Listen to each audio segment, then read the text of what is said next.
right. All right, everyone, follow me. Follow him, everybody, and you relax, okay? Okay. Come on.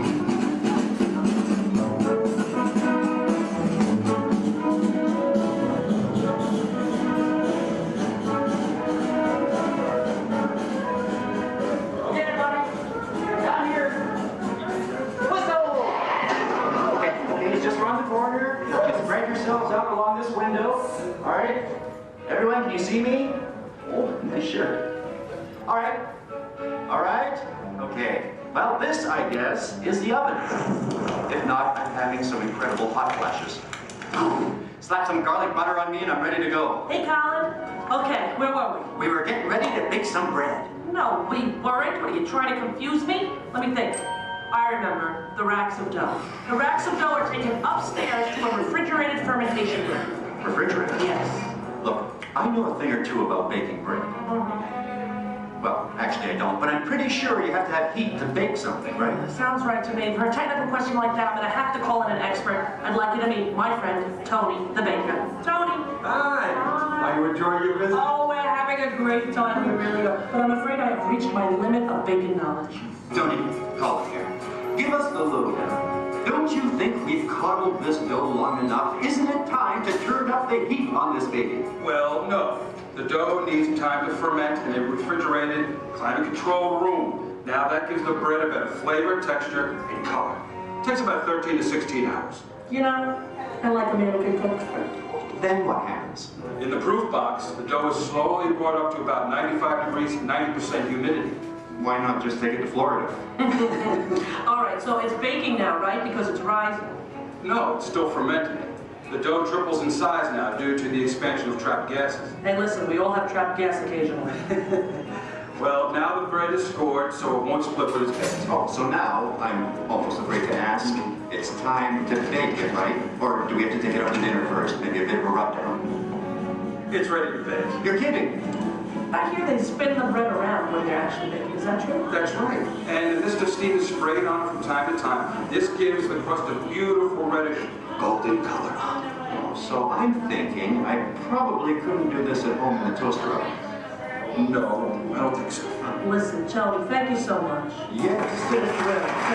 You were superb. I feel enlightened, enriched, fermented. My pleasure. Bye. Bye-bye. You know what? I'm going to spray you down because I think you could use some of that golden Okay, just color. a little on the... Okay, that's enough. All right, the hair. You know what, deep frizzy. Ladies and gentlemen, the moment you've been waiting for. A masterpiece of the baker's art. What are you doing? Hey, what are you... Waiting for that. That's not yours. Tony gave it to me. Look right at me. He didn't look at you. That was ours to share, Colin. No, it's mine. It's all mine. One piece, please. One little piece? A tiny piece? I'm telling Mickey. All right, here. Yeah, you see? Here, don't tell Goofy I owe money. You do? Well, don't even ask. I don't even want to get into that. Goodbye, everybody. Have a great time here. Bye. I'm going to go eat. Share it.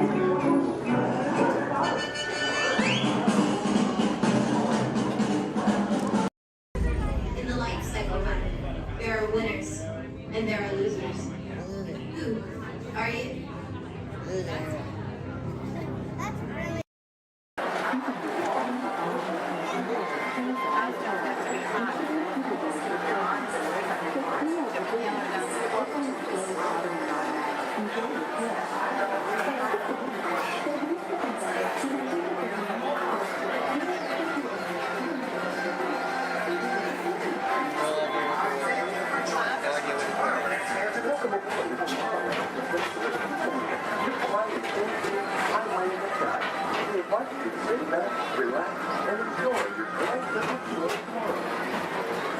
Along the way, you can preview many of the exciting places you'll want to be sure to enjoy today while visiting Disneyland of tomorrow.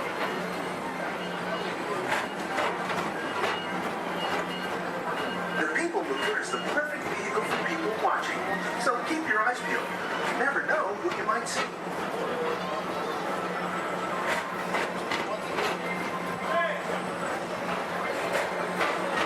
Coming up, Stitch's Great Escape, where you can report for duty as a security agent for the Galactic Federation.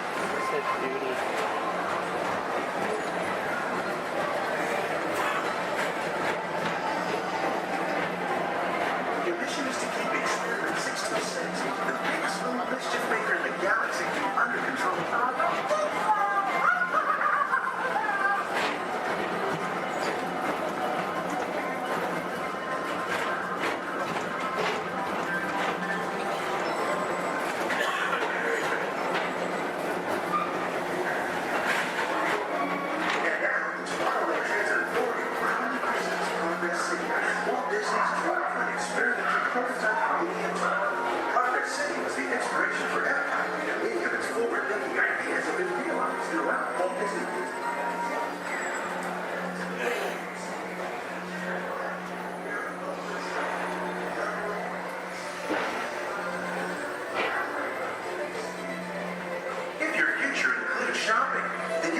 visit Mickey's Star Traders, where you'll find the greatest goods from around the galaxy.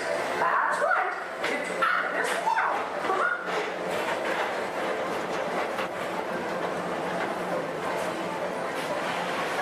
Let's Speedway with the pedal to the metal and speed towards the checkered flag in your very own race car. Young or old, this is your chance to drive in the fast lane without worrying about getting a speeding ticket.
Paging Mr. Morrow, Mr. Tom Morrow.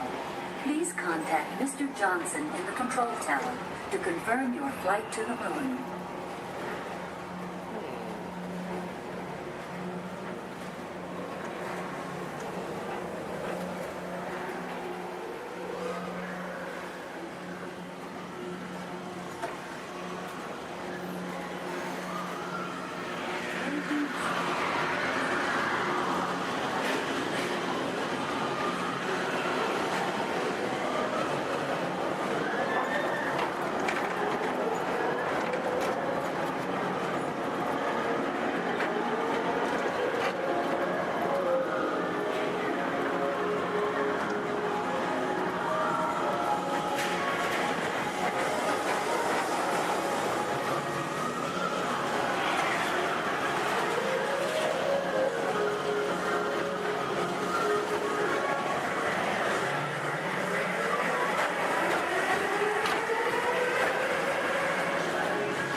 Space Mountain while you're here for an adventure that's out of this world.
Walt Disney's Carousel of Progress.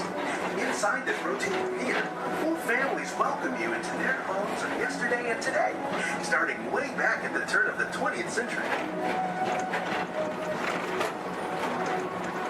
First presented at the New York World's Fair, this legendary circular theater celebrates the progress that has made our lives better. It's a perfect reminder that there's always a great, big, beautiful tomorrow shining at the end of every day.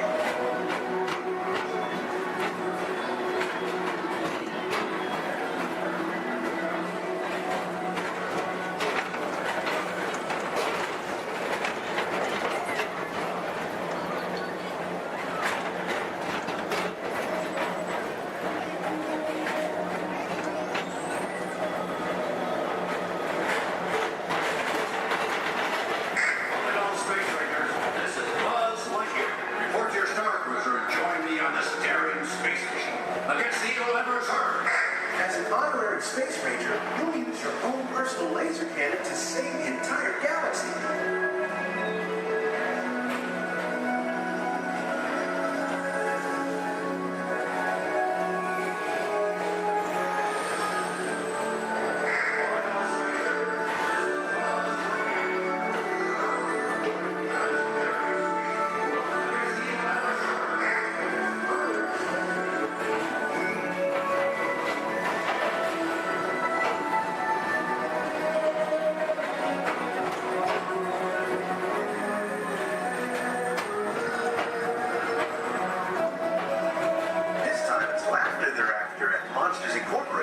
So drop in and join Mike Wazowski and all his pals at Monsters Incorporated Laugh More.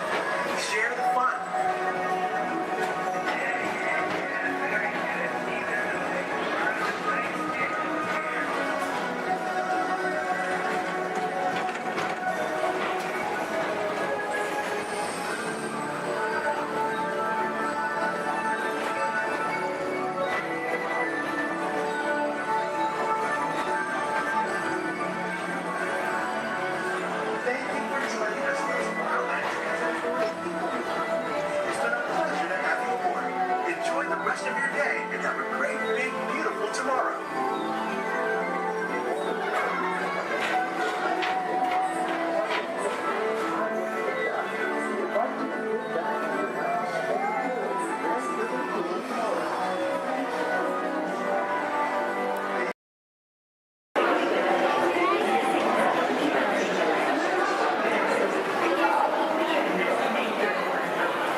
Those who seek the spirit of Norway face peril and adventure, but more often find beauty and charm.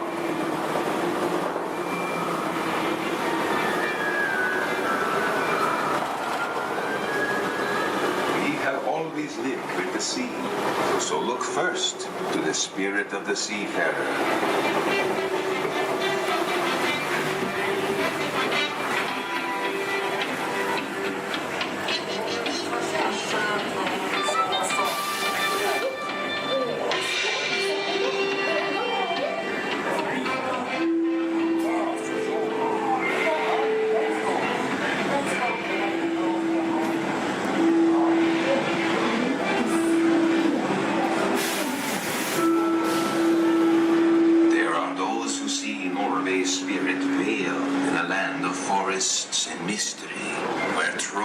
Still proud of Walter's age. What is? How dare you come here? Invaders! Stop! This is troll country! Get away! Be gone! I'll cast a spell. Yes! Yes! You disappear! Disappear! Disappear! Back! Back! Over the farms!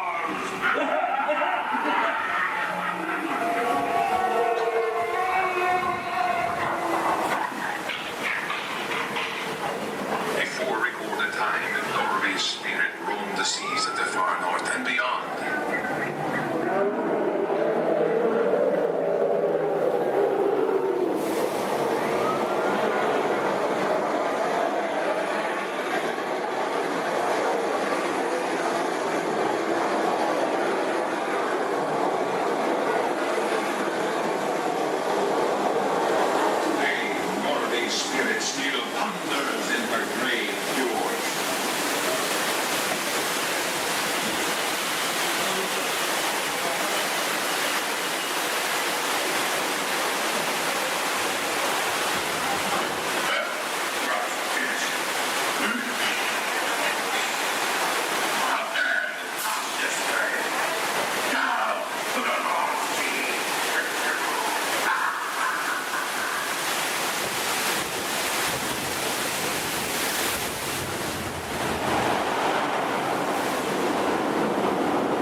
be adventure.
You got it, boss. All right, let's bring the truck back to one as quickly as possible. Everybody else listen up. The truck is filling explosives going hot, and I'm by Mary, my driver, effects at least 30 feet back.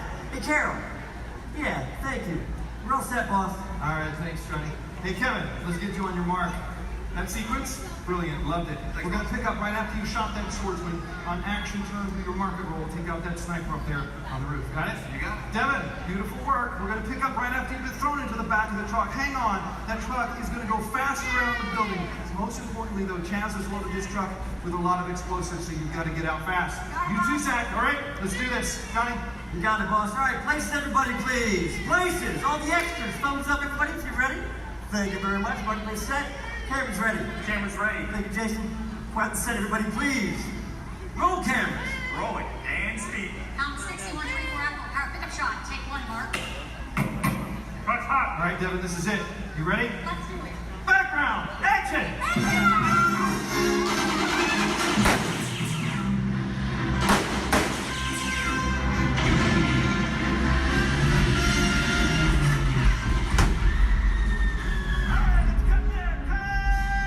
Nice work, everybody. Really nice work. We're moving on. All right, look at that. Get them. Time travel commencing in T-minus 10 seconds and counting. This is Seeker. Listen up. We've got to get in, grab the iguanodon, and get out before that asteroid hits. Let's roll!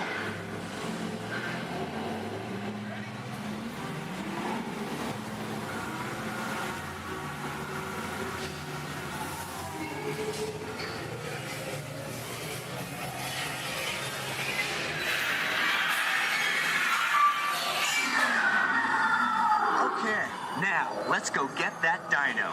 Computer, what are you tracking? Styracosaurus. Not our dino. Warning, meteor shower in range. Just little ones. Oleoramus. Hadrosaur. Raptor. Time to get serious. Locking autopilot on homing signal now.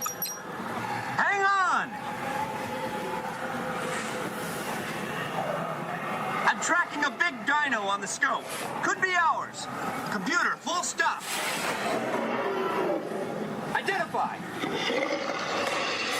Carnotaurus. Definitely not our dino. Go, go, go!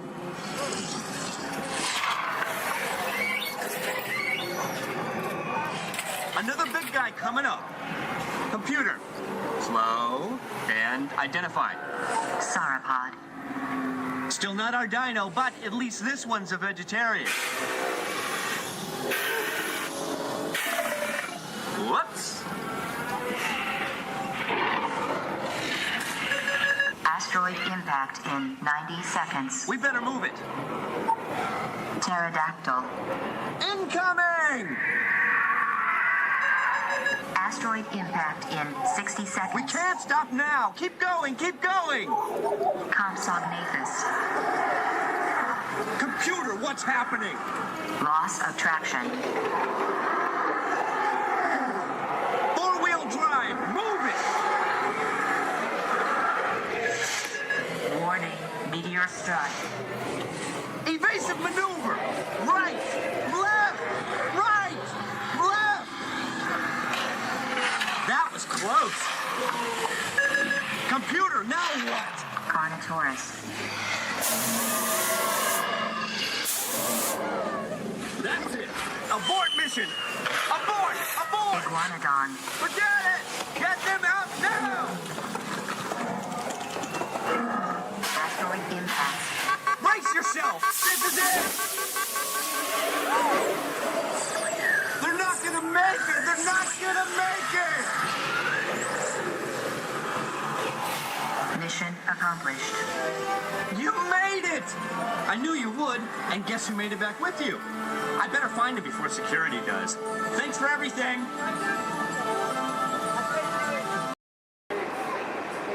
Please stand clear of the doors. Or manténganse alejado de las puertas.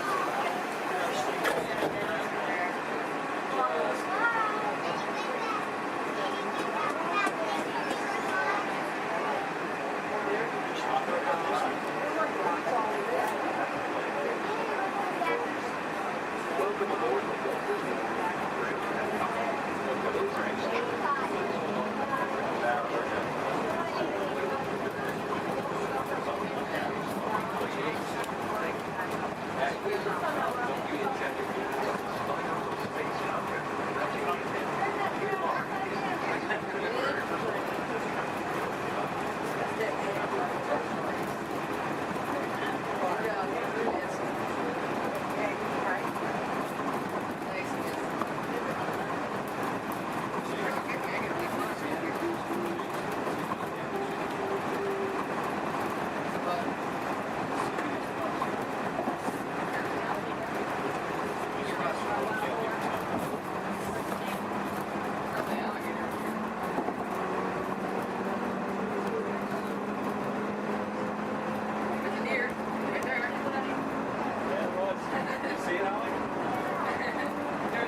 The Grand Canyon in the primeval world. In the tunnel, you'll notice there is a window pane. If you use a flash on your camera, it's going to bounce back in your face. You will not get a picture. You will annoy your neighbors. And you'll make the dinosaurs, and especially our front conductor, very angry. Please, no flash cameras in the tunnel. I only get a little angry. I don't. I keep my eyes closed.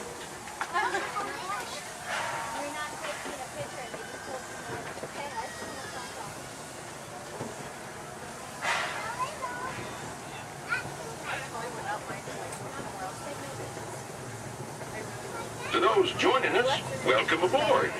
The next leg of our journey will take us along the rim of the Grand Canyon. It's a mighty long drop to the canyon floor.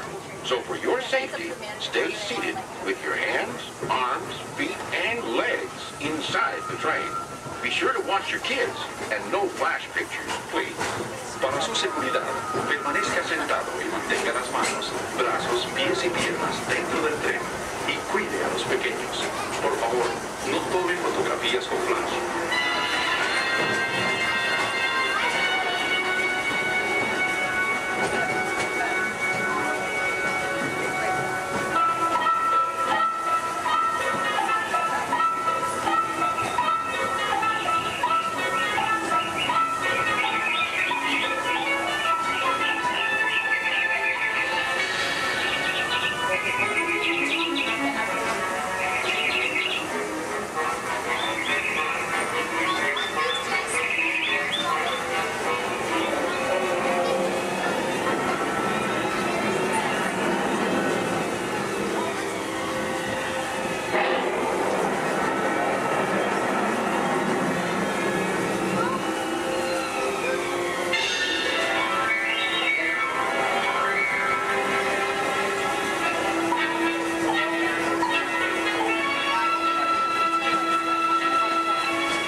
steaming back to our own time and to Main Street Station, gateway to Disneyland.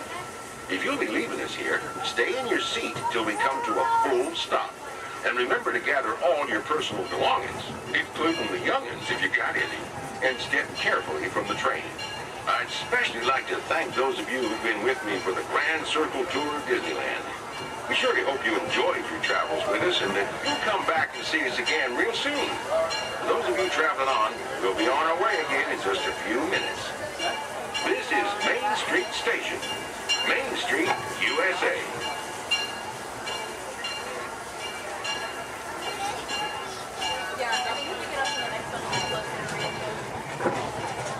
It's amazing that you can drive the train and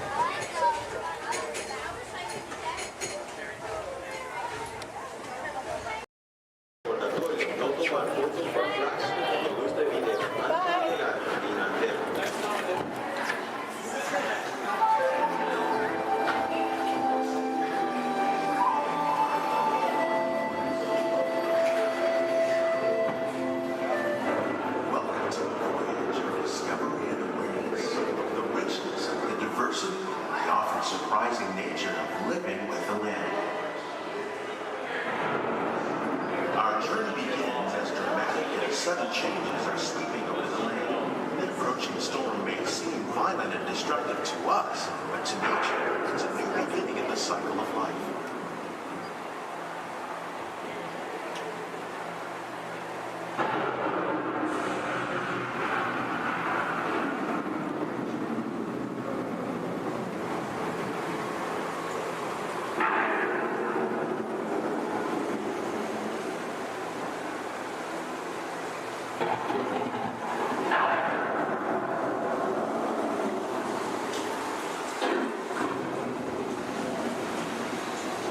Beneath the surface of the land, roots trap water from the flowing mud, extracting precious nutrients and minerals.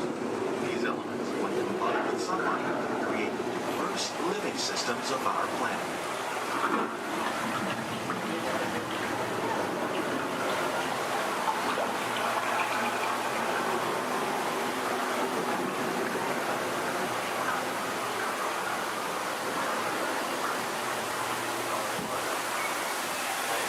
One of those living systems is the rainforest, home to the most amazing concentration of life on our planet.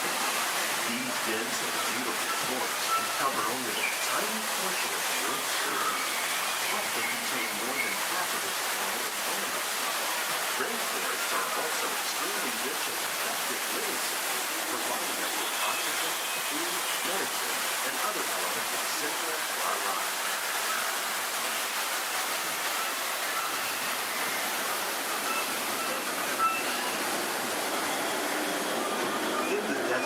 Nature has created a very different, no less beautiful living system.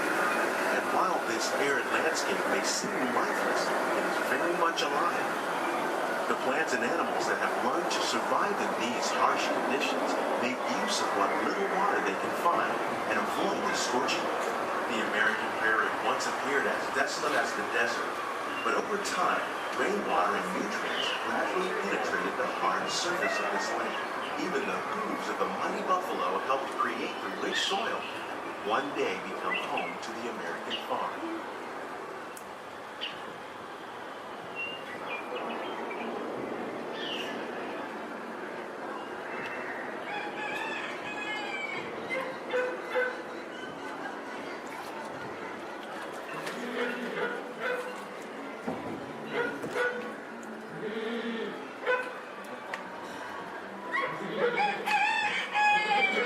Of all the forces at work on the land, humans have had one of the most profound effects. The need to produce food for a growing world led to the enormous use and sometimes overuse of the land. In our search for more efficient ways to grow food, we often fail to realize the impact of our methods.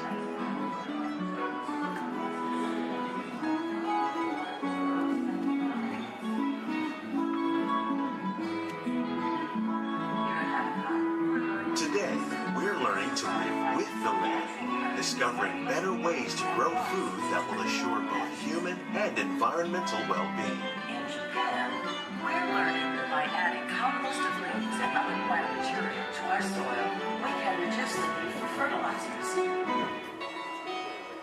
In farmlands across America, we're learning that by plowing under vegetation containing natural fertilizers, we can enrich the soil without the use of chemicals. In Saudi Arabia and Mexico, we're learning to produce food on desert seacoasts by developing and planting crops that thrive in saltwater. Here at Epcot, we're learning to reduce the need for pesticides by using natural predators like ladybugs and wasps to control pests. How will we meet tomorrow's growing needs for food production, yet still respect the needs of the land? Some of the answers are being discovered just ahead.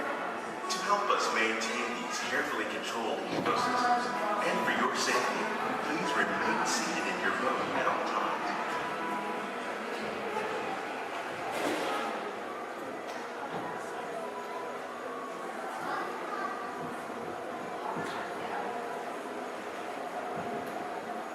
Welcome to our living laboratories, where scientists from Epcot and the U.S. Department of Agriculture are exploring innovative ways to produce bountiful harvests now and into the future.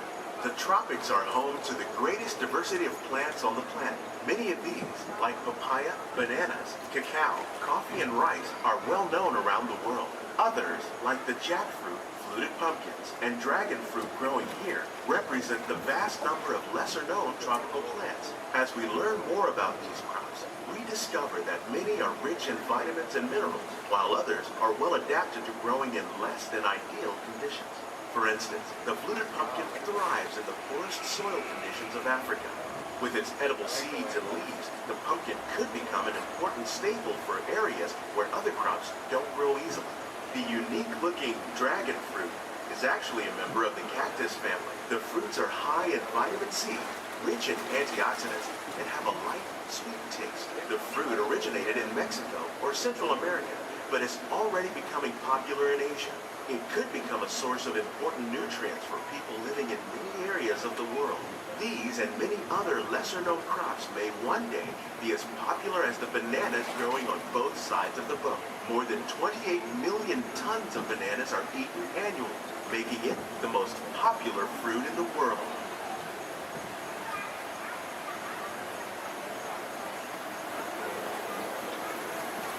When we mention farming, you probably don't think of fish, but fish farming, or aquaculture, is an innovative way to increase harvests, protect wild fish populations, and produce a healthy crop, like these sturgeon that grow to over 300 pounds.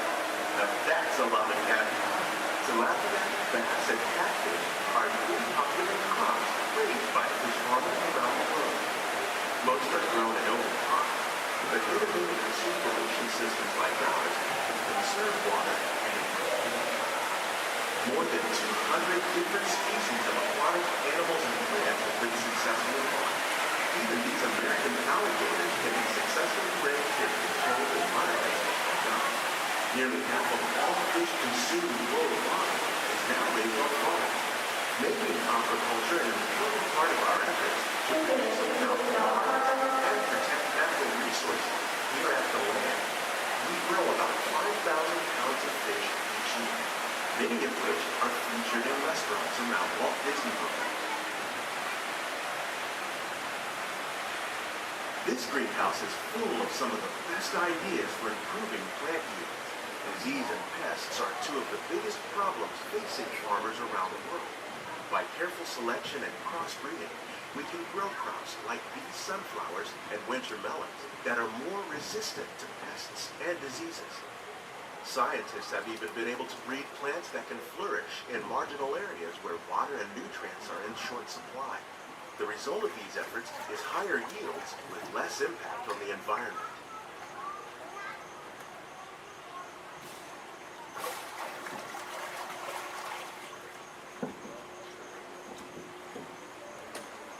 These plants are definitely on their way up. Innovative growing techniques like the ones you see help to increase yields while more efficiently using resources like water, fertilizer, and pesticides. We're growing these nutritious sweet potatoes above ground. This method increases yields, produces larger potatoes, and can be used where rich soil is in short supply. We're growing lettuce using our nutrient film system. This technique precisely controls and recycles water and nutrients. With it, we can produce over 27,000 heads of lettuce a year in this one small area.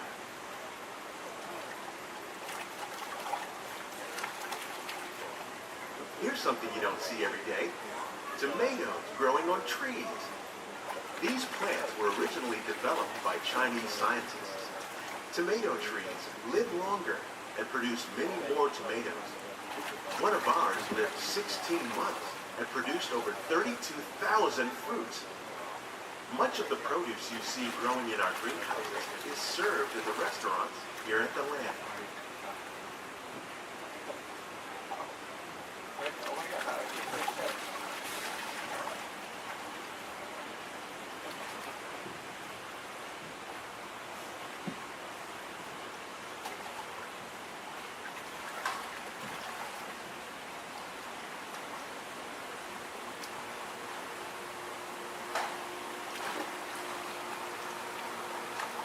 The future of agriculture includes some high-flying ideas like the ones you see here. The aquaponics system on your left integrates hydroponics with aquaculture. The fish provide a source of natural fertilizer for the plants, and the plants help keep the water clean for the fish. It's another great way to produce more while using less resources. In our lab, Epcot scientists are working with the U.S. Department of Agriculture on a number of innovative projects. The goal of these efforts is to produce higher yielding and better quality plants.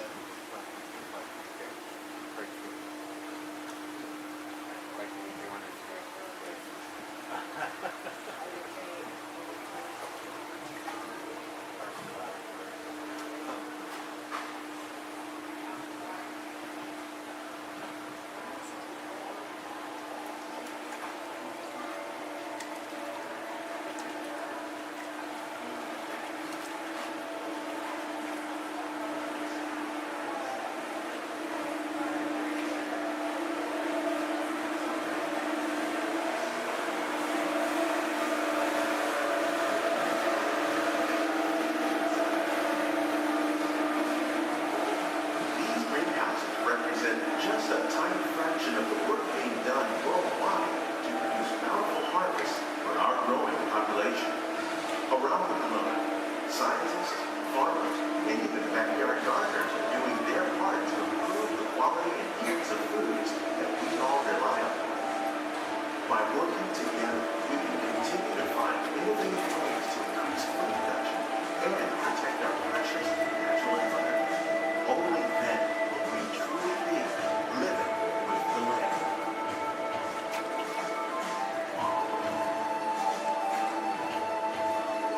On behalf of Walt Disney World, we hope you've enjoyed this unique journey through our living laboratory. Those of you interested in an even closer look at our greenhouses might consider the behind-the-scenes walking tour. It's a great experience for the whole family. The tour desk is near the entrance to Soaring. Hands and feet inside the boat. Remain seated until the boat comes to a complete stop.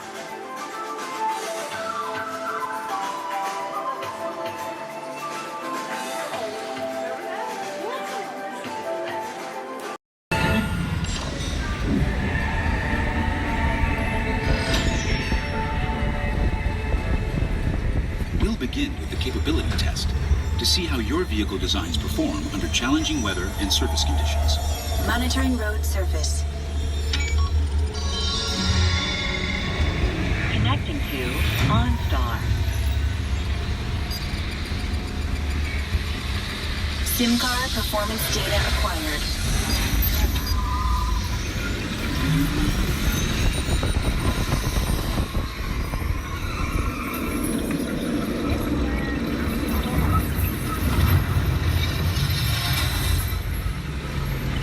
Let's see how your designs hold up now. Commencing SIM car off-road and extreme weather sequence.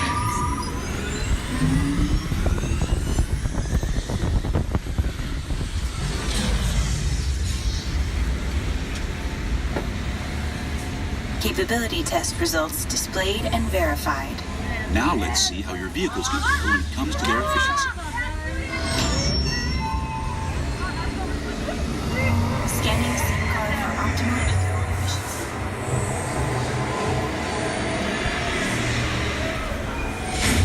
Engaging EcoScan for aerodynamic efficiency.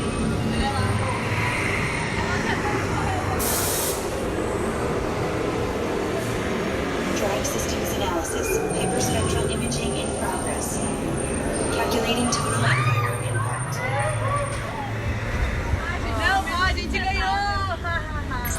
Commencing responsiveness test.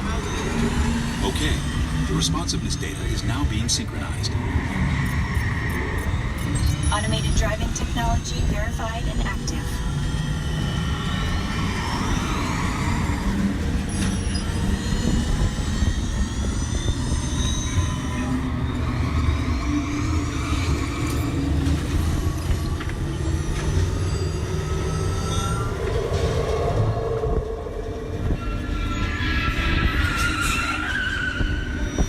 Automated crash avoidance technology disengaged. Displaying responsiveness data. Here comes the final test. Energizing for power test.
And encourage the imagination, and because it has been clinically proven that certain types of music can actually make you smarter, a little Mozart, please.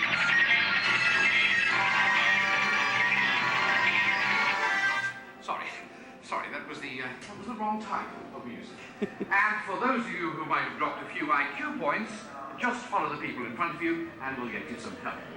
And now, a little Mozart.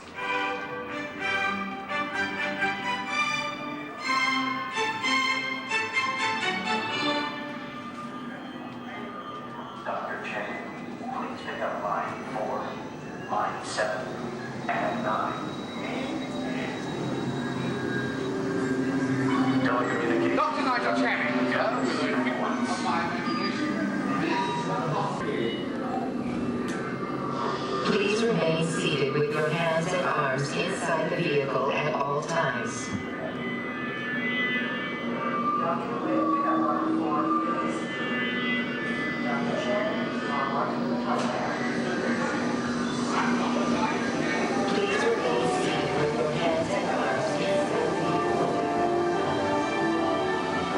We're about to measure your imagination, so relax as the scanner sees what's in your heads just now. Scanner on.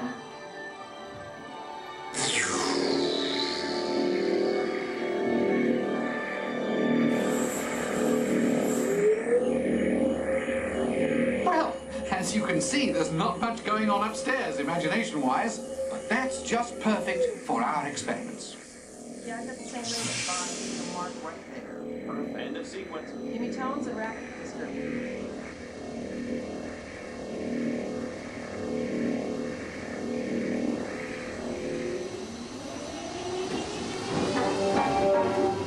We begin with an exercise in sound. Listen closely and see what you hear.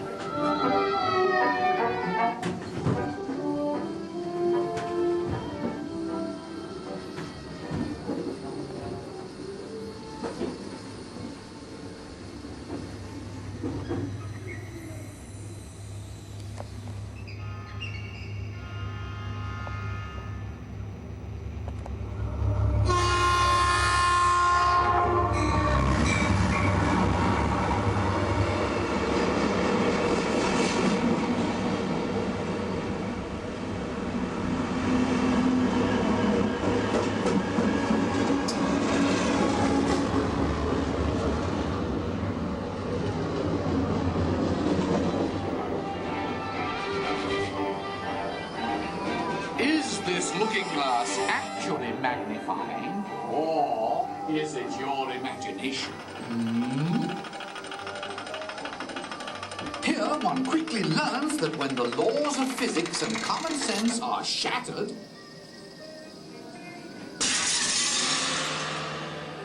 imagination takes over. Welcome to the Illusion Lab, where things are not always what they seem. Looks can be deceiving, can't they? Well then, take a second look. Now what do you see? When you use your imagination, nothing can truly hold you back.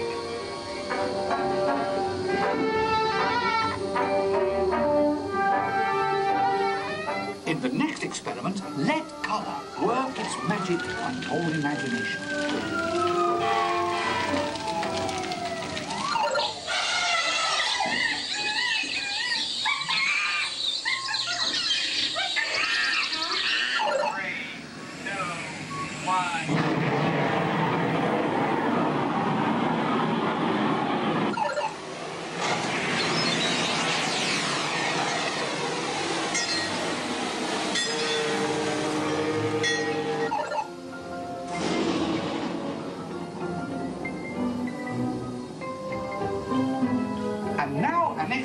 All about making connections. Stare at these points long enough and your imagination will take flight. You'll see.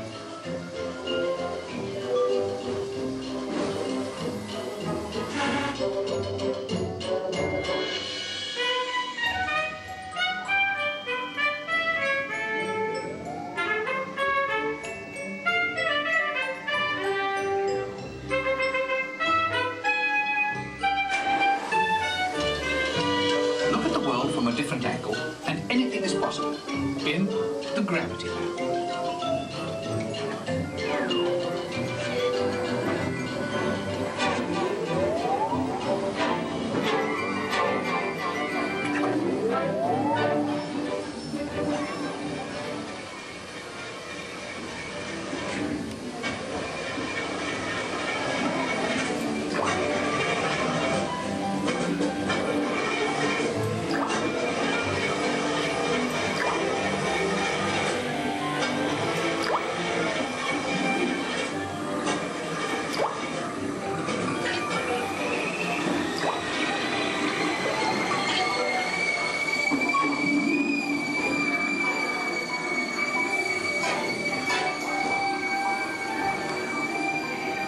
Our experiments are now complete.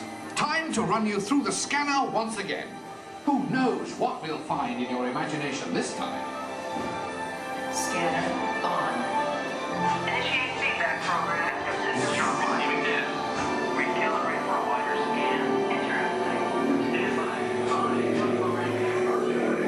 Recalibrate. Settings at full. Scanner readings at 150, 175, and 150 performance. Level that optimum. You've pushed the scanner to the limit. This is absolutely unbelievable. Fantastic! Look what your imaginations have created.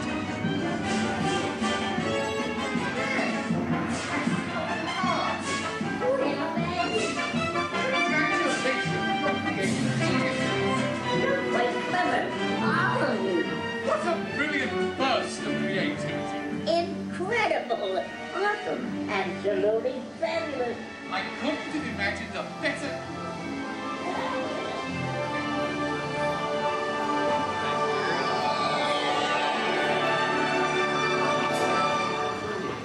Reality restored.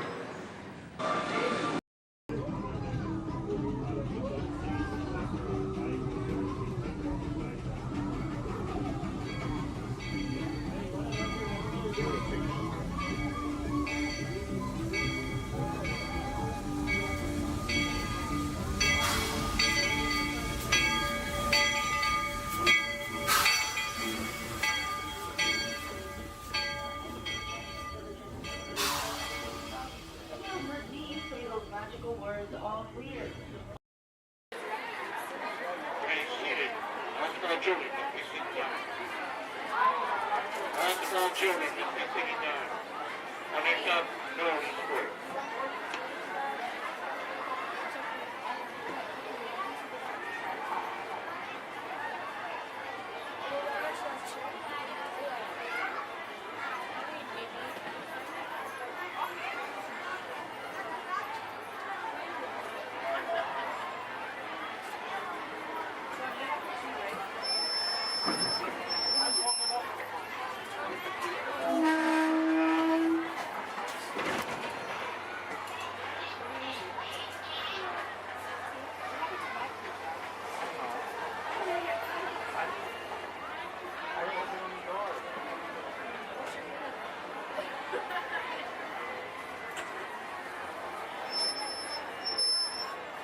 Hello, folks.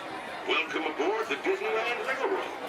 We're now embarking on a grand circle tour of the Magic Kingdom, with stops at New Orleans Square, Mickey's Toontown, and Tomorrowland, followed by a visit to the Grand Canyon and Primeval World.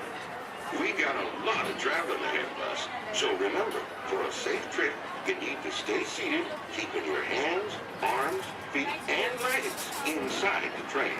And please, watch your children. Bienvenidos a bordo del Disneyland Railroad. Para su seguridad, permanezca sentado y mantenga las manos, brazos, pies y piernas dentro del tren.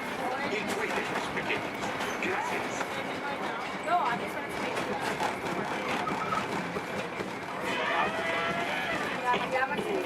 Did you folks hear that? Sounds to me like we've reached the wilds of Adventureland. We just might run into a lot of savage critters out there. Including lions and tigers and tiki birds. Everybody just be on the lookout. You never know just what may show up. We're approaching our first stop, New Orleans Square Station.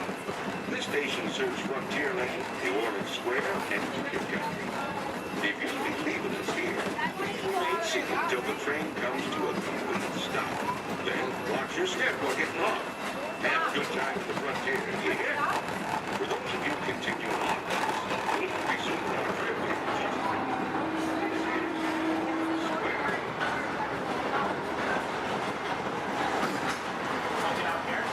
Mom, you want to get up here?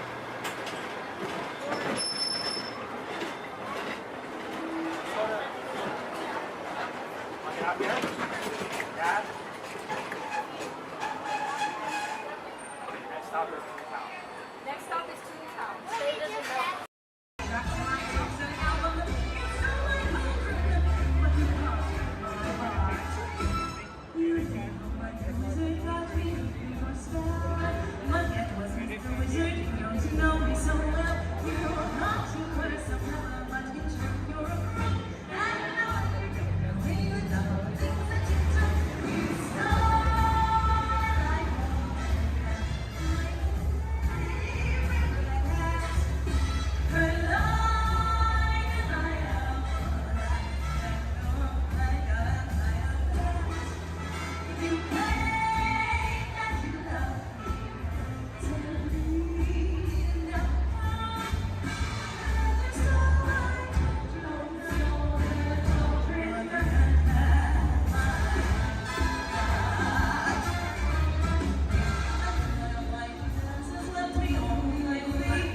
then to your right, you'll exit directly to Sea Base.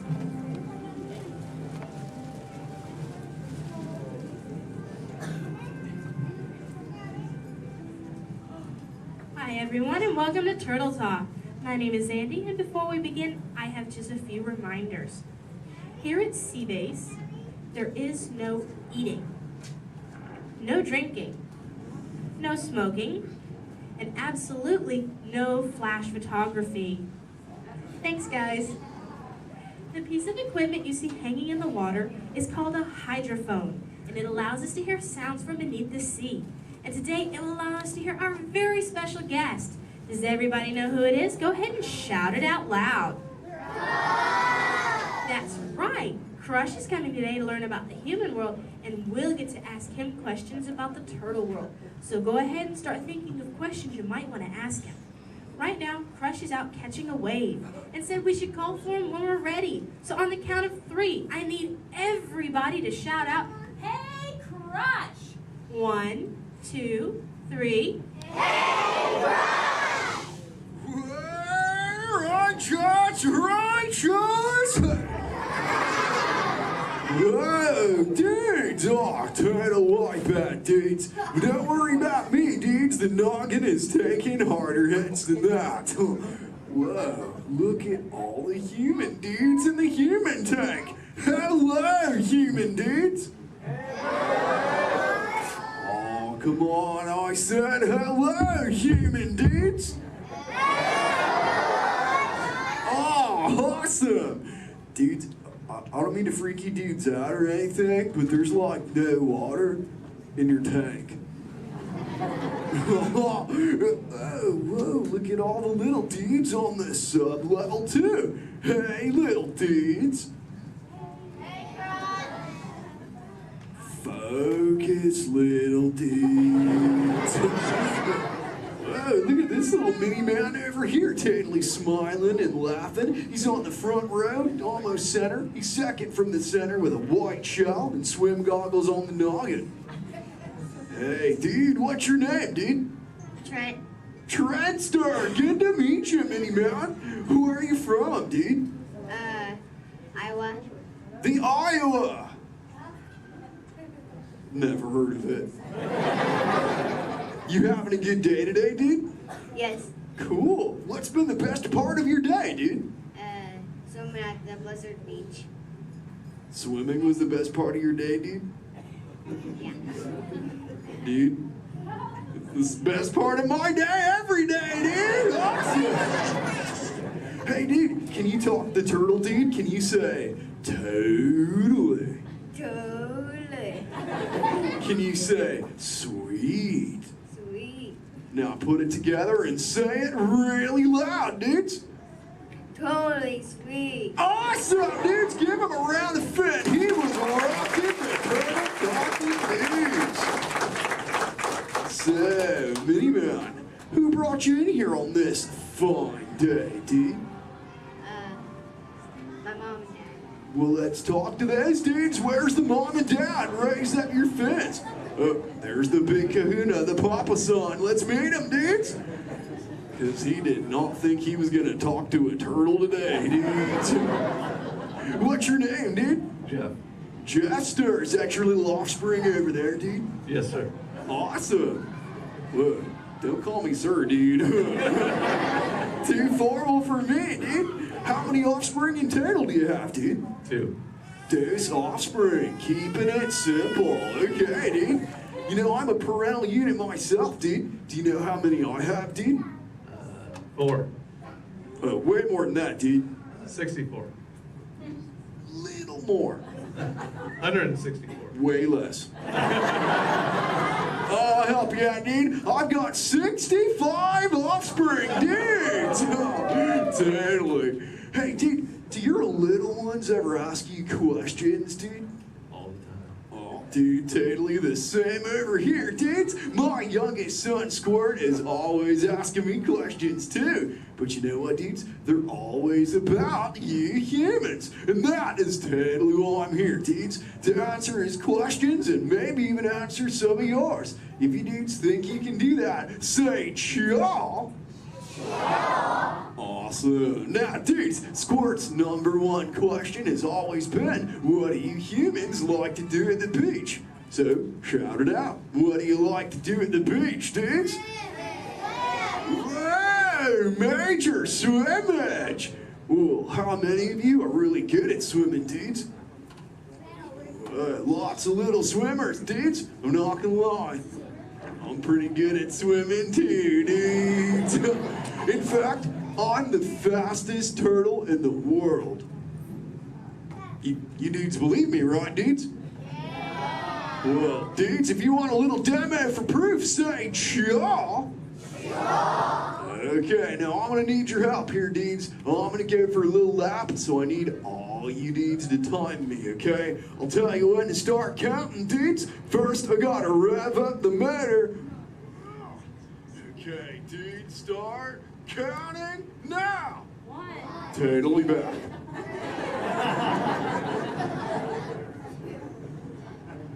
And you know what the best part is, dudes? I just swam around the world. Wait, dudes! Where are my manners, dudes? I'm eating up the Q&A time. Hey, if any of you humans have got any questions for me, raise up your fins. You know what? First fin I saw was this little dude over here with a red shell front row. What's your name, dude? Tyler. What was that, dude? Tyler. Tyler. Don't get angry at me, dude. So what's your question, Totally Tyler, dude? How are you? How old? I'm good. How old am I? Is that your question, dude? How old are you? Okay, dude. Well, check it out, dudes. On average, us Greens live about 80 to 90 years. But I'm no average turtle, dudes. I am 150, dudes, and still young. Check out this six-pack. Thanks, dudes. Who else has got a question for me, dudes?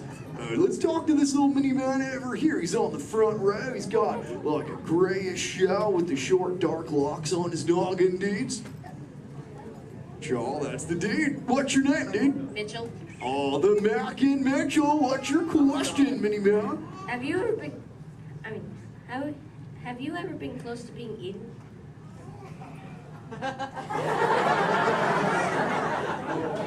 Dude, is there something behind me I should know about? You were worrying me, dude. Well, there have been a couple close calls, but as you can see, the shell is intact. Have you ever been almost eaten, dude? No. Well, keep that going, dude. Trust me. Hey, dudes, I just remembered one of Squirt's questions, dudes. We found this thing on one of my migrations, and it belongs to you humans. Maybe you can identify it for me, dudes. So what is it, dudes? A bra! Awesome! Wait, I thought that's what you said to your friends. Like, what's up, bro? Well, what's it for, dudes? Swimming? Well, I'm swimming right now. It must look pretty good on me, huh, dudes? It's for who, dudes?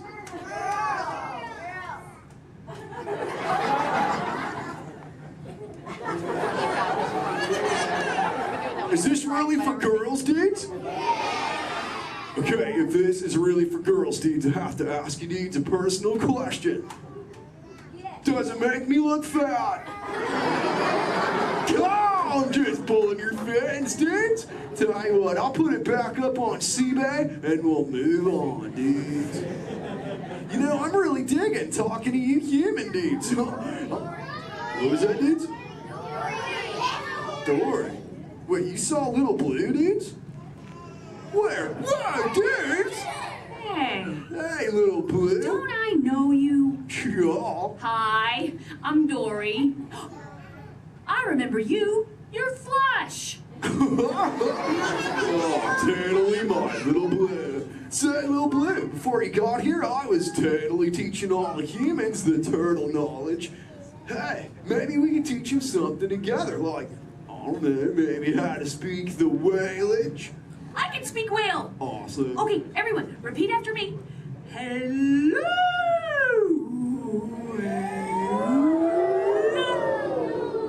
Okay, let's all try it together, dudes. 1, 2, 3. Hello.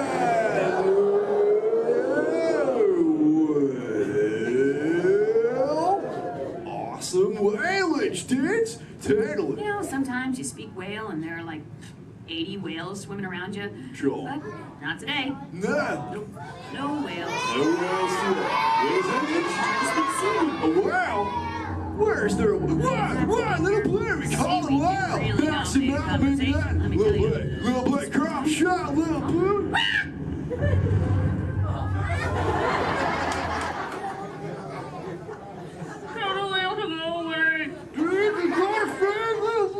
Everyone together say, go away, whale.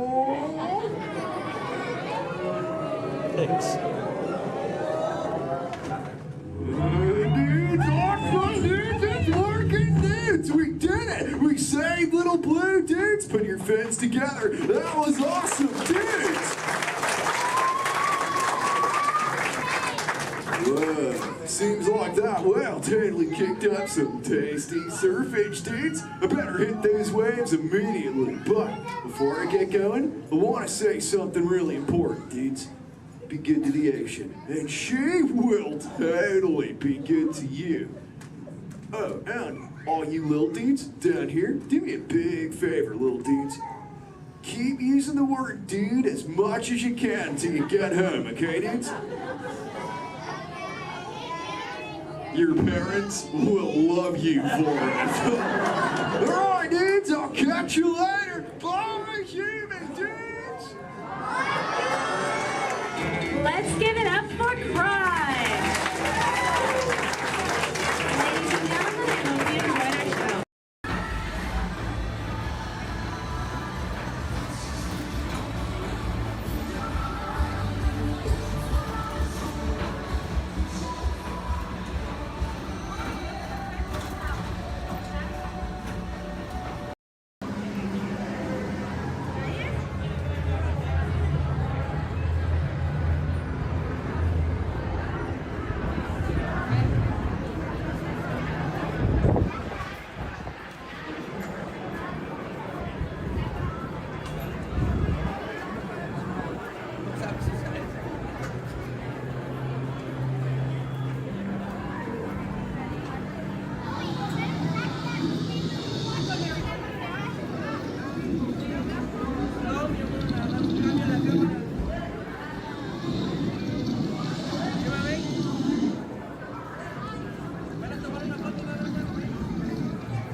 Welcome to this happy place. Welcome and good morning, everyone. We have some extra special friends here to welcome you all today. Let's hear it for Mickey Mouse and Minnie Mouse.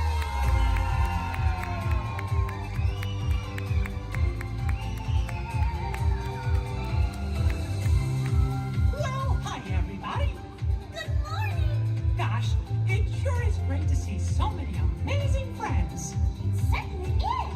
Oh, I have a feeling today is going to be the best day ever. You said it, Minnie. And now that we're all together, we've got a surprise for you. When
Venez, venez, venez. Suivez-moi, je vous prie.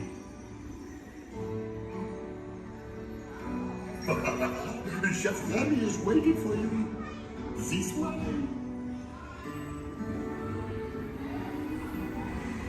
Qu'attendez-vous?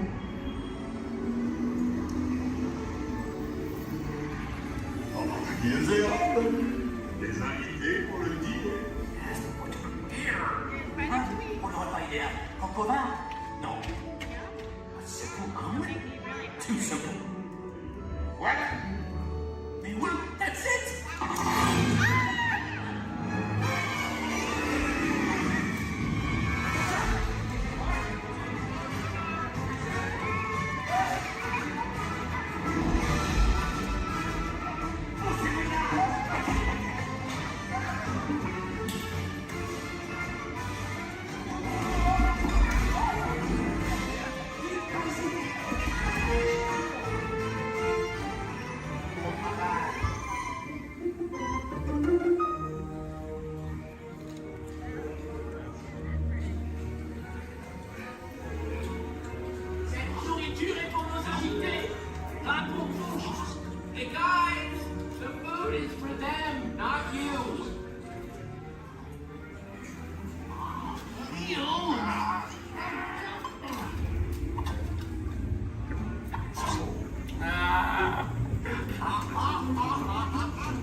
What are you doing?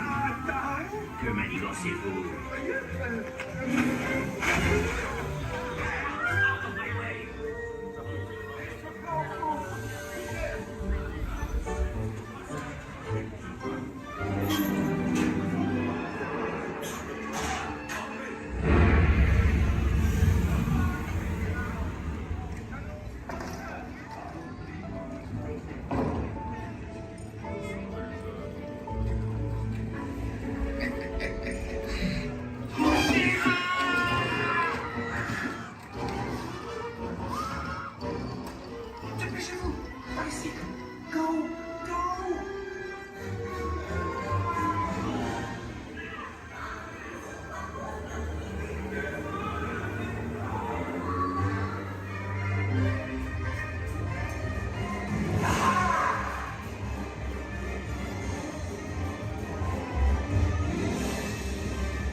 Vous serez toujours les bienvenus, cher ami.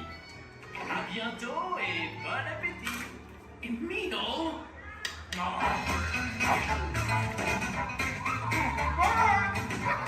Au revoir. Never for you, right this way. You are always welcome at Bistro Chez Lemmy. Au revoir.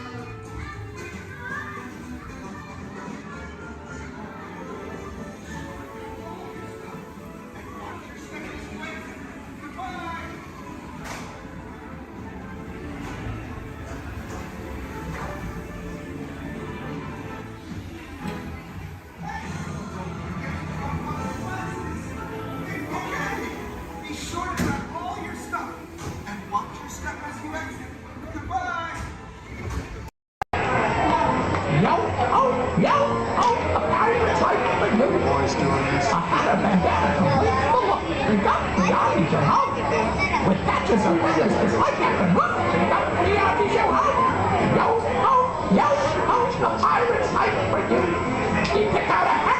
tickets with float. They've got POV your home. Like earrings and medals and dreadlocks and boots. They've got POV your home. Yo, ho, a pirate's life for you. That's up to you, ladies. That's up to you.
Wait, what?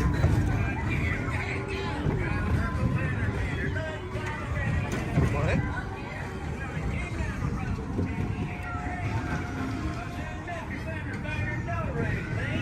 I heard him say the voice of the river.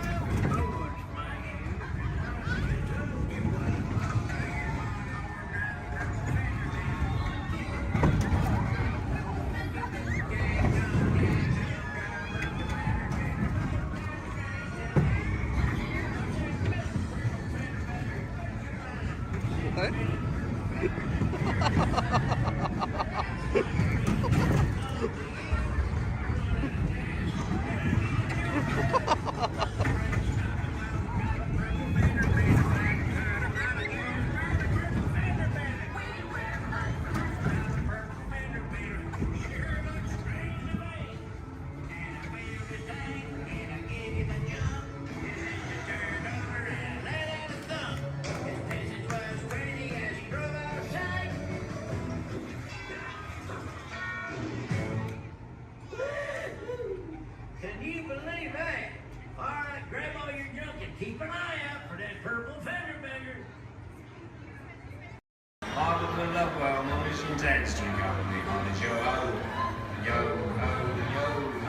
Paris I feel. A toast to Paris and its many shiny rewards. As a career, what could be more rewarding? Drink up with me on his yo-ho. I humbly accept this magnificent treasure as my reward for a life of villainy, larceny, skullduggery, and lucidity. Drink up with me on his yo-ho. Pirates love from me. I raise a toast to one of my many shipmates lost at sea. Salute, as a mean. Drink up, be honest, yo ho. Rascals and scoundrels, villains and knaves, drink up, be honest, yo ho. The devils and blacks, you really bad eggs, drink up, be honest, yo ho. Drink up, lads, there's treasure enough for all.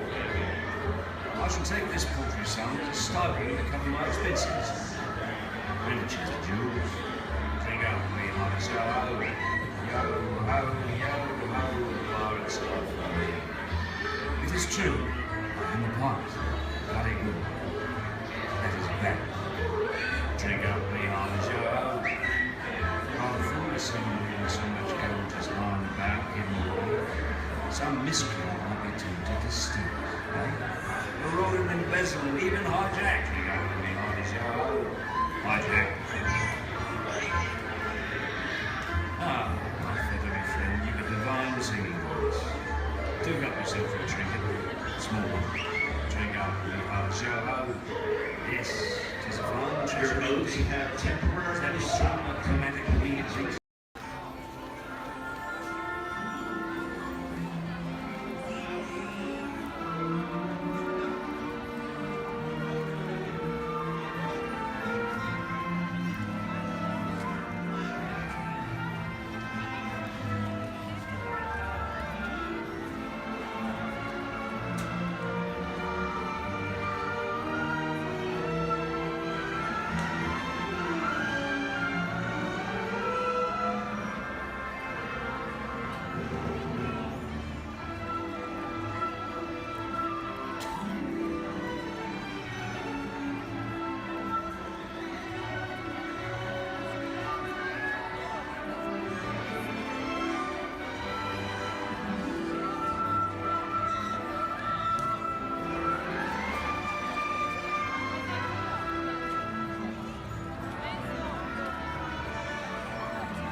We recently learned that your towering visionary, Walt Disney, had a similar goal in mind with his early concepts for the experimental prototype Community of Tomorrow. In the Outer Rim territories. Join the festive Boonta holiday celebration in the streets of Mos Espa. Then head to the arena and cheer for your favorite pilot in the annual Boonta Eve Classic. Or set sail on the Doom Sea in a luxurious sail barge. Then rent a land speeder and head over to the colorful outpost of Mos Eisley. No visit is complete without having a drink at Tatooine's infamous Mos Eisley Cantina, where you will never find a more wretched hive of scum and villainy. That's right, a Tatooine vacation has everything under the sun. So call Star Tours and book message to Tatooine today.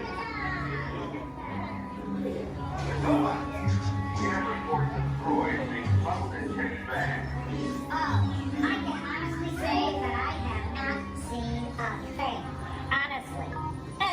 nothing would ever get past me.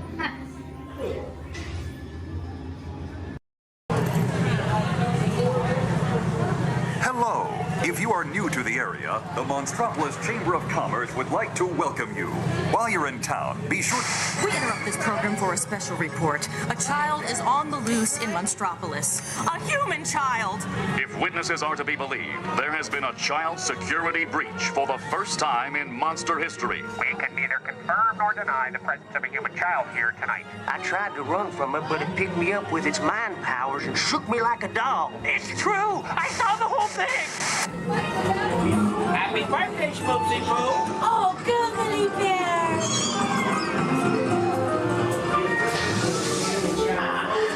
Telepathic control. Lazy days like a chicken. I launched toward it my own. Then it grabbed me with its giant forked tongue and rolled me up and down like a show. Oh, we gotta get you home.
Race you to the scare floor.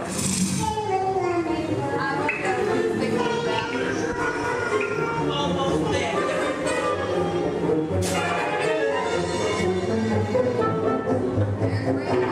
They'll never find her door now.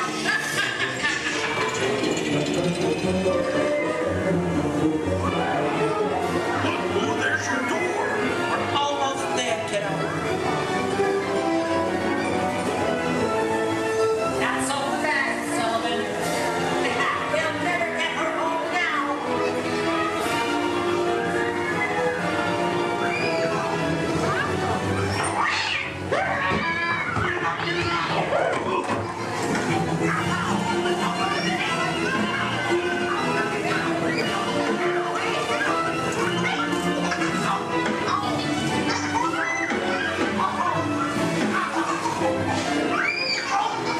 It's been the most terrifying day of my life.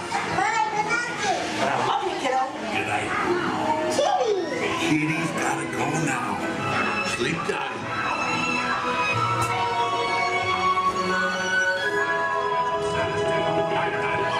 Get ready, folks. We have to decontaminate you. Sorry, Eddie. We have to do this for your own good.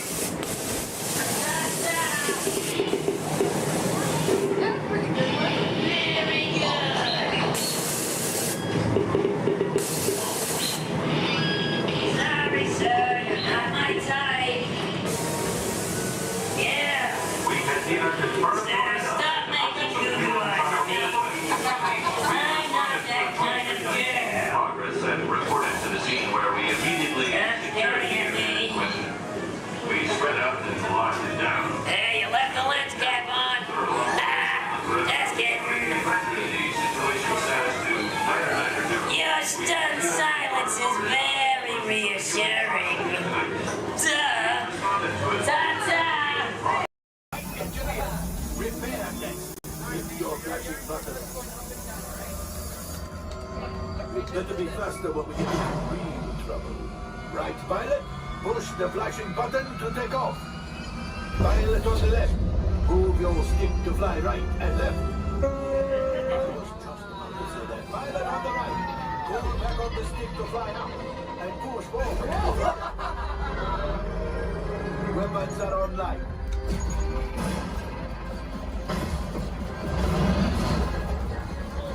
Left pilot, hit the goosebumps.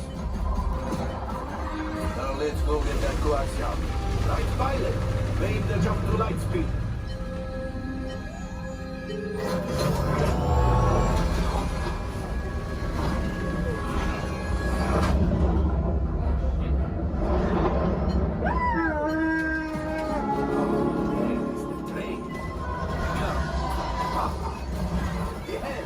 Yes, keep shooting. They've locked onto us. Take evasive action.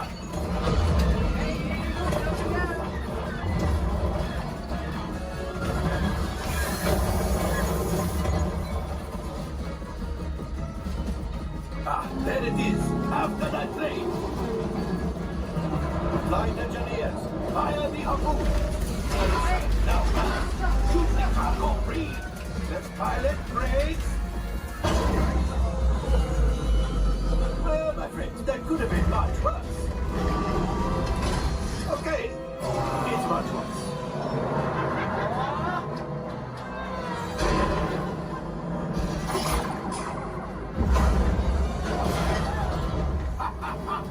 Yes, you got one. Excellent, my friends. Power up the ship. Well, I am Axiom. You see, just as I promised, my friend, now that the resistance has what they need, they did something for Wando. Pilots, line up behind the train so we can harpoon that last car. Colors, shoot the train. Yes, keep mashing those controls. The cargo is ready. Keep shooting. Good job, my friend. Yes, yes, yes. We got the coaxium. I will grab it. You keep up to the train.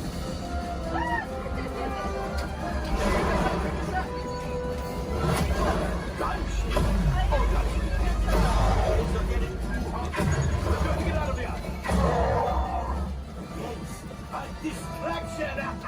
Fire the missiles at the train. Hurry.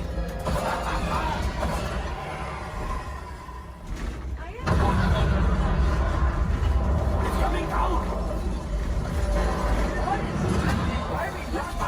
Hit the boosters. Boost, boost, boost. Look. We did not die. Let's get out of here.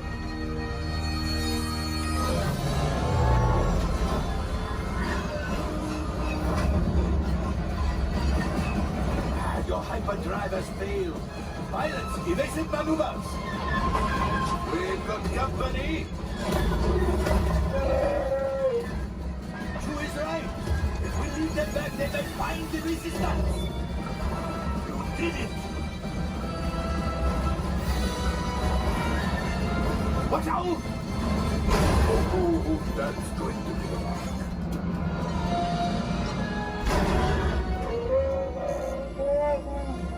Yes, Chewie will pilot us in remotely.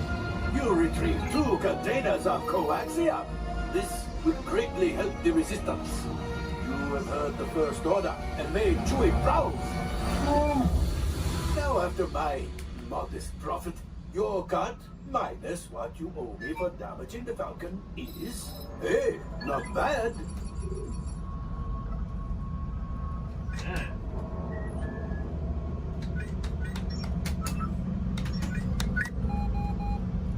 R5, damage report. Engine failure, all right. Hyperdrive leak, that is not too good. Have a fire over here. Multiple hull ruptures, well, it could be worse. Life support failure, huh? Okay, that's something. I'm just going to cut you off there. It might be fun. Mr. Buxton. Time for you to go. And don't worry, the payment is on the way. Crash, that's right. Let me show you how it's going to work. Behind me is our window to the Pacific. It allows us to see all of the undersea life that swim by. Up there in the corner is our hydrophone. That allows us to communicate with all the undersea life. So it's going to be very conversational, meaning Crush will talk to you. You'll be able to talk to Crush. He's got questions for you, and hopefully you all have some questions for him. You can ask him anything you want. You can ask him what he likes to eat, what he does in his free time, what's the meaning of life, anything like that. He'll be happy to try to answer. If you do need to leave at any time during the show, it's okay. just use the doors on the opposite side of where you enter, back there. Again, if you need to exit during the show, use those doors back there. Back there is my pal Rachel. Everyone say, hey, Rachel! Hey, Rachel! She'll be back there to assist you if you should need any assistance during the show. I'm going to turn down the lights and the music now so we can see and hear just a little better. We do have some last-minute rules and regulations to go over, but my friends the Moonfish have volunteered to show you the rules visually. So, hey, Moonfish, come on out. All right, first rule inside, please no eating during the show, and no drinking, no smoking. And the last one, take all the pictures and video you like, just please no flash photography or video lighting. Round of applause for the Moonfish! All right, Crush is up there serving. He said when you're ready, just call him down. So, on the count of 3, yell, hey, Crush. Ready? 1, 2, 3. Hey,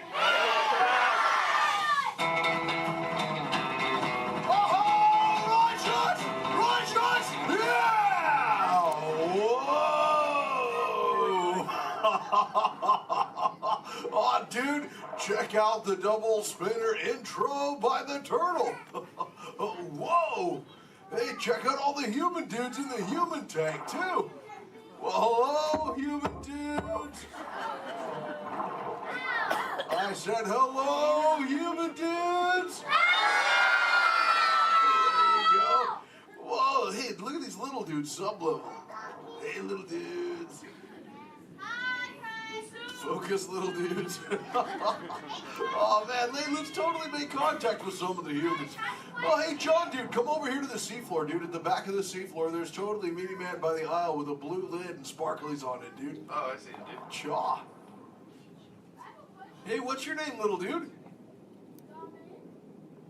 I'm Espanol, dude. Oh, totally sweet, dude. Let's see, how old is he? Hola, little dude. Dude, me amo Crush. 6. Cool, dude. I'm 150, dude. Hey, I still got my washboard abs. Well, cool. It's actually nice to meet you. It's nice to meet all you humans. I'm here on a mission today. My youngest son, Squirt, he's got lots of questions about you human dudes, but I don't have all the answers. So, I have come to get the answers from you. If you dudes think you can help me out with that, say chaw. Oh, you so totally rock! Oh, dude, hey, for those of you that don't know, when a turtle says, you so totally rock, respond by saying, dude, nice and loud. Try one for practice, human dudes. You so totally rock! Awesome. Okay, Squirt wants to know how many of you know how to swim. Hey, raise your fin if you know how to swim, dudes. Wow, we got lots of swimmers out there. Hey, let's stay up in the seats, dude, over on this side. Last row, dude, like second noggin in. There's a dude with a white shell, kind of like lots of colors on the front, dude. Chaw, what's your name? Tyler. Oh, nice to meet you, Tubular Tyler. Hey, dude, when you go swimming, do you like to swim fast or take it nice and easy? I like to take it nice and easy. Oh, chaw. Yeah, dude, just kind of like kick back on the shell and be like, dude. Totally, dude.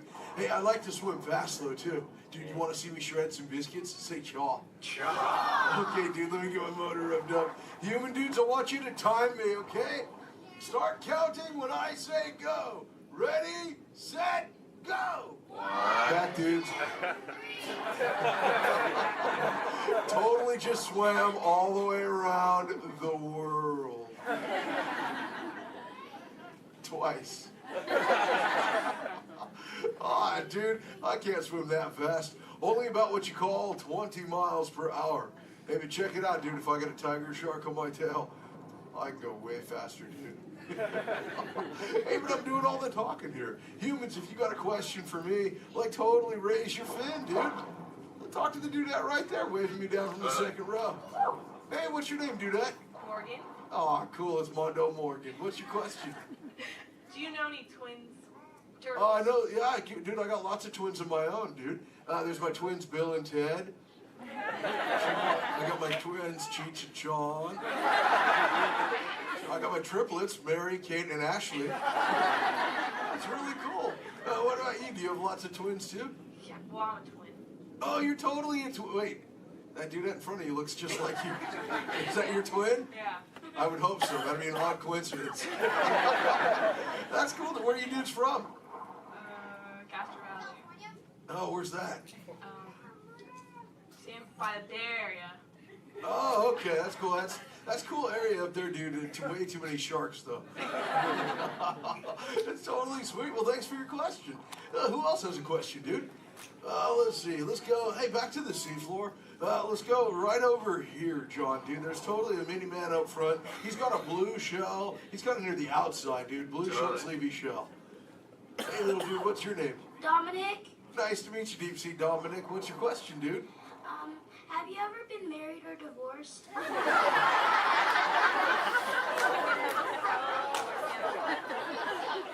That's a pretty specific question.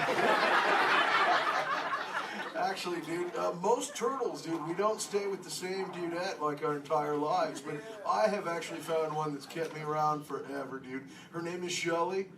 She's my turtle dove, dude. We've been together for 130 years, dude. But it's still so awesome, it only feels like the first 75. It's really cool. Hey, can I tell Shelly you said hi? Can I tell her you said hi? Hi. Oh, dude, she'll totally love to hear about you, dude. Let's see, who else has a question? Let's see. Let's go. Hey, John, dude, jump across the aisle up here near the front. There's totally a mini man. He's getting his fin waved by another dudette. Hey, little dude, what's your name? Braden. Oh, cool, dude. What's your question, Boogie Braden? How many kids do you have? Yeah, I got 65, dude. John, like I said, well, I already told you about my twins, dude. But like Squirt, he's my youngest. And then there's Sheldon, Shelby, Michelle, Herschel, Rochelle, Trishelle, Shell, Lella Ding Dong. See, I got my teenagers, Leonardo, Donatello, Raphael, Michelangelo, Zach, Kelly, Slater, Screech, Jesse, Lacey, Chris Jr. Let's see, there's John, Paul, George, and Ringo. John's going through a really weird phase right now, though, dude. He thinks he's a walrus. So there's Michael, Janet, Tito, Jermaine, LaToya, Randy, Marlon, Chris Jr., Chris Jr., Chris Jr., Chris Jr., Chris... Well, there's lots of Chris Jr.'s, dude. All the way up to my oldest son. His name is Keanu. Keanu's not very bright, but we still love him anyway. My What's that? sister's name is Trishelle too. Oh, Trishelle, dude, that's a totally sweet name. She must be part turtle. That's Actually, hey, maybe you can help me out with something, dude. I got a question for you. I found a thingy on the beach the other day. I'm not really sure what you human dudes call it. Where did I put that? There it is. Hey, dude, what's this? That's a bikini. Oh, cool, a bikini, dude. Do you use a bikini when you go swimming? Oh, why not? Because I'm not a girl.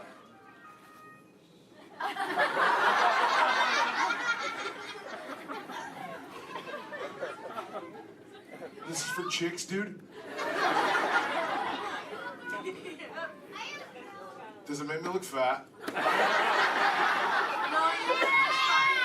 Anyway, dude. Oh, let's see, dude. Hey, John. Up in the seats, dude, over on the other side. First row on the outside, second noggin over. That dudette with like the specs on the noggin, she had her fin raised too. Where, dude? Sure, from the two noggins to the outside. Oh, totally. Hi, dudette. What's your name? Cassandra. Oh, nice to meet you, Kahuna Cassandra. Hey, oh, did you have a question too? Yes. Do What you speak a second language? Yeah, I speak a little bit of whale, some orca, and some dolphin. That's pretty cool. I'm learning, like I said, like I speak human pretty well too. But you know, my friend Little Blue, she's like the best at it, dude. Hey, do you human dudes want to meet Little Blue? I think she's around here somewhere, dude. Call her out, dude. Say, "Hey, Little Blue." Whoa, there she is. Hey, Little Blue, dude. Check it out. I was hanging out with these human dudes. Cassandra over there wanted to know if I speak any other lingo, dude. I told her I was speaking just a little bit of whale, dude. I can speak whale. I totally Okay, know. everyone, repeat after me. Hello.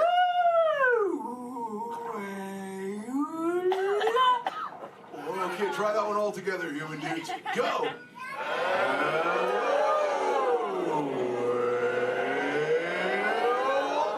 Wow, you human dudes speak whale really good, dude. That was just like excellent. Oh, too bad there's no whales around here, though, dude. You know, sometimes you speak whale and there are like 80 whales swimming around you. Yeah, totally. Not today. No whales around here, dude. No whales. No whales in the ocean today. Try to speak sea. Where? Whoa! Oh, dude, look out! The humans call the whale, dude! Grab stuff! Swim away!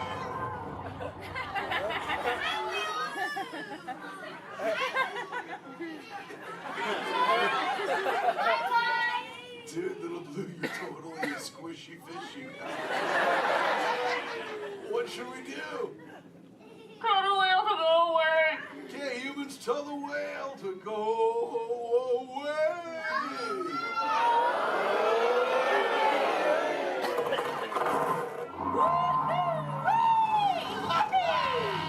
That's excellent. Oh, see you later, little blue. Hey, humans, put your fins together for saving little blue. You so totally rock. Yeah. Awesome. Thank you so much, human dudes, for sharing with me. I can't wait to get home and share all this knowledge with Squirt. Hey, but before I go, human dudes, remember this. We all share the same ocean, humans and turtles alike. So treat everyone you meet like an oyster, dude, because you never really know when you just might find a pearl, dude. That was like a warm and fuzzy moment, wasn't it?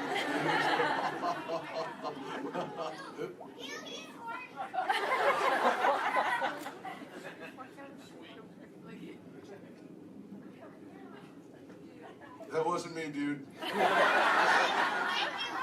That was my twin. See you later, human dudes. Rock on! Later, Missy Ellen and Freshman. Awesome. All right, you dudes, find your extra buddy and discover into the doors in the back. Thanks for swimming by.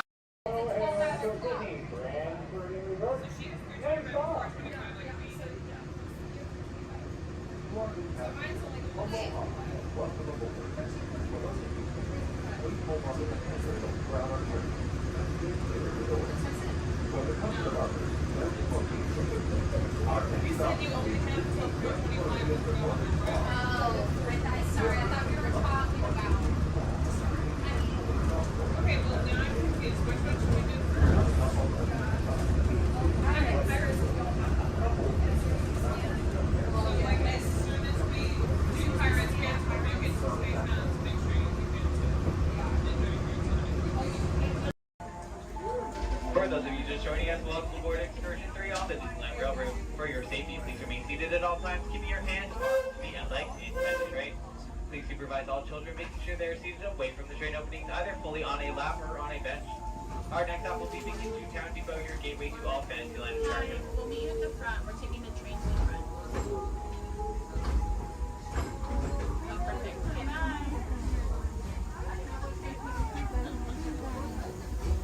For those just joining us, welcome aboard the Disneyland Railroad. To ensure a safe ride, stay seated with your hands, arms, feet, and legs inside the train. And please watch your kids. Para su seguridad, permanezca sentado y mantenga las manos, brazos, pies y piernas dentro del tren y cuide a los pequeños. We're now here in Splash Mountain, rumored to be the location of a one and only Grappin' Place. If you look real hard, you're just for a time. It's where the critters are celebrating a zippity-doo-dah day.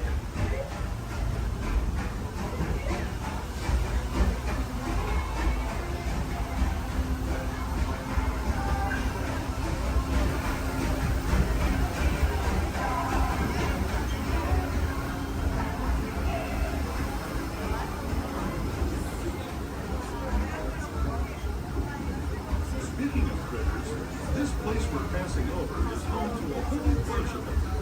Here in Critter Country, you can join Winnie the Pooh, Tigger, Brer Rabbit, and Brer Bear on their fun-filled adventures.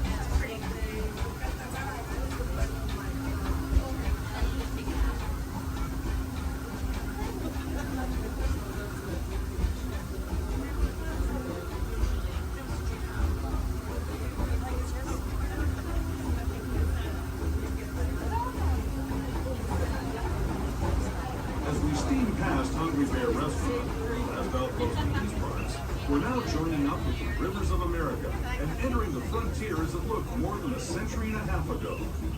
This is my favorite part of the journey.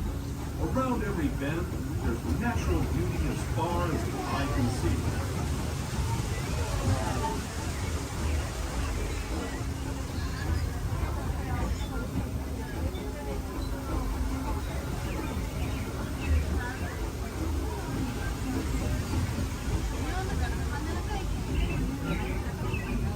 There is the revered Indian shaman, sharing his stories with those in the great river valley below.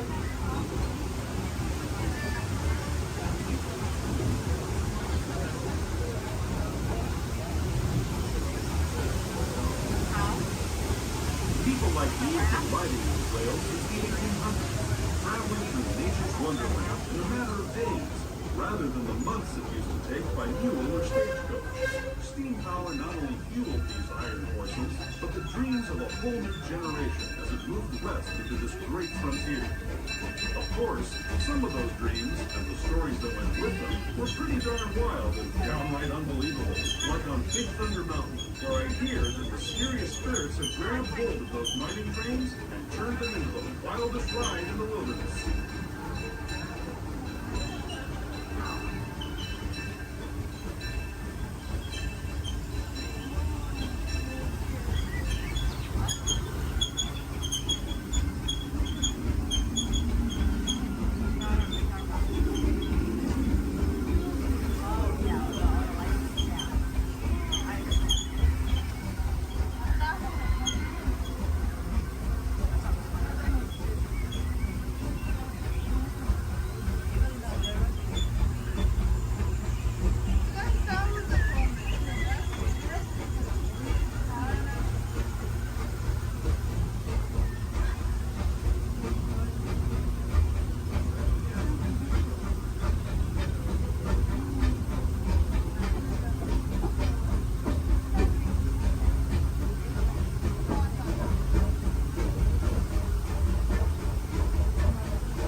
Gateway to Fantasyland, where you'll find many of your favorite Disney animated characters and as we make our way to Mickey's Toontown Depot, we do ask you please remain fully seated until the train has come vehicle and complete stop. Some of your stop for all kinds of attractions, including the Small World, Alice in Wonderland, Peter Pan's Flight, and our other favorite little train, Casey Jr.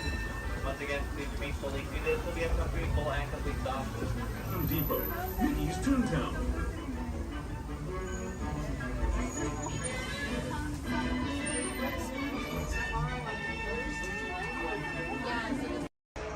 Ensure a safe and glorious drive.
All right, everyone, for your safety, please do me a favor. Leave this center aisle clear and all side aisles clear as well. If for any reason you need to leave the theater, you can do so through these two right rear exit doors. That's if you're looking to leave. Please do so through these two right rear exit doors. They're a little bit heavy. Just give them a big old push and they'll open right up for you.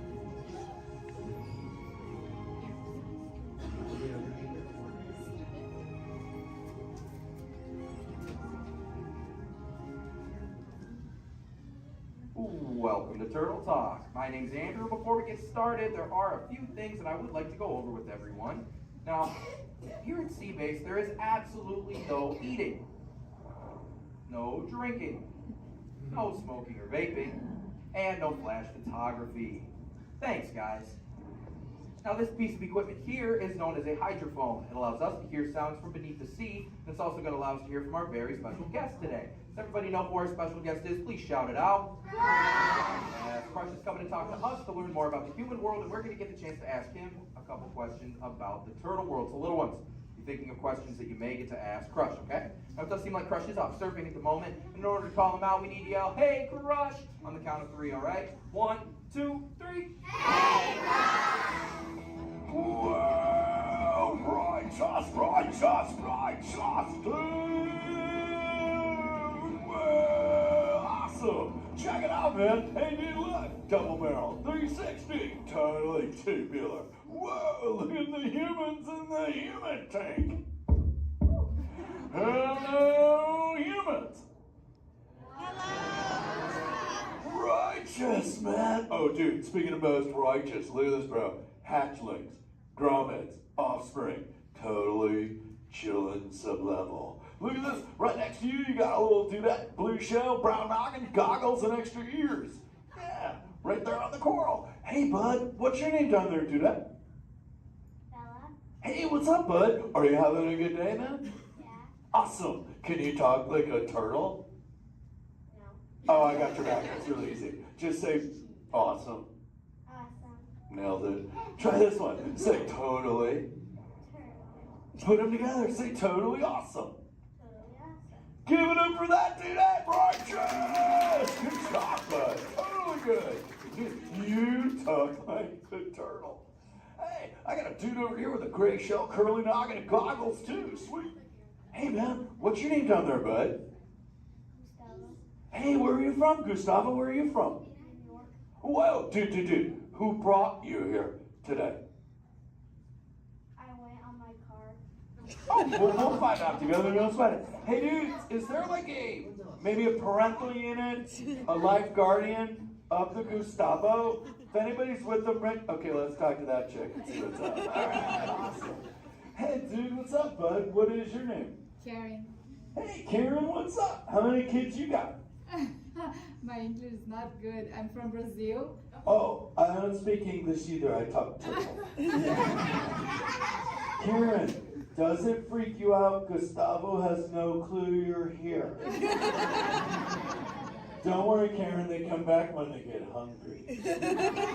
Karen, did you feel it, bud? Did you feel it? We're sharing a moment. Look at you, Karen. Awesome. Dude, my son's short. He's like this. He goes, Dad, what's up with all the humans? And I go, dude, I do not know. Human dudes, I need human help. Can all of you help out and answer Squirt's questions? If you want to help, say, Chaw! Righteous! You so totally rock, dude! Oh, wait a minute. Sorry, dude, my bad. Check this out. When a turtle says, you so totally rock, everyone says, dude! Here we go. You so totally rock! Dude! You so totally rock! Dude! Now all of you totally talk turtle. So, on to Squirt's question. Numero uno. He goes, Dad, if humans go to a beach, what do they do? I said, bro, I do not know. Humans, do you go to the beach? Yeah. Awesomeness. Okay, answer it for the Squirt dude. What does a human do at a beach? Shout it out. Swim. No way. Who likes to swim? Wave some fin if you love to swim, man. Oh man, I got wavers. Look, even on the bench. What's up, wavers? Dude, wanna see me swim? Say go crush. Go crush. Let's rock. Everyone yell. Rip it. Rip it. Roll it. Roll it. Punch it. Punch it. Rip it. Rip.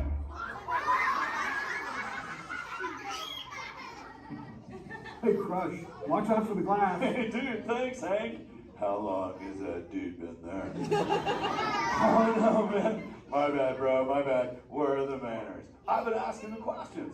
Dudes, do any humans have a question about being a turtle? Raise a fin. Hi, if you have a question about turtles. Cool. Got a chick over here, aisle style, red shell, brown knock, hanging loose. Hello, bud. What's your name? Hey, bud. What's your question? What turtles eat? Oh, dude, we're chowing green seagrass and green sea kelp. Big dudes, you're sitting on green seagrass benches. But check it out, Harper. We only eat green stuff, and so it actually turned us green. So, like, I'm green, and my kids are green, and my parents are green. Oh, and my wife's green, and my favorite color ever, purple. He's pulling your fin. It's green. Hey, there's a purple chick over here with like a jellyfish lid. Let's talk to this one on this side. Hey, bud, what's your name down low? Scarlet. Hey, cool name, Scarlet. What's your question? My name's not Scarlet. Oh, wait, what's your name? It's Charlotte.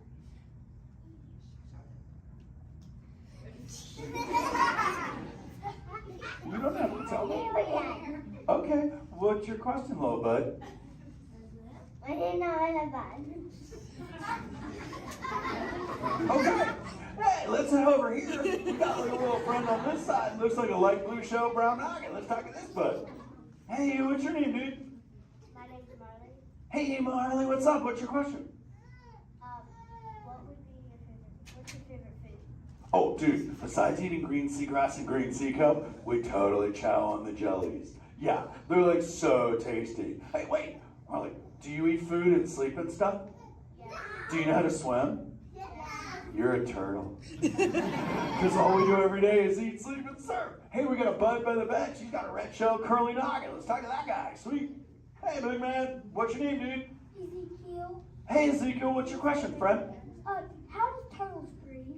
Okay, here's the deal. We have to go up every 15 minutes, bud, because I'm like you. I breathe oxygen. But here's the deal. We have to go up every 15. But when I sleep, Ezekiel, we can go in this little cave right there. See the green shell sticking out over there? We got to tuck under, and we can sleep 5 hours straight and absorb oxygen out of water when we're underwater. Who else has a question? This is kind of cool. Oh, whoa, dude, check it out. We got like a little friend chilling on this side by the bench. Looks like a grayish blue shell, brown rock sitting on her own flips. Dude, what's your name over there, bud? Abby. Hey, Abs, what's your question, Abby? How many babies can a turtle have? Well, mommy turtles, man, they go to a beach, but it's the same beach every time. And they drop off like 90 to 100 eggs. But here's the cool part. When the sand is really warm, Abby, everybody is a dudette. And when it's cold, they're all dudes. So we say, dudes are cool and chicks are hot. This is awesome, humans. Hey, the Jelly Man. I was talking about you, buddy. Oh, Crush. Hey, man. I'm trying to get away from a turtle pile. Marlon, turtle piles are a celebration. Everyone yell, turtle pile!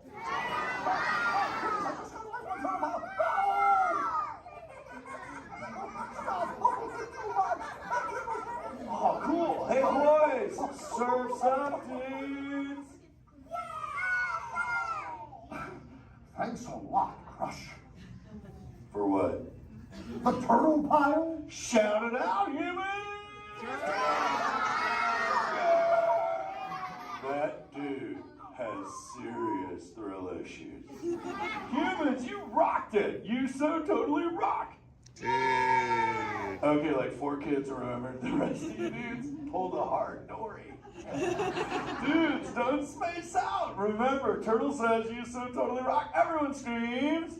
You so totally rock! There you go, you're back again. Oh, bummer. Hey, bro, the frequency thing is not working. Whoa, it's Bailey. Call him back with your fins. Put your both fins up. Yeah, put your both fins up. Go.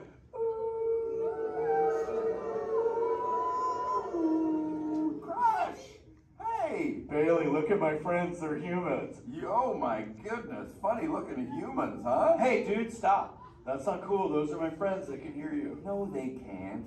Watch this. Hi, humans. Oh, okay. Why didn't you tell me? Dude, I tried, man. You got stoked out. Wait. Ooh. Yeah, that thing. I'm getting something. Ooh, wow. Some of you have 4 ears. Weird. I'm not judging. Humans. Later, Crush. Later, Bailey. Everyone say, later, Bailey, dude. Bailey's echolocation's awesome. We're going to do it. Everyone, both fins up. Go. Okay, sub-level. Really good. Back bench. Solid. Grandma, in the corner. This is where we put our fins up. Good job, Grandma. Good job. Fins up. Eyes closed. Go. How many fins am I holding up now? No, you gotta go. Yeah, you so totally rock. Squirt, come here. Squirt, look at this. Squirt, I just taught humans your ultimate favorite. Sweet. Dude, go for it. They'll blast you. You so totally rock. Yeah. Rock on, human dude. Rock on, Squirt. That's my son. I'm gonna jam. Oh wait, remember this thing. You gotta be good to the oceans. And the oceans will be good to you. And slap the fins together for my man Andrew. Rocking the mic, man. Oh, righteous. Love you. Use the word dude all day long because your parents will love you. Hey, Karen. You're welcome, Karen. Let's go. You so totally rock. Let's give it up for Crush. If you would like to learn more about Crush and his friends like green sea turtles, manatees, or sharks, you can do so up on the 2nd floor of Sea Base. Now, little ones, don't move until your adult comes to get you. Adults, please collect your belongings, collect your children, head on up to those 2 right rear exit doors. Or if you're safety, please don't stand up. Hello, Imagination Institute, Dr. Channing's office. I'm sorry, Dr. Channing is hosting a tour of our sensory dining room. Yes, hello, Dr. Channing's office. Hello, Dr. Channing's office. Hello, Dr. Channing's office. What's that? You can't control your imagination and it's running wild. Oh dear. Yes, I'll have him call you as soon as he's available. Hello, Dr. Channing's. I want 2 on gray, 4 on orange. 2 on gray, rest of you on orange. How many here? 1. You're going to be over here on blue. And 2, you're going to be on blue. Now, stand over your color, face the center, shoulder to shoulder. Now remember the color you've been assigned. Blue, red, gray, and orange. It'll be an important part of your interrogation process. You're going to need to know that color at the end of your interrogation and possible long-term goals. How many? Give me a sign blue. Quickly, to the end of the hallway. How many? 4. Give me a sign red. How many? Now, this cell door opens, I will call you in by your assigned color. And you will tell us everything. No, oh, you're going to have a tough time in interrogation. Get on your color. There you go. Scoot over, Blue. Make a look for him. Get on your color. Not the lights, on the color. Start to go.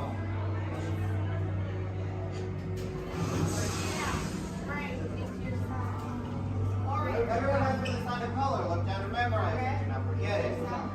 This was for interrogation. Which will be dead shortly. Is that your only speed? Slow. Let's move it along.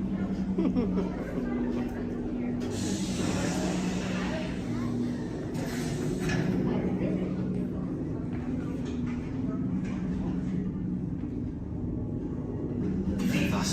Yes, General. Enemies of the First Order, we will soon snuff out your meager resistance. You chose the wrong side, and now you will pay. The resistance prisoners. You have what I want. You know the location of the secret base, and I will take it from you. We are needed on the bridge. Keep the prisoners here. I will return to finish this personally.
Keeping your hands, arms, feet, and legs inside the car. And please, supervise your children. Remember to stay clear of the doors, which will open and close automatically. Enjoy your trip aboard the Metro liner.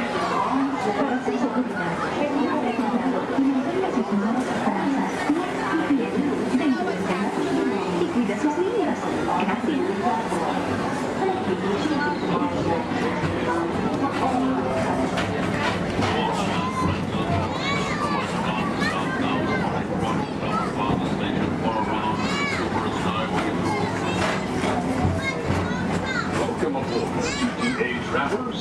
We hope you enjoyed Tomorrowland Transit Authority's Super Skyway.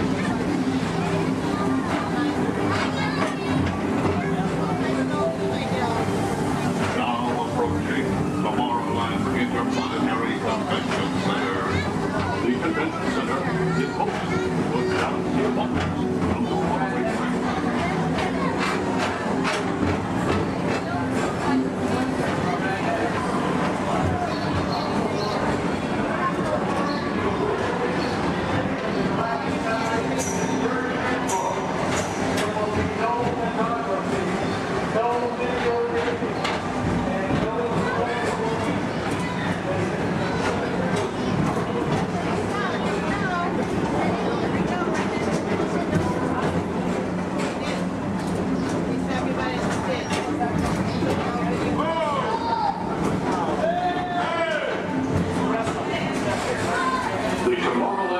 Retro Historical Society presents Walt Disney's 20th century vision for the future. This model city dared to dream the perfect community in which to work, live, and play.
Attention, all visitors from Galaxy M31. Please keep forward-facing tentacles clear of oncoming Metroliner vehicles. Thank you.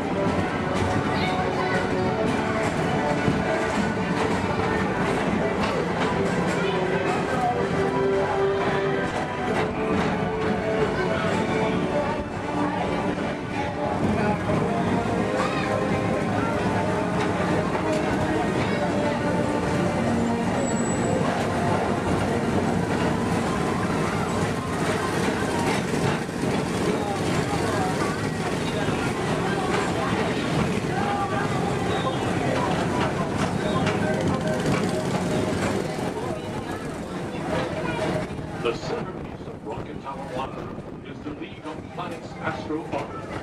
This symbol of universal harmony and big culture provides all beings with an exhilarating spin around the planets.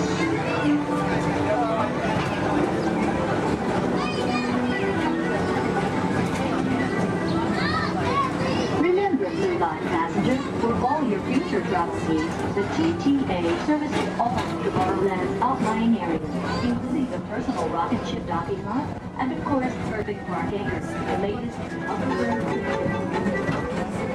Aging Mr. Morrow, Mr. Tom Morrow. Your party's staff has arrived. Please give them a ring. Now approaching Walt Disney's Carousel of Progress.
At the heart of tomorrow. Come now, rejoin us and believe in the promise of tomorrow.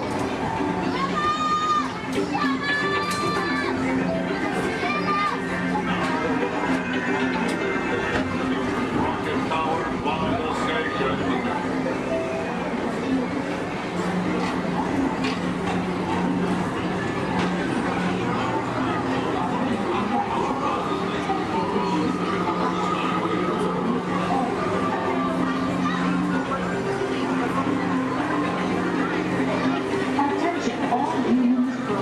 Intergalactic beings.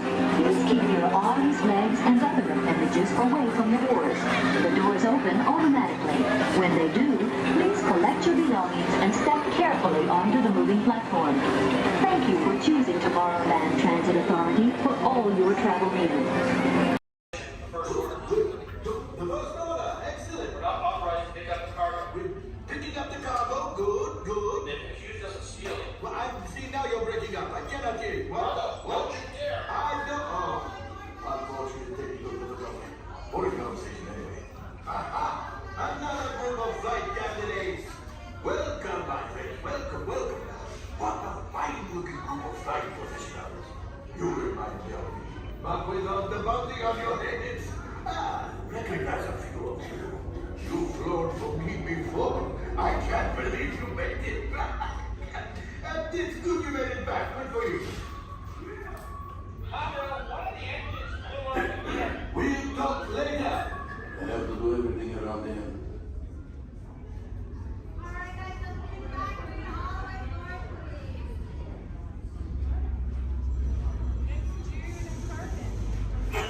Yes.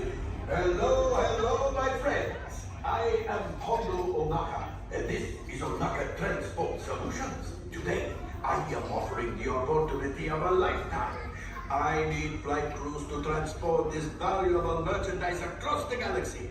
Pilots to navigate, engineers to operate the ship, and gunners to defend the shipments. And that is where you come in. Oh, the Millennium Falcon.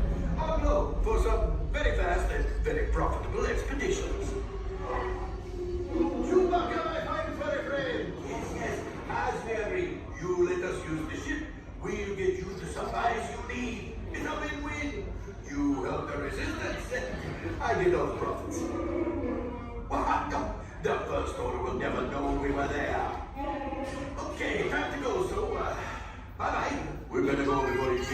Now, put it on, my friends.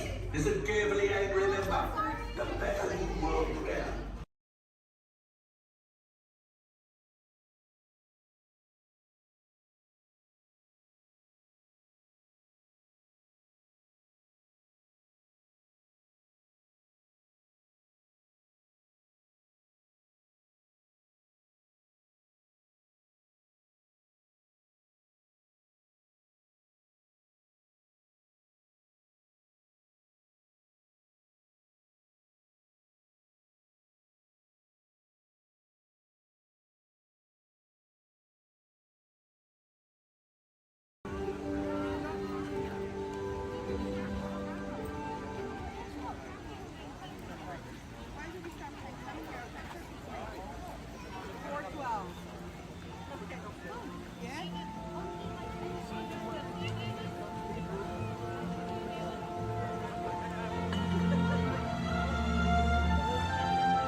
The People Mover is the perfect vehicle for people watching.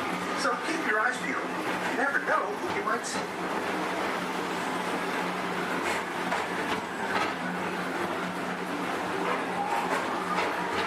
Coming up, Station's Great Escape, where you can report for duty as a security agent for the Galactic Federation.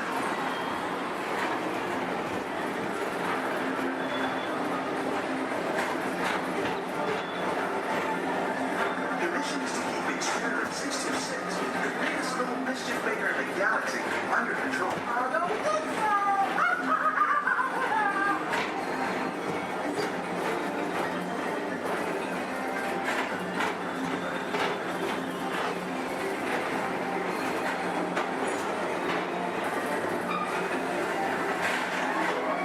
And now, Tomorrowland Transit Authority proudly presents Progress City, Walt Disney's dream for an experimental prototype community into power. Progress City was the inspiration for Epcot, and many of its forward-thinking ideas have been realized throughout Walt Disney.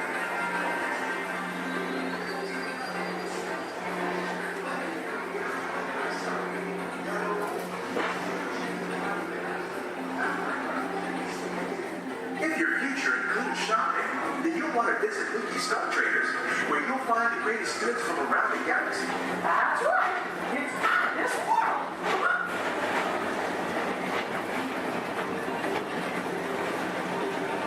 At the Tomorrowland Speedway, put the pedal to the metal and speed towards the checkered flag in your very own race car. Young or old, this is your chance to drive in the fast lane without worrying about getting a speeding ticket.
Please contact Mr. Johnson in the control tower to confirm your flight to the moon.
you take a spin around the planet and ascend to otherworldly heights.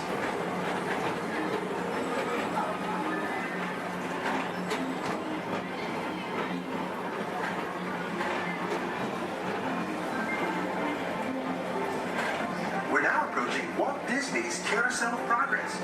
Inside this rotating theater, full families welcome you into their homes of yesterday and today, starting way back at the turn of the 20th century. First presented at the New York World's Fair, this legendary circular theater celebrates the progress that has made our lives better. It's a perfect reminder that there's always a great, big, beautiful tomorrow shining at the end of every day.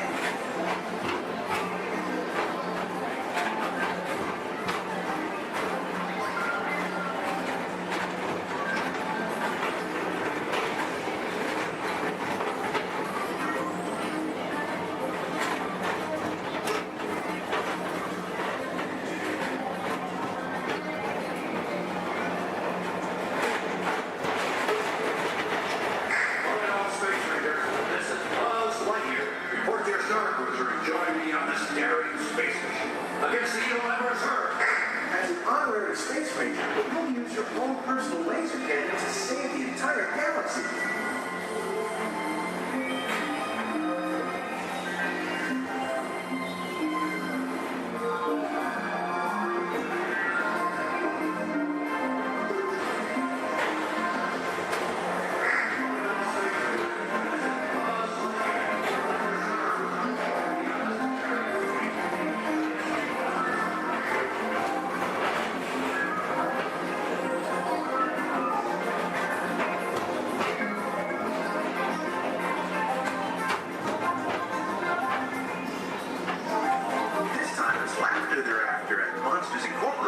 So drop in and join Mike Wazowski and all his pals at Monsters Incorporated Laugh Floor. Share the fun.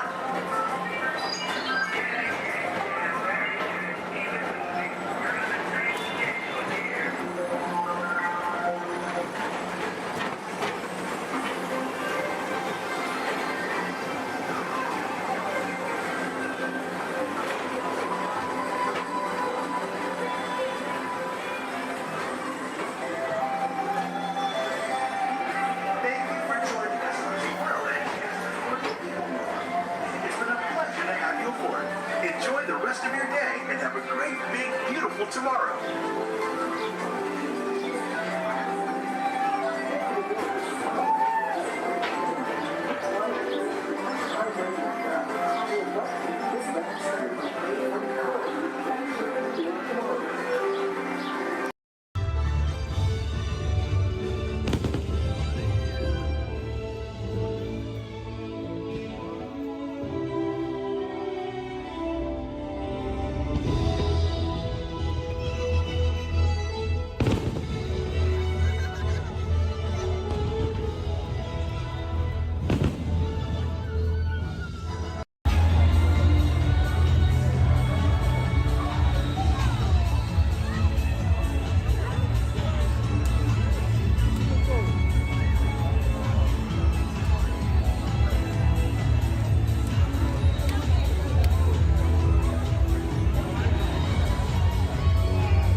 Robots have been a part of our imagination for longer than you might think.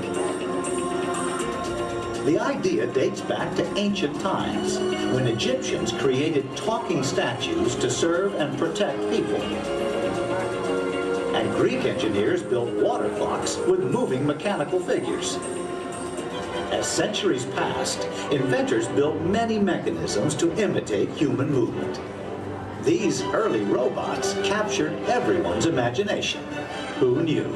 Perhaps one day, a mechanical being might really be able to walk, talk, And here he comes, ladies and gentlemen, walking up to greet you under his own power. even help people. In 1920, a Czechoslovakian writer was the first to call these automatic helpers robots. From then on, robots became popular in stories, art, and especially in the movies.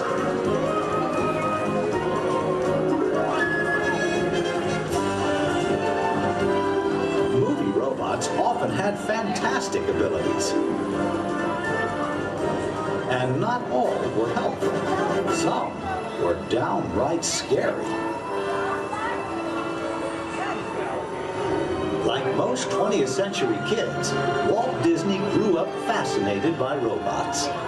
They quickly found their way into classic Disney cartoons.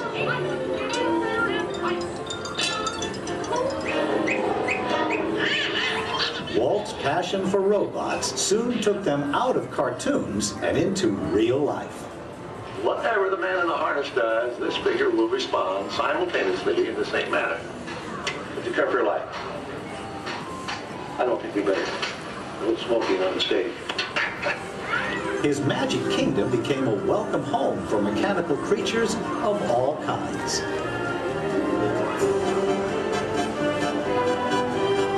Walt's pioneering work in audio animatronics made robots familiar entertainers at Disneyland, delighting millions of visitors. Meanwhile, in the world of science, advances in hydraulics, microcircuitry, and digital computers were turning science fiction into science fact. Robots had stepped out of the realm of imagination. Today, they are everywhere we and they look. In outer space, in factories, even in our homes. For years, the biggest challenge robotics engineers faced was something we usually take for granted, the simple act of walking. Of course, walking on 2 feet isn't always so simple, especially when we're young. Even as adults, walking has its ups and downs, because it requires well-developed balance and coordination. Making a humanoid robot walk on its own 2 feet is very complicated. Yet this is the challenge that Honda, the mobility company, took on almost 20 years ago. Honda's first prototypes walked in a straight line only, and falling down was a big part of learning. The next prototypes had better balance, but turning was a very slow process. Step by step, the engineers persisted.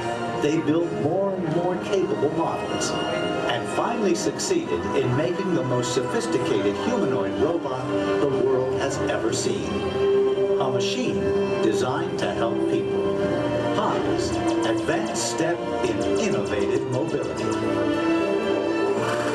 Asimo.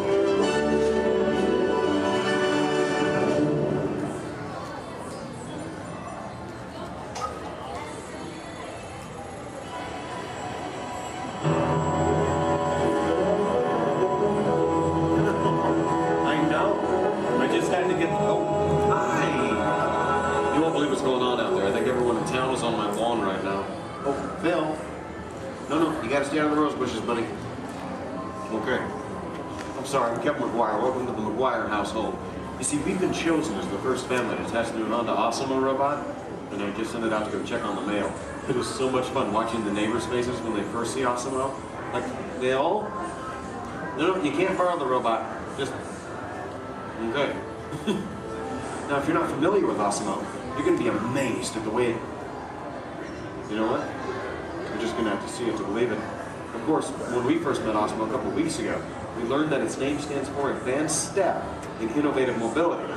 Oh, here it comes now. Everyone, say hello to Asimo.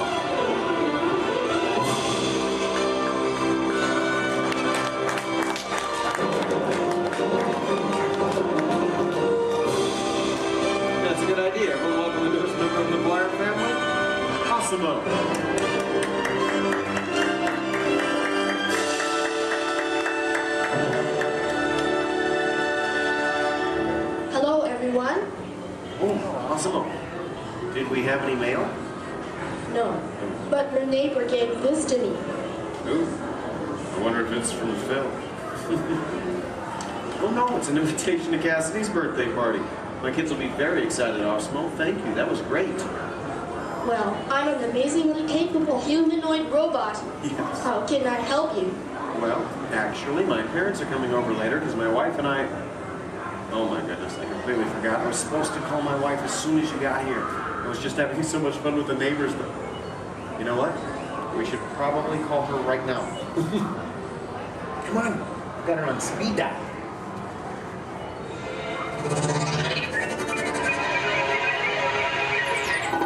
Hi, honey. Hi. Hey, look what just arrived.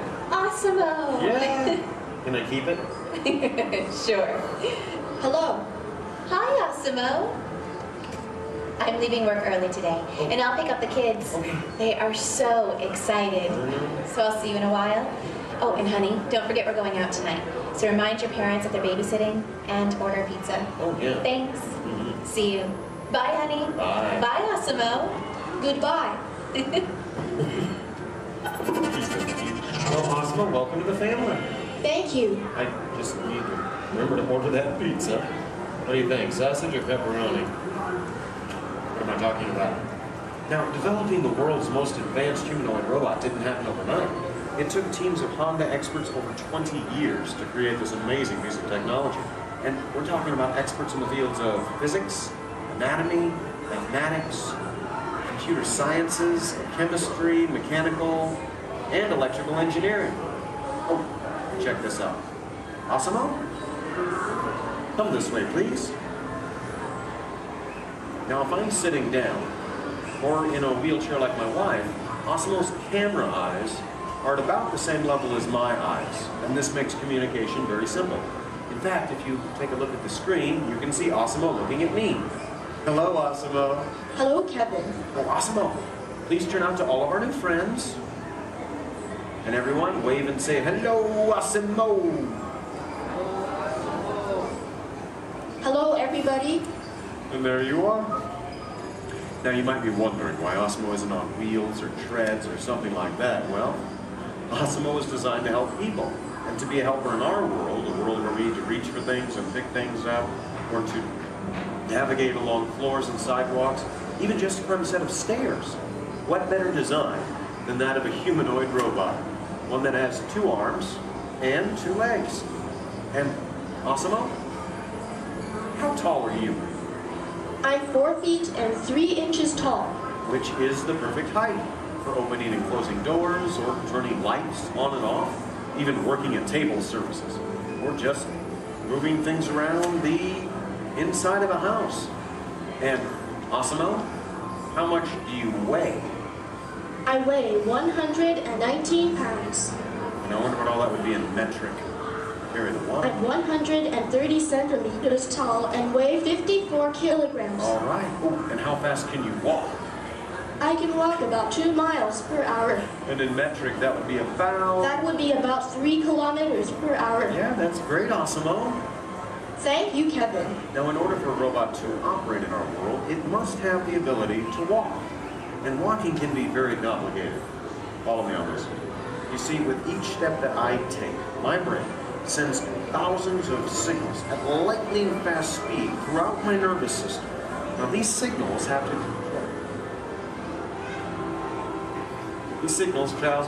to the muscles, tendons, and ligaments in my legs, hips, arms, and shoulders, which all have to move in sync just for me to keep my balance. But the really amazing thing is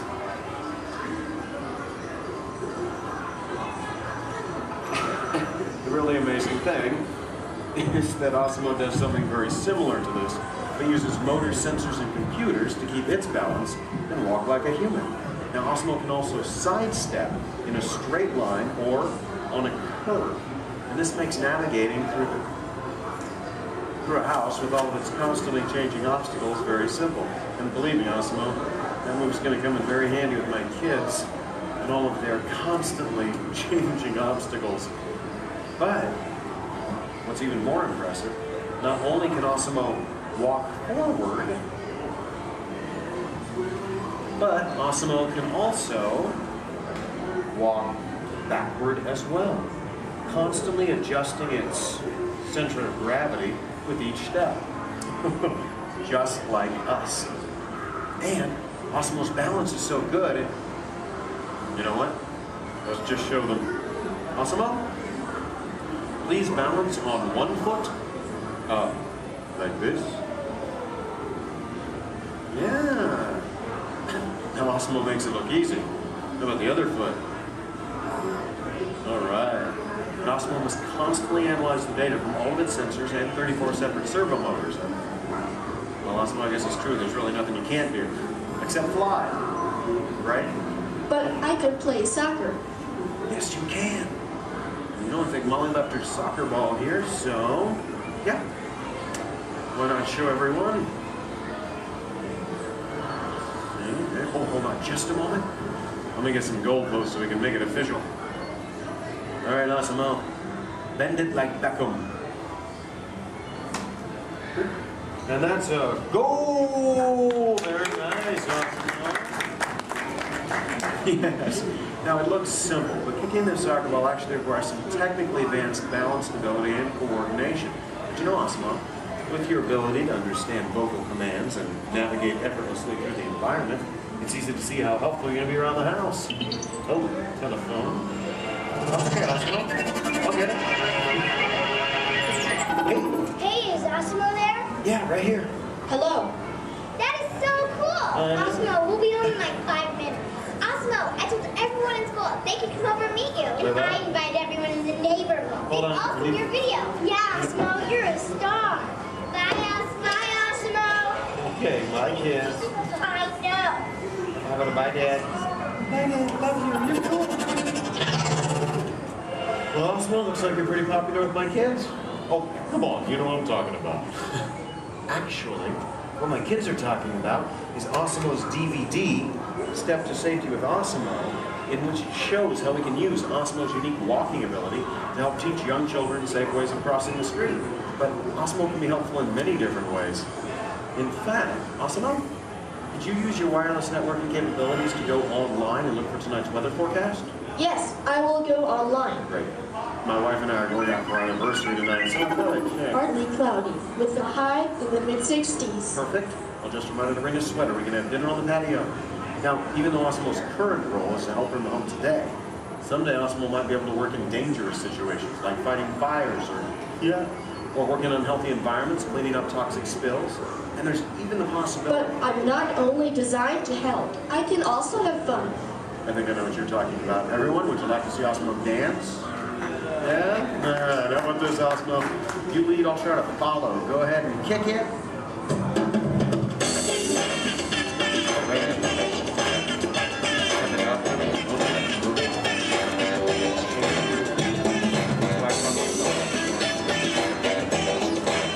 I have no real sense of rhythm. Maybe, I don't have it.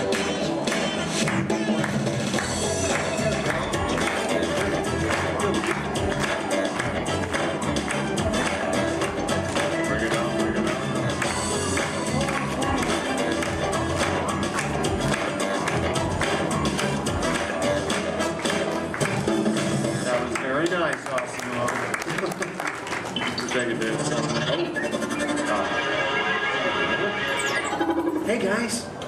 It's on, Dorothy. Hello. Oh, hi dear. Hi, Mom.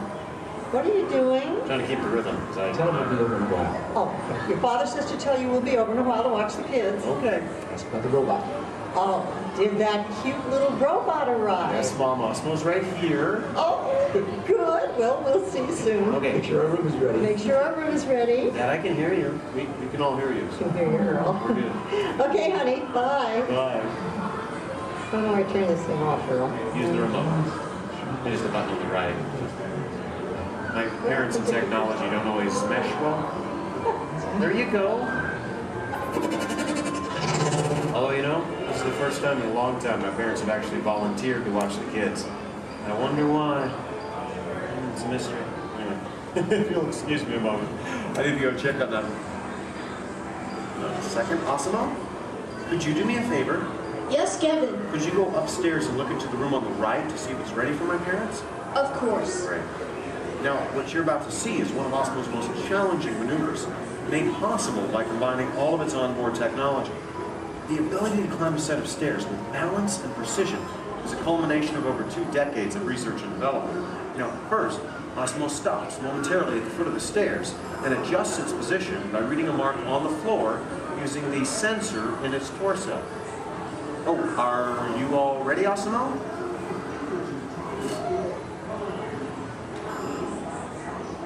I am ready. Okay then, go for it. Now, with each step, Osmo must adapt and constantly counterbalance using all its computing power to remain upright all along the way. Way to go, Osmo! Now that is truly a historic step forward in human technological progress. Okay, Osmo, go ahead and take a look into the room and see if it's ready for my mom and dad, please. And, oh, that looks perfect. Thank you, Osmo. You're welcome.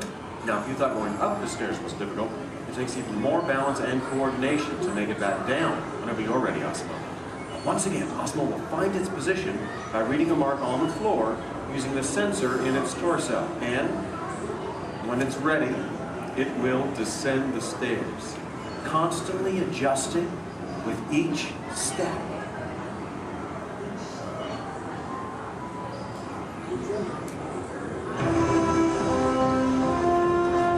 All the way down. That was amazing. Honestly, Osmo, I don't think there's anything that can top that. So, Excuse me. Oh, yes? I can even run. That's right, you can. And we have the room. Okay, well, you get ready. I'm going to tell them. Folks, you're in for a real treat. This is something that I've heard about, but have never seen in person. You see, Osmo can actually run. Yeah. Okay, oh, and it looks like Osmo's getting warmed up, which is something we all need to do before any physical activity. I mean, no one wants to get a cramp in a servo motor. Now, in order for Osmo to run, both of its feet must leave the ground at the same time, if only for a moment. And Osmo is the only life-sized humanoid robot in the world that can accomplish this, moving at speeds of nearly 4 miles per hour, or in metric, 6 kilometers per hour. Okay, Osmo, you just let me know when you're all warmed up and ready.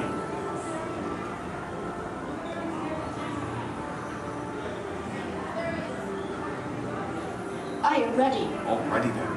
On your mark, get set, go!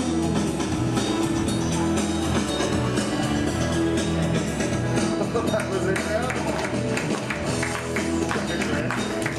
Watch me turn around.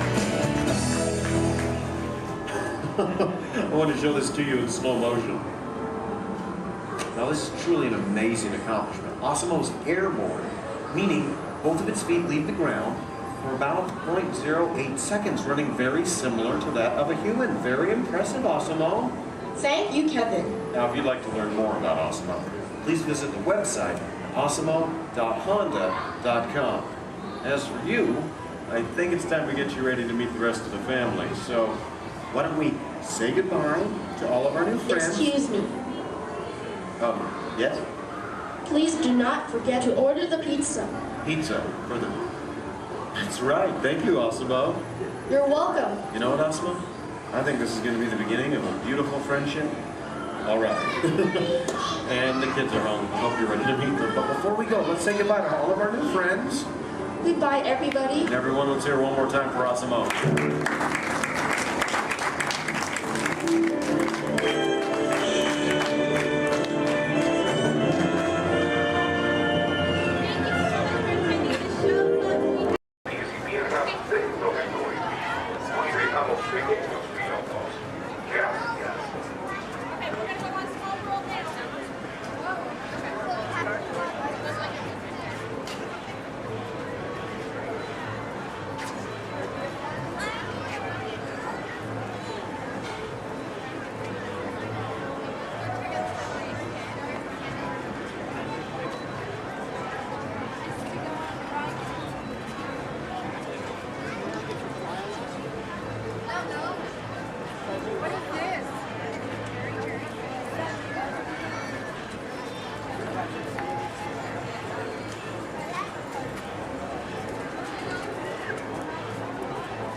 Ready to fly.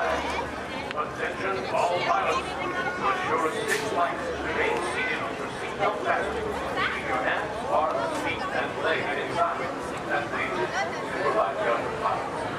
To make your rocket ship fly higher, pull back on the control lever in front of you. To descend, just push the control lever forward. Thank you. Pilots, prepare for liftoff.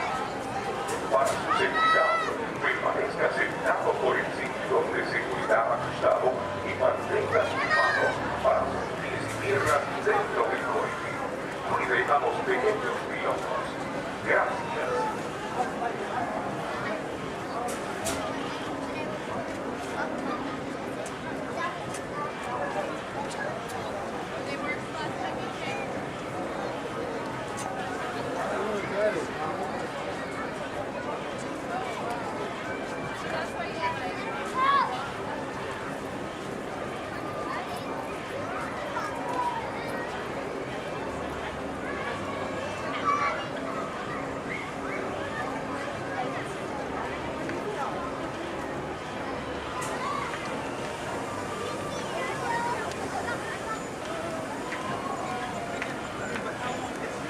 Attention pilots, rocket ships have initiated landing procedures. Please remain seated until your rocket ship comes to a complete stop. Then follow the arrows to the flight deck. Happy landing!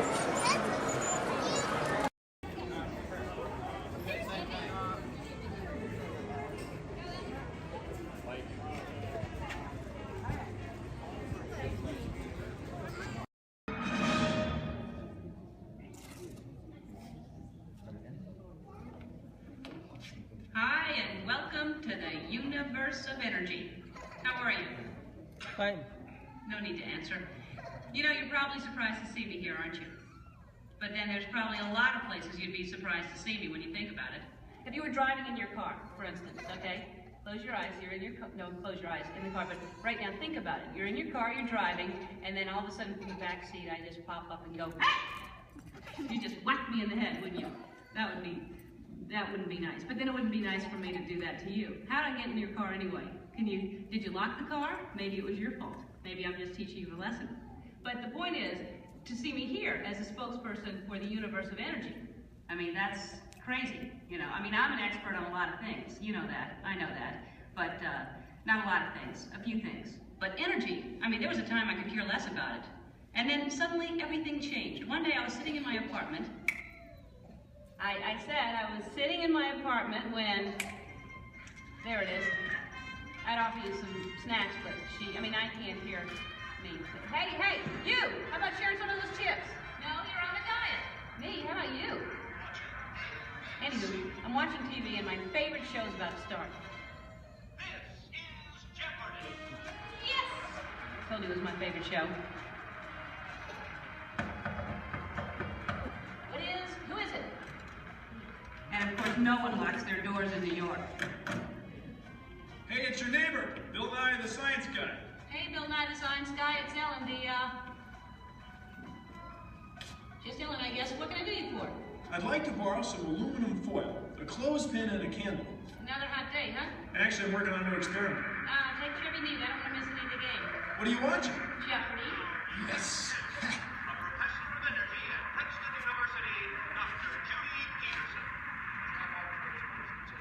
Oh my gosh. What? It's my old college roommate, Judy Peterson. She was such a smarty pants, know-it-all. I had the best nickname for her, though. What was that? Stupid Judy. Ellen, that makes no sense. She has a PhD. I know, but it made me feel better. So now I guess she's some hotshot, energetic professor. She's a professor of energy. Whatever. Who cares about stupid Judy and her stupid energy? Ellen, energy's the most important thing in the universe. Oh yeah, sure. Take her side. I'm not taking her side. It's just that without energy, nothing would go. Nothing would happen. I mean, there'd be nothing. Well, then we'd really be in jeopardy now, wouldn't we? Yeah, well, what is, thanks for the supplies, and see you later. What is? Bye-bye. It's the Parliament of Israel. Right again. Go. Right again, Judy. Stupid Judy, stupid energy. Maybe the universe needs energy, but I don't. I'll take a nap for 100. I know. Big piece of corn right there in the teeth. How could you not see it? I'm gonna have to call you back. Now, as most of you know, when someone falls asleep watching TV, that person is going to have a what? Anyone? Sequence. Anyone? A crick in the neck? Bad hair day. A dream sequence. That's right, ma'am, a dream sequence. Right. Mine was more of a nightmare, actually. And actually, we should get some fog in here. Always nice to spice up a dream sequence with fog. No, not in here. Over there. The dream. Scary, huh? This is Jeopardy! Now here are today's contestants. Dr. Judy Peterson, Dr. Albert Einstein, and finally, just Ellen. And now here is the host of Jeopardy, Alex Trebek. Thank you, Johnny Gilbert. Hello, contestants. Welcome to our program, and good luck to you in the game. Here are the categories for the first round of play. Solar energy, wind power, energy from water, fossil fuels, fusion, and finally, gas. Ellen, since this is your dream, we'll let you make the first selection. I will take fossil fuels for, let's go 100. Fine. The answer is, this was formed from microscopic plants and animals trapped in ocean floor sediments millions of years ago. Ellen. Yes, I know that one. That's, what is the stuff trapped? Microscopic fuels and plants and animals and Sorry, Ellen. We were looking for something more than just an embellishment of what I had already said. Anyone else? Judy. What is petroleum, Alex? What is bituminous? What is solar thermal conversion? What is hydroelectric? What is helium?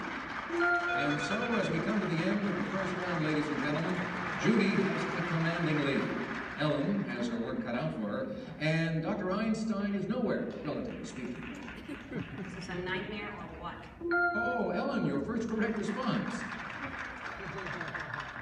Wait a minute. Dreams!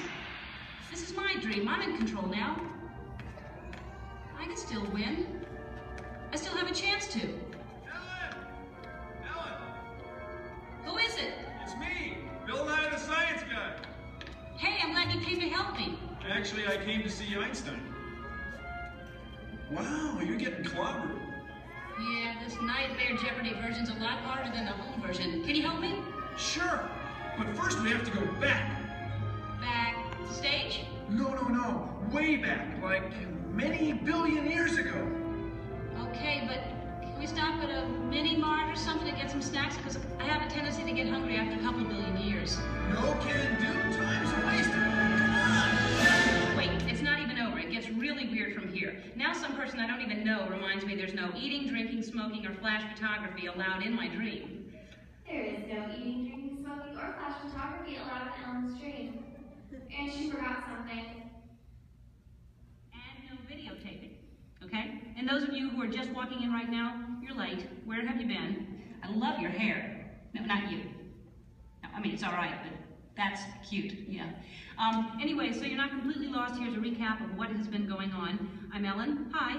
I love Jeopardy. I used to not care about energy at all until I had a nightmare that I was on Jeopardy and all the categories were about energy. Oh, don't I know it's scary. So my neighbor, Bill Nye, stepped in to help me out. Bill Nye, the science guy. You know him? Anyway, so he comes in to help me out. That's what's going on. Got it? Good.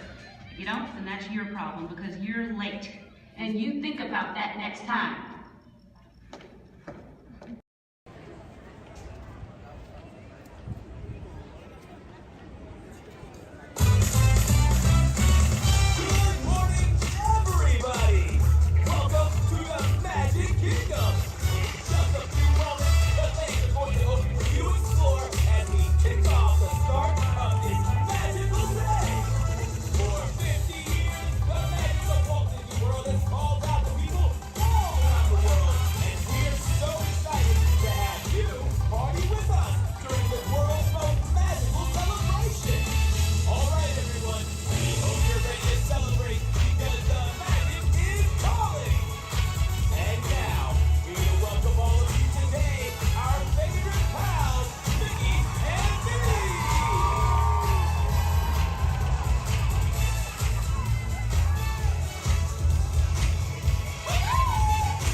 Yeah, all day long.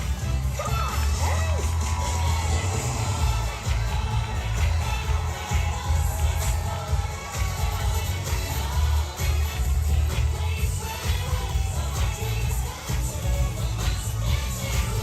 This party's gonna be dancing all day long. And the best part is all of you. Come on, clap along.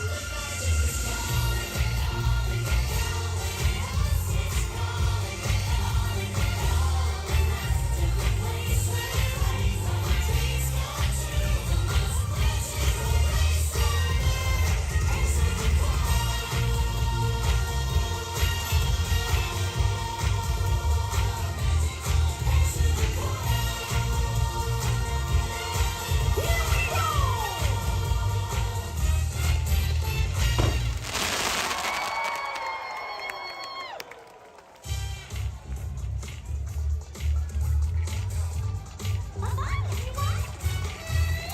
See you real soon. Have a magical day.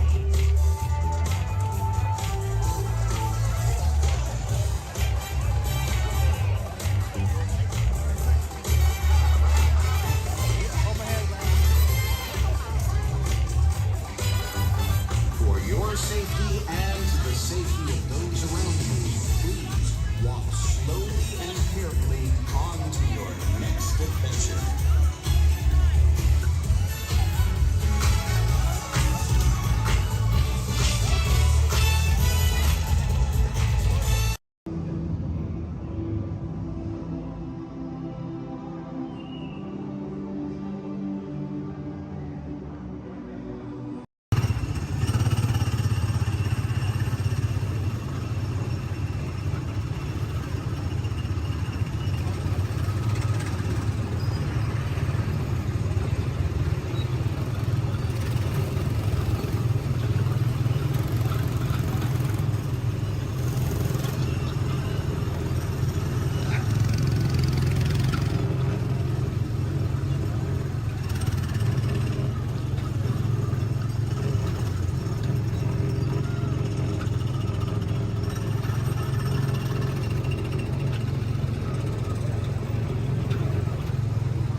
Hello.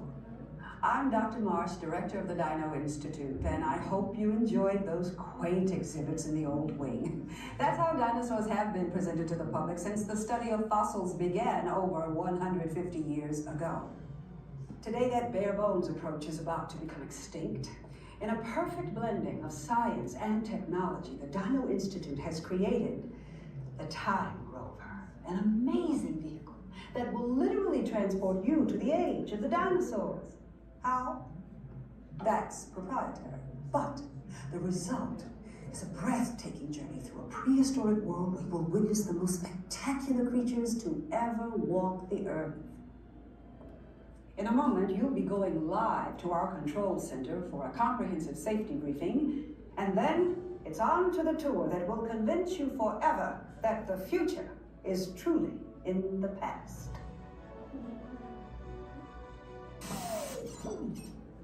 Hello there.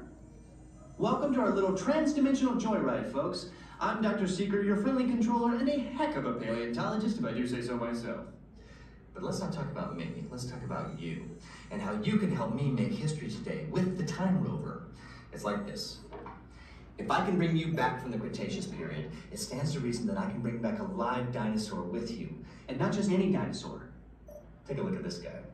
He's an iguanodon, and I'm certain that he is the key to understanding these magnificent creatures.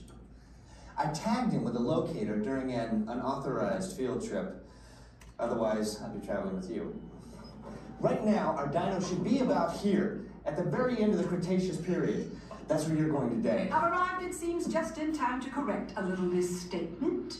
Dr. Marsh. That is impossibly close to the giant asteroid impact that destroyed most life forms on Earth. Our tours are designed to take you to the early Cretaceous period. And I can assure you that all time rovers have been securely locked on those coordinates. That's right. See? Securely locked. Access denied. Continue. Of course. We were just talking about seatbelts. Plug them in, use them. It can get kind of choppy out there, so keep your hands and arms inside the vehicle at all times. Flash photography? I wouldn't. It alters the homing signal, and that's not good. Oh, and one more thing. Those locked coordinates? We're in. Now, here's the drill. You follow the homing signal to the iguanodon, then I'll enlarge the transport field, and boom, you're back with one additional passenger extra large. And don't worry about that asteroid. You'll be in and out of there before it even breaks the atmosphere. Trust me, what could go wrong? Hey, it's me again. Remember, only you guys are going on this special mission, so don't tell anyone, okay?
Guests of Disney's Polynesian Village Resort, aloha! Since 1971, the electrical water pageant has lit up the shores of Bay Lake, entertaining generations of dreamers from the young to the young at heart. As we celebrate 50 years of magic here at Walt Disney World Resort, we invite you to join us in this time-honored tradition. Enjoy the lights, the music, the magic of Disney's electrical water pageant.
To everyone who's ever answered the call of this magical place, mahalo. We have shared the breath of magic. For 50 years, you have trusted us with your dreams, and tonight we hope you feel them twinkling in your eyes, enduring like the sparkle of Disney's electrical water patches. From all of us to all of you here at Disney's Polynesian Village Resort, we bid you aloha and hope you wake tomorrow to find your dreams are even brighter in the light of a new day.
For he heard the dreadful legend that once spoke told of a Halloween spirit, fiendish and bold. Beware the headless horseman on a midnight steed. He's searching for somebody to supply his cursed need. Scurry faster, schoolmaster. Tonight you're not alone. The horseman's riding after you. It's time that you head home.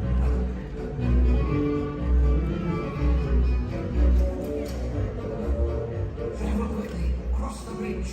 Don't look back. Do not delay. If the headless horseman gets you, you won't see another day.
adventures in Wonderland began when I followed the white rabbit down the rabbit hole. All of a sudden, I fell. Down, down, down. Looking for the white rabbit? Wow! See for yourself. Oh, Mr. Rabbit, wait, please. He went this way. No, that way.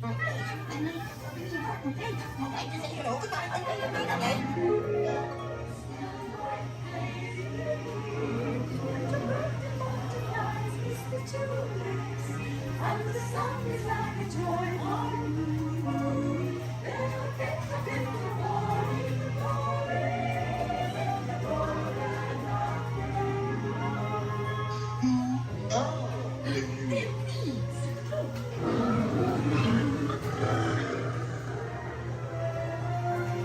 Now this is curious. I wonder if the rabbit came in here. I'm not sure. Well, I am. You do. Wait! Don't go, please!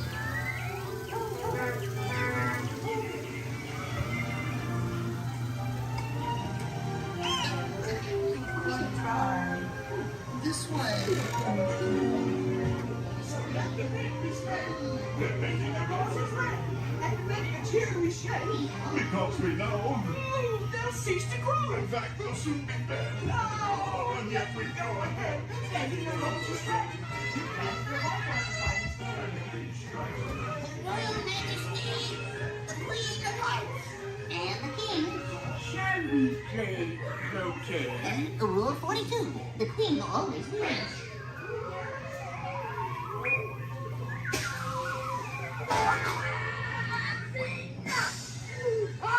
With their heads! Off your heads!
Planetary implosion averted. Have a nice day. Never a dull moment around here, folks.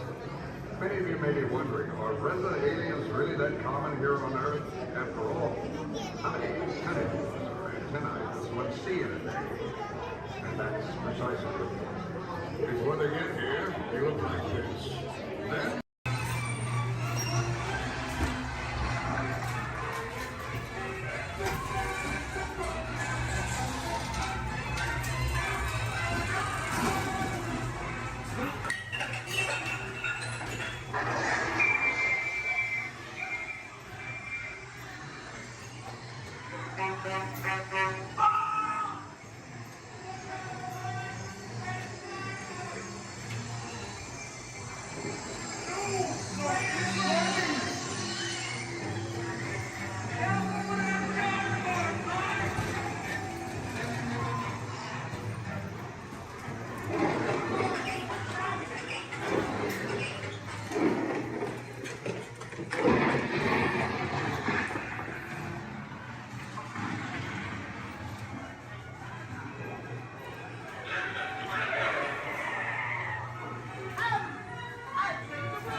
Here we go.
We recently learned that your Terran visionary, Walt Disney, had a similar goal in mind with his early concepts for the experimental prototype Community of Tomorrow.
Here's my pal Walt to tell you how the magic is made. There's a lot of satisfaction in developing ideas into reality. When we consider a new project, we really study it. Not just the surface idea, but everything about it. And when we go into that new project, we believe in it all the way. We have confidence in our ability to do it right and we work hard to do the best possible job. There's really no secret about our approach. We keep moving forward, opening up new doors, doing new things, because we're curious. And curiosity keeps leading us down new paths. We're always exploring and experimenting. Everybody ready? Then on with the show!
To those who just joined us, welcome aboard the Disneyland Railroad. To ensure a safe ride, remember to stay seated with your hands, arms, feet, and legs inside the train. And please, watch your kids. Para su seguridad, permanezca sentado y mantenga las manos, brazos, pies y piernas dentro del tren. Y cuide a los pequeños. Gracias.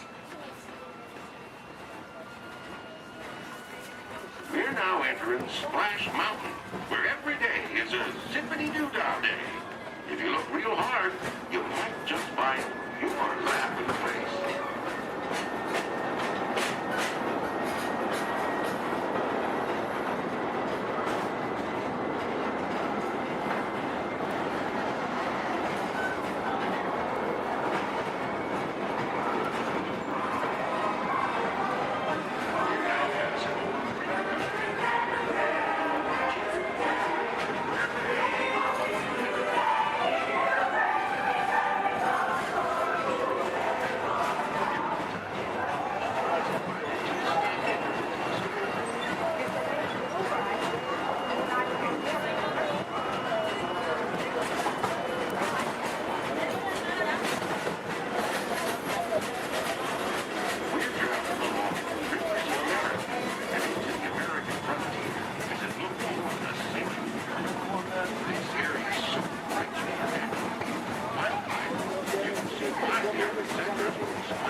many characters and stories.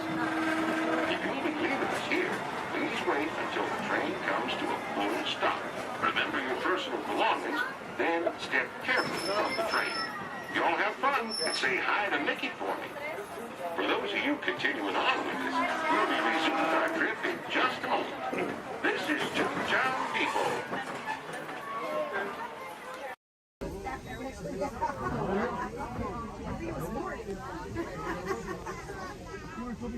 Looks like we're on our way, and I'm so glad to have you with us. The next leg of our journey takes us to Main Street, USA. We'll head for Frontierland after that. Stay seated and keep your hands and arms, feet and legs inside the train at all times. Oh, and please keep an eye on your children. Para su seguridad, permanezca sentado y mantenga las manos, brazos, pies y piernas dentro del tren y cuide a los pequeños. Gracias. Next up is a place that's always ahead of the curve, and not just because we're on the straightaway. Our metropolis of mechanical marvels, Tomorrowland.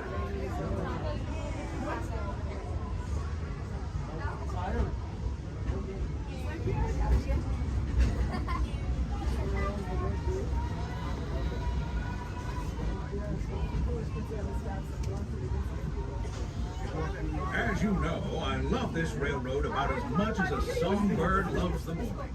But I'm still awed by the rockets and space and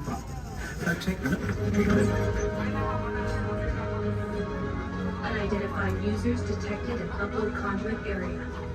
Scanning. Calculating. Locomotive maintaining trajectory. Intervention not required.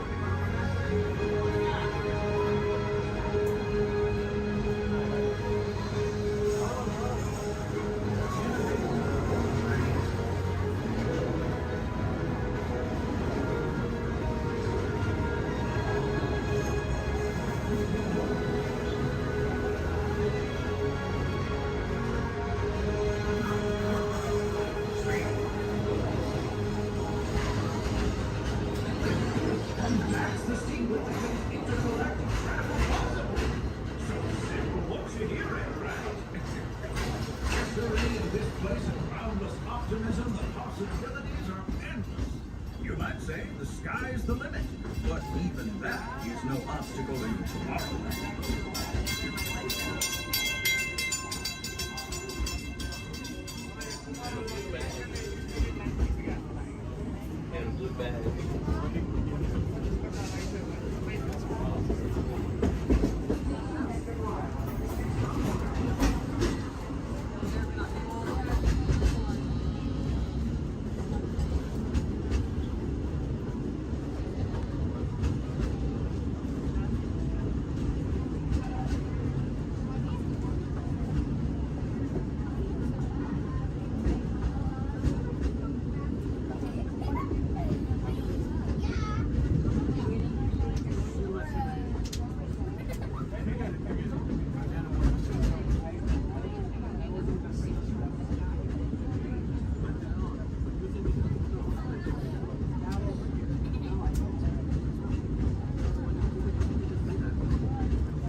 Trip around the Magic Kingdom is almost complete. I can't thank you enough for spending part of your day with me. And I hope you've enjoyed your journey as much as I've appreciated being a part of it.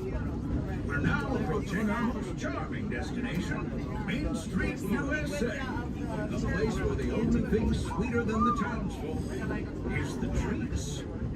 After our stop, we'll be heading for Frontierland, followed by a visit to Fantasyland. For now, stay seated until our train comes to a complete stop. Then pick up your belongings and carefully disembark. If you have strollers to unfold, please take them all the way beyond the platform so your passengers can safely hop aboard. It'd be mighty kind of. And while we're being neighborly, what say we give our fellow travelers a friendly wave hello? This is Main Street Station. Welcome to Main Street, USA. As we come into Main Street Station, please remain seated until I give the all clear. Please remain seated.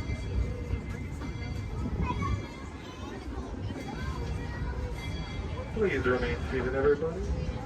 Please remain seated until we get the all clear.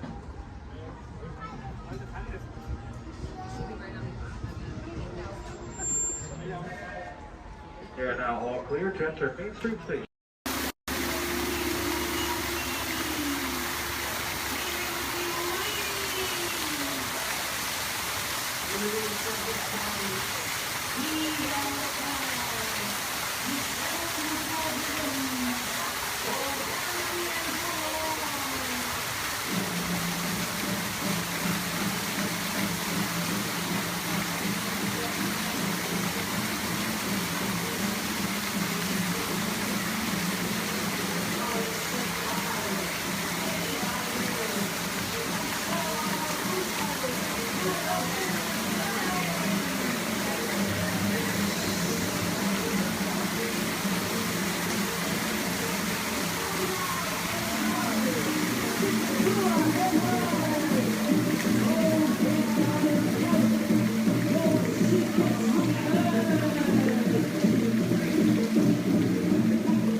Wowee!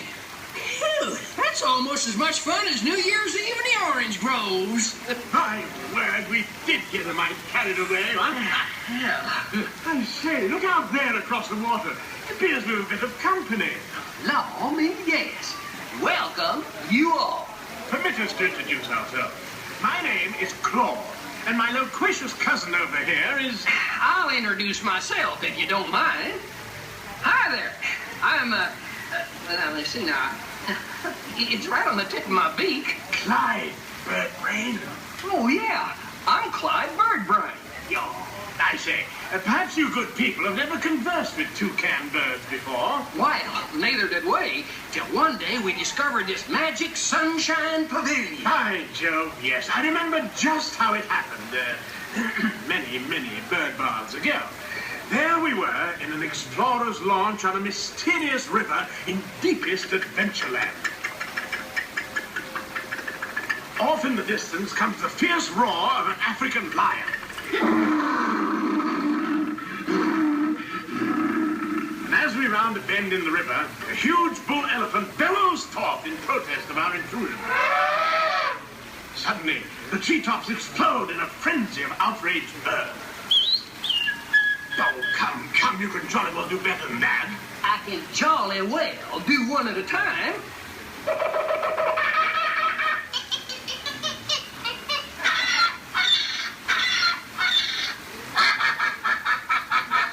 Meanwhile, shifty-eyed crocodiles lurk by the water's edge. Lurk, lurk, lurk. And the giant python slithers down from an overhanging limb. What happened? What's wrong? I think snakes.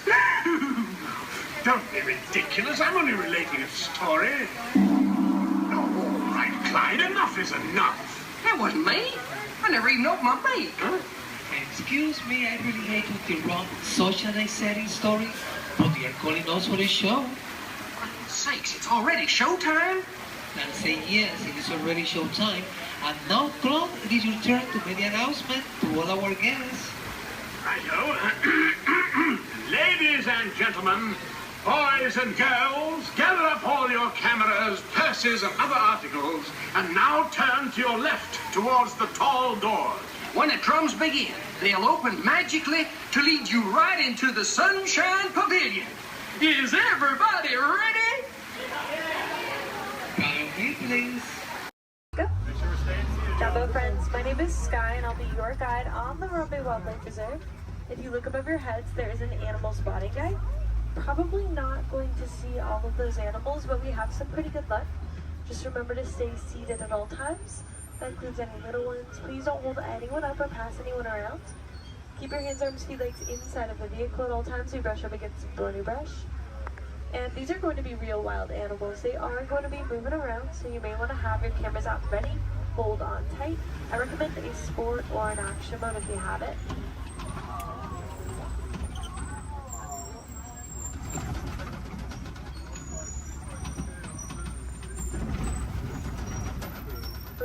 the Little Aturi Forest, home to some of Africa's most shy types of creatures. They're usually very good at hiding, and their markings will help them to blend in. Like that okapi up on the right. They have white stripes on their legs, kind of like zebra stripes. Okapis are actually the only known relative to the giraffe. They have a similar skeletal structure without the long neck and long legs. They were believed to be mythical creatures until 1901. People thought they were too good to be true, but they're true. I think they're pretty great. To the right of the bamboo on the hill in the sun, there's a yellow-backed duiker, dark brown animal. Duiker means diver in the Afrikaans language. They dive into the nearest bush when they get spooked. There are some saddle-billed storks a little further up to the right. They're walking up this hill. There's one on the top of the hill. Looks like they were collecting things to build a nest, but big black and white birds. Stand about 5 feet tall, have a 9-foot wingspan, and they're made for life.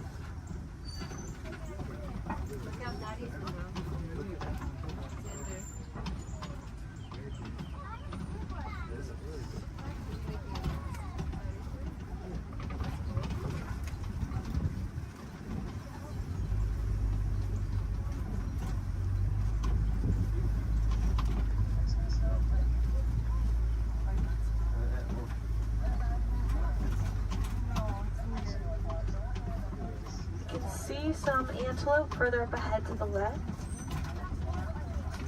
There's going to be some tan ones called greater kudu. They can leap up 8 feet in the air to jump over obstacles, which is super helpful if they need to get away from a predator. And there's some reddish ones called bongos. Their beautiful coloring is also a greasy substance that can mark leaves as they're passing through the forest, potentially making it easier for them to come back and find each other.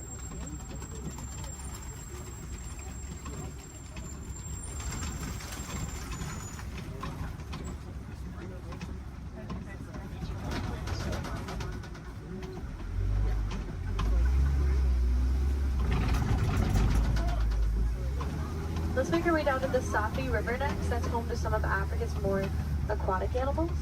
We should probably look for them in the water.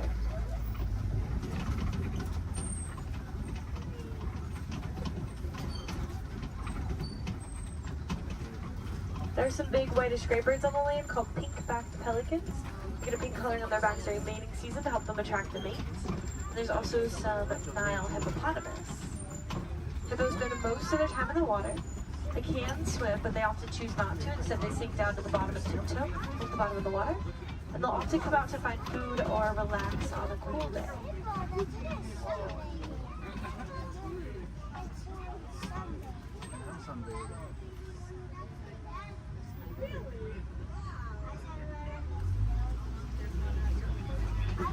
The Nile hippopotamus are one of Africa's most dangerous animals.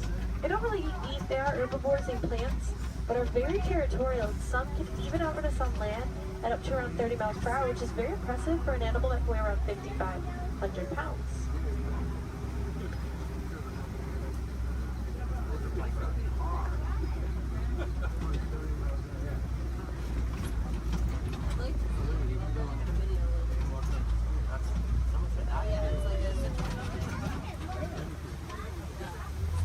Underneath this bridge, there are some Nile crocodiles. They're very still, you won't see them moving around a whole lot. They spend a lot of time conserving energy between their meals, but they have quick reflexes and a bite force that can crush bones. Sometimes they actually have to be very gentle with their jaws, like when they help their eggs to hatch by rolling them in between their teeth.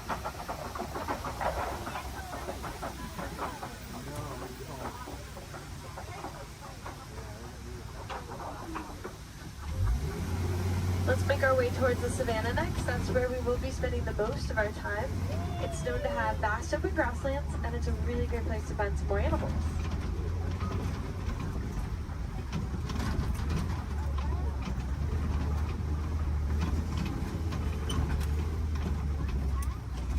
We are getting close, just around this bend. To the right, there's a baobab tree. It'll be the one that looks like it has been planted upside down. Some people like to call it the upside down tree, but it's also known as a tree of life. It's leafless about 9 months out of the year, collecting thousands of gallons of rainwater in its trunk to survive through the dry season. Anything with horns or tusks can very easily break it open, drain the water out, and gain a tree.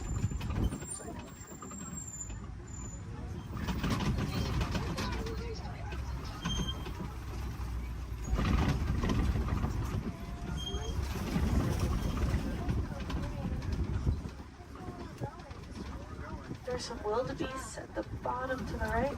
Those are going to be the silverish animals. They can migrate in large herds of up to 1.5 million of them and also run around 50 miles per hour. So they line up in rows, group up and face different directions to avoid running into each other and if they have to run away from something.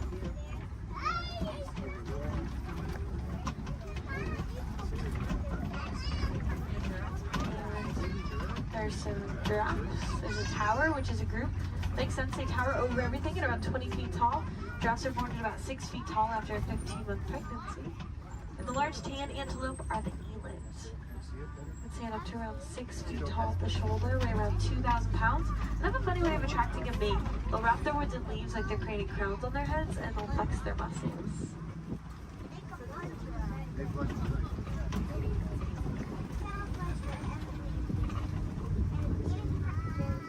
To the right of this den, on our left, there are some African painted dogs. They get their name from their beautiful markings that are as unique to them as our fingerprints are to us. They are not like your pups at home. The African painted dogs are the most successful hunters on the savannah.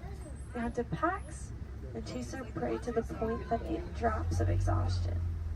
So very dangerous, also very cute.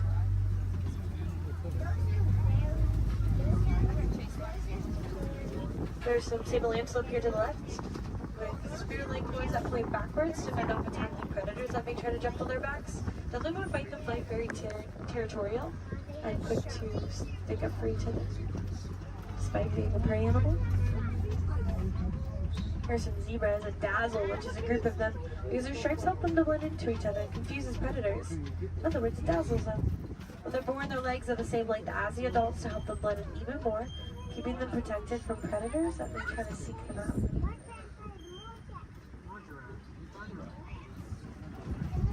Large mounds at the side of the road are termite mounds, made up of animal dung, dirt, and termite saliva. They get as hard as concrete in the sun, so animals like elephants, giraffes, like to use them as a scratching post, weighing them down. Antelope can stand right on top of the worn down ones to use them as a lookout, looking out for predators.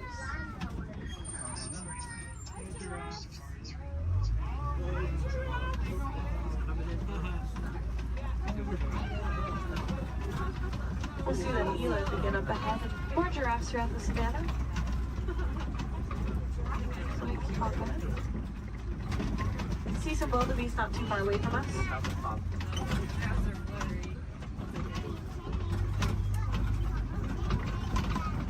They are a silverish animal on the hills up ahead to the right. Wildebeest can migrate in large herds with about 1.5 million of them crossing the savannah each year.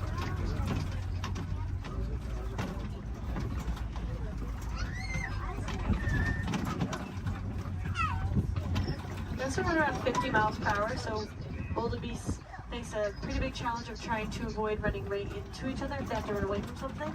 So they often line up in rows, group up, and face different directions. Keep themselves from running into each other.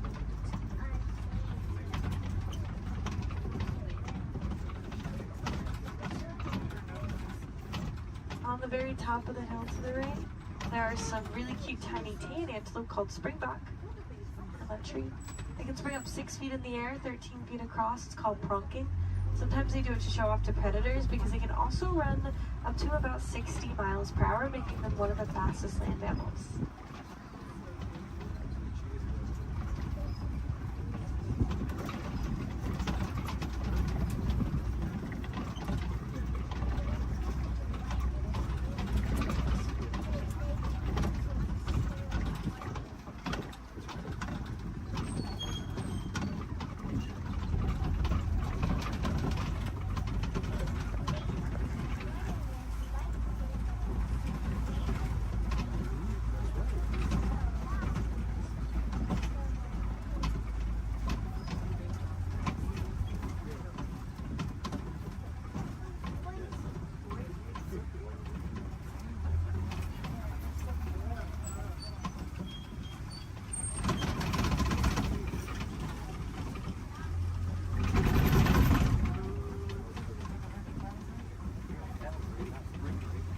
There are some mandrills at the very end here to the left.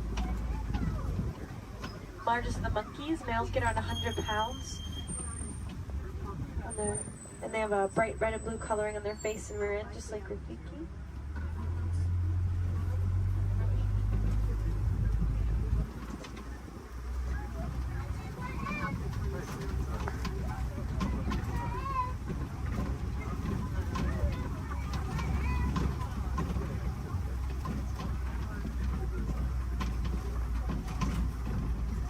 Next up, we'll head towards some red clay pits. Some animals really like to eat red clay. It's really good for them.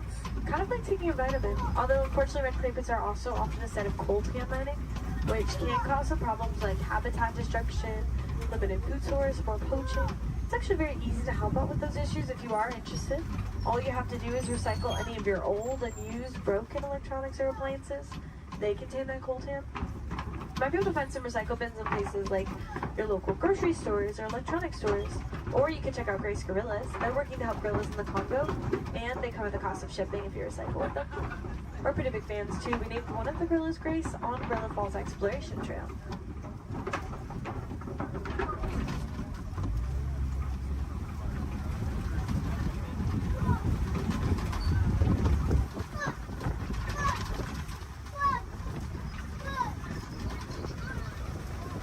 Looks like there are some tusk marks and footprints.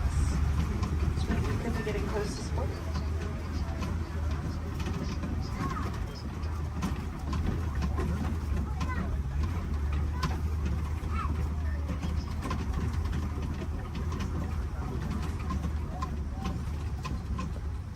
It's pretty quiet here. We'll try to check out around the watering hole up ahead. Sometimes we have a little bit better luck because these animals really like to stay close to their source of water, especially in a place where there is a 3-month drought every year. The savanna dry season does cause animals to have to migrate across the savanna in search of better sources of food and water. When they find them, they stay close to them for as long as possible.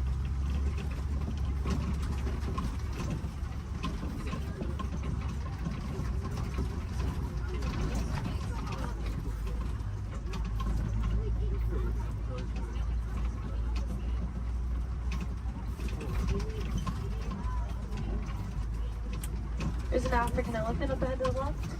Actually, 2 of them. This is a bachelor herd of males, and I can see that they're kind of pushing each other around a little bit. They can roughhouse a little bit. It's pretty normal. African elephants are the largest land mammals. They can weigh up to around 14,000 pounds. Elephants are born at around 300 pounds after a 22-month pregnancy. And they're a matriarchal society, so females are in charge. They actually kick these males out of the herds once they reach maturity of around 13 to 15 years old. Some males migrate alone, some band together and create their own herds called bachelor herds. Here's a flamboyance of creative flamingos here.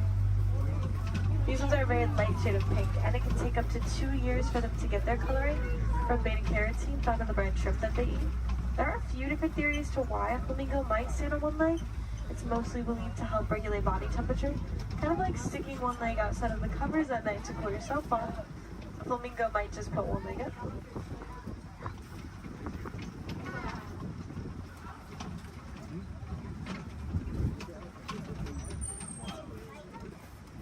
It's really cool to watch those elephants play.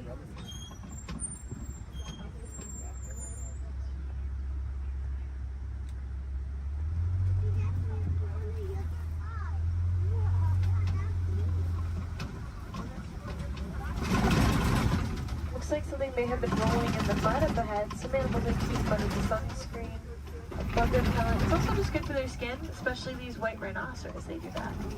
They're almost always covered in mud. Rhinoceros can get up to around 5,000 pounds and are very social, love to hang out in crashes, their groups. Unfortunately, they are poached for their horns made out of keratin, which is hair and fingernails. People believe that it has medicinal purposes. It is really just hair and fingernails, so awareness is a big part of rhino conservation. Rhinos here in this reserve are helping us to spread that awareness.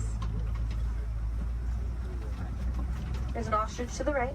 Largest birds, flightless. They run around 40 miles per hour. Their wings help them to keep their balance and quickly change directions while they run.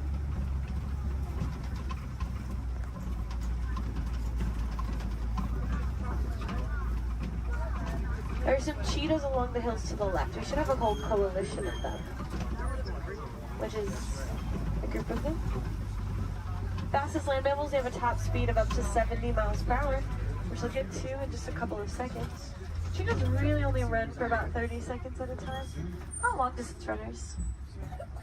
And they are most active during the day. They do their hunting during the day to avoid the competition that they would have if they were to hunt at night, especially alongside big cats.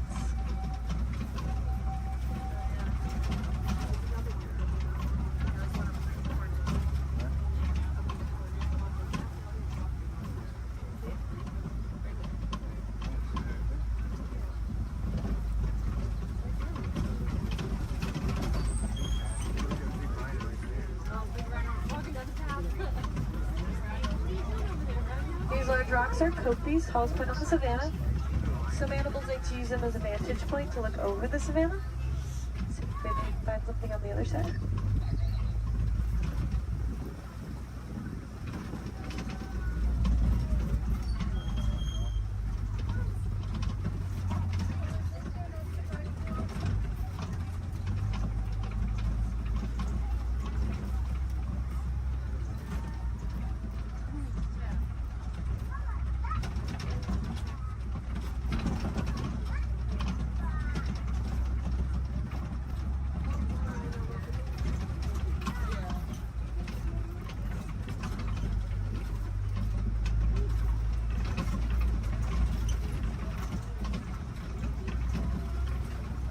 There's some lions here to the left. They sleep and relax about 18 to 20 hours out of their day, active for about 4 to 6 hours at night. So we get a tail. Mostly what I can see. When they wake up, the males stay back to make sure the prides are protected. The females tend to do about 90% of the hunting.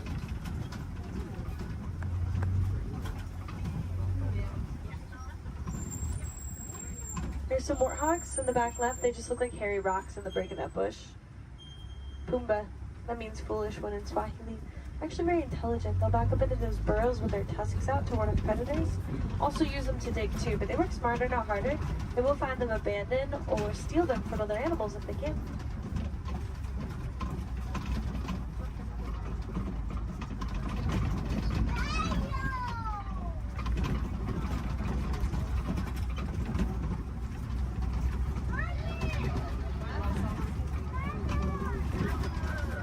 There are some ostrich eggs down this path of the bird. Largest of the bird eggs, they get around 3 pounds each. One is the equivalent to 2 dozen chicken eggs, and they're very tough. Probably wouldn't crack if you were to stand on one, but I don't think that ostrich we saw earlier would like that very much. And now we are heading into the final area of the reserve. Mostly farmland. We'll see if we can find some farm animals before we head back to our warden's post.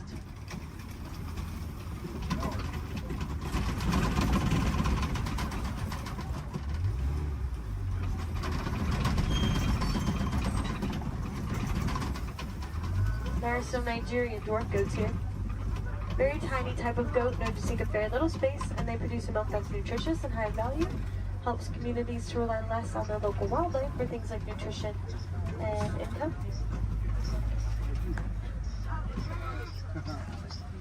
The yellow box and the yellow post here to the left is a beehive fence from our Elephants and Bees project, which is personally one of my favorite projects that we've ever worked on. Basically, elephants don't like bees. They can hear the buzzing over a mile away and stay away from it. So we've been helping to build beehive fences around crops for farmers in Kenya to keep elephants from eating and destroying crops. Then farmers won't have to resort to poaching them. It's also good for the bees, and farmers can sell the honey as an extra crop. So again, that is the Elephants and Bees project. It's about that time that we start to make our way back to the warden's post.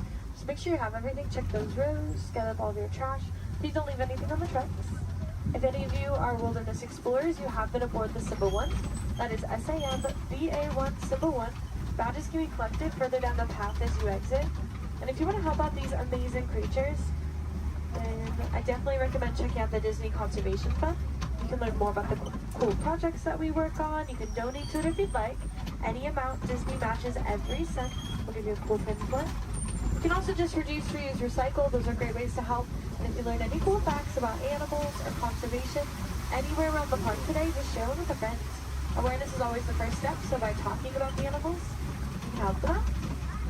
Again, my name is Sky. I had a lot of fun out there. I hope you did too, and I hope you'll join us here again soon. No two safaris are ever the same. The animals will definitely make sure of that. But we aren't going to stop in this area right here. I'm actually going to take you back to the same boarding post I picked you up from. So we're just passing through, but it's not going to take us too long.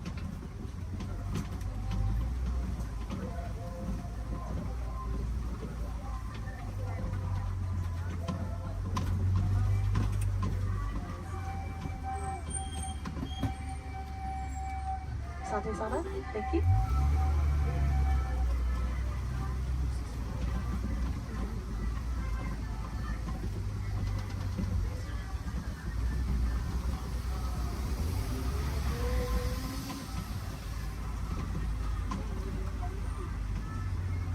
Again, just going to pass through here and keep on going.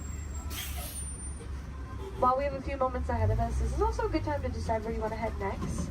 You will already be on the Gorilla Falls Exploration Trail as you exit. So if you continue on, you can see some animals like gorillas, meerkats, zebras, naked bull rats. Back in Asia is the Maharaja Jungle Trek if you'd like to see some animals like Sumatran tigers, Komodo dragons, fruit bats. There's also a trail called the Garden of the Tree of Life around the big tree in Discovery Island. So you can get a closer look at the carvings.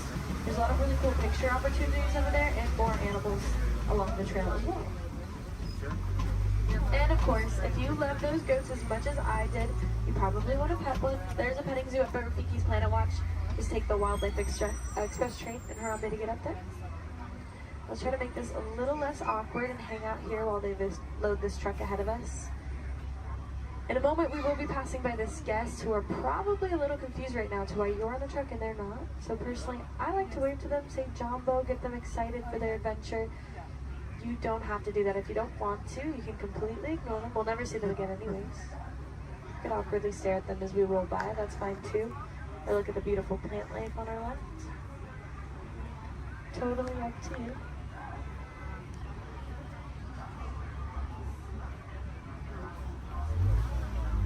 Alright, here we go. Jumbo friends, Jumbo warden. Jumbo friends, Jumbo warden.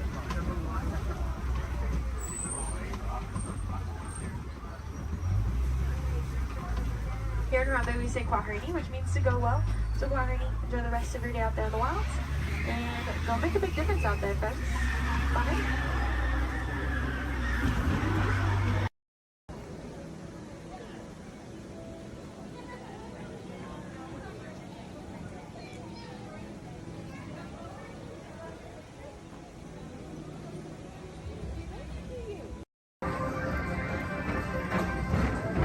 Attention all visitors from Galaxy M31.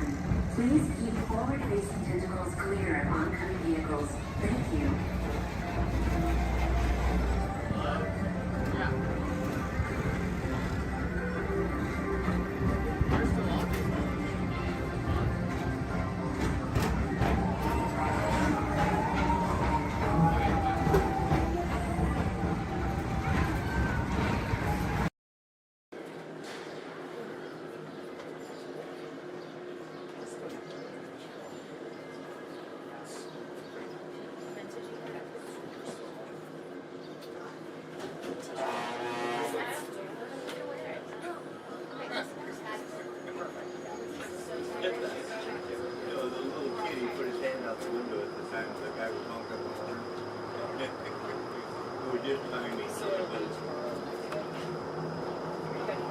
To those of you who have just joined us, welcome aboard the Disneyland monorail. For your safety, please remain seated, keeping your hands, arms, feet, and legs inside the train. Watch your children, and no smoking, please. Bienvenidos a bordo. Para su seguridad, permanezca sentado y mantenga las manos, brazos, pies y piernas dentro del tren y cuide a los niños. Por favor, se ruega no fumar. Gracias. We're now en route to our final stop, the Tomorrowland monorail station. Along the way, you can get a bird's eye look at the downtown Disney district, Disney's Grand Californian Hotel and Spa, and Disney's California Adventure. To the left of the monorail is the main entrance of Disneyland, the happiest place on Earth. Disneyland is truly an American origin. Since its opening in 1955, it has hosted more than 500 million guests from around the world, including presidents, kings, and celebrities. It is the original Disney theme park, created and enjoyed by Walt Disney himself. To the right is our transportation plaza, where you'll find taxis, hotel shuttles, and public transit stops. We're about to enter Disneyland. Some of the clearances are pretty tight up ahead, so be sure to remain seated, keeping your hands and arms inside the cabin.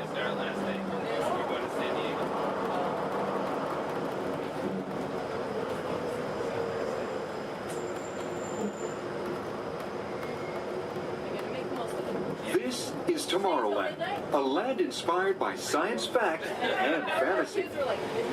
Directly below us is the Submarine Lagoon, where you can dive into an exciting underwater adventure aboard the Finding Nemo submarine voyage. Across the way are the icy peaks of Matterhorn Mountain, home of the world's most famous bobsled run. And beneath us are the roadways of the Utopia, where drivers of all ages can ride the road to tomorrow. As we cruise over Tomorrowland, our pilot would like to share a few program reminders. Alrighty folks, thanks for flying aboard Monorail Red, your highway in the sky. Just a few reminders. Disneyland will remain open today until 12 o'clock midnight. All passengers are required to be on board this monorail at approximately 12 o'clock midnight to catch that final flight. We're also going to be having a Celebrate a Street Party along Main Street at 6:30 p.m. today. Fantastic along the Rivers of America at 9:05 and 10:30 p.m. And then Magical, our fireworks spectacular, at approximately 9:30 p.m. So once again, for all passengers wishing to exit Disneyland via the monorail, please remember that the last flight will be at approximately 12 o'clock midnight. We thank you for flying aboard your highway in the sky, and enjoy the rest of your stay here at Disneyland. Thank you.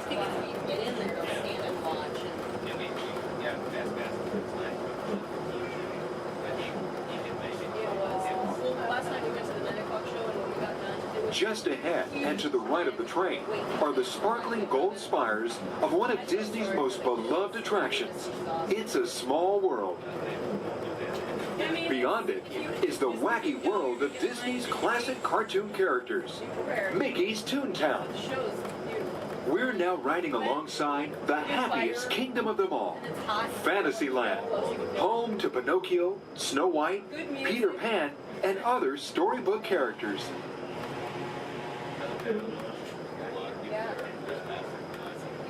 Yeah, it's brand new.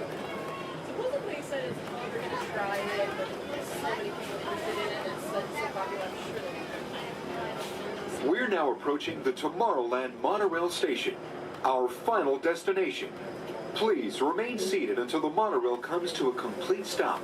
Then, collect your belongings, watch your head, and step carefully from the train.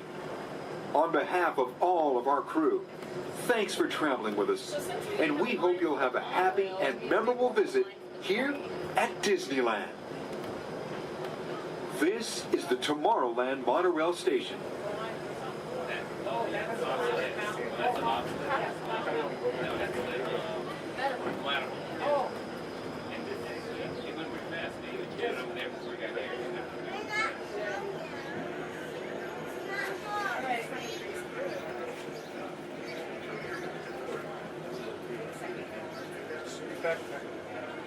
We did?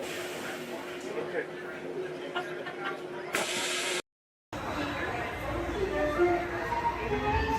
Edna, keep your eye on Jack Jack. No problem, darling. And the baby is gone. Edna? Dash, go get him. Edna, get going. Hold on. 5, 4, 3, 2, 1, go.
transported until the coaster comes to a complete stop. Remember to gather your belongings.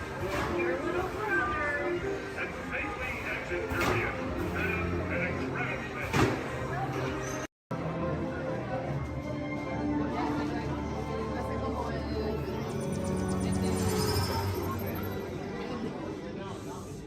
Greetings, Terrans. I am Nova Prime Irani Rayan, Commander of the Nova Corps. On behalf of all Xandarians, I hope you have enjoyed exploring the wonders of Xandar. As you have seen, your world and ours were born of the same moment, one which you refer to as the Big Bang.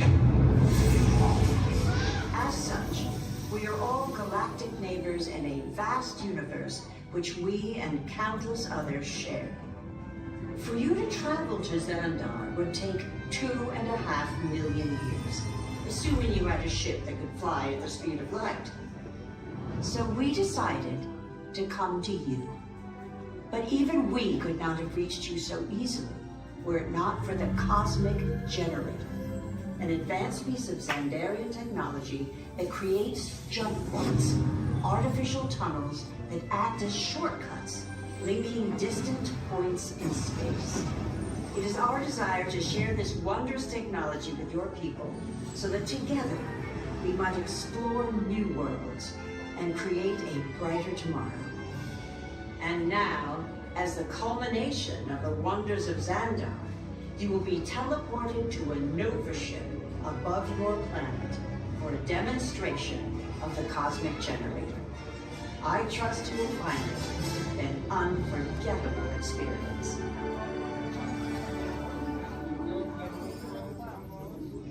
Welcome, people of Epcot, Epcoters, Epcotians, citizens of Epcot.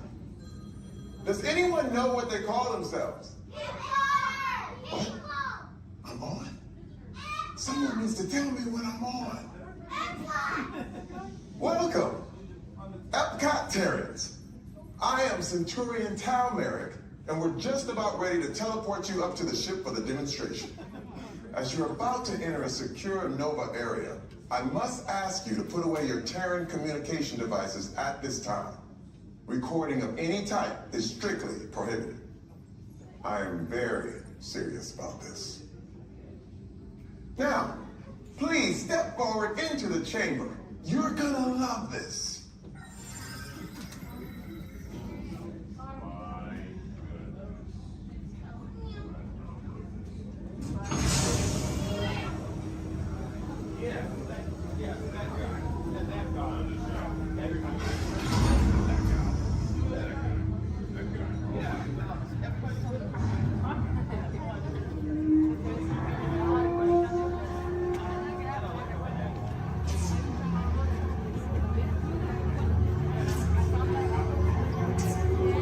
Okay, before we begin, I should warn you that we have never teleported Terrans before.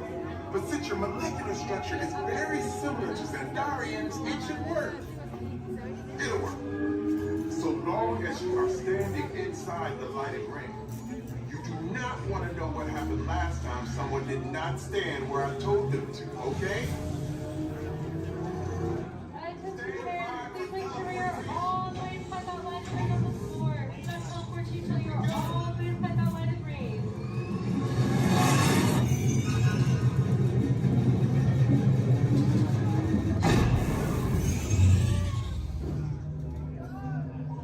You made it! I mean, of course you did. Nova Prime, they're ready. Excellent. What you see before you is the Cosmic Generator. And in just a few moments, we'll be activating it so you can experience for yourself what's happening. I'm not sure. Our power's out. And the Cosmic Generator is gone. Interior Monitor, go to Code Red. Prepare the fleet. And call the Guardians. Now! There is no cause for alarm. Turn off that alarm. I've got an important transmission coming in. Hey, what's up, Nova Corps? Our Cosmic Generator has been stolen. What? How? Why didn't we think of that? That thing's gotta be worth a fortune. I am Groot. Good question. asked you. Yeah, who do you think took it? Perhaps that really big man outside your ship. Oh, that is a big man. I need to alert Nova Prime. I have been watching Terrans for eons. That's not crazy at all. This species has failed. Wait, whoa. We didn't even know there was a test. He's got the cosmic generator. He's creating a new jump point. Jump point to where? It's some kind of mutant jump point. It's going back to the dawn of time. Dawn of time, why? To erase an error. Well, that doesn't sound good. Your time is over. Wait, what do you mean? What do you mean it's so vague? The jump point is closing. Hey, no, you're not recording to follow that whatever it is until we get there. We can't. Our power is down, and I've got to get these Terrans onto evacuation shuttles. I got it. I reprogrammed the shuttles to follow them through the jump point. Wait, what? Look, they're our only chance of keeping track of that whack job until we get the cosmic generator back. Piece of cake. Wait! There's cake. Where's this cake? The odds are impossible. Yeah. But it's our only shot. Good luck. Are you sure you can control it? Come on, it's me. I got this. We're all toast. First it was cake, now there's toast. This plan is making me so hungry. Terrence, listen up.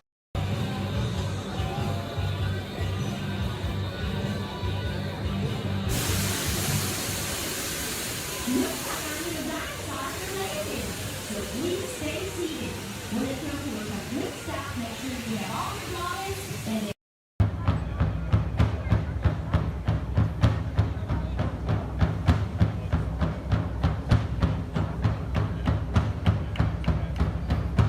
Everybody, put your hands together to the beat of the drums.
boys and girls, this concludes our culturalizing ceremony.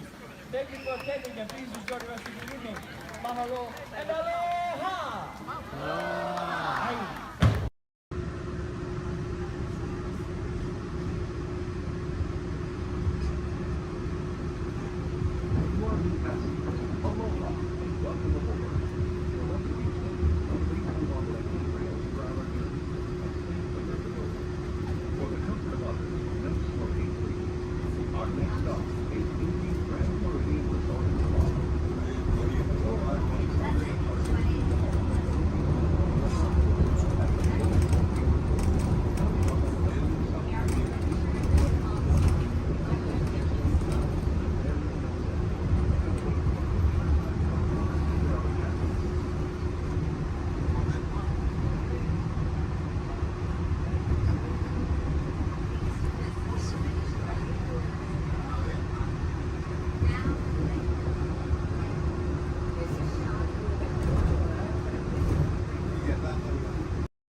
This is Disney's Port Orleans French Quarter Resort. Please fly your belongings, watch your head and step as you disembark, and take some home to our fun.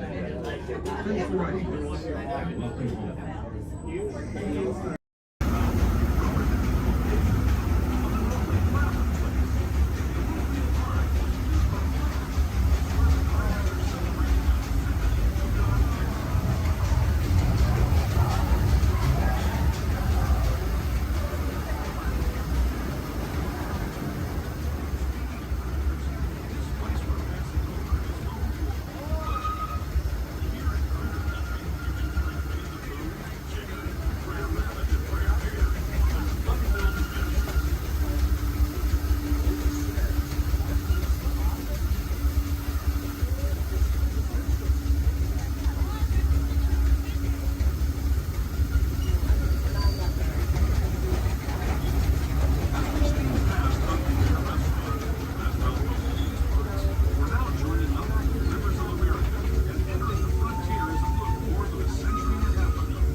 Can't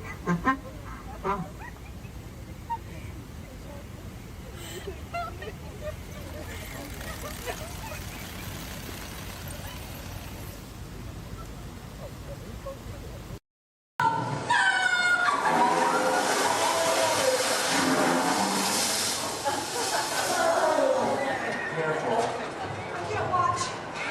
He's got it. Can you got it? Yeah, you're doing it.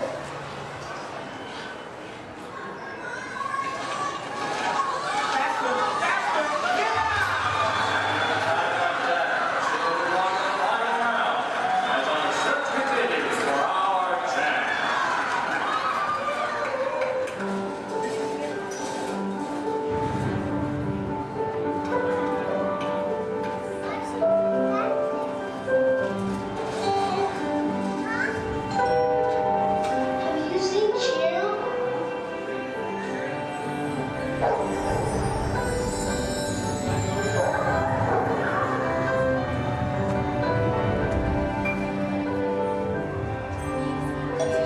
Have you seen my dog?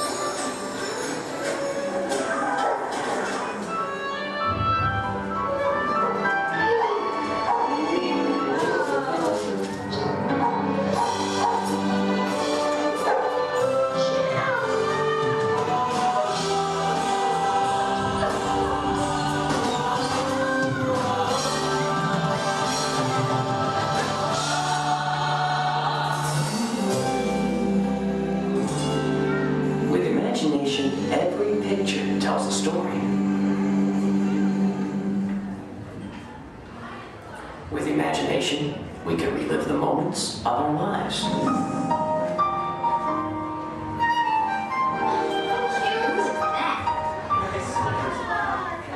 Sand monster. Look, I snagged into a tiger. Here's my little shortstop. She's got frog feet.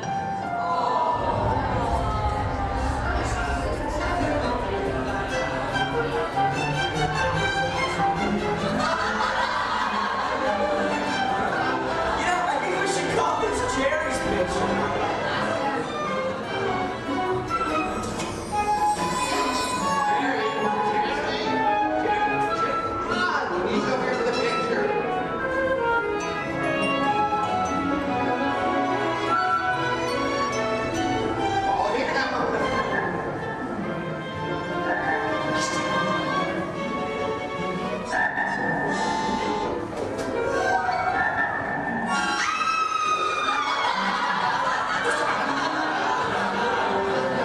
That's my boy.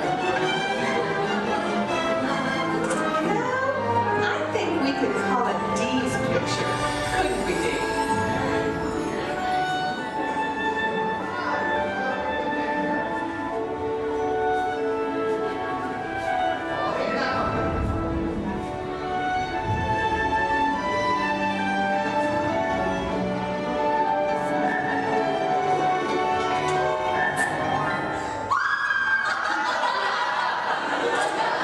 With imagination, we can relive the moments of our lives.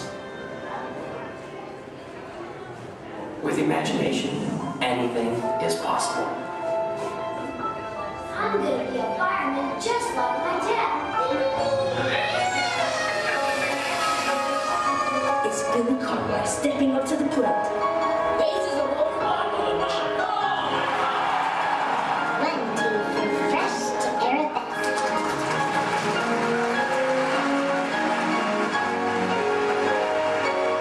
This is Houston. How's the view up there?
Testing.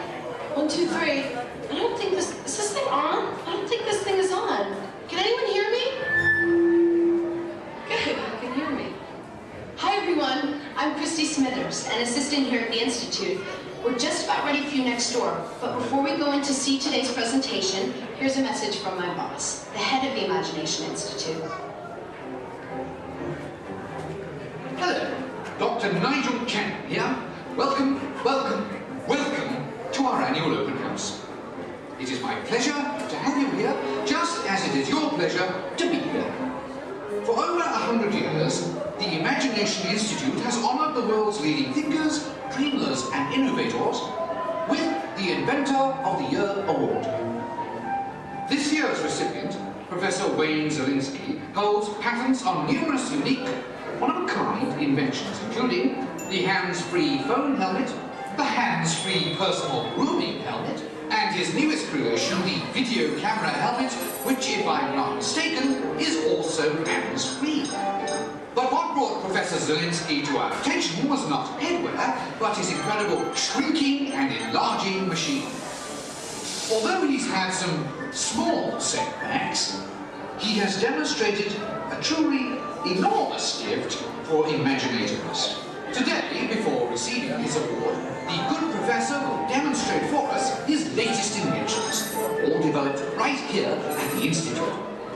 Before we begin, I have one special reminder. Do remember, safety goggles must be worn during the presentation.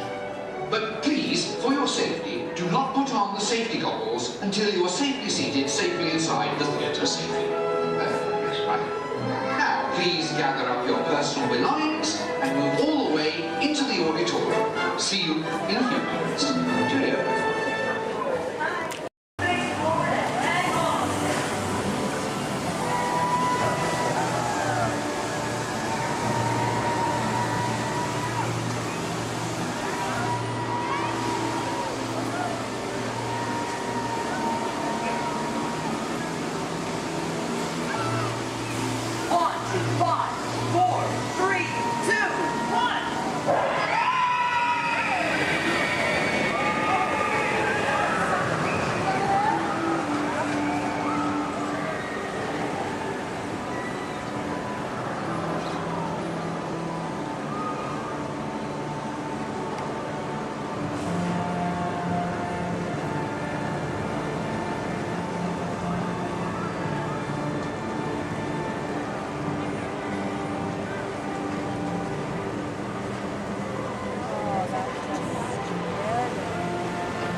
And I'll be your chief flight attendant today.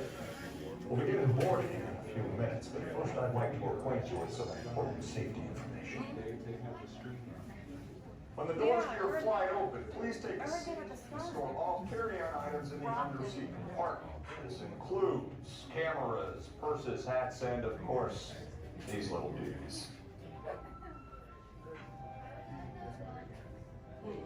Next, fasten your seatbelts, inserting them into the buckle on your right.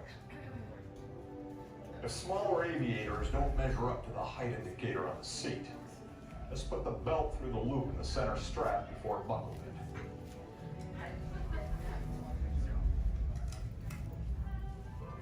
Nice work, pal. Soon you will be airborne. So if you or your little aviators have a fear of flying or of heights, you might want to wait for your party to arrive in. Okay, let's review. That is seat belt, carry-on item, safety strap, fear of heights, keep your hands and arms inside at all times. Anything else? Yeah. Have a nice flight. Alright, my friends, we're gonna load row 3, followed by 2, then 1. Row 3, please follow me. 2, you're gonna follow 3. 1, you're gonna follow 2.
That means thank you. Another word that we say here on the reserve is Twin Day, and Twin Day means let's go. Jumbo everyone, my name is Selena. I'm going to be your safari guide here today. Before we get out on the reserve, I do have a few safety reminders. Please make sure that we keep our hands, arms, feet, and legs inside the vehicle at all times so that we remain fully seated throughout our entire journey today. Now, if you take a look above your head, we have an animal spotting guide. You can use that guide to help me spot some animals out here on the reserve. I can't promise that we're going to see all of them, but I usually have some pretty good luck. Now we're going to be heading into the Little Ituri Forest here first, and this area is home to animals that tend to be shy. They like to use camouflage to blend in with their environments, but we're going to see what we can find today. And already see, looks like we're going to see that saddle-billed stork. They're high up on that left-hand side of the road there. And the saddle-billed stork gets its name after the little yellow patch that's on its beak. It's shaped like a saddle. Those birds are 5 feet tall and have a wingspan of 9 feet, about the same width of the canopy that's above your head. Now on that right-hand side there, we have the okapi. And the okapi have stripes on their legs that make them look like they're related to the zebra, but they're not. They're actually related to the giraffe. They have long, prehensile tongues that they use to grab vegetation. Their tongues are so long, they touch their eyeballs and clean their ears. As we're looping around here, you can see we have some greater kudu way up there, as well as the bongo. Now, the bongos are going to have that deep, almost penny color coat to them, with those antlers over there, and then the greater kudu, the tan colored coat right there. Now, the bongos are known as the ghosts of the forest because of how rare they are to spot in the wild. And their antlers, they angle backwards, and that's to help them get through thick vegetation and underbrush very quickly. Now, the greater kudu that we see right there, the greater kudu are one of the tallest antelopes in Africa, or the second tallest antelope here on the reserve. They stand at 55 inches tall at their shoulder, and they can leap about 8 feet forward. Now, coming up here on the left-hand side, we're going to see the black rhino.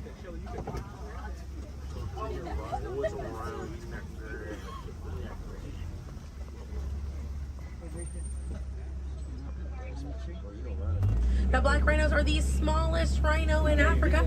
They weigh about 3,000 pounds. Rhinos are poacher hunted for their horns. Some people believe that they have medicinal value, but they do not. Their horns are not valuable at all, made out of keratin. And that's the same thing that our fingernails are made out of. Really good view of that bongo there on the right hand side as we're passing by here.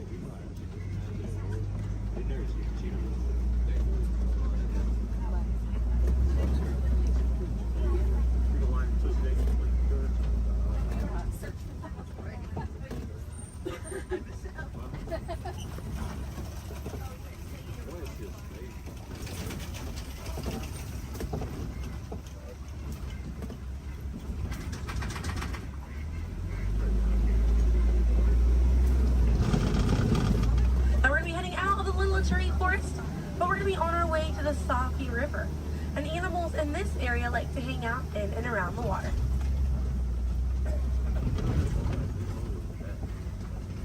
Now coming up on the right hand side, we're going to see some pink-back pelicans.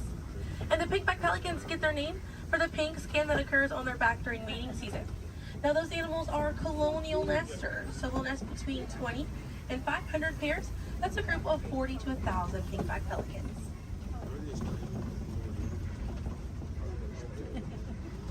A view of the Savi River coming up on the left, and we have some Nile hippopotamuses. Now a group of hippos is called a bloat, and they spend most of their time submerged in that water to avoid overheating, but they will come out to graze. And they can stay submerged in that water up to 8 minutes at a time.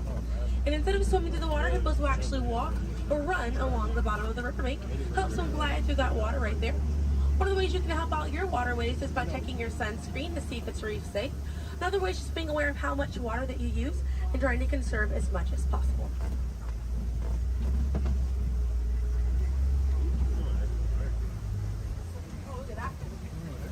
Another one there, taking a nap on that left-hand side.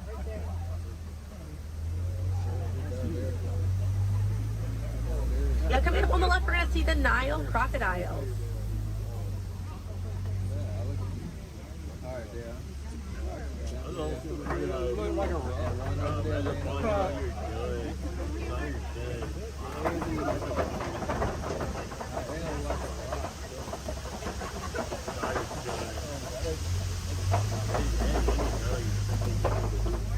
Now the Nile crocodiles can eat half their body weight in one sitting, and they can go months without eating if food is scarce.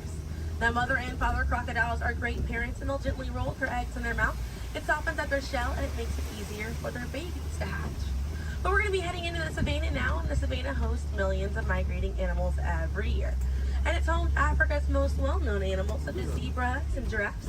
I'm hoping that we'll be able to spot some today, but as we're getting out here, we have a pretty good chance to identify some animals with that animal spotting guide. We have lots of wide open spaces. Already see, looks like I can see the elands are out there. Wondering what other animals. I'm hoping it'll be a pretty busy day out there.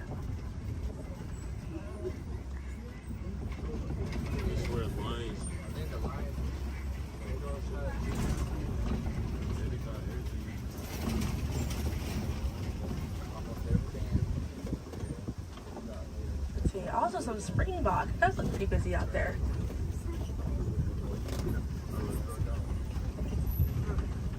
So we're still looking around here. Keep an eye on the right. They're going to be past this kind of rocky area. It's a herd of wildebeest way back there in that pathway. And the name wildebeest means wild beast in Afrikaans. And they'll travel in groups of 1.5 million, and they'll go about 500 to 1,000 miles every year. That's roughly the distance between here and New York. And during a wildebeest's great migration, they can kick up so much dust that their dust cloud can sometimes be seen from space. Now, wildebeest are very impressive animals. They're able to run about 15 minutes after they're born. But this group of trees there on the right-hand side, they're all kind of pruned underneath to the same height, and that's about as far as those giraffes can reach. Like the vegetation on these trees all around this area here. Now that's going to be the Maasai giraffe, and the Maasai giraffes have an irregular coat pattern. They don't have those clean lines around their spots like the reticulated giraffe that's on your animal spotting guide does.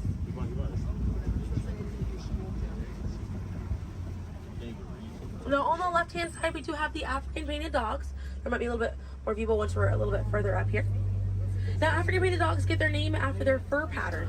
It kind of looks like they have paint on them. It's unique to each animal, and that's how they identify each other. African breed dogs are Africa's most successful hunters. They have a catch rate of 90%. Now, right here on the left-hand side, we're going to have a really good view of the Ankole cattle. We're going to sneak on by here. The Ankole cattle are the only domestic cattle breed that we have here on the reserve. They're in the bovine family, same family as buffalo and bison. And their horns right there, they grow about 3 to 4 feet in length, and they're filled with a honeycomb-like structure. It allows for blood circulation, and it helps keep them cool on hot days. Now, further back, that's a sable antelope in that back left corner. And the sable antelope are very special because of the symbol of the Harambe Wildlife Reserve, because of how courageous they are. So in a choice between fight or flight, the sable antelope will choose to fight, just so we should fight to protect these animals and the environment that they live in. And their antlers are angled backwards to deter animals like lions from jumping on their backs. And we have a really good view there of that Maasai giraffe. We're gonna have another pretty good view there on the right up ahead too.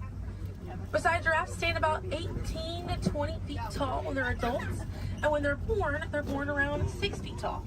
They have about a 6-foot drop the moment that they're born. And just like the okapi, they do have those long prehensile tongues that they use to grab vegetation. They kind of use like how we use our fingers to grab food.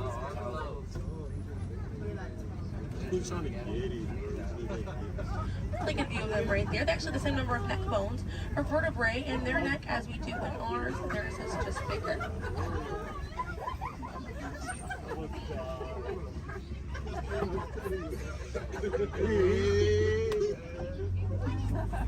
Group of giraffes is called a tower.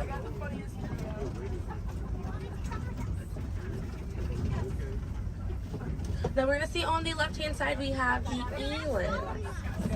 Now the elands are right next to the springbok. The elands are the tallest antelope on the reserve.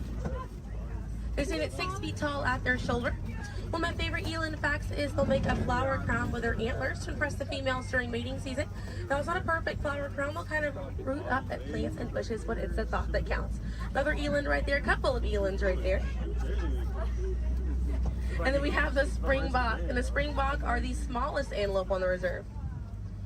They're able to jump 6 feet straight up into the air repeatedly and about 13 feet forward. And they're a symbol of a lot of sports teams over in South Africa.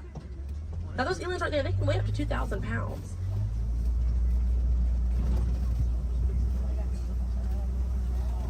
Another view of that Maasai giraffe right there.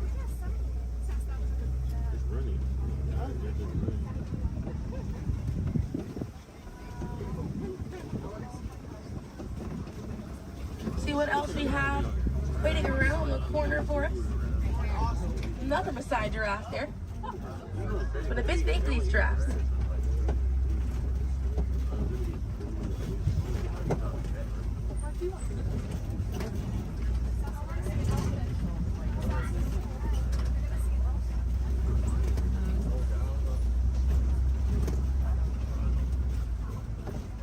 We're going to see the African elephant up here. It's going to be on the right-hand side of the truck.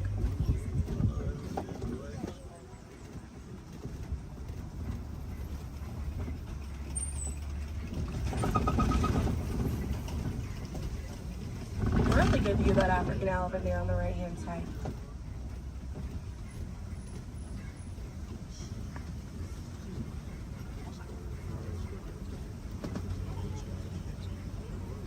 And on the left we have the mandrill. That's the male mandrill on the left. Lots to look at right here. Male mandrills weigh about 100 pounds. Females grow up to 30 pounds. And they can bare their teeth at each other as a sign of aggression, but they usually don't. They usually do it as a friendly gesture. So it's kind of like the mandrills are smiling at each other. And we got to see that elephant back there. And elephants are social creatures. That's going to be the African elephant. The females and their young will hang out in large groups together, and the males will form a loose bachelor group, or sometimes they will kind of hang out on their own, depending on their mood. And the way that African elephants stay cool is by flapping their ears. It runs air over the blood vessels that are dispersed all throughout their ears, and it helps bring their body temperature down.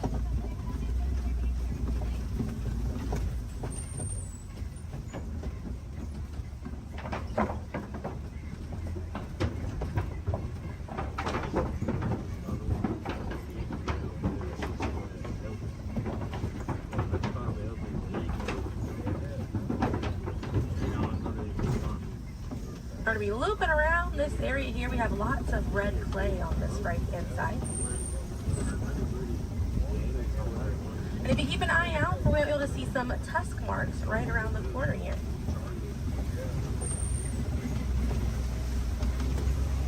So those tusk marks on the right were caused by African elephants. And they'll scrape up against that clay and they'll eat it. More elephants there on the left-hand side. And they eat it because it contains the minerals that they need, sort of like how we take vitamins.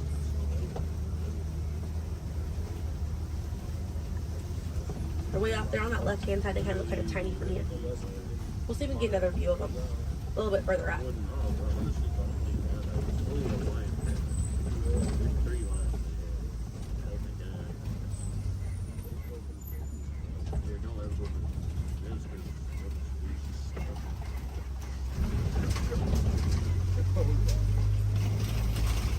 So on the right-hand side, we're going to pass by a couple of trees. There's one on the left by those elephants as well. And these trees are baobab trees. And baobab trees survive by storing water in their trunk, and they stay leafless about 9 months out of the year. Now, baobab trees have a few different nicknames. One is the upside down tree, and the other one you might be familiar with is the tree of life.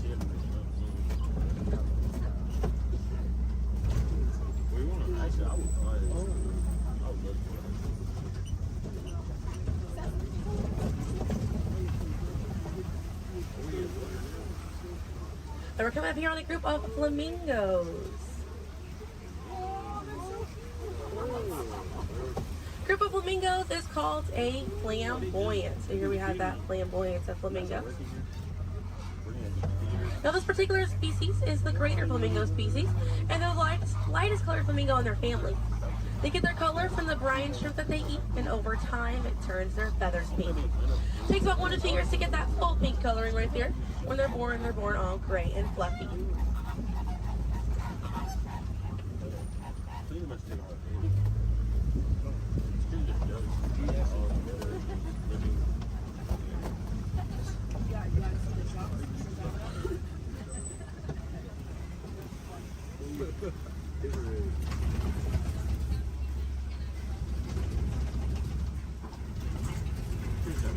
We have some white rhinos right around the corner here.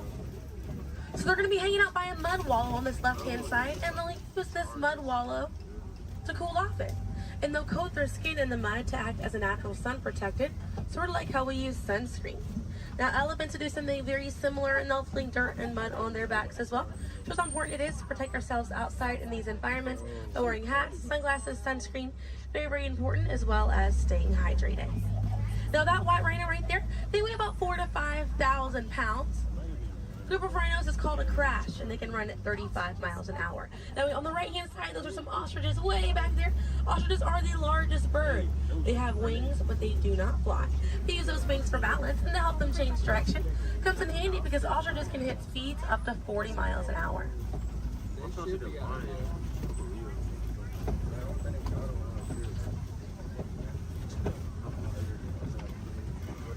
You see some cheetahs right around the bend here.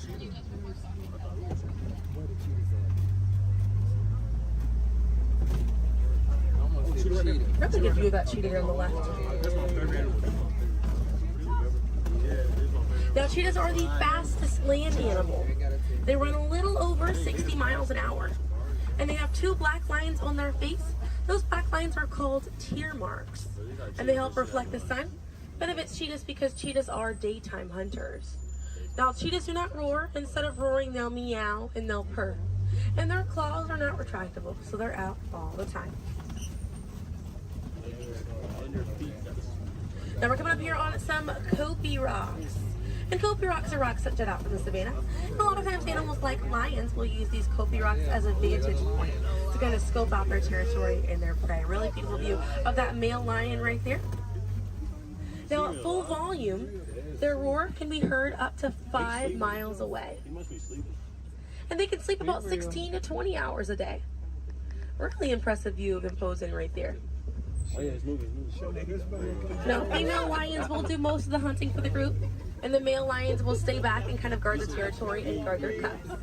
And the Swahili word for lion you're probably already familiar with. The way that you say lion in Swahili is Simba. And we're going to see some more ostriches.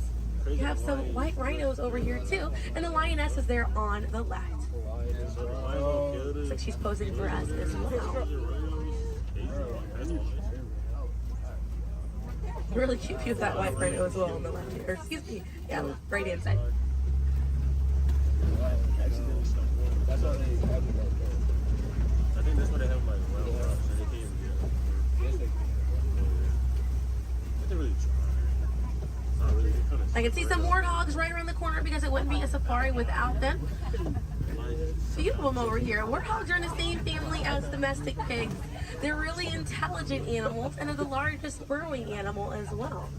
And oftentimes they'll reuse burrows made by other animals and they'll back themselves into it with their tusks spacing out for protection. They're pretty fast. They can also run at 35 miles an hour. They're kind of rooting up over there. And they also have a mud hole that they use to cool off and to coat their skin, and it takes some relief from bugs and insects. We also have a really good view of these white rhinos again on that right hand side. Now the white difference between a white rhino and a black rhino because they're both the same color. So the shape of their mouth. White rhinos have a wide mouth and black rhinos have a V-shaped or pointed mouth. Original word for white rhino was vite. Vite means wide in Afrikaans, but over time it was misheard and mispronounced and it turned into the white rhino. Another view of those warthogs as we're passing by on the left-hand side, but on the right we're going to see some ostrich eggs in that tall grassy area. And each one of those eggs right there weigh 3 pounds, and it's the equivalent of 2 dozen chicken eggs. Now those shells are so strong that the average man can stand on them and they will not break.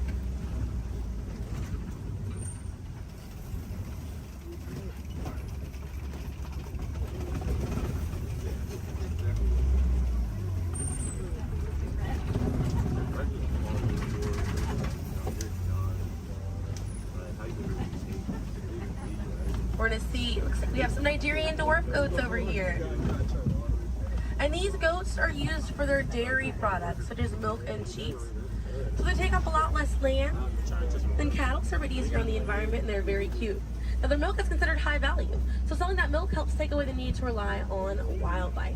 Now if you do want to see some more goats today, you can head over to Rafiki's Planet Watch. They have a petting zoo area, an animators area, and a kind of behind the scenes look at Disney's Animal Kingdom. Very, very cool. Definitely check it out if you have the time. They have a conservation station over there, and inside that they do have an animal hospital as well. Pretty cool. It's going to be a train right away through the Wildlife Express. Those trains are going to start running at 9:30. The last train leaves at 4:30 today. The petting zoo is going to close at 5 o'clock once you're over there, and the animators experience is going to close at 4:45.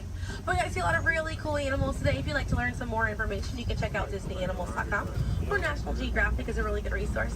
Some ways to help out these animals at home include volunteering at your local nature center, or a conservation organization, or even joining a local beach or river cleanup.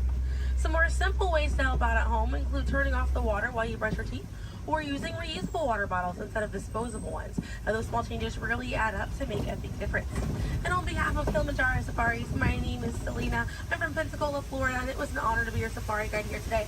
I hope that you were able to see the importance of these animals and the environment that they live in. Now here in the reserve, we don't like to say goodbye because goodbyes are far too sad and far too final. So I will leave you with the Swahili word, kwaherini. And kwaherini means to go well, with the intentions of seeing each other again one day. So kwaherini, my friends. Another word that we say here on the reserve is asante sana. And again, that means thank you. So thank you for joining me here at Kilimanjaro Safaris. I'll be dropping you off right around the bend here, right where I picked you up, so we still have a bit more of a journey together.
Tower of Terror, where you can literally take a thrilling drop into Hollywood history. The bear-shaped rock formation is part of the Grizzly Peak Recreation Area, a haven for outdoor adventures.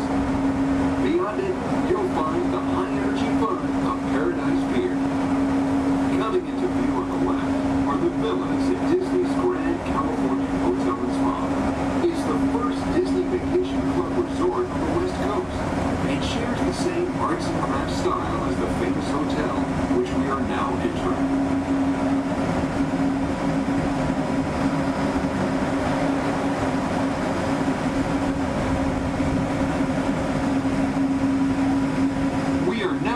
At Downtown Disney Station, gateway to the Downtown Disney District and the Disneyland Resort Hotels.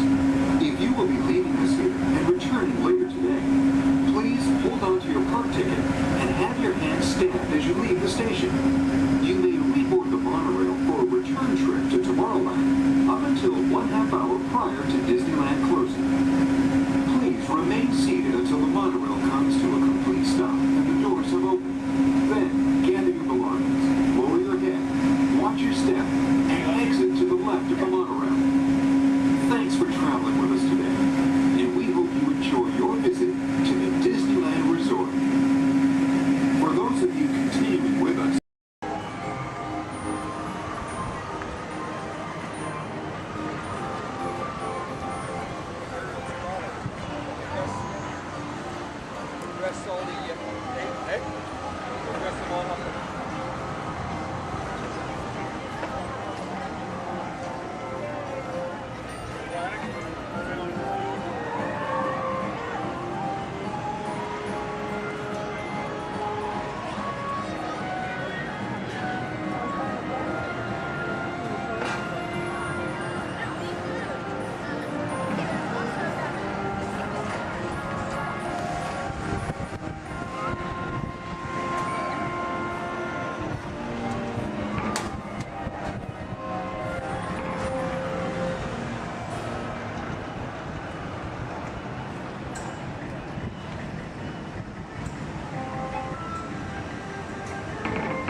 Hello, I'm Dr. Marsh, Director of the Dino Institute, and I hope you enjoyed those quaint exhibits in the old wing. That's how dinosaurs have been presented to the public since the study of fossils began over 150 years ago.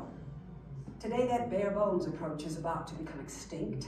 In a perfect blending of science and technology, the Dino Institute has created the Time Rover, an amazing vehicle that will literally transport you to the age of the dinosaurs. How? That's proprietary. But the result is a breathtaking journey through a prehistoric world where you will witness the most spectacular creatures to ever walk the earth. In a moment, you'll be going live to our control center for a comprehensive safety briefing, and then it's on to the tour that will convince you forever that the future is truly in the past.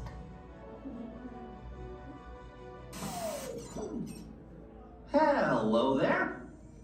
Welcome to our little trans-dimensional joyride, folks. I'm Dr. Seeker, your friendly controller, and a heck of a paleontologist, if I do say so myself.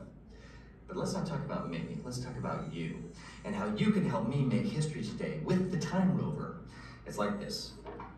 If I can bring you back from the Cretaceous period, it stands to reason that I can bring back a live dinosaur with you. And not just any dinosaur. Take a look at this guy. He's an iguanodon, and I'm certain that he is the key to understanding these magnificent creatures. I tagged him with a locator during an unauthorized field trip. Otherwise, I'd be traveling with you. Right now, our dino should be about here, at the very end of the Cretaceous period. That's where you're going today. I've arrived, it seems, just in time to correct a little misstatement. Dr. Marsh. That is impossibly close to the giant asteroid impact that destroyed most life forms on Earth. Our tours are designed to take you to the early Cretaceous period, and I can assure you that all time rovers have been securely locked on those coordinates. That's right. See? Securely locked. Access denied. Continue. Of course. We were just talking about seatbelts. Plug them in, use them. It can get kind of choppy out there, so keep your hands and arms inside the vehicle at all times. Flash photography? I wouldn't. It alters the homing signal, and that's not good. Oh, and one more thing. Those locked coordinates? We're in. Now, here's the drill. You follow the homing signal to the iguanodon, then I'll enlarge the transport field, and boom, you're back with one additional passenger extra large. And don't worry about that asteroid. You'll be in and out of there before it even breaks the atmosphere. Trust me, what could go wrong? Hey, it's me again. Remember, only you guys are going on this special mission, so don't tell anyone, okay?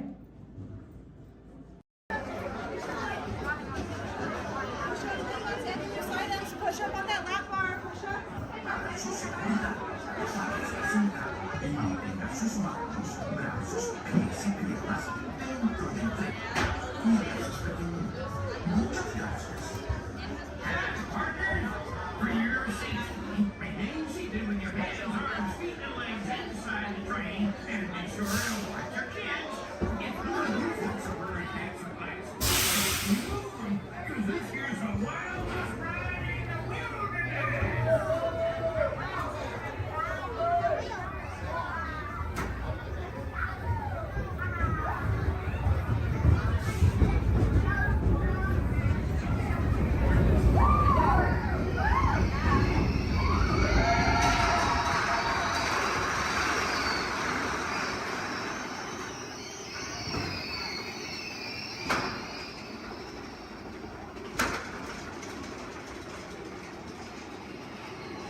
I bet you we need to pay for 6:30.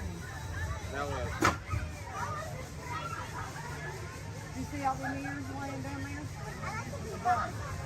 The big Some drum. cute ones, too.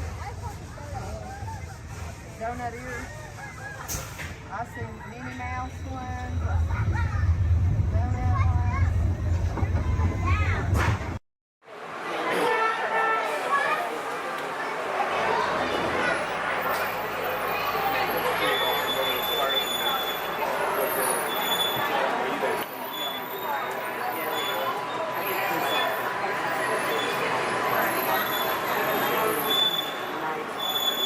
Hello everyone, my name's Don and welcome aboard.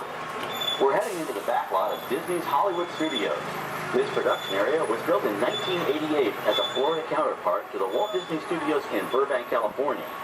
We included sound stages, recording studios, high-tech editing rooms, all the tools needed to create movies, TV shows, and radio broadcasts. We've even got our very own water tower too. It's up ahead on the left side of our shuttle. We call it the Earful Tower. It's inspired by the water tower Walt Disney had built for his Burbank studio in 1939.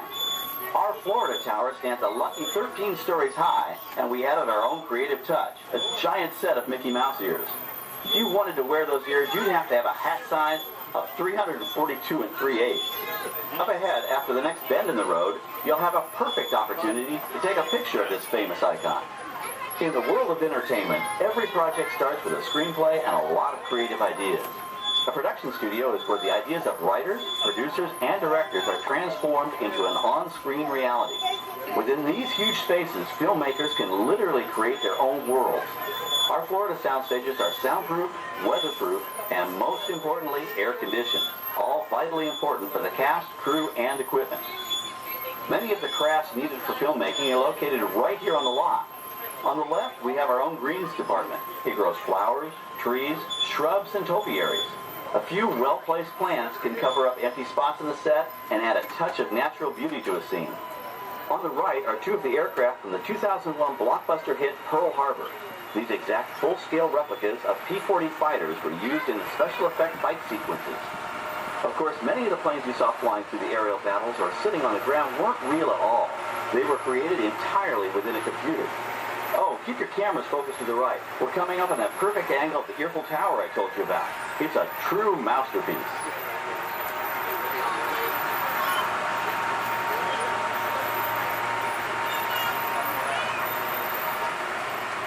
We're entering one of our most glamorous and colorful departments, creative costuming. Every star has to have just the right wardrobe, and it all begins here with a designer's sketch. Our team of designers, seamstresses, and tailors can turn 1.5 million yards of fabric into over 25,000 costumes every year. Many of these costumes will become part of the shows and attractions of the Walt Disney World Resort. In fact, here in Florida, we have the largest working wardrobe department in the world. Why, Mickey Mouse alone has over 175 different outfits to choose from, while Minnie Mouse keeps more than 200 unique costumes in her wardrobe. On the left are costumes worn by the stars in recent studio productions. You'll probably recognize some of those costumes from the big screen. Every story needs a setting, and our design staff can create just about any place a script calls for, from an urban city street to a remote desert canyon. On the left is our scenic shop where large-scale sets and props are built. Our team of set designers, carpenters, artists, and engineers has created caves and caverns, game show sets, even replicas of the U.S. Supreme Court and NASA's Mission Control, all on our sound stages. The shop also provides sets and props for our shows and parades here at Walt Disney World. The same skill and craftsmanship that goes into a movie set can also be used to create magic for our parks. Either way, it's all about making dreams come true.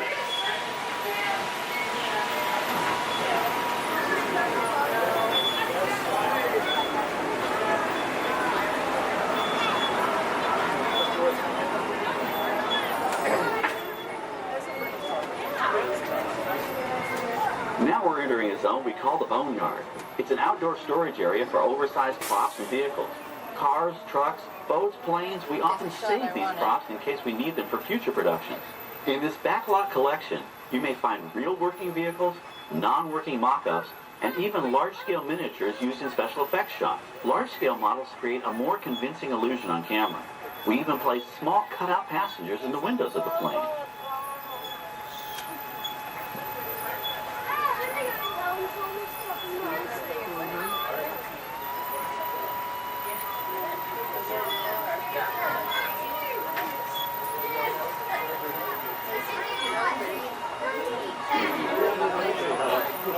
We're now passing by the sets for our Lights, Motors, Action Extreme Stunt Show. On the left, you may catch a glimpse of the Mediterranean fishing village that sets the stage for this thrilling attraction. We'll get a closer look at it soon, but for now, we're approaching one of the largest standing sets on our back lot. It's over on the right. It may not look like much from this angle, but it's pretty spectacular on the other side.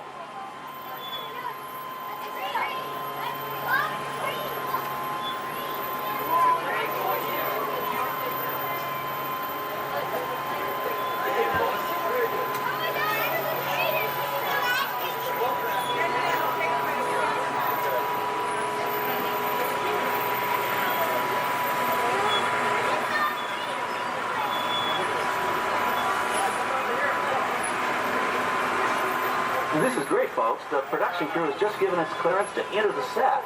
Hello, Backlot Tour. I'm Amy, a production coordinator here at the studios.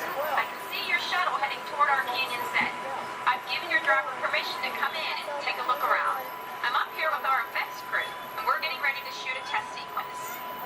Oh, on the way in, you're going to be crossing a wooden bridge, and things may get a little bumpy, so please, hold on to your belongings, especially hats, cameras, and glasses, and keep an eye on any small children in your party. And of course, please remain seated at all times. Welcome to the set. As you can see, we brought the bare, dry deserts of Southern California to green, typically humid Central Florida. This set is based on real locations that our production designer took pictures of. Our set crew spent about 6 months building the canyon, but we've used it for a number of TV shows and specials over the years. For our upcoming production, the script called for a tanker truck. We found this one in our boatyard, but it was too big to drive into place. So we picked it up with a crane and set it down here. We're up on the overhead platforms, and I see our director has arrived. As soon as the rain effect is ready, we'll begin the sequence. This set and shower is really just a special effect. We rigged up a series of water nozzles just above your tram. The water sprays in a crisscross pattern to create a sense of depth. But this storm only covers the first few feet.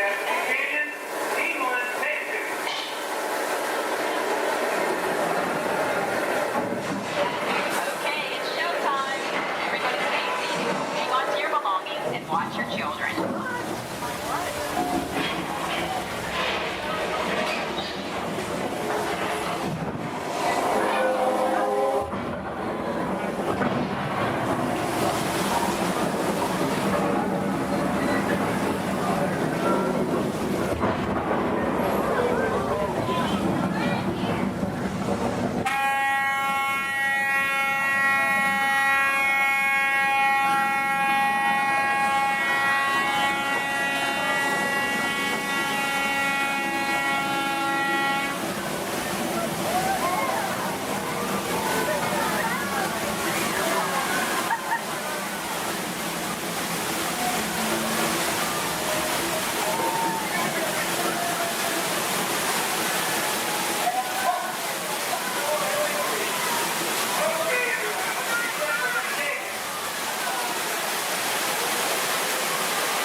For the next water through air cannons for an extra dynamic effect. Those air cannons are powerful enough to shoot a basketball over the top of a skyscraper the size of the Empire State Building. To top it off, our shuttle was sitting on hydraulic shaker tables. They provided the shaking, rattling, and rolling sensations for the scene. The entire sequence can be reset in 3.5 minutes. That's just enough time to bring in the next shuttle. Well, I'm going to get ready for our next take. Thank you all for being part of the action. Hey, I'm needed back on the set, so enjoy the rest of your tour. Okay, well, thanks, Amy, for giving us access to the set.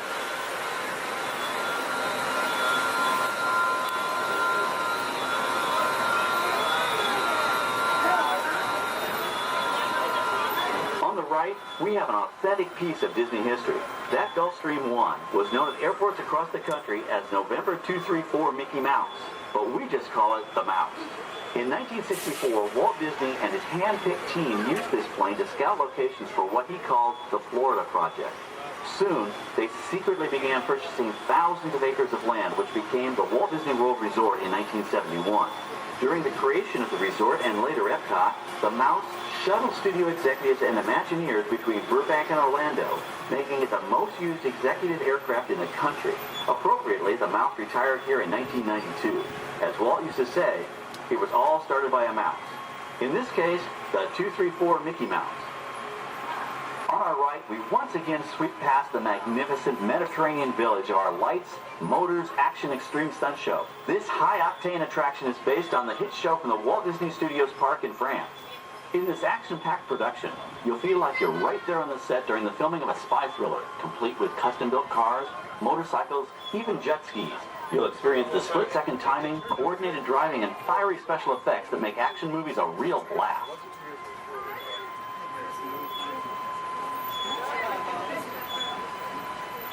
The staging area to our right is known as Acceleration Alley. Here, the custom-built stunt show vehicles rev their engines up to 70 miles an hour before making their high-speed entrances onto the stage for our lights, motors, action extreme stunt show. Of course, these are professional stunt drivers. We hope you'll enjoy their daring driving skills, but please, don't try them yourself.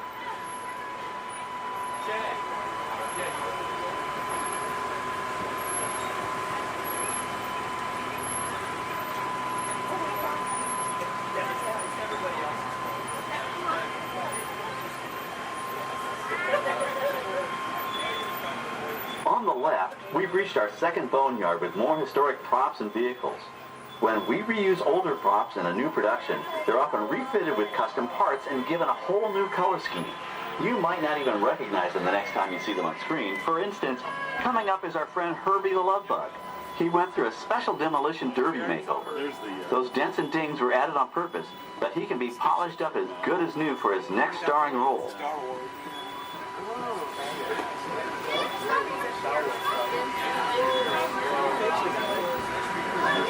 On our right, we now have a very different view of the fishing village set. From this point of view, you can see that there is no inside to the buildings.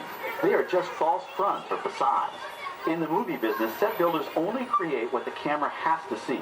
It's an old movie trick dating all the way back to the silent era. To add to the sense of realism and avoid the cost of set building, many of today's television shows and movies film on location in cities and towns across the U.S.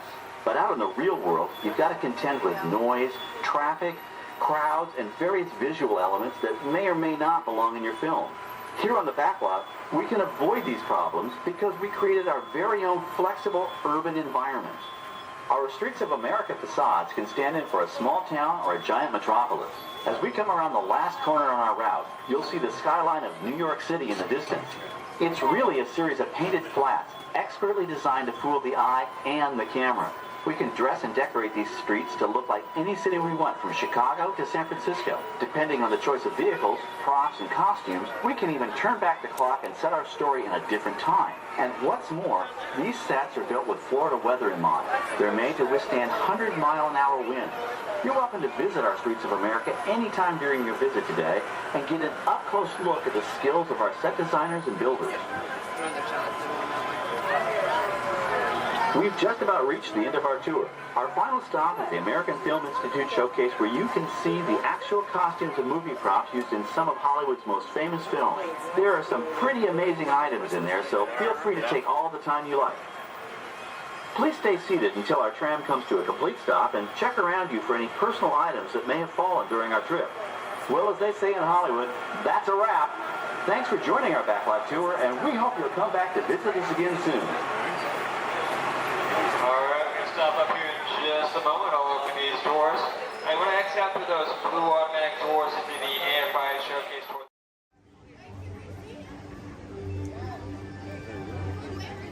Hey there! See ya! This is sure fun to climb the stairs. Don't forget to tag me on your video. Hashtag Amazing Spider-Man.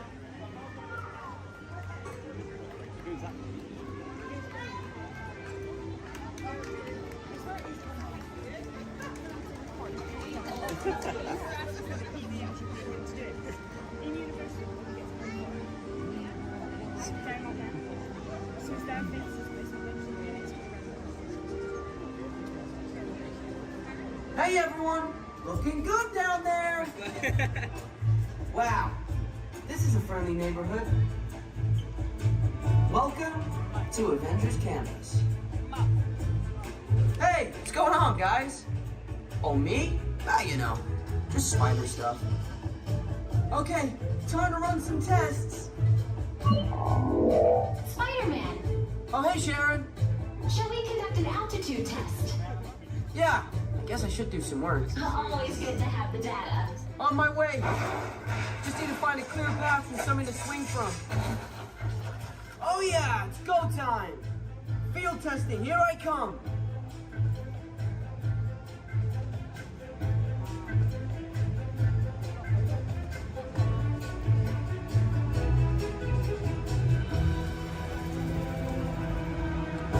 Time for some field testing.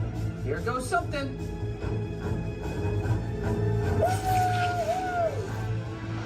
Brace for impact. What?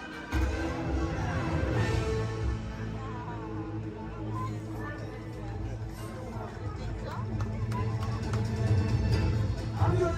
I'm good. That was less amazing than I planned.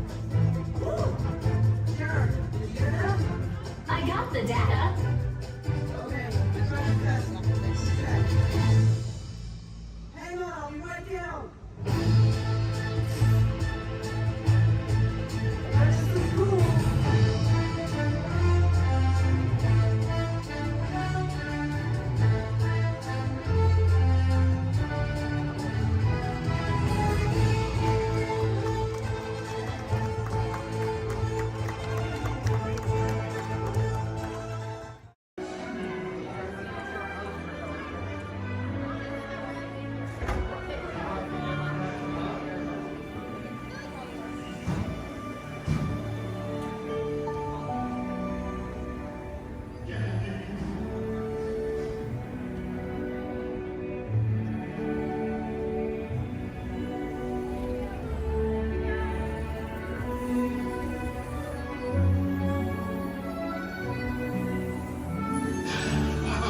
Voilà, venez, venez, venez, suivez-moi, je vous prie.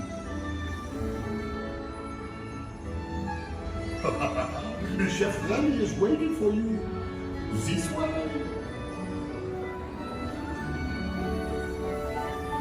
Qu'attendez-vous?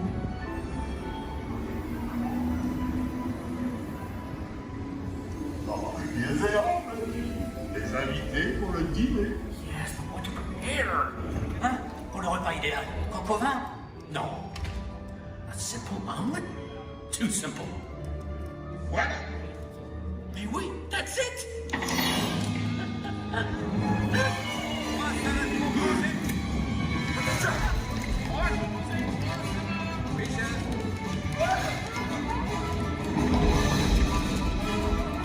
Poussez-vous de là!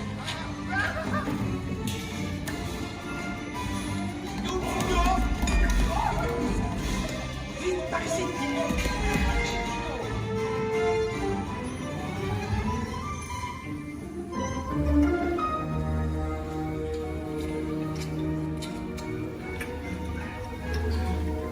Cette nourriture est pour nos invités, pas pour vous.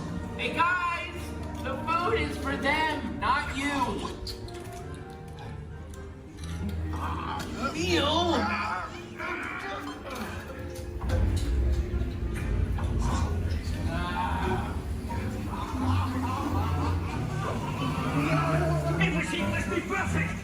Ego est en salle. Et oui, what are you doing? Que manigancez-vous?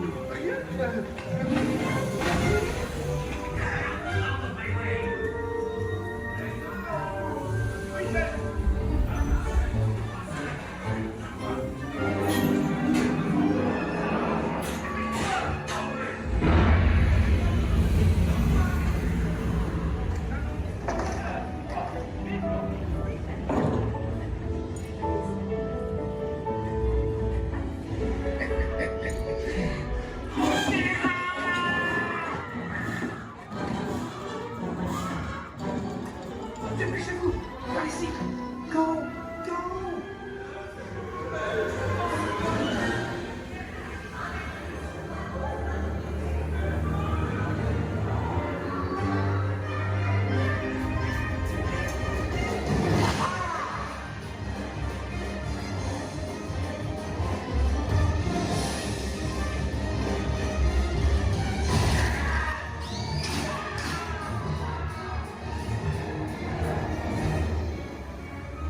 Come on! Remy's kitchen is just around the corner!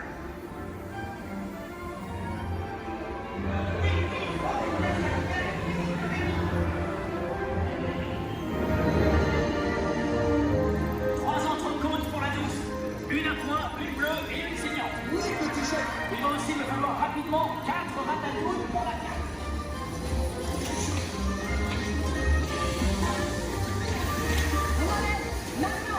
Oui, ma chérie!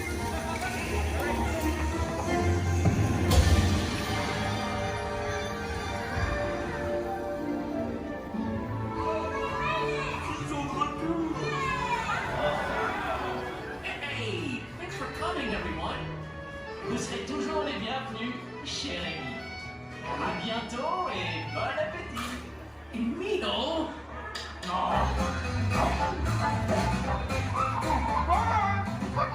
Au revoir.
journey, keeping your hands, arms, feet, and legs inside your car. And please supervise the children. Stay clear of the doors, which will open and close automatically. Enjoy the trip. Para su seguridad, permanezca sentado y mantenga sus manos, brazos, pies y pies dentro del car. Vigila sus niños.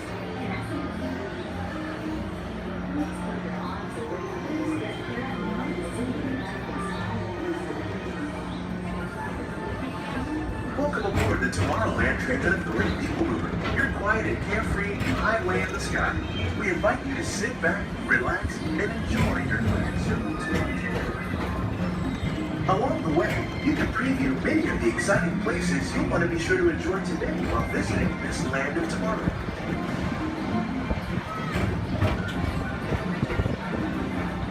The People Mover is the perfect vehicle for people watching, so keep your eyes peeled. You never know who you might see.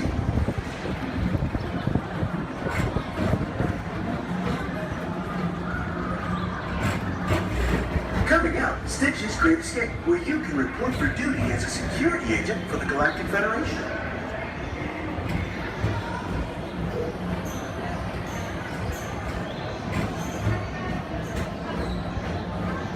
Your mission is to keep Experiment 626, the biggest little mischief maker in the galaxy, under control. I don't think so!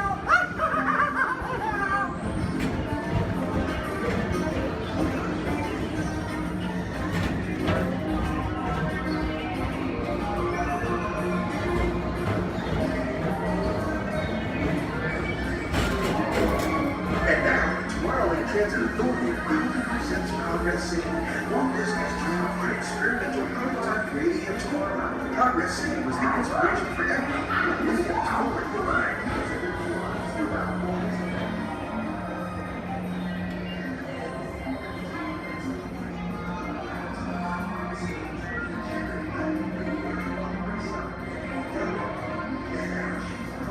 If your future includes shopping, then you'll want to visit Mickey Star Traders, where you'll find the greatest goods from around the galaxy. That's right! It's after tomorrow!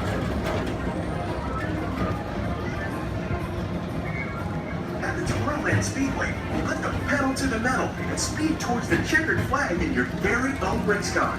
Young or old, this is your chance to drive in the fast lane without worrying about getting a speeding ticket.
Paging Mr. Morrow, Mr. Tom Morrow.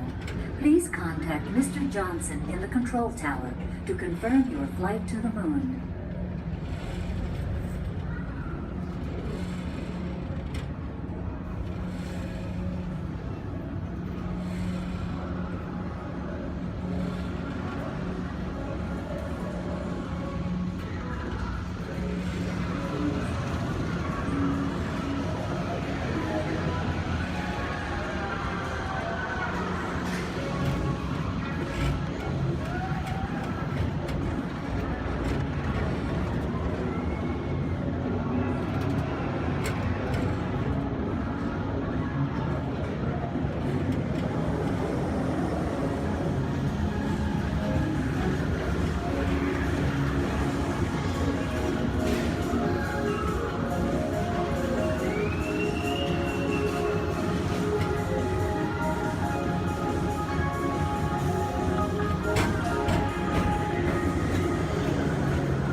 Welcome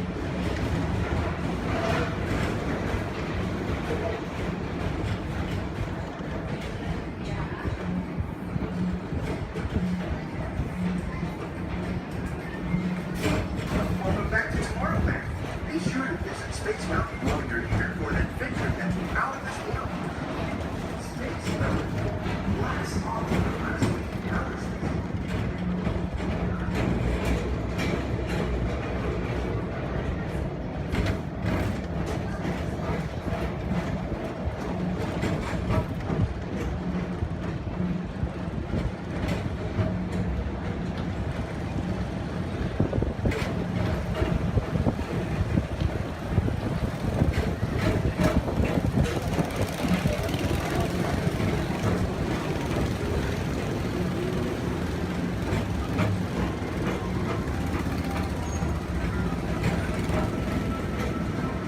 For a different high-flying adventure, hop on board the Astro Orbiter. Pilot your own spacecraft as you take a spin around the planet and ascend to otherworldly heights.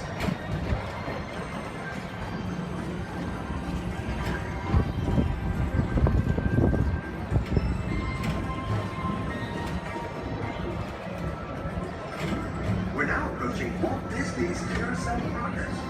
Inside this rotating theater, whole families welcome you into their homes yesterday and today, starting way back at the turn of the 20th.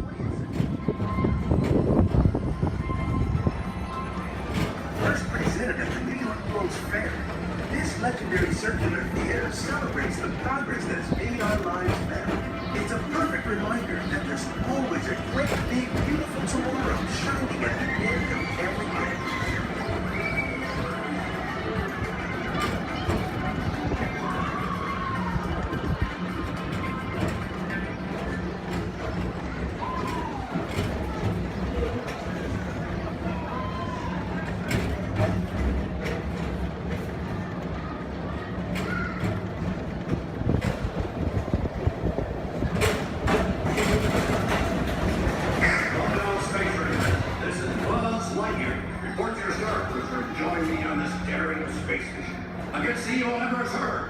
As an honorary space ranger, you'll use your own personal laser cannon to save the entire galaxy.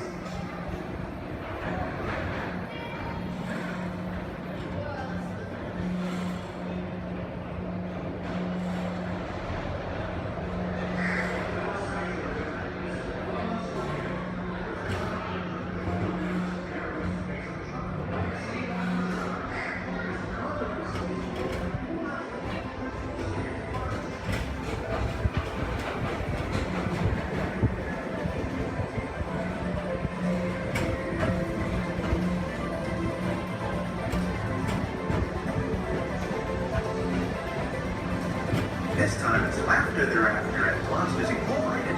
So drop in and join Mike Wazowski and all his pals at Monsters Incorporated. Laugh more. Share fun. Yeah, very good. Keep it moving. We're on a tight schedule here.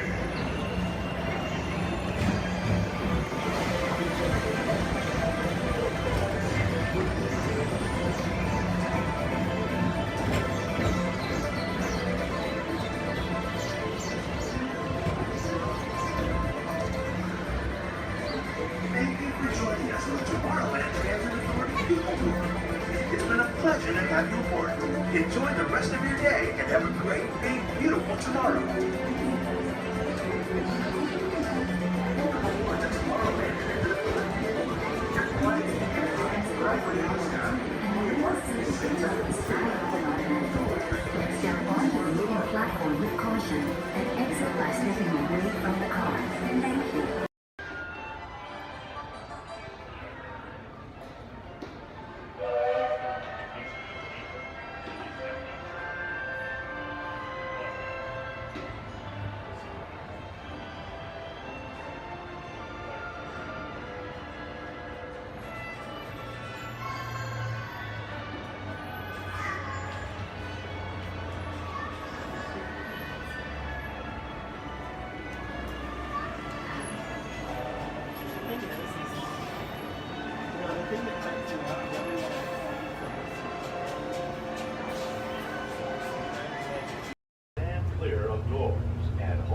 to handrail. The shuttle will be departing momentarily for gates 100 through 129. Orlando and Central Florida have so much to offer. There's a good chance you didn't see and do it all. So please come back and visit us again very soon. This is Orlando Mayor Buddy Dyer. We hope you enjoyed your Orlando experience.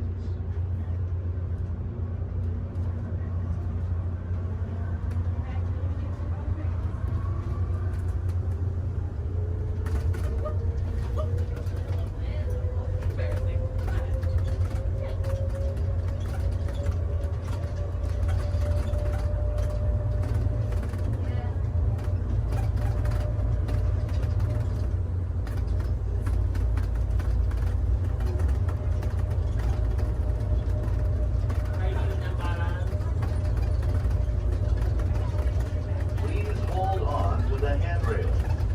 When the shuttle stops, please exit for gate 100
will be finished in just a minute.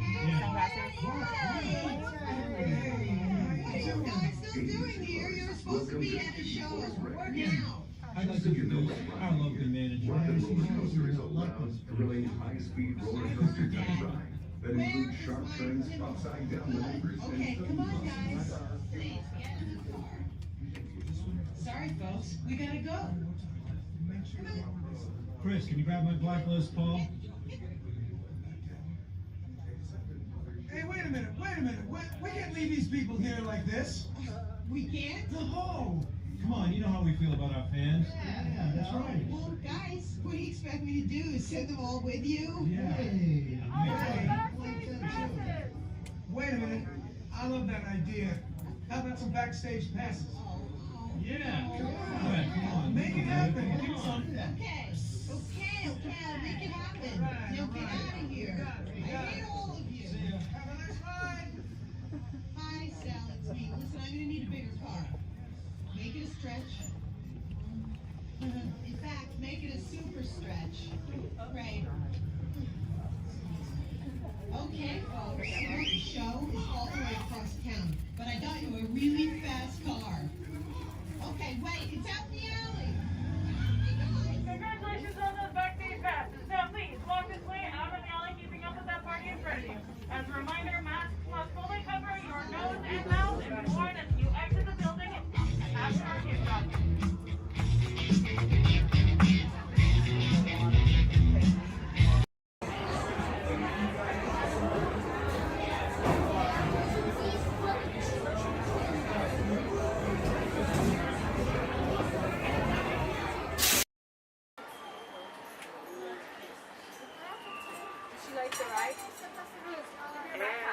Here we go. On the blue. No, there's need a relative. Yeah, but if you'll allow, I don't know. I just want to take it off. That's fine. Just grab that blue blanket.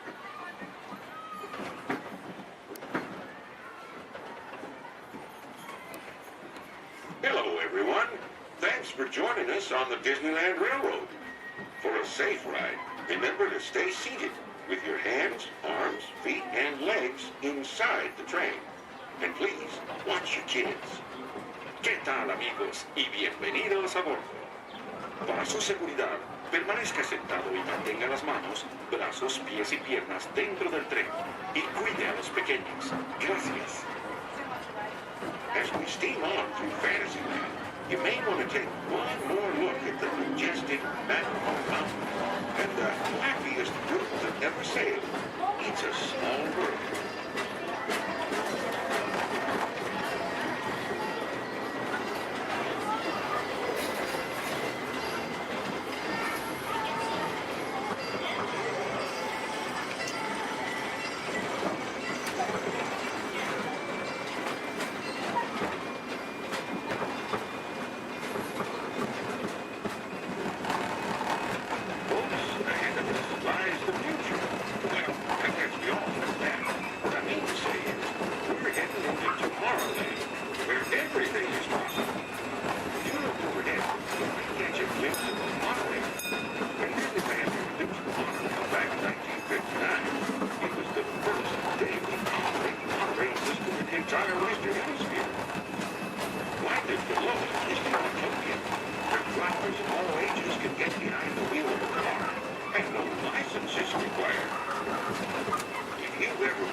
you are standing or sitting on the stairs, we ask that you please clear the stairway. Everyone else, please remain where you are until we've completed our docking.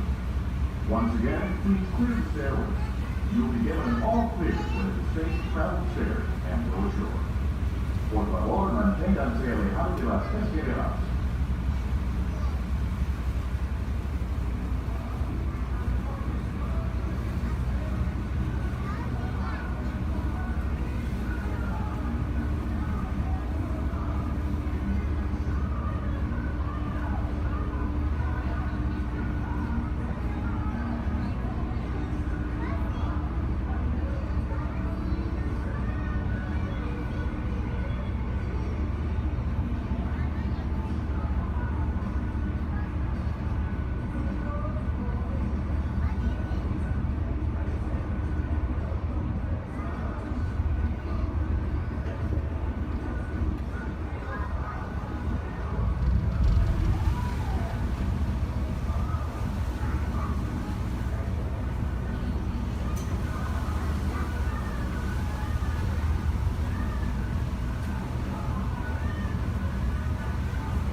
I say, look out there across the water. It appears to be a bit of company. No, me, yes. Welcome, you all. Permit us to introduce ourselves. My name is Claw, and my loquacious cousin over here is... I'll introduce myself, if you don't mind. Hi there. I'm, well, now, let's see now. It's right on the tip of my beak. Clyde Birdbrain? Oh, yeah. I'm Clyde Birdbrain. I say, perhaps you good people have never conversed with toucan birds before. Well, neither did we, till one day we discovered this magic sunshine pavilion. By Jove, yes, I remember just how it happened. Many bird baths ago.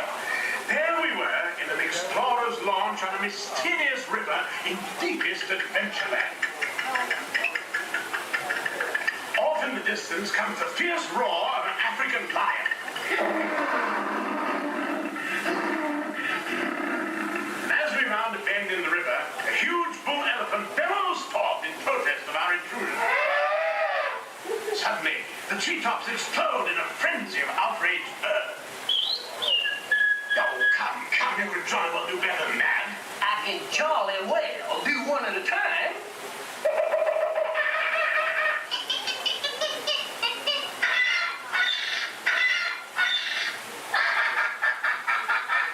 Meanwhile, shifty-eyed crocodiles lurk by the water's edge. Lurk, lurk, lurk, and the giant python slithers down from an overhanging limb. What's happened? What's wrong? I can't stand snakes. Don't be ridiculous. I'm only relating a story. Oh, all right, Clyde, enough is enough. That wasn't me. I never even opened my beak. Huh? Excuse me, I hate to interrupt such an exciting story, but the class will show. God's sakes, it's already showtime? Glenn sakes, yes, it's already showtime. But I believe it's your turn to make the announcement. Righto. Ladies and gentlemen, boys and girls, gather up all your cameras, purses, and other articles, and now turn to your left towards the tall door.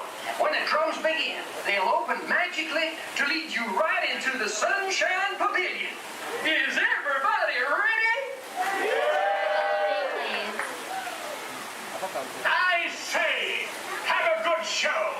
A real tropical serenade.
se están acercando a la zona de desembarque.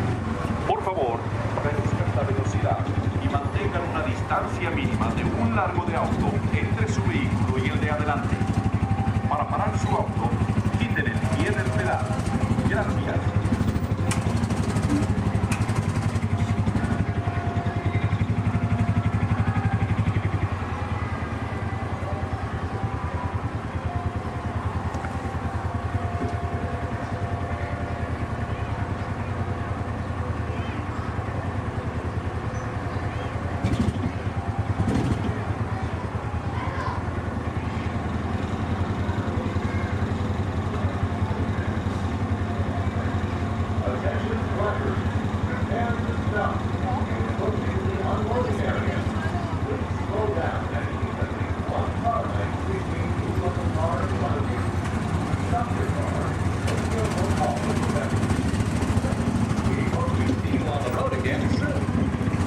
Atención, prepárense para parar.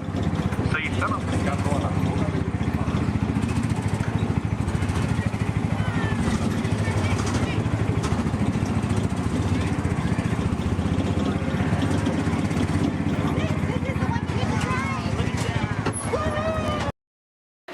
Remain seated with your hands, arms, feet, and legs inside the vehicle and supervise children. Thank you. La estación de control de cinturones de seguridad está a la vuelta de la esquina. Por su seguridad, mantenga sus manos, brazos, pies y piernas dentro del vehículo y cuida a los niños. Vehicle 3 is cleared for hill climb. Okay, here we go.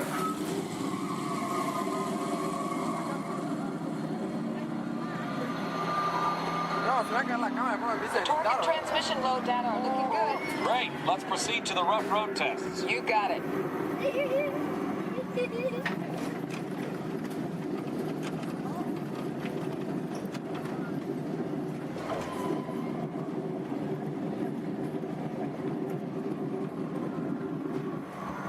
Okay, I'm going to take you right up to the cones, hit the brakes, and see if I can steer you through. Hold on.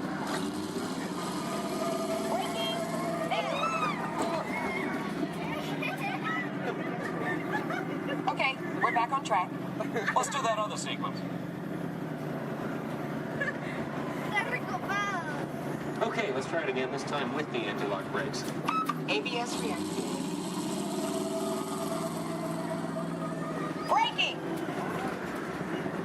All right, that's the way it ought to be. You see how ABS lets you keep control of the vehicle while braking?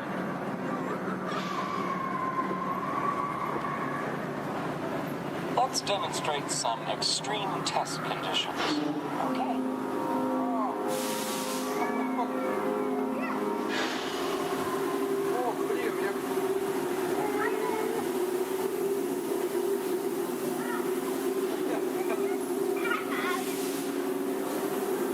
Did you remember to turn off those robots?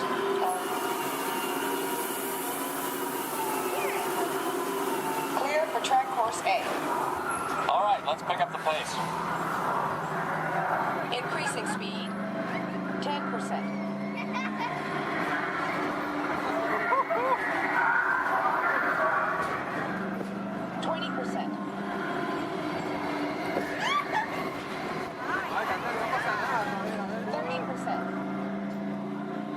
Are you seeing an increase in lateral forces? Sure am.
test schedule, let's download the data.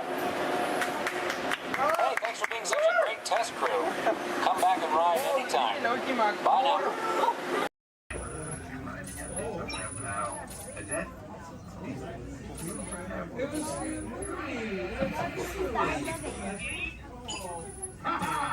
Gotcha. Oh, what are you guys still doing here? Tour's over. The cages are open and the creatures are loose. You gotta get out of here. Wait. Don't get out of here. I could use a hand. My little pal Groot is lost in the fortress somewhere, and I need to find him before he gets ate. I found his tiny little heat signature, see? All those other heat signatures are, well, don't worry about them. Listen up. You guys can be a big help while I look for my pal. A gantry lift full of warm Karens makes a really great distraction. I just need you to wave your arms, scream, whatever it takes, and then all these things will, never mind. You in? It doesn't matter. That was rhetorical. Now let's move. Meet me at the gantry lift. I'm gonna go back that way.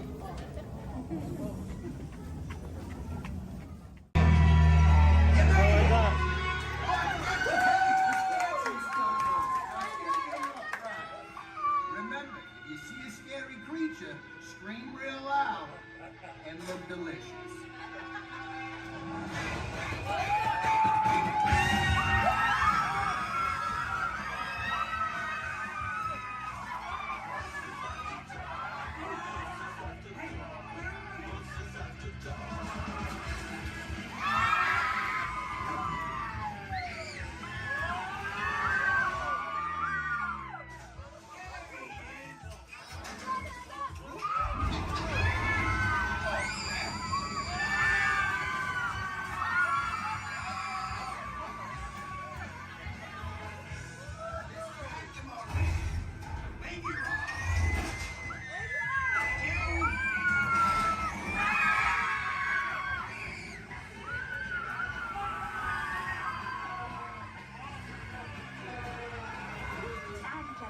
We do hope you've enjoyed our tour. Please gather your personal belongings.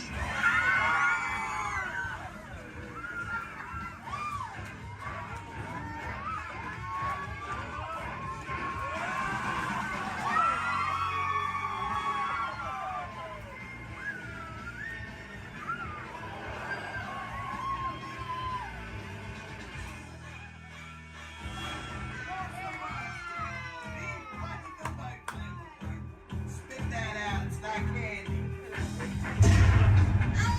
What's your language?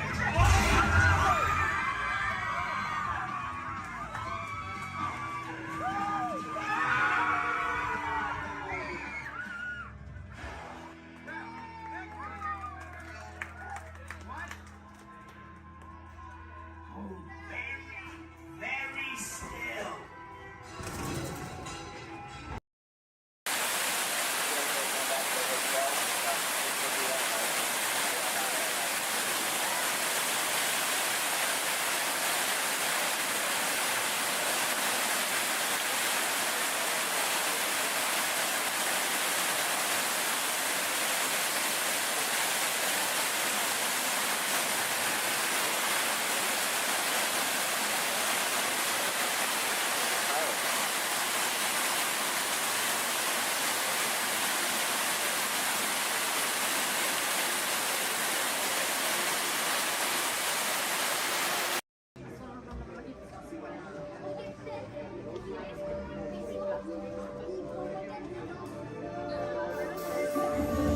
I see we have new visitors.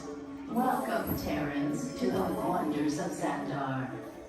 I am World Mind, sentient supercomputer of Xandar. I hold the knowledge, memory, and experiences of all Xandarian citizens, past and present. This gives me extensive knowledge, yet I am constantly learning, and I am now learning about you and your planet, Terra.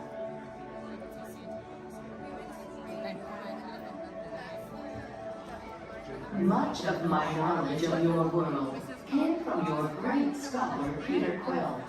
However, many of his facts have yet to be confirmed, such as the incredible importance of a legend called Footloose. Through my fellow Xandarians working here at the wonders of Xandar, I am discovering more about you Terrans. Such as your fascination with eating the turkey leg. Why only the leg? What about the rest of this creature? We are eager to learn the answers to these questions and so much more about your world. In return, we Xandarians hope to share with you more about ours. Although Xandar is 2.537 million light years away from your planet Terra, our worlds are actually quite similar, and began at precisely the same moment. We refer to this as Time Zero, before the existence of anything. Our worlds were born of a single point of matter and energy that blasted outward in what you Terrans refer to as the Big Bang. And from nothing came the beginning of everything.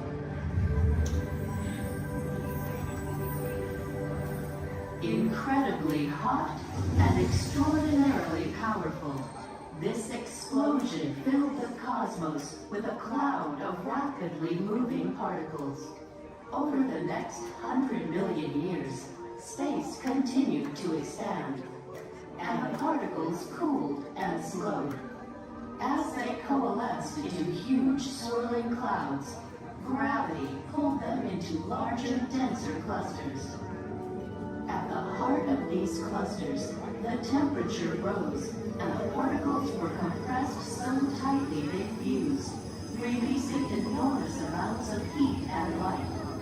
This is how the very first stars in our shared universe were born.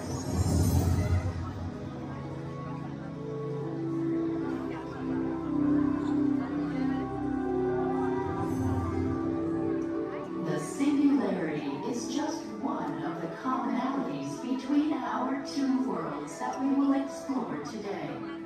Welcome, Terrans, to the wonders of Xandar.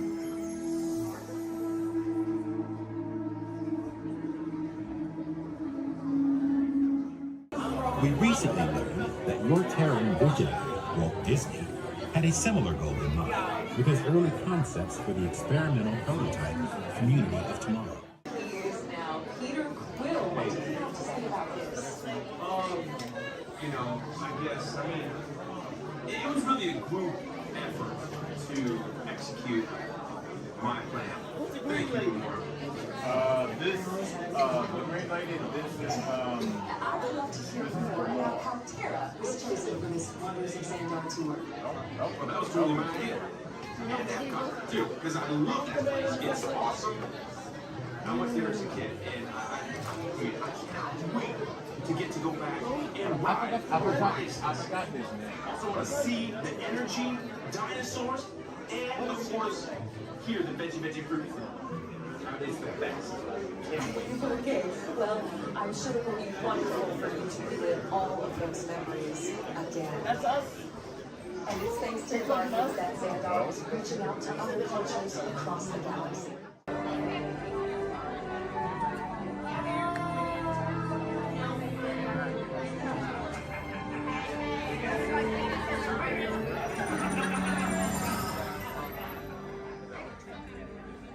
Greetings, Terrans. I am Nova Prime Irani Rayal, Commander of the Nova Corps. On behalf of all Xandarians, I hope you have enjoyed exploring the wonders of Xandar. As you have seen, your world and ours were born of the same moment, one which you refer to as the Big Bang. As such, we are all galactic neighbors in a vast universe which we and countless others share. For you to travel to Xandar would take 2.5 million years, assuming you had a ship that could fly at the speed of light. So we decided to come to you. But even we could not have reached you so easily were it not for the Cosmic Generator, an advanced piece of Xandarian technology that creates jump points, artificial tunnels that act as shortcuts, linking distant points in space. It is our desire to share this wondrous technology with your people so that together we might explore new worlds and create a brighter tomorrow. And now, as the culmination of the wonders of Xandar, you will be teleported to a Nova ship above your planet for a demonstration of the Cosmic Generator. I trust you will find it an unforgettable experience.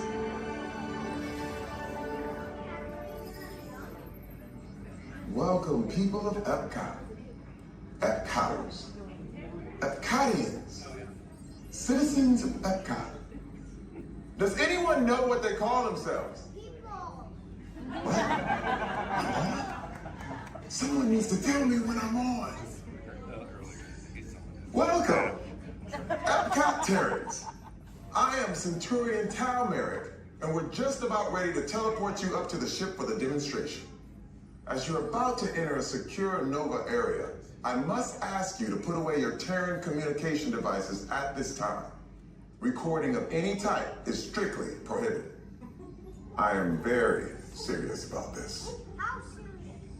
Now, please step forward into the chamber. You're gonna love this. You're on! That was the best. That was like probably highlight. You're on! Someone get that guy back. I should warn you that we have never teleported Terrans before. But since your molecular structure is very similar to Xandarians, it should work.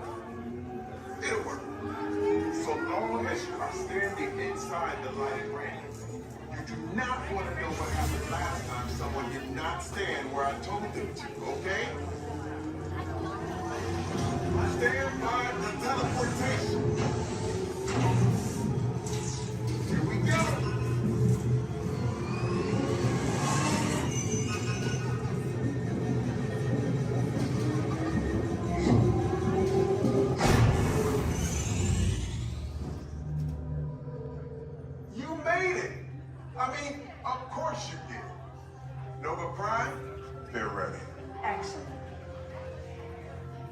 What you see before you is the Cosmic Generator. And in just a few moments, we'll be activating it so you can experience for yourself what's happening. I'm not sure. Our power's out. And the Cosmic Generator is gone. Interior Mod, go to Code Red. Prepare the fleet. And call the Guardians. Now. There is no cause for alarm. Turn off that alarm. I've got an important transmission coming in. Hey, what's up, Nova Corps? Our Cosmic Generator has been stolen. What? How? Why didn't we think of that? That thing's gotta be worth a fortune. I am Groot. Good question. Yeah, who do you think took it? Perhaps that really big man outside your ship. Oh, that is a big man. I need to alert Nova Prime. I'm watching Terrans with dogs. That's not creepy at all. This species has failed. Wait, whoa, we didn't even know there was a test. He's got the Cosmic Generator. He's creating a new jump point. Jump point to where? It's some kind of mutant jump point. It's going back to the dawn of time. Dawn of time, why? To erase an error. Well, that doesn't sound good. Your time is over. Wait, what do you mean? What do you mean that's so vague? The jump point is closing. Hey, Nova Dude, your Nova Corps need to follow that whatever it is until we get there. We can. Our power is down, and I've got to get these Terrans onto evacuation shuttles. I got it. I reprogrammed the shuttles to follow them through the jump point. Wait, what? Look, they're our only chance of keeping track of that whack job until we get the Cosmic Generator back. Piece of cake. What? There's King. Where's this King? The odds are impossible, Yeah. but it's our only shot. Good luck. Are you sure you can control it? Come on, it's me. We got this. We're all toast. First there was King, now there is toast. This plan is making me so hungry. Terrence, listen up. You need to make your way to the evacuation shelter now. We'll follow the plane to get our power. Okay, they're headed for the jump point. This plane is never gonna work. Rocket! Well, okay, I'm locked onto your vehicle. We'll be right behind you. Nothing to worry about. Unless we cannot stop this unusually large man.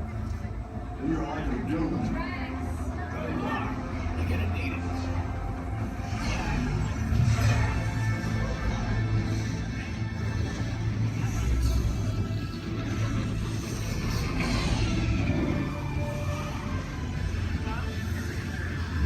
Useless to follow me.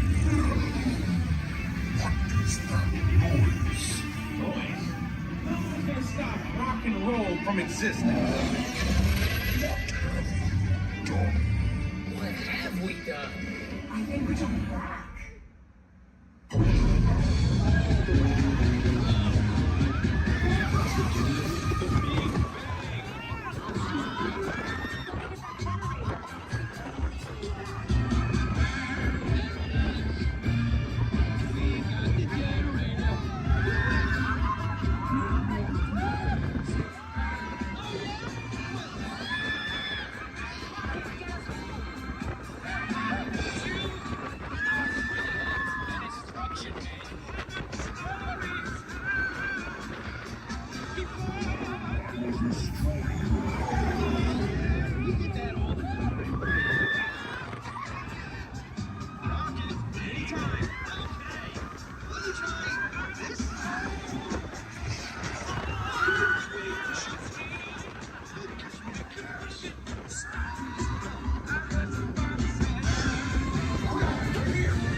Heroes. Do you really think they deserve to be called heroes? Do you see how they dress? It's just a figure of speech, Drax. You are lying to them. Now I understand. Welcome to the Guardians of the Galaxy.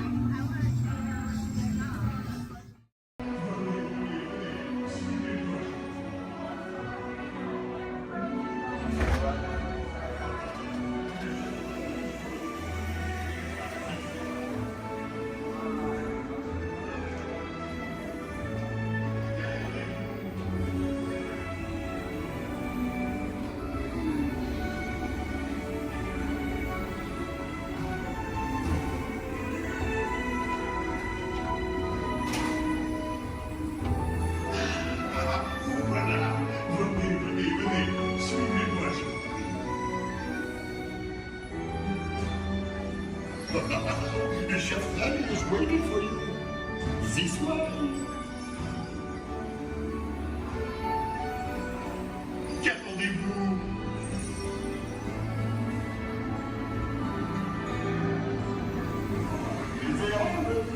Des invités pour le dîner. Hein? Pour le repas idéal. En commun? Non. A simple moment? Too simple. Voilà. Mais oui, that's it!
What are you doing?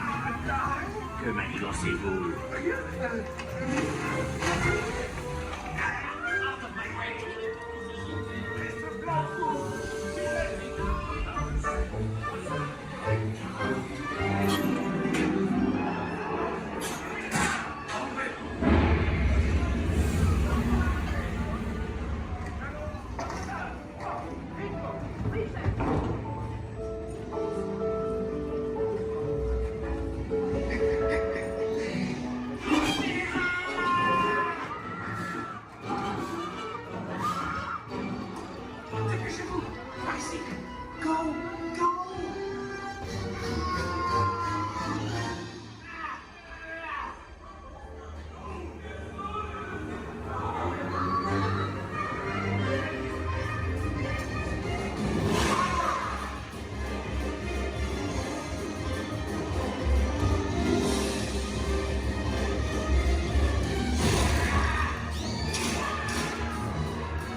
Repair test. Hit your flashing buttons. You better be faster when you're in real trouble. Whenever they like green, that's them. Right, pilot, push the flashing button to take off. Pilot on the left. Move your stick to fly right and left. I was just about to say that. Pilot on the right. Pull back on the stick to fly up. And push forward to fly down. Oh, watch it! Chewie makes flying this thing look easy, eh? Weapons are online. Left pilot, hit the booster. Now let's go get that coaxium. Right pilot, make the jump to light speed.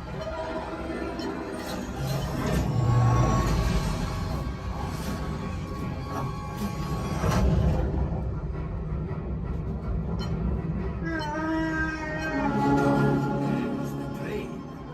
Come. Up. Yes, yes, keep shooting. Lock onto us. Take evasive action.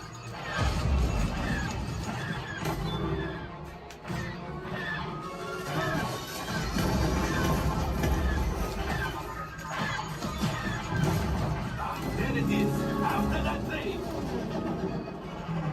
Flight engineers, fire the engine. Hey, now, gunners, shoot the cargo free.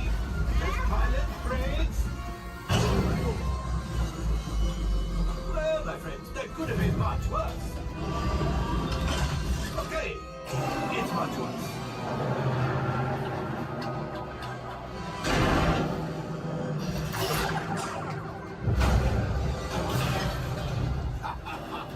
Yes, you got one. Excellent, my friends.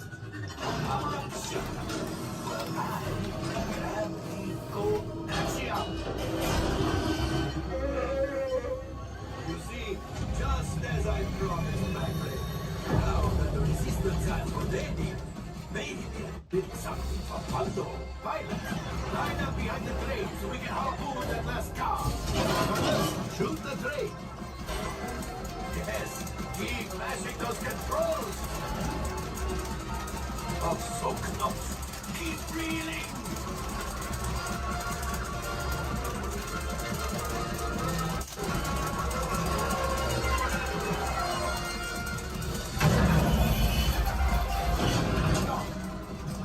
You had it.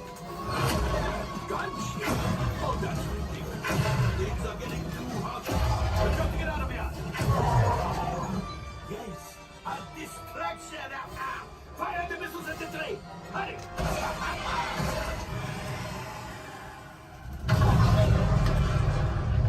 It's coming down. Left pilot. Hit the boosters. Boost. Look. We did not die. Let's get out of here.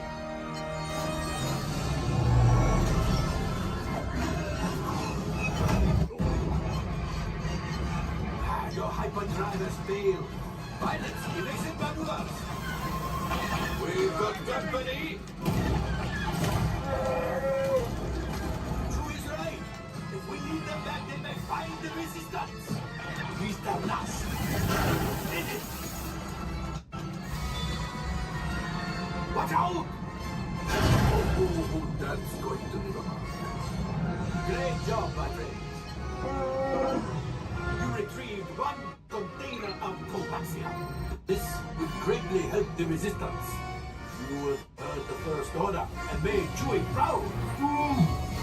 Now, after my modest profit, your cut, minus what you owe me for damaging the Falcon, is, hey, not bad.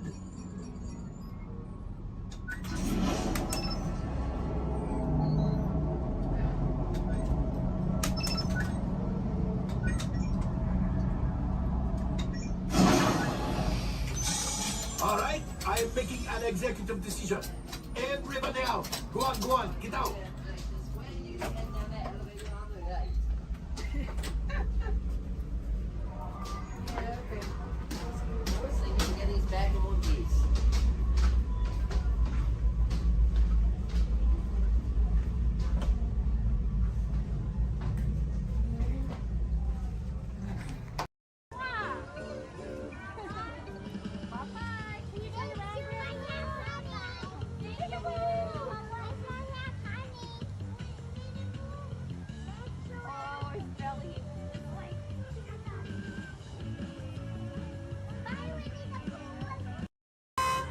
Intrusion alert, level 2.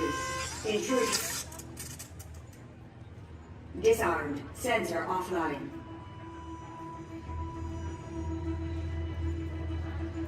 Nothing to see here.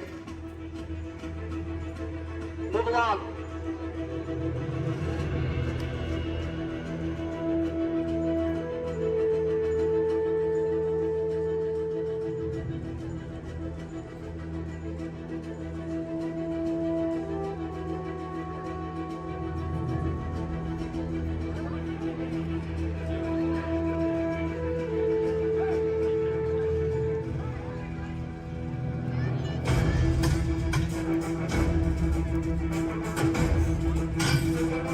You don't look like recruits. I've got this. Intrusion alarm level 2. All units alerted. My turn.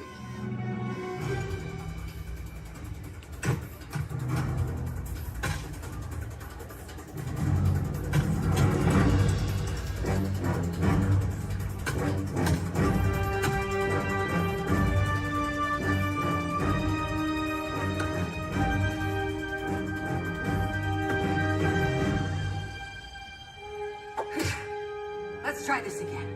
Who sent you? An old friend. System offline. Assets at risk. Reinitializing. Taskmaster. What do you want? HQ back online. Ms. Romanoff, the Wakandan cargo has been secured safely inside the grid. It's in the jet. Let's go.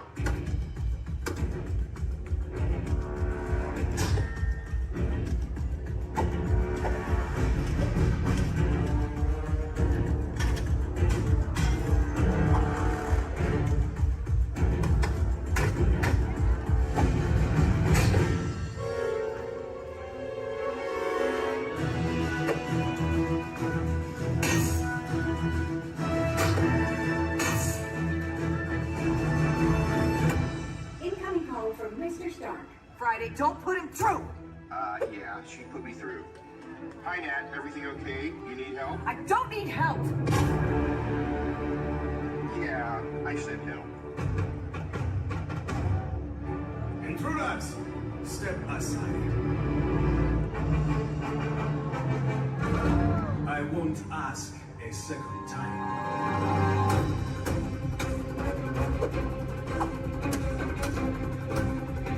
Friday, please introduce our guest. The Taskmaster.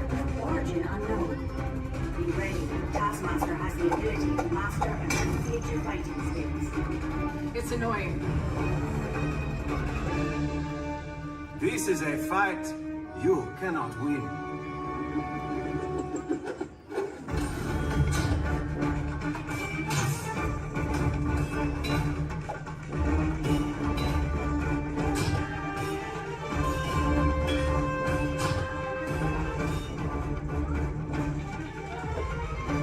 T'Challa, the vibranium! Leave it to me.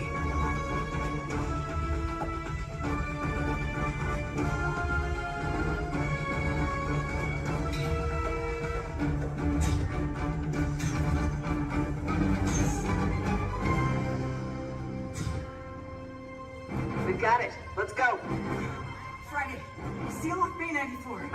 Yes, Ms. Romanoff. Bay 94 secured. This is not going to end well for you.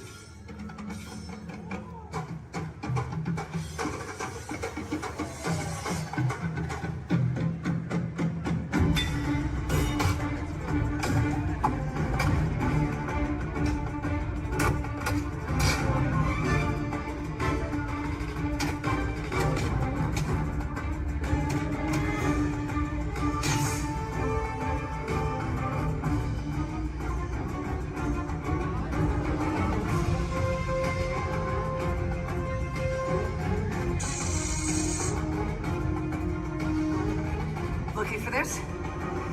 Not today. You know how this ends.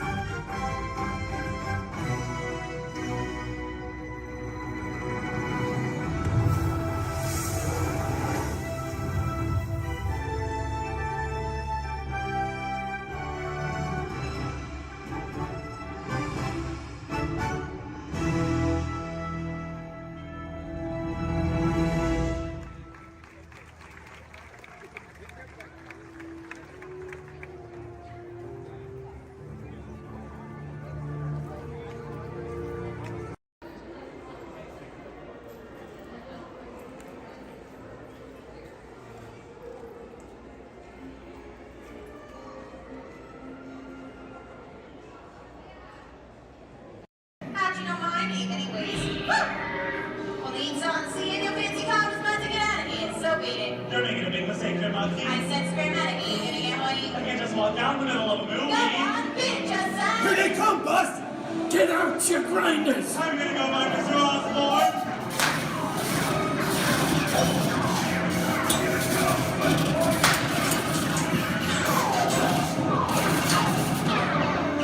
I'm hit! Hey, I'm hit! Foxy! They got spin! Foxy!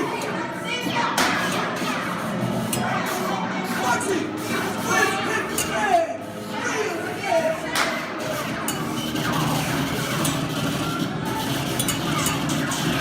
Everybody just sit tight. Run the red lights against the law, and I would never break the law. Hey, watch this. No more red light.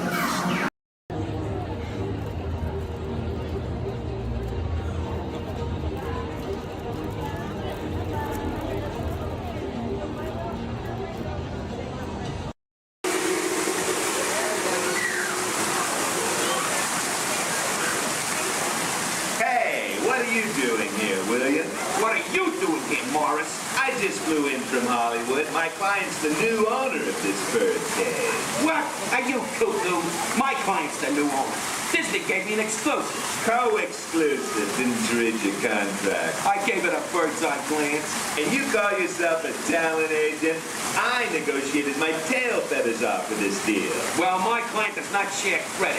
He's a very big bird. Your client is Big Bird? Not Big Bird, a big bird, you bird brain. Well, your dim middle star is now half owner of the Enchanted Tiki Room with my superstar. Think again, Chicky babe. Stop grousing. Just look at these paying customers waiting to get in. Did you say paying? As in money. As in 10%? Hey, who am I to go against the status quo? Sorry to interrupt, but I would like to inform our guests about the next show that will be starting soon. Industry Multi-Store will be opening a new entryway room of joyous songs and splendor here at the Enchanted Tiki Room. Mahalo. Wait, our clients are not here. Maybe they hit traffic. Don't say that. Sorry. Anyway, babe, I gotta fly this coop and migrate back to Hollywood. My birds will call your birds. We'll do lunch. What's the rush? I'm about to sign Donald Duck. Oh, yeah? Big deal, you hockey puck. I've got the mighty ducks in the wing. You do not. Do too. Do not. Do too. Not. Two. Not. Two. Not. Two. You don't. Come Leave me on. alone, Oh, come on, will you? Two. Not. Oh, yeah. Level with me. Put the bubble between the lines. Away. You Go go away. ahead. Oh. Go away.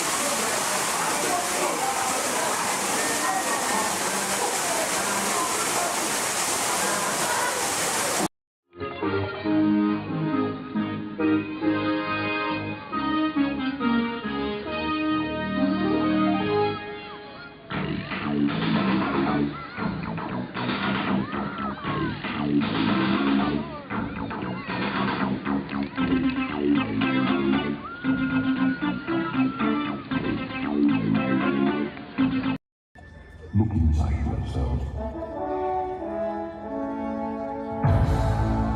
You are more than what you have become.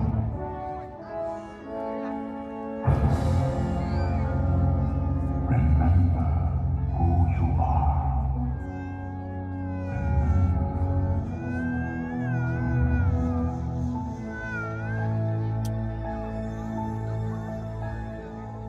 I have often dreamed of a far place where a hero's welcome would be waiting for me. Where the crowds would cheer when they see my face, And a voice keeps saying, this is where I'm meant to be.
And so our journey comes to an end, but yours continues on. Grab hold of your dreams and make them come true. For you are the key to unlocking your own magic. Now go, let your dreams guide you. Reach out and find your happily ever after. The battles, the stories, the losses, and all the glory were changed by the way we live every day. Just look up and reach to the sky. We all have the courage to fly.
special report. A child is on the loose in Monstropolis. A human child!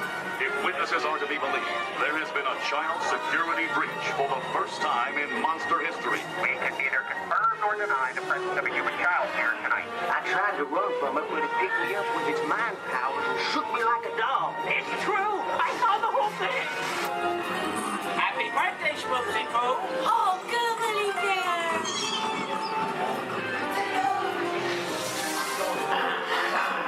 And it grabbed me with its giant forked tongue and rolled me up and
responded to a 2319 in progress and reported to the scene where we immediately secured the area.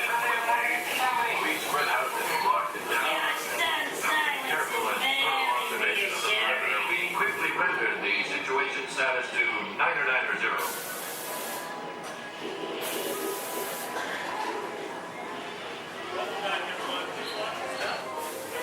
Come back and see me sometime.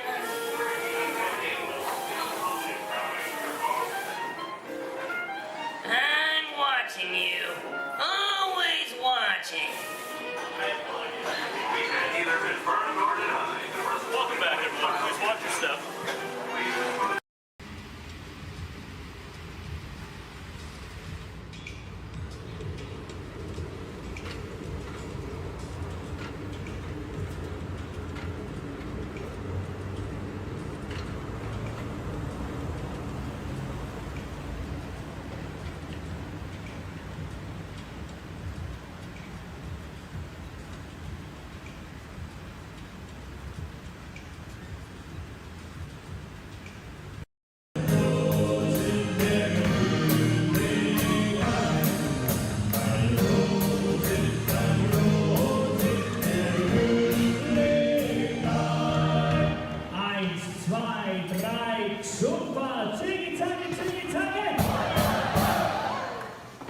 Was that loud enough?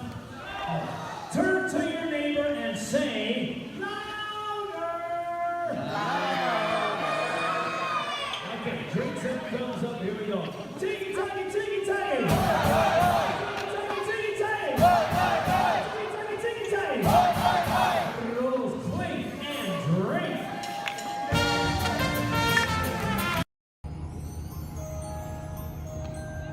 Your attention, please. Disneyland has now ended its normal operating day. We thank you for your visit to the Magic Kingdom and that the memories you've made will bring you back again soon. While the rest of the park closes, Main Street will remain open for your shopping convenience. Thank you. Su atención, por favor. Disneyland ha terminado su día normal de operaciones. Les agradecemos su visita al Reino Mágico y esperamos que regresen pronto para crear aún más recuerdos. Mientras que el resto del parque comienza a cerrar, las tiendas de Main Street permanecerán abiertas para su comodidad. Gracias.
Step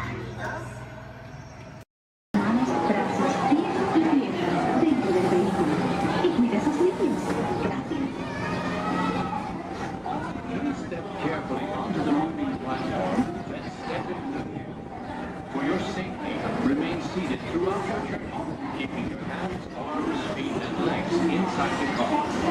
And supervise your trip. Remember to stay clear of the doors, but follow the left rules automatically. Enjoy your trip aboard the Metroliner. Para su seguridad, permanezca sentado y mantenga sus manos operativas.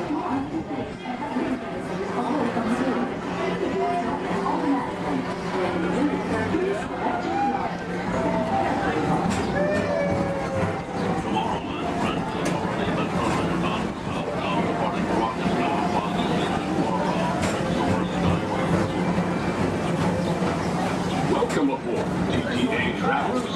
We hope you enjoy Tomorrowland Transit Authority's Super Skyway.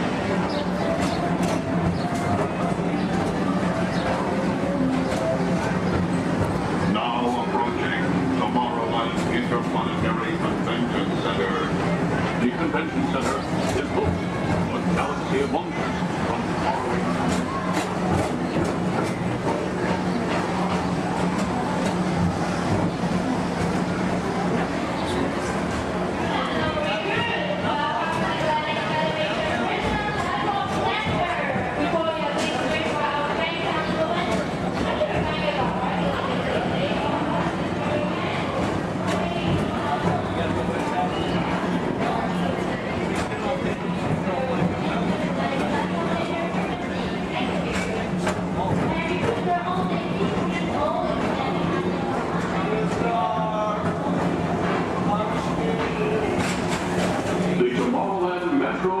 Historical Society presents Walt Disney's 20th century vision for the future.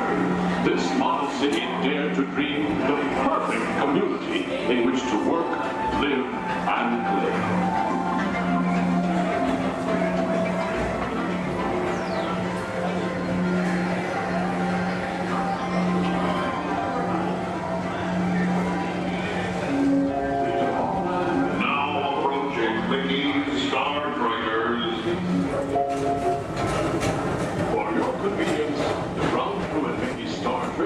Will be glad to rocket ship to many planets in the galaxy. Hi there, Tomorrowland travelers. This is Mr. Johnson and Sky Eagle Hovercraft 1, bringing you the latest Tomorrowland traffic report. As usual, everything is perfect on Tomorrowland Superhighway. Back to you at DTA Center.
non-applied transportation service provided by the Tomorrowland Transit Authority.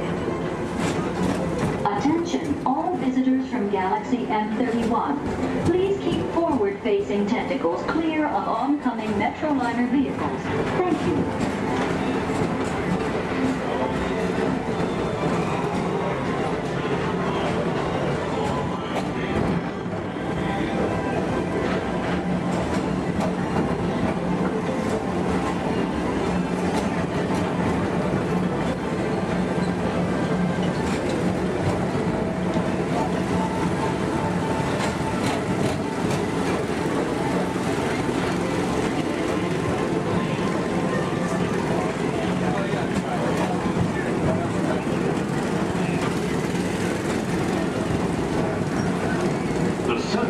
Rocket Tower Plaza is the lead of planet's astro orbiter. This symbol of universal harmony and interplanetary fellowship provides all beings with an exhilarating spin around the planets.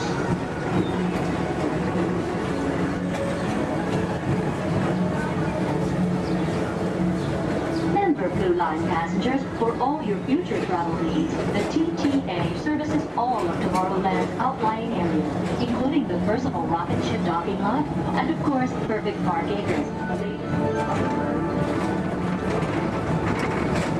Paging Mr. Morrow, Mr. Tom Morrow. Your party for the Saturn has arrived. Please give them a ring.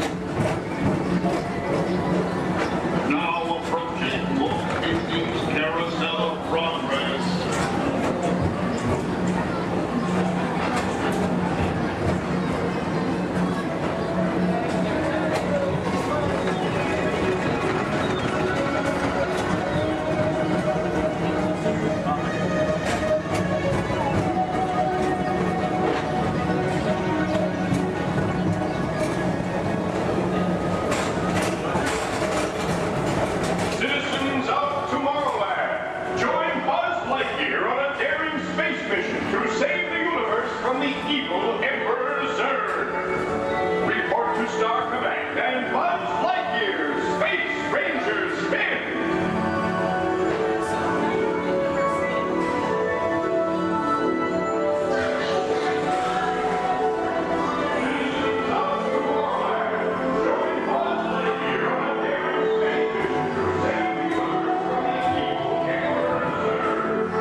In 1923, a young man from the American Midwest, along with his older brother Roy, started a cartoon studio in the back rooms of a small real estate office in Hollywood, California. This was the small beginning of a family entertainment company that would create unforgettable stories, characters that become beloved friends, wondrous experiences, and music that has become the soundtrack of our lives. That young man was Walt Disney, a master storyteller whose imagination knew no bounds, and who delighted in making the impossible possible. Disney 100, the exhibition, is a journey through 100 years of Disney magic, presented in themed galleries based on Walt Disney's creative concepts and philosophies. These include storytelling, creating believable characters, the spirit of adventure and discovery, the magic of sound and music, the world around us, real and imagined, curiosity, imagination, and technological innovation, the worldwide wonder of the Disney parks, and an everlasting sense of optimism about the future. Walt Disney famously said that it was all started by a mouse, but it really was all started by Walt himself. His philosophies became the foundation of the Walt Disney Company. They still inspire Disney's artists, filmmakers, Imagineers, and the storytellers of today. Oh boy! Oh, steady! Whoa! Hi, Mouseketeers!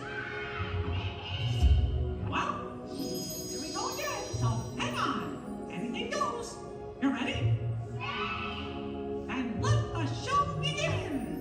Here's my pal Walt to tell you how the magic is made. There's a lot of satisfaction in developing ideas into reality when we consider a new project we really studied. Not just the surface idea, but everything about it. And when we go into that new project, we believe in it all the way. We have confidence in our ability to do it right, and we work hard to do the best possible job. There's really no secret about our approach. We keep moving forward, opening up new doors, doing new things, because we're curious.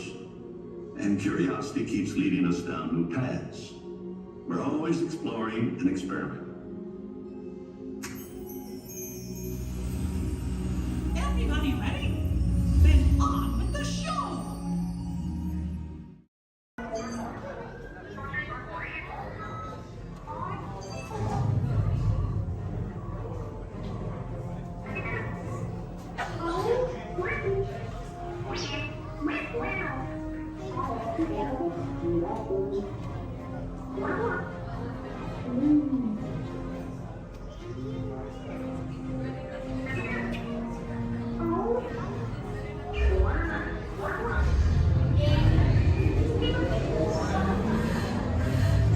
Incoming transmission from Ray.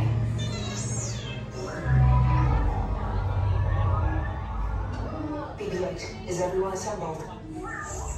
Good. Should we be in flight prep? Recruits, thank you for joining the cause. A covert resistance team led by my friend Finn has infiltrated a first-order Star Destroyer that is now headed to this system. Your outpost on Batu is no longer safe. We have transports waiting to take you to General Organa's secret base on Pucara. I'll regroup with you there. The Resistance desperately needs your help in our fight against Kylo Ren and the First Order. Remember, it is vital that you keep the location of the Pucara base secret. Lieutenant Beck, one of our top commanders, will lead you. Affirmative. Transport is ready. 9 and I shall personally see them delivered. Thank you, Lieutenant. Welcome to the cause. May the Force be with us. Commander Poltam and a squadron of X-Wings shall escort us to the rendezvous point on Pucara. Roger, this is Black Leader. I hear you're a fine-looking group of recruits. Well, no time to waste. Let's get you on your way to the General. Stand clear. Deck doors opening now. Hurry, all recruits to transport. No need for safety gear, it'll be a smooth ride.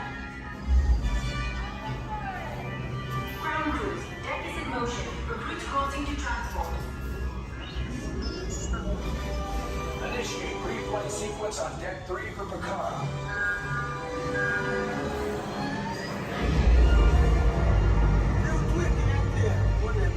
Affirmative. Deck 3, you are clear for launch.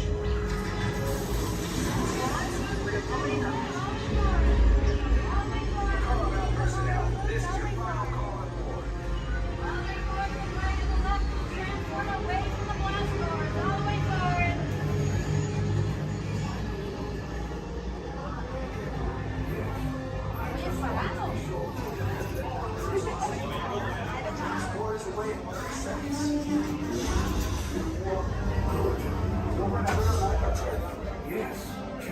have to drive also.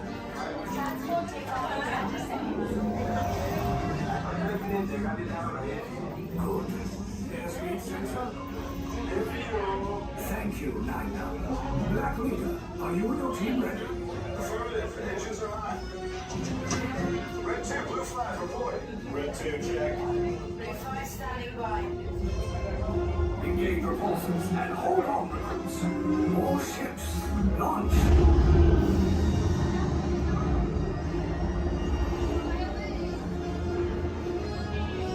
I am Lieutenant Beck.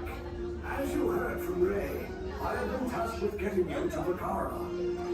Red 2, blue 5, keep tight now. Let's get ready to make that jump to light speed on mark.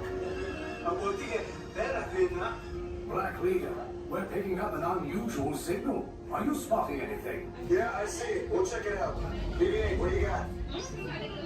There appear to be a number of small craft heading our way. Raise the shields. We get company. First order TIE fighters. Reroute. Reroute. Red 2, blue 5, we got a queue of crowds so transport can make the jump. They're all over us. I'm hit. We lost Red 2, more incoming. Blue 5 taking evasive action. Try to shake him, Blue. I'm trying. We lost the blue 5. I'm going to try to draw him away. Copy that. Get us clear so we can make the jump. Be ready. You won't have much time. Where are all those TIE fighters coming from? Star Destroyers. Get out of there. We can't. We're caught in a tractor beam. It's pulling us in. Our lads and friends will make this a fair fight. Don't worry. I'll come back for you. Stay strong. Cargo vessel TR-141, identify yourselves and prepare to be boarded. This is TR-141. We are a civilian vessel. By whose authority are we being detained? By the authority of the First Order, resistance scum. Now bring down your shields and prepare to be boarded. They'll want the location of our secret base. Tell them nothing. The future of the Resistance is at stake. I have a bad feeling about this. Stand back from those doors. Attention, passengers of the TR-141. You have been identified as enemies of the First Order. You will disembark immediately and prepare yourself for interrogation. Proceed forward, now.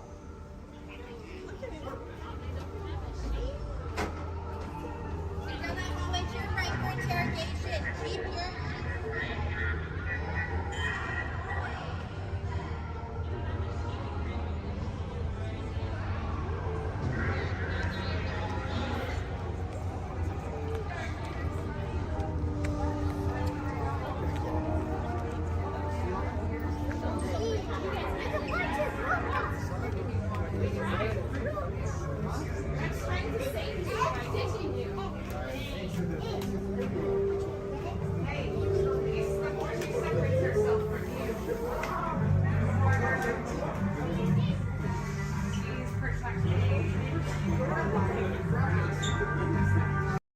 Yes, Walt has some of the brightest minds in the world, but I keep things around here pretty chill, so the kids can create the next big idea that will give you the tools to become the next generation of heroes.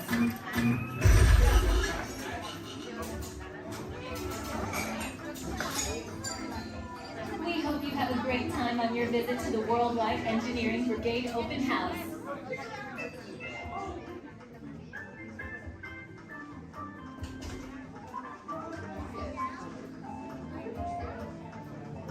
And now, our project lead, the brilliant... Peter Parker! Hey, what's up? I'm Peter Parker. And here at Web, we get access to some pretty awesome tech, like vibranium from Wakanda, or this crazy alien juice stuff we have in particles and Star Tech. It all helps us develop really cool stuff, like these spider bots, for example. Check it out. They have this really cool self-replicating feature. Because? This is awesome. Funny, you could stop doing that now. But anyway, you guys are here today to help us test the Web Slayer vehicle. Using onboard tech, you will be able to sling webs just like my buddy Spider-Man. Peter, your presentation is getting away from you. Yeah, I'm aware of that, Sharon. If you could just initiate the safety protocols, it'd be great. Problem with that, So Peter. anyway, if you want to sling a web, all you gotta do is sling your arm in the direction you want to shoot the web, and that's it. It's awesome. Peter, your spider bot path. They seem to be stuck in self-recognition mode. If you could just handle that for me, please. On it. Contacting Mr. Stark. Don't call Mr. Stark! Don't call Mr. Stark. Sorry, Michelle. Could you just call someone else? Ask them to do it. Okay. Contacting Spider-Man. Here. I'm gonna go find Spider-Man to throw us off because he's around here somewhere. Okay, goodbye. Spider-Man! As you may have noticed, the Spider-Bots are locked in that awesome self-replication mode. In spite of what you see, they were created to be robotic helpers that can break down raw material and create all kinds of useful tech. But because they are stuck in self-replication mode, the Spider-Bots are currently consuming everything in sight and multiplying at an alarming rate. If left unchecked, my calculations predict this will lead to the devastation of the entire Avengers campus. This should be safe until Spider-Man gets here, as long as they don't get into the alien fluid. This is now a bigger problem. Activating threat level protocols. Hey guys, what's up? I hear you have a problem. I'm here to help. You made it. Great. Threat level is at exponential danger. You might need some help. Perhaps I'll call the Avengers? Don't worry, everyone. I got this. Okay, everybody. Open house is canceled. Wise idea. And I could use some help. Yes, you could. Sharon, prep the Slinger vehicle. Already on. Everyone head to the Slingers and we'll team up to stop the Spider-Bots before they destroy the campus. It's easy. Okay, we have a plan. Please move quickly through the doors and down the hall to the Slinger vehicle bay. Your open house demo has been upgraded to a high-stakes mission to save the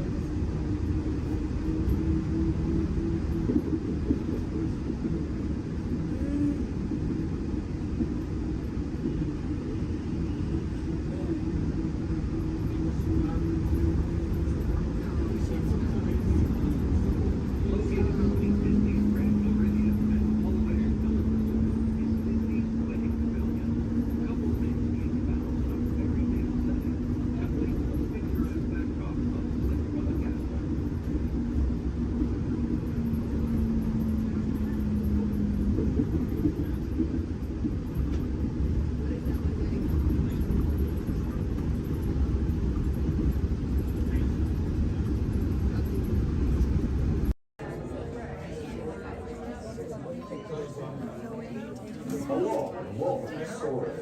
My name is Patrick, and I'll be your chief flight attendant today. We'll begin boarding in a few minutes, but first I'd like to acquaint you with some important safety information. When the doors to your flight open, please take a seat and store all carry-on items in the underseat compartment. This includes cameras, purses, hats, and of course, these little dudes. Next, fasten your seatbelts, inserting them into the buckle on your right. If smaller aviators don't measure up to the height indicator on the seat, just put the belt through the loop in the center strap before buckling.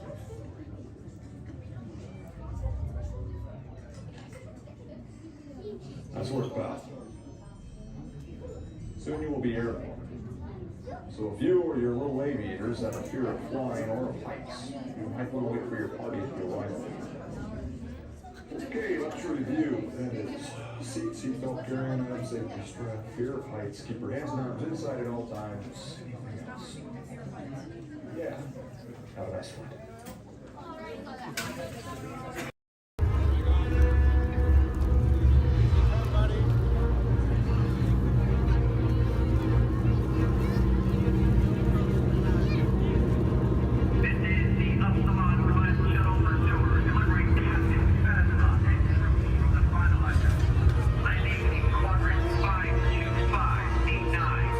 Prepare to depart. Cutting ion sublight engines.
under the authority of General Hux. You are here under the authority of me. Stand proud.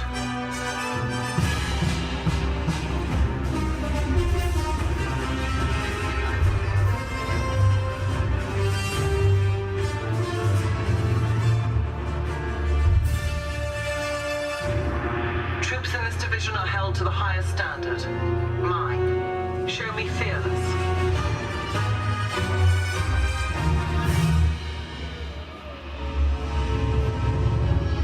Under my command, you will be proud to wear the armor of a stormtrooper. You will learn discipline, loyalty, and what it means to be a stormtrooper. Battle stance.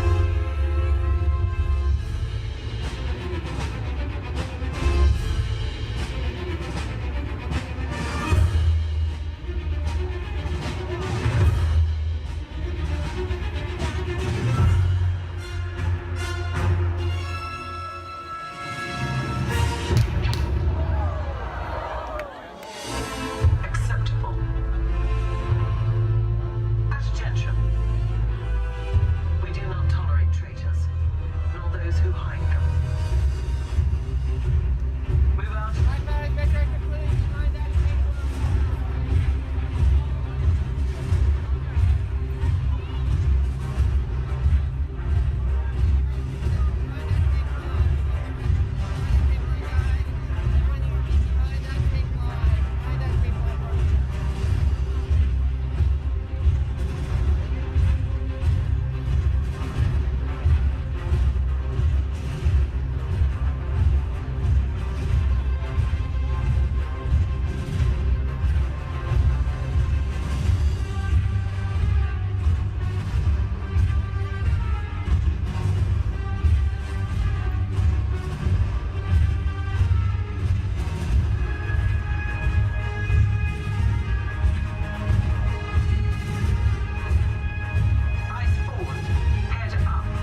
Attention explorers! Set your sights on the Discovery River, because he's at it again! Yes, famed billionaire and thrill seeker Scrooge McDuck is back in pursuit of high adventure! At the navigation helm, why, it's his personal pilot, chauffeur, and travel companion, Launchpad McQuack. This expedition will surely produce a grand ducktail!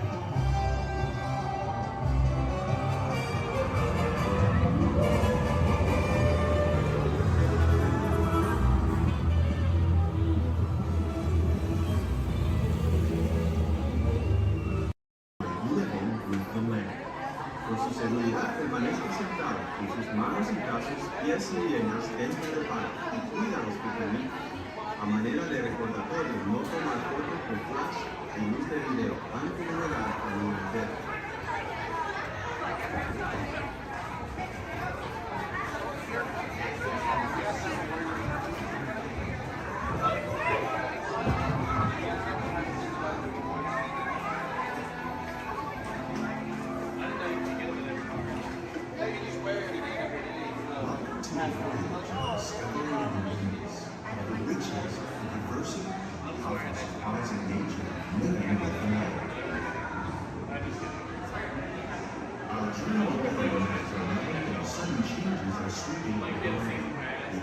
Storm may seem violent and destructive to us, but to nature, it's a new beginning in the cycle of life.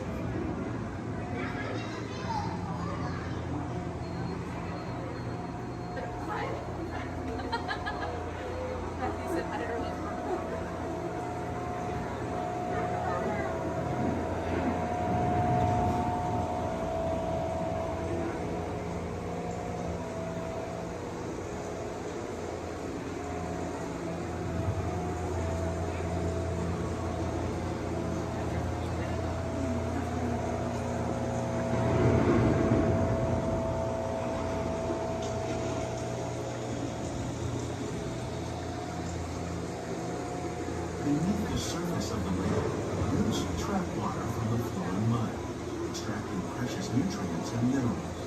These elements, when combined with sunlight, create the diverse living systems of our planet.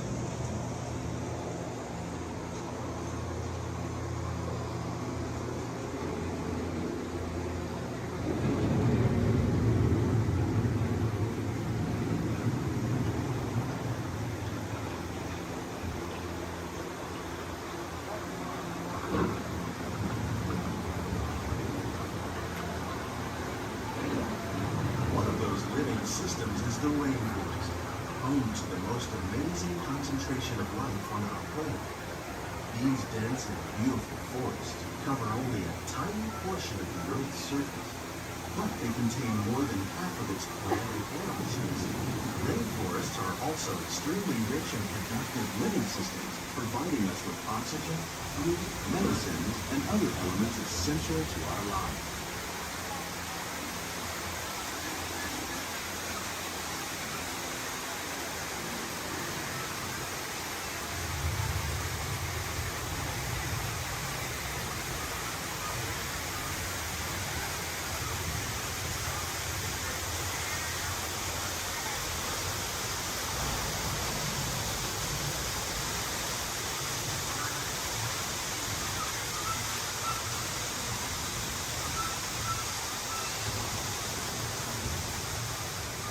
the desert, nature has created a very different, but no less beautiful living system. And while this arid landscape may seem lifeless, it is very much alive. The plants and animals that have learned to survive in these harsh conditions make use of what little water they can find and avoid the scorching rays of the relentless sun.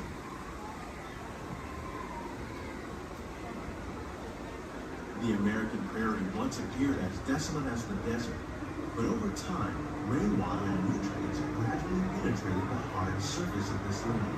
Even the hooves of the mighty buffalo helped create the rich soil that one day become home to the American farm.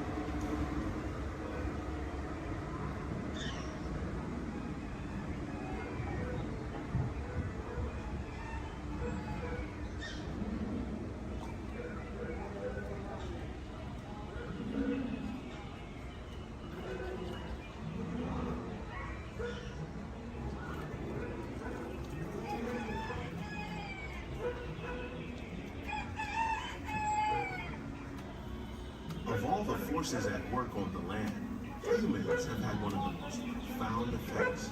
The need to produce food for a growing world led to the enormous use and sometimes overuse of the land. In our search for more efficient ways to grow food, we often fail to realize the impact of our methods.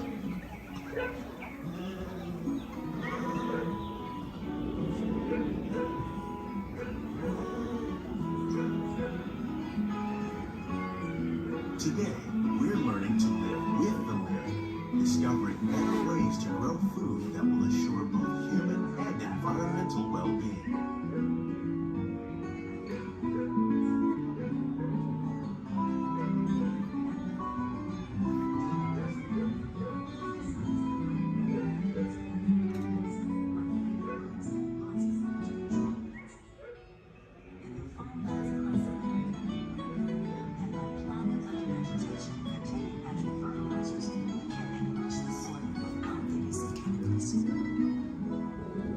In arid regions, we are learning to produce food on desert seacoasts by developing and planting crops that thrive on salt water. In Japan, we're learning that by mixing leaves and other living materials into our soil, we can make farmland more fertile without the need for chemicals. Here at Epcot, we're learning to reduce the need for chemical pesticides by breeding and using natural predators, like ladybugs and wasps, to control pests. How will we meet tomorrow's growing needs for food production, yet still respect the needs of the land? Some of the answers are being discovered just ahead. To help us maintain these carefully controlled ecosystems, and for your safety, please remain seated in your boat at all times.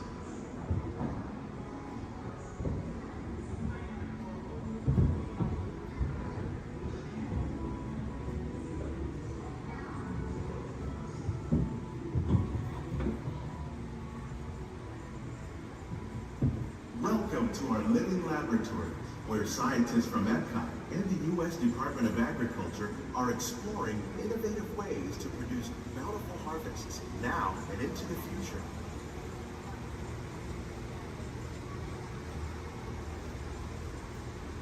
The tropics are home to the greatest diversity of plants on the planet.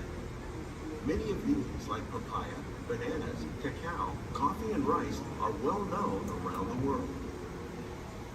These are just a few of the edible plants that have been an important source of nutrition for people living in the tropics. Many are rich in vitamins and minerals, while others are well adapted to growing in less than ideal conditions. Some, like the water lily, thrive in wet, swampy areas and waterways. All parts of this plant, even the flower petals, are edible. The starchy root of the plant has long been used to make flour for baking.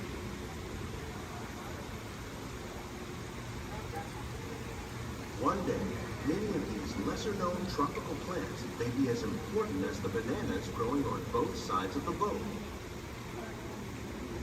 More than 28 million tons of bananas are eaten annually, making it the most popular fruit in the world.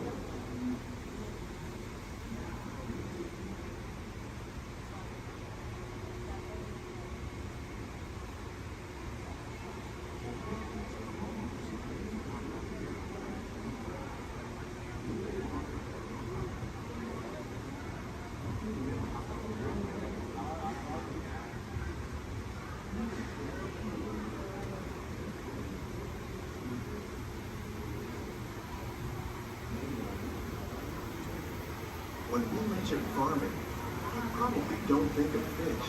But fish farming, or aquaculture, accounts for nearly half of all the seafood consumed globally.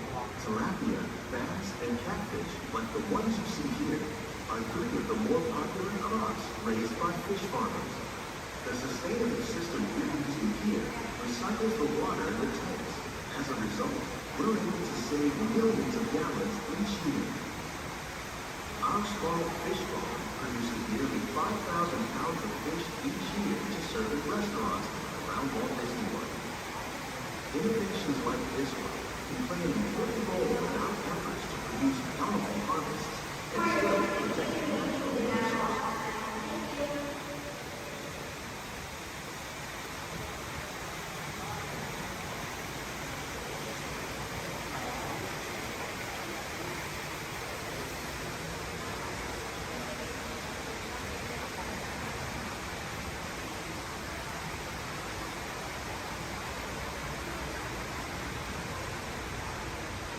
While there are more than 50,000 edible plant species in the world, most of us are only familiar with the handful that make up our everyday diet. The common grains growing here, maize, sorghum, and millet, plus rice, account for nearly 2/3 of our global food consumption. Learning how to increase yields of these staples is an important goal of research around the world.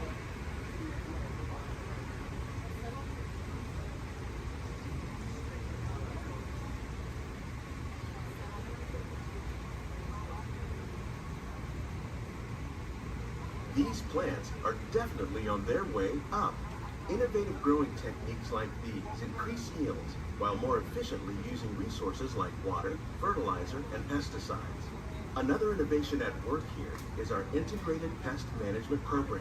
By populating our greenhouses with beneficial insects that prey on harmful pests like aphids and flies, we are significantly reducing our reliance on conventional pesticides. We're growing these crops using our nutrient film system. This technique precisely controls and recycles water and nutrients. With it, we can produce over 27,000 heads of lettuce a year in this one small area.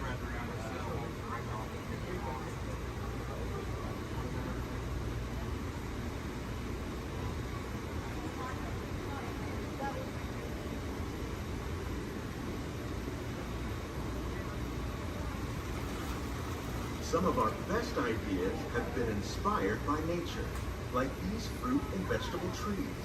By growing these ground plants vertically, we can increase yields and better control diseases. These crops taste as good as they look. In fact, we serve more than 15 tons of produce from our greenhouses in restaurants here at the land every year.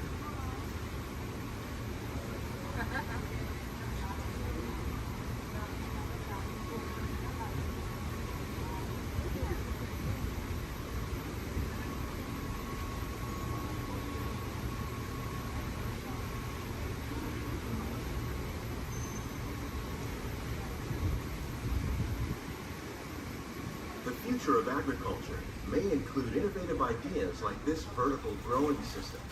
Plants grown in this way use a fraction of the space required by traditional growing methods. That saves water and increases production. The aquaponics system on your left combines hydroponics with aquaculture. The fish provide a natural source of fertilizer for the plants, and the plants help keep the water clean for the fish. It's another great way to produce more while using less. In our lab, Epcot scientists are working with the U.S. Department of Agriculture on a number of innovative projects. The goal of these efforts is to produce higher yielding and better quality plants.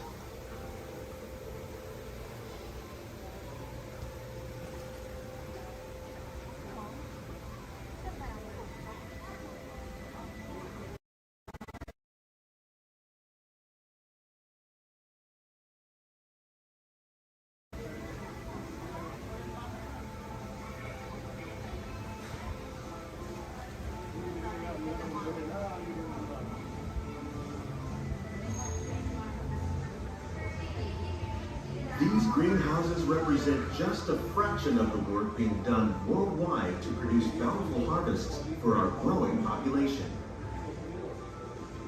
Scientists, farmers, and even backyard gardeners are doing their part to improve the quantity and quality of foods that we all rely upon. Together, we can continue to find more ways to increase food production and protect our precious natural environment. Only then will we truly be living with the land.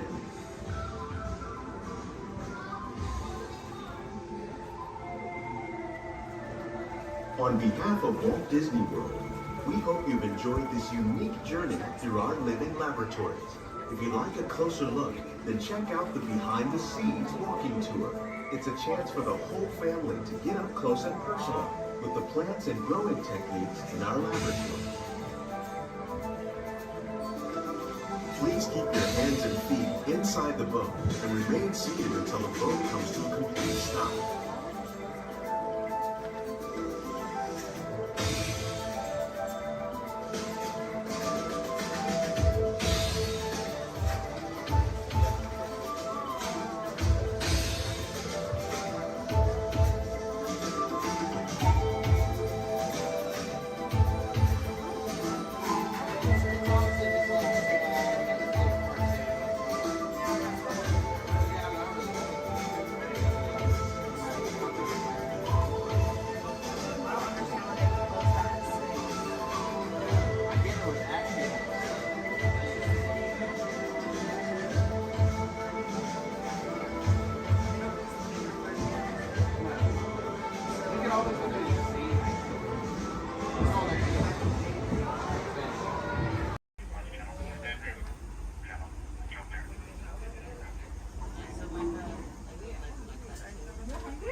For those of you just joining us, welcome aboard Excursion 3 on the Disneyland Railroad. For your safety, please remain seated at all times, keeping your hands, arms, feet, and legs inside the train. Please supervise all children, making sure they are seated away from the train openings, either fully on a lap or on a bench. Our next stop will be the Land of the Future, Tomorrowland Station. Oh, they're doing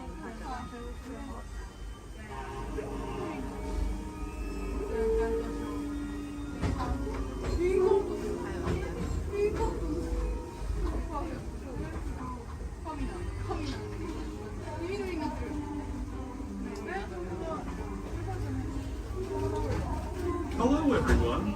Thanks for joining us on the Disneyland Railroad. For a safe ride, remember to stay seated with your hands, arms, feet, and legs inside the train. And please watch your kids. ¿Qué tal, amigos? Y bienvenidos a bordo. Para su seguridad, permanezca sentado y mantenga las manos, brazos, pies y piernas dentro del tren y cuide a los pequeños. Gracias. As we leave Toontown Depot, we get a real nice view of the happiest land of them all, Fantasyland. You can see people stepping onto It's a Small World just below us. And, off in the distance, majestic Matterhorn Mountain.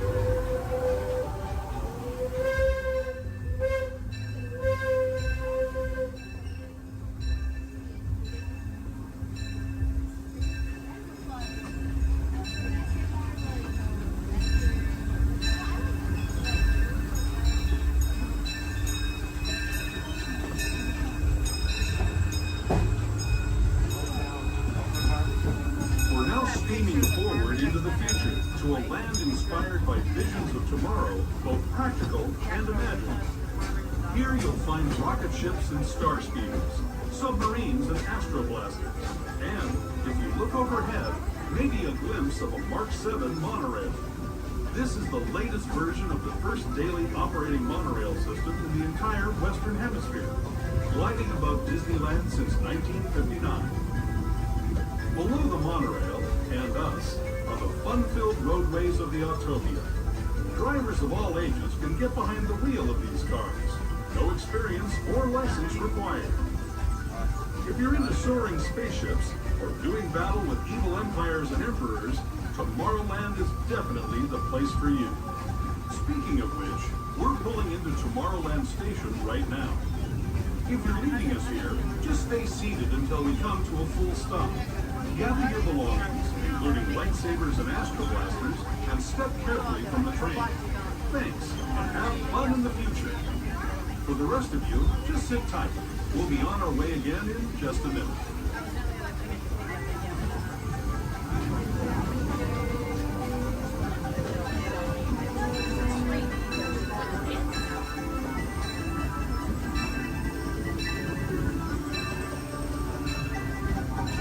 As we make our way into Tomorrowland Station, we do ask that you please remain fully seated until the train has come to a full and complete stop. Just look yourself for all Tomorrowland attractions, including Space Mountain, Star Tours, the adventure continues. Finding out about submarine voyage, the Monorail, the Autolia, and many more.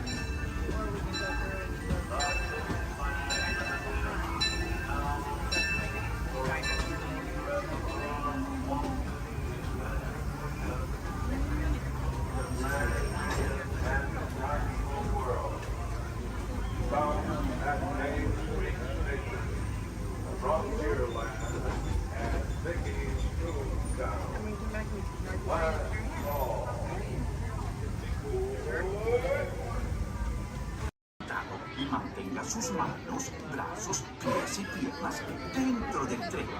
Cuide a sus pequeños. Muchas gracias. Howdy, partners. For your safety, remain seated with your hands, arms, feet, and legs inside the train, and be sure to watch your kids. If any of you folks are wearing hats or glasses, best remove them, because this here's the wildest ride in the wilderness.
is Becky Klein, and I'm the director of the Walt Disney Archives.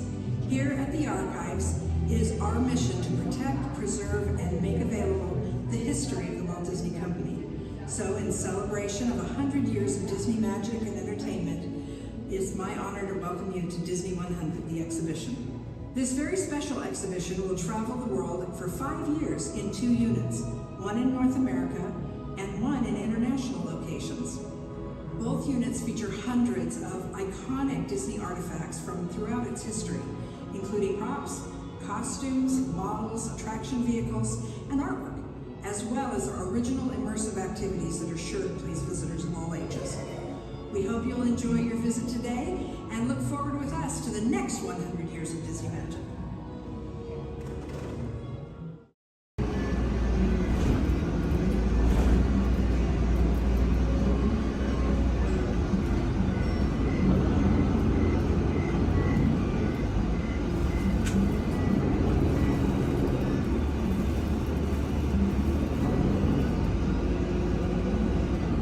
This is Disney's Orleans French Quarter Resort.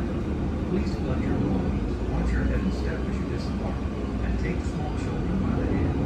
Thanks for riding with us, and welcome home. Please remain fully seated.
Echolocation's awesome. We're gonna do it. Everyone, both fins up, go.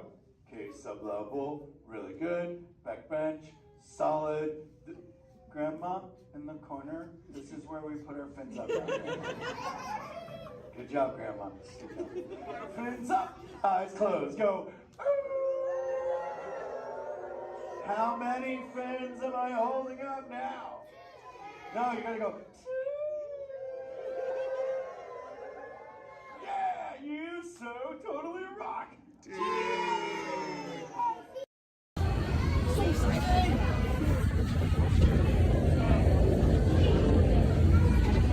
Thanks. What'd you say? Yeah, I started in Korean. You did? Oh!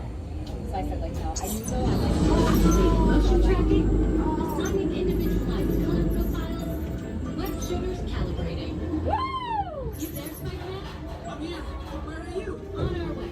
Okay, please sit back and enjoy your ride until we reach speed and faces faster. Wait, I thought you were supposed to start exponentially.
Catching the end of green box may be able to trigger a chain reaction. I think you're right. That should stop it.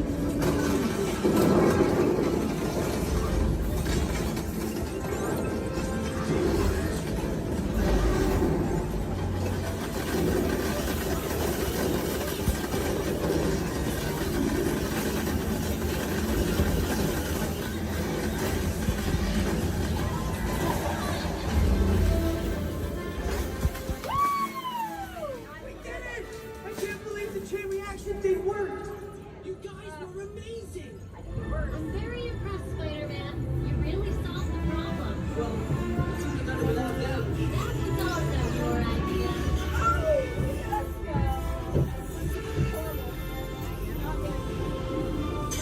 Dang it!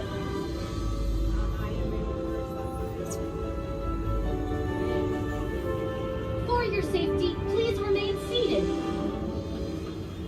We failed. We did better this morning. Jackson did so good. My arms are tired. Reinforcements, remain seated inside the transport.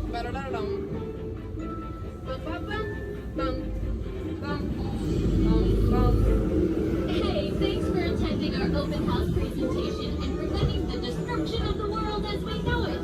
Please collect your wits and any personal belongings as you exit the vehicle. See you later.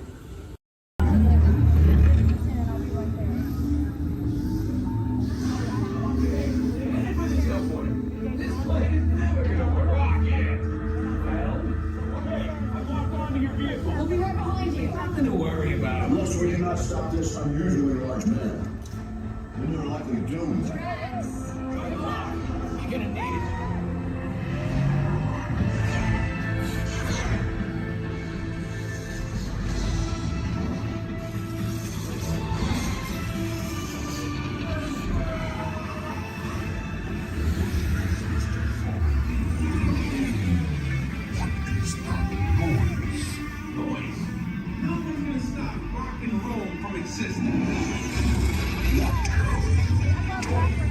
What have we done? I think we're jumping back. All the way. Oh, Christ. We've got the big bang. Let's be bigger. We gotta get that generator. It's the only way back.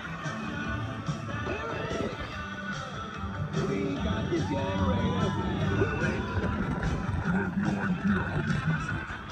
Oh, yeah?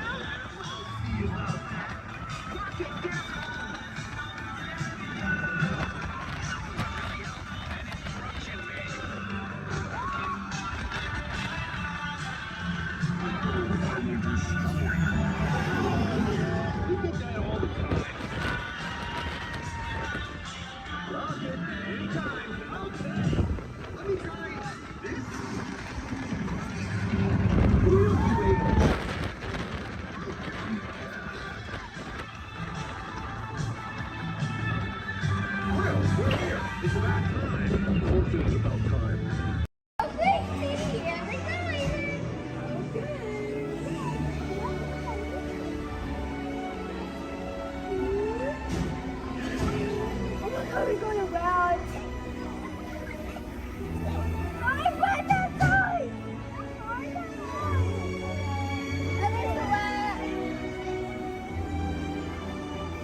Le chef Walt is waiting for you.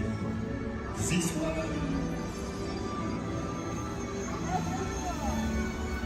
Qu'attendez-vous? What the heck?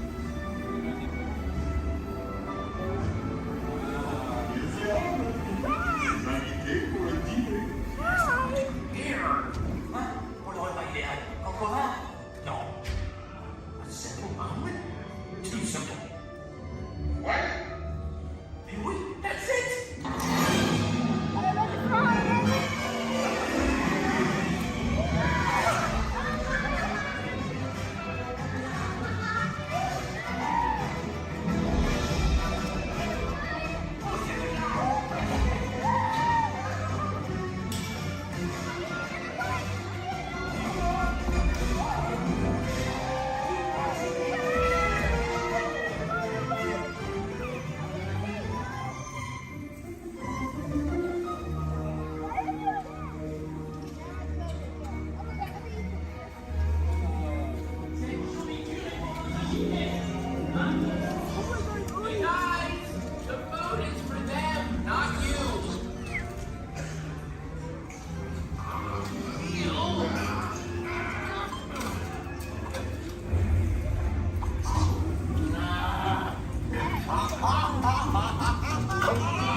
No.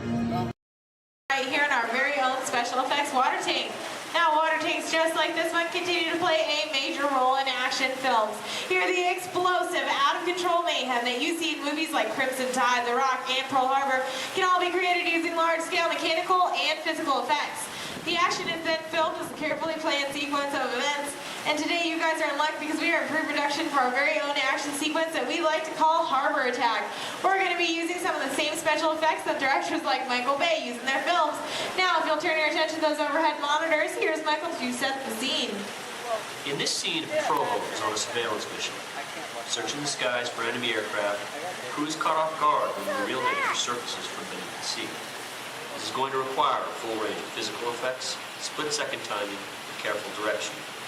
We have the lights, we have the cameras, all we need now is the action. And if anybody knows about serious action, it's certainly Michael Bay. Some of the effects that we'll be using in this scene include water cannons, which have been pressurized up to 100 pounds per square inch. We also have bullet hits, which have to be carefully timed and programmed to match the sequence of the visuals as well as the pattern of our sound effects. And the last but probably the most important physical effect in a scene like this is fire, which must be ignited at a precise moment, because it takes a lot of time and work to reset the charges for an explosion. Of course, the number one consideration in the timing of all these effects is the safety of our actors here on the set, and that's where you come in. Everyone, please give Mitchell a big round of applause! Yay! You have been cast as the mechanic in our scene today. Your scene is going to take place way down here in the engine room of our PT boat. Now, you don't have to swim. You follow Stephanie, she'll show you right where to go. All right, we're going to be filming 2 scenes today, but not in the order in which they appear in the script. Many movies today are shot out of sequence, which means that actors have to react to a situation which may not have yet been filmed. This can be difficult, so it's up to the director to provide the motivation for the scene. All right, Mitchell, here's the setup. The phone next to you is going to buzz as 800 gallons of water are going to dump out of those tanks, fly down that chute, and slam into you like a freight train. Are you feeling motivated to hang on? Good. It's actually 1,000 gallons of water, but we find there's a fine line between motivation and fear. All right, roll playback and action. Pick up the phone and talk to your captain. Let him know you just lost your engine. Keep talking. Keep talking.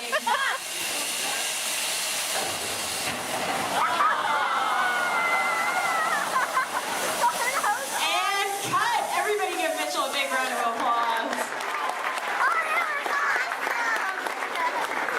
All right, Mitchell, you were fantastic in that last scene. Now I have one more acting task for you to do. I need you to sit there in that blue chair, stare dramatically out at the audience, and act dry.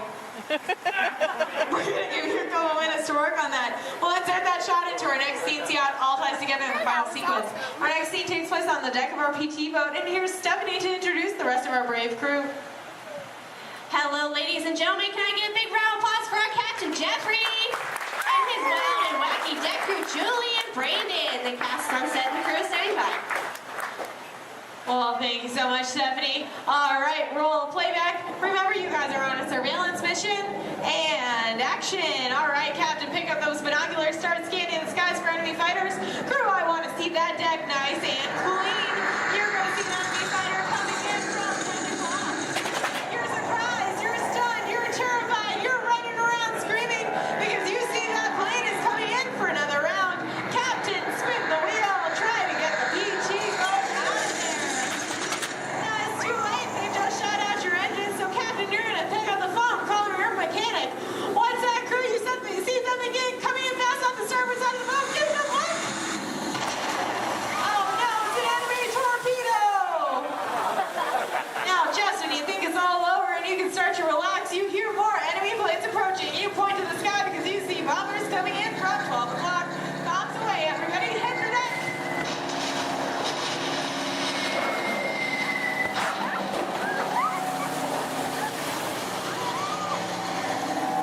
Now you have survived that aerial attack, but then you see 2 more torpedoes headed fast off the stern. Lucky for you, they pass right underneath the boat, but unfortunately that means they're headed straight for our audience. Point to the audience and yell, "Look out!"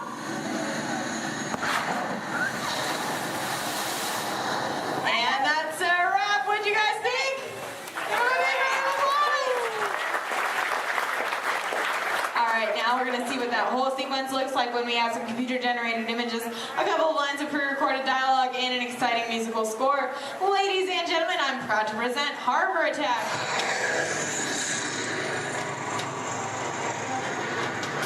It's not one of ours.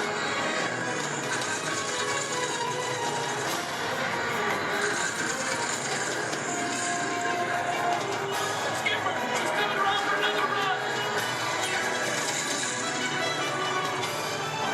Engine room, report. Both engines are gone. Torpedo off the starboard. We're taking on water. Numbers at 12 o'clock. Hit the deck. And that's a wrap. Everybody give them another big round of applause. Thank you so much for being a part of Harbor Attack here at the Special Effects Water Tank. If you're waiting for our break, volunteers, please stay where you are. The rest of you, please turn to your left, head straight down those ramps to the props warehouse. Shuttles will take you on the rest of your behind-the-scenes tour. On behalf of Stephanie, myself, and our brave volunteers,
cosmic generator has been stolen. What? How? Why didn't we think of that? That thing's gotta be worth a fortune. I am Groot? Good question. Yeah, who do you think took it? Perhaps that really big man outside your ship. That is a big man. I need to alert Miracle Prime. That's not creepy at all. This species has failed. Wait, whoa. We didn't even know there was a test. He's got the cosmic generator. And he's creating a new jump point. Jump point to where? It's some kind of mutant jump point. It's going back to the dawn of time. Dawn of time, why? To erase an error. Well, that doesn't sound good. Your time is over. Wait, what do you mean? What do you mean it's so vague? The jump point is closing. Hey, Novadude, your Nova Corps need to follow that whatever it is until we get there. We can't. Our power is down, and I've got to get these Terrans onto evacuation shuttles. I got it. I reprogrammed the shuttles to follow them through the jump point. Hey. What? Look, they're our only chance of keeping track of that whack job until we get the cosmic generator back. Piece of cake. Wait! There's cake. Where's this cake? The odds are impossible. Yeah. But it's our only shot. Good luck. Are you sure you can control it? Come on, it's me. I got this. We're all toast. First there was cake, now there is toast. This plan is making me so hungry. Terrence, listen up. You need to...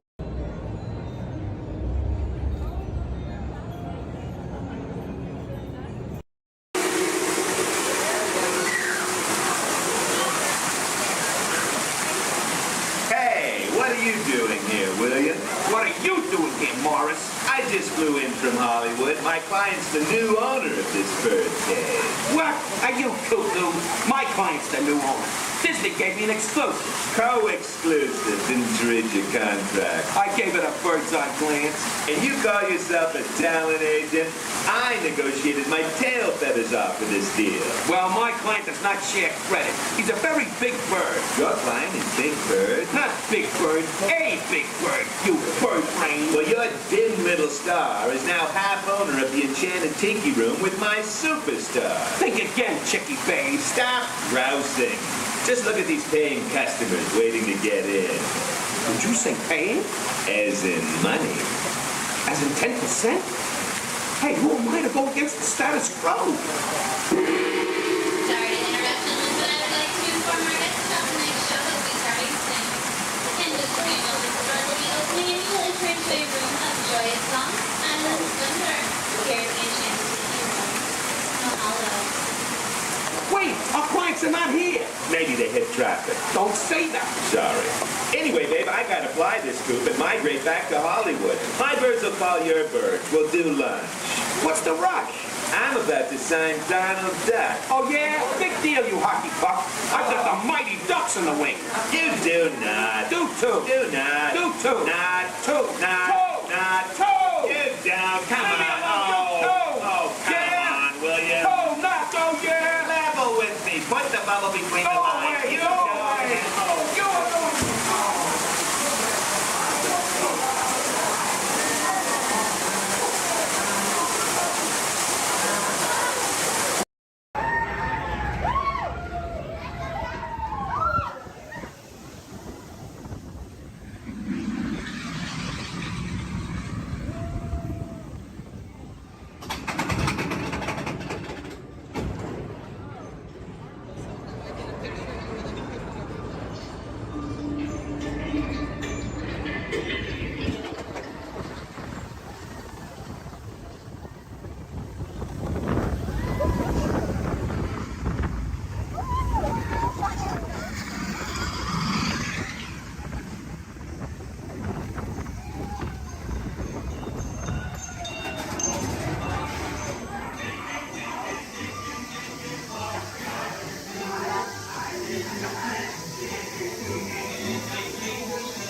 475, or as we locals call it, Space Mountain. Our high-speed rocket port to distant deep space destinations.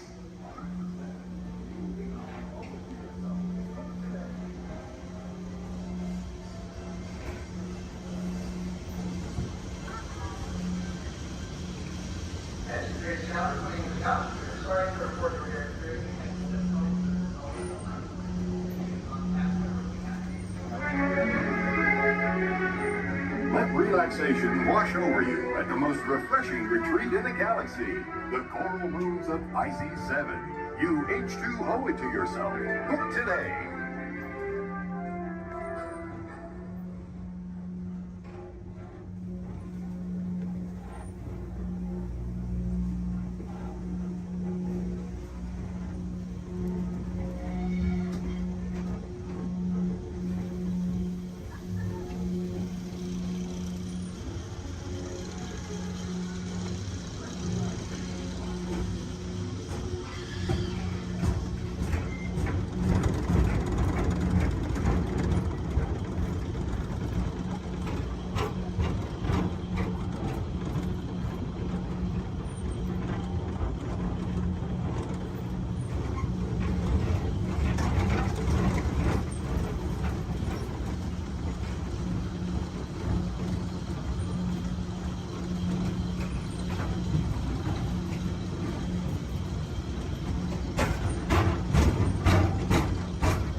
Journey into the movies is the perfect job for me because I love movies. So is everybody ready? Great, because it's showtime. Ready when you are, CB.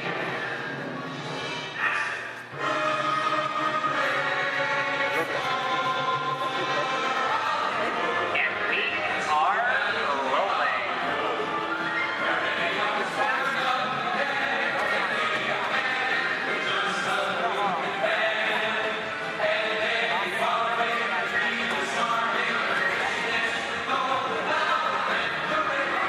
Hello everyone and welcome to the Great Movie Ride. Once again, my name is Michael, and I'll be taking you from this Hollywood soundstage right into some of the greatest movies of all time, all on one tour. And just between you and me, this is no ordinary tour, because the Great Movie Ride brings these movies to life and puts you right in the middle of the action.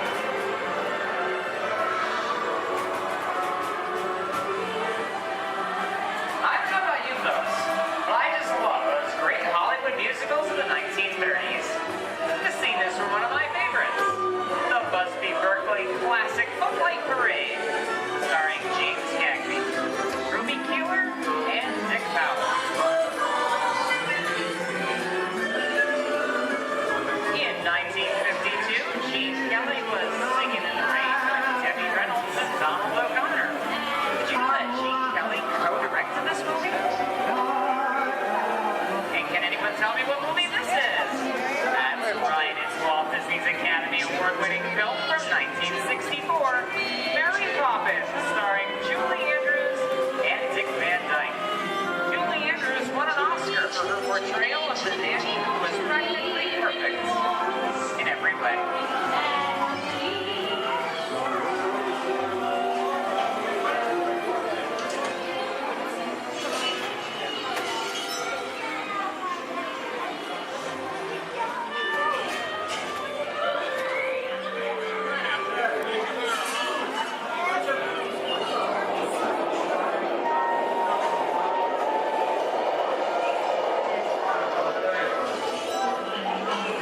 Hold on to these wallets and purses, folks. This doesn't look like a very good neighborhood. In fact, it looks a lot like the underworld. Scene of such classic gangster films as The Public Enemy, starring one of my favorite tough guys, James Cagney. Even though Cagney is best known as one of the movie's greatest gangsters, he won his only Oscar for his role as the song and dance man George M. Cohan in Yankee Doodle Dandy. I'm telling you, the very last time George comes around, he's going to leave you some beer, but you're going to take it. And you're going to kick him with the dog. And if you don't, you're going to drop by here and kick your teeth out once at a time.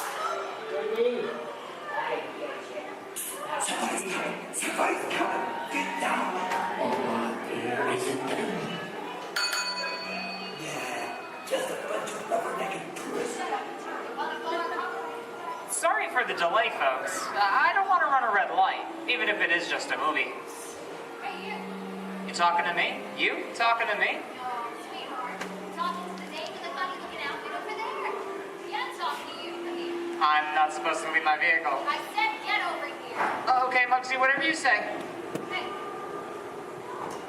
How'd you know my name anyway? I've seen this movie before. You're making a big mistake here, Muggsy. I can't just walk out in the middle of a movie. Here they come, bud. I'll go for some armor.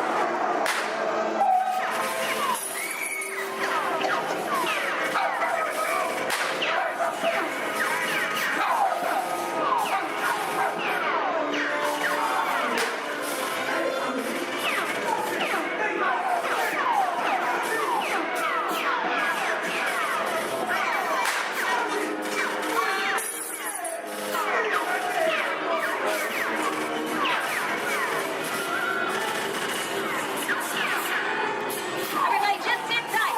Running a red light's against the law. Never break the law, they get one. No more red lights.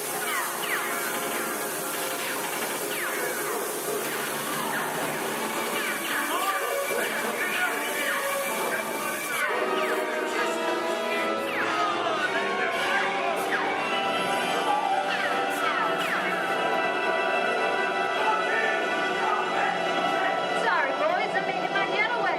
I'll see you in church. Hey, what are you looking at? I'd everybody mind if he's accused, maybe you won't get hurt. Ah, must be the west side of town. And now, the Old West, and two of Hollywood's legendary stars, Clint Eastwood and John Wayne.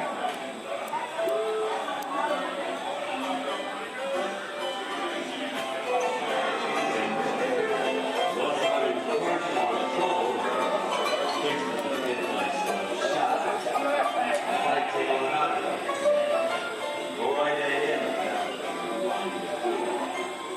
Long time ago, I made the rule. Let people do what they want. Sleepy little bug, ain't it? That's a mighty tough territory you're heading into, Pilgrim. I think about turning back. That is, one my opinion. Reckon Now that we're in the clear, this is the perfect time for me to collect up all your valuables. We'll start with the jewelry. There it is. It's the bank robber. Don't let him get away. Look out, it's important this neighborhood, copper. Drop your gun. You're under arrest. This is nuts. It's nuts to this. We'll get out of here. Get yourself up. Well, look at it this way. I can't get any worse.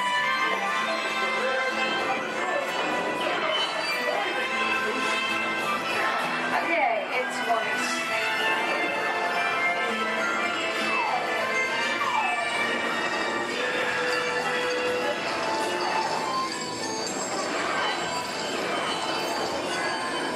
I don't know about you guys, but this is kind of creepy. What is this? This is Alien. You are with Sigourney Weaver aboard the spaceship Nostromo. Something has gone wrong. One by one, the crew has vanished. And somewhere in the ship, a terrifying creature waits to claim its next victim. Look, pal, I ain't no victim. Warning, remain in your vehicle. The area you are entering is extremely dangerous. Proceed with caution.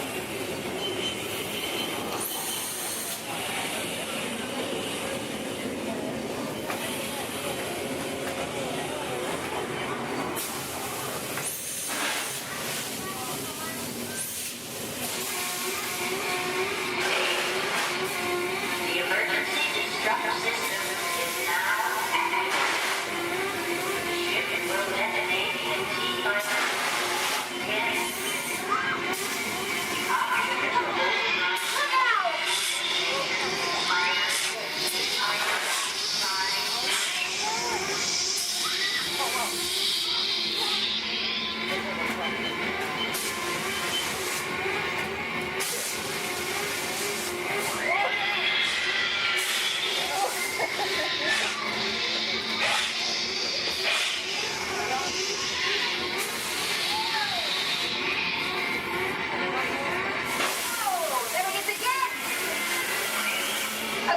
That's enough creepy crawly things for one day, right? Wrong. Here in Raiders of the Lost Ark, amid 1,000 deadly snakes, Indiana Jones unearths a great treasure. Will Harrison Ford escape with his discovery? And what will be your Snakes. Why'd it have to be snakes?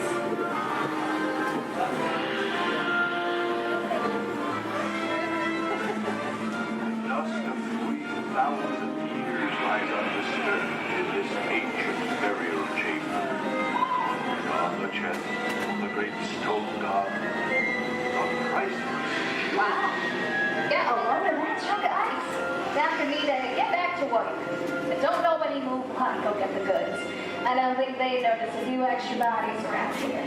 You know what I mean? But the jewel is guarded by a curse. And those who dare defy that curse must pay with their lives.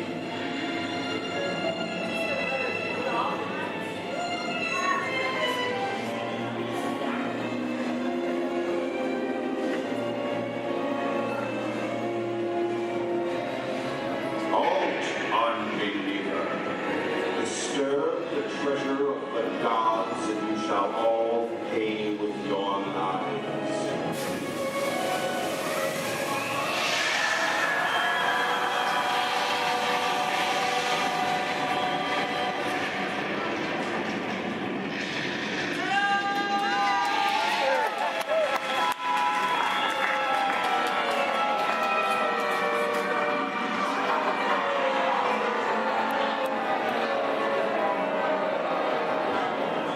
Yeah, just going for popcorn.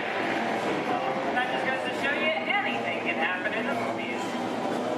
Let's get on with the show. I see dead people. The horror movie is my all-time favorite genre.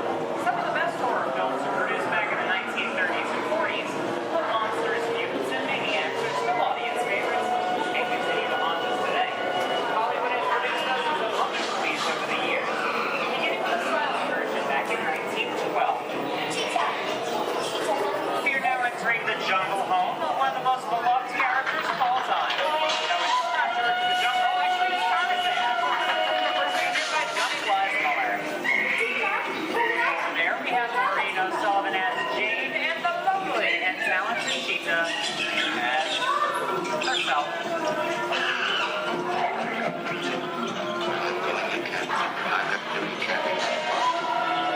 Those are no good at being noble. It doesn't take much to see that the problems of three little people don't amount to a hill of beans in this crazy world. Someday you'll understand that. Louis, I think this is the beginning of a beautiful friendship. That's the last line of a movie ever. On the regular card, your favorite person, fantastic romance.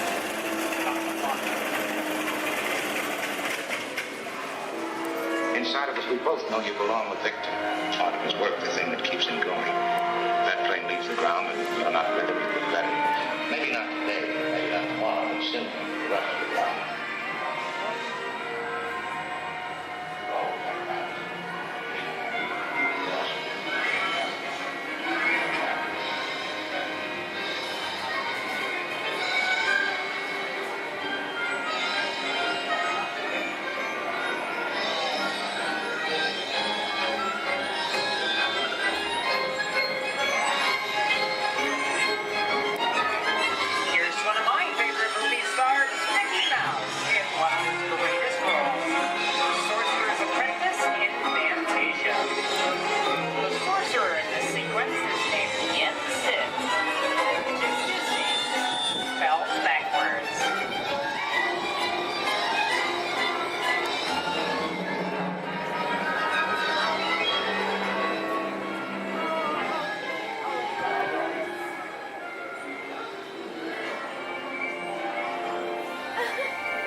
anybody. Well, my little pretty, I can cause accidents too. Oh, rubbish. You have no power here.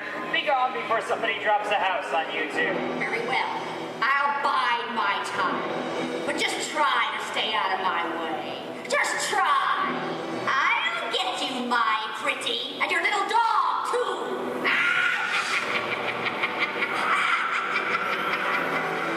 wonder how we get out of here. What do you folks think? Which way do we go? Follow the yellow brick road. Follow the yellow brick road.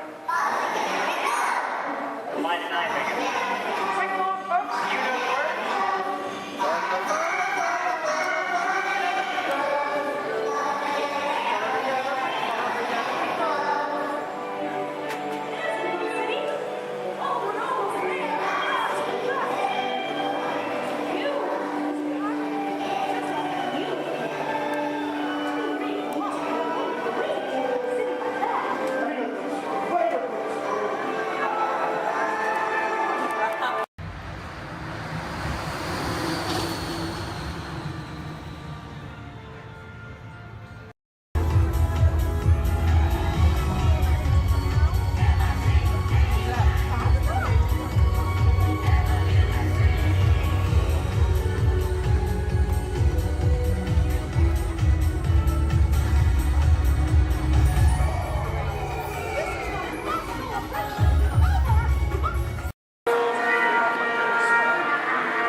Welcome aboard. At this time, I'd like to ask everyone to please remain seated throughout our show, and please keep your arms and hands inside the vehicle at all times. For the safety of our cast, we ask you please refrain from the use of flash photography and external video lighting. Now that we've taken care of business, let's talk about me. My name is Patrick, and I'll be your guide on this magical journey into the movies.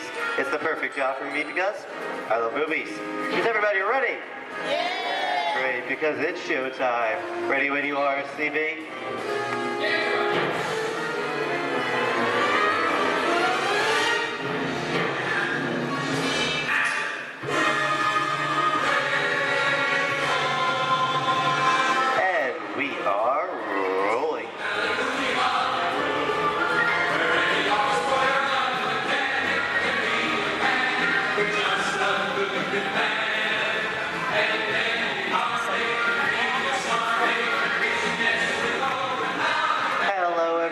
Welcome to the Great Movie Ride. Once again, my name is Patrick, and I'll be taking you from this Hollywood soundstage into some of the greatest movies of all time, all on one tour. But between you and me, this is no ordinary tour, because the Great Movie Ride brings these movies to life and puts you right in the middle of the action.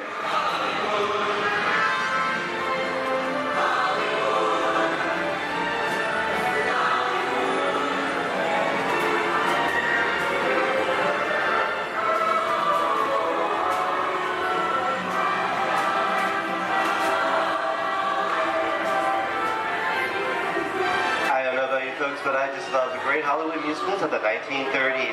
This is a scene from one of my favorites, the Busby Berkeley musical extravaganza, Footlight Parade, starring James Cagney, Ruby Keeler, and Dick Powell.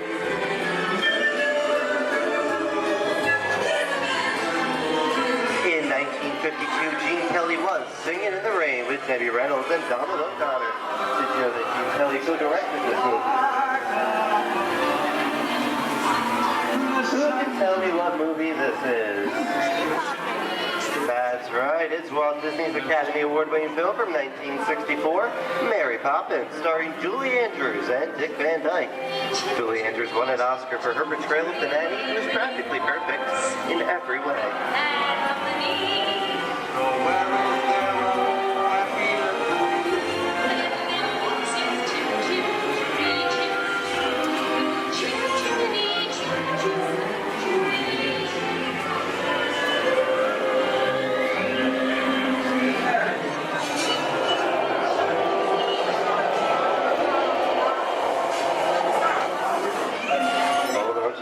Walt versus folks.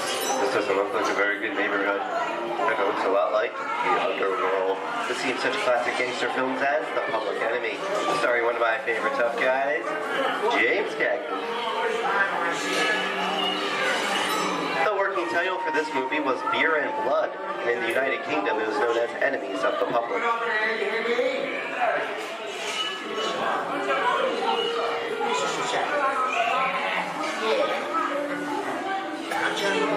Very nice time. Judge comes around, he's gonna leave you some beer. You're gonna check it. And you're gonna kick in with the dog. If you don't, somebody's gonna drop by here and kick the cheek out one at a time.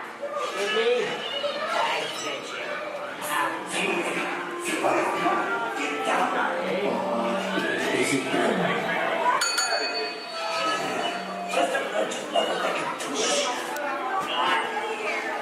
Sorry about the delay, folks, but I don't want to run a red light, even if it is just a movie. You talking to me? You talking to me? I'm talking to the demon who's putting me out for the day. I'm talking to me. I'm not supposed to leave my vehicle. I say get away. Oh, okay, Muggsy, whatever you say. Hey, how'd you know my name anyway? I've seen this movie before. Oh.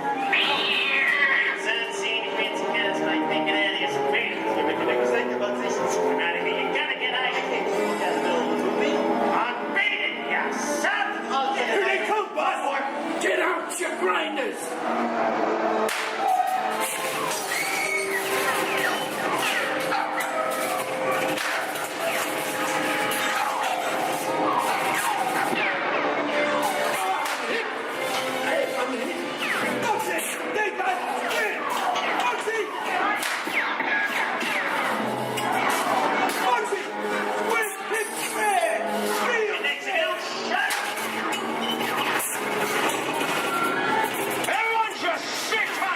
Running a red light against the law. I never break the law. Lady, watch this.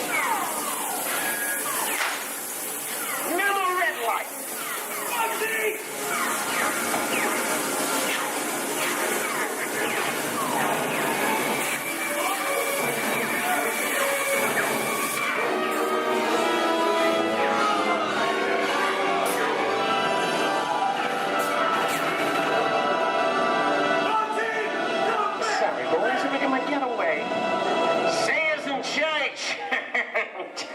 What are you looking at?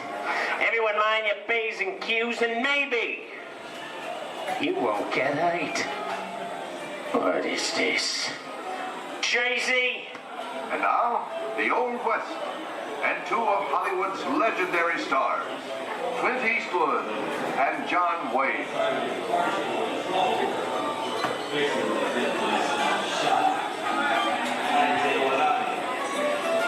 Go right ahead. That's what you're going to do. A long time ago, I made me a rule. Let people do what they want. Sleepy little break. So, that's some mighty tough territory you're heading into, Pilgrim. I'd think about turning back if I was you. That is, if you want my opinion. Well, to make it clear, it's a perfect time for me to collect up all your valuables. Starting with the jewelry, going on to the cold hard cash. Perhaps work around. Hey! I don't like this neighborhood, Kappa! This is nuts. Nuts! Tell us I'm getting out of here. Get yourself up. Looking at this one. Can't get any worse.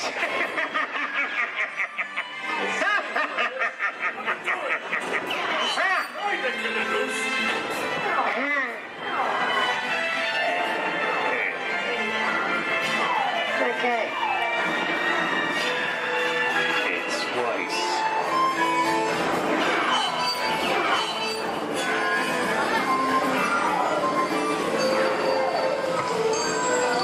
I don't know about you guys.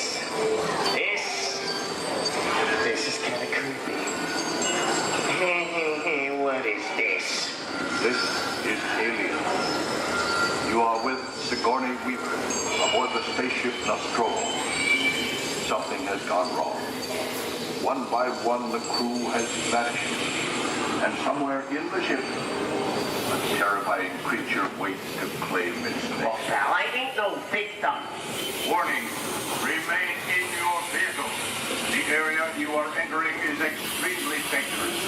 Proceed with caution.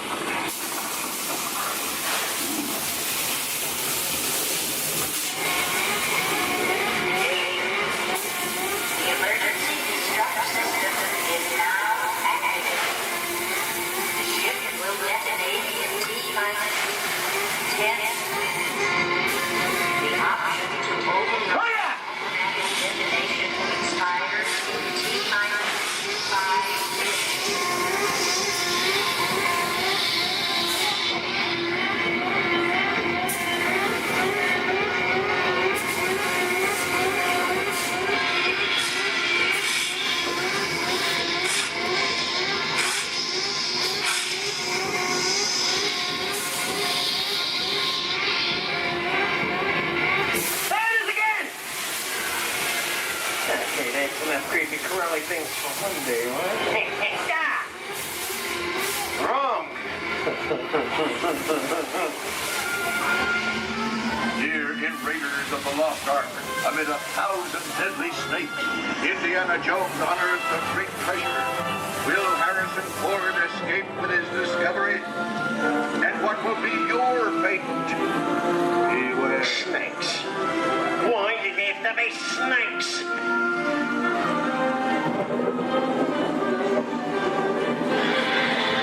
The dust of 3,000 years lies up the surface in this ancient burial chamber. And on the chest of the great stone god, a priceless Get a load of that chunk of ice. Time for me to get back to work. Don't nobody move while I go get the goods. I don't think they'd notice a few extra bodies around here. Know what I mean? But the jewel is guarded by a curse, and those who dare defy that curse must pay with their lives.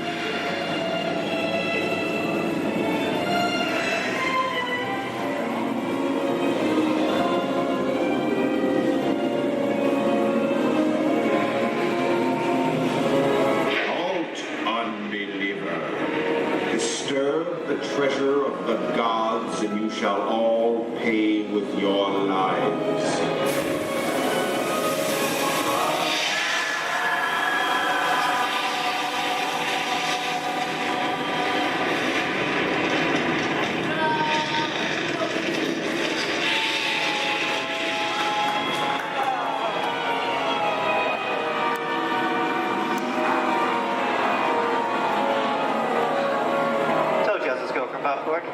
Well, that just goes to show anything can happen in the movies.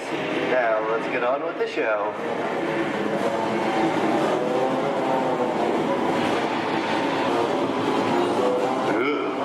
I see dead people.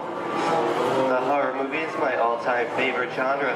Some of the best horror films were made back in the 1930s and 40s, but monsters, mutants, and maniacs are still audience favorite and continue to haunt us today. And that's what I call a wrap.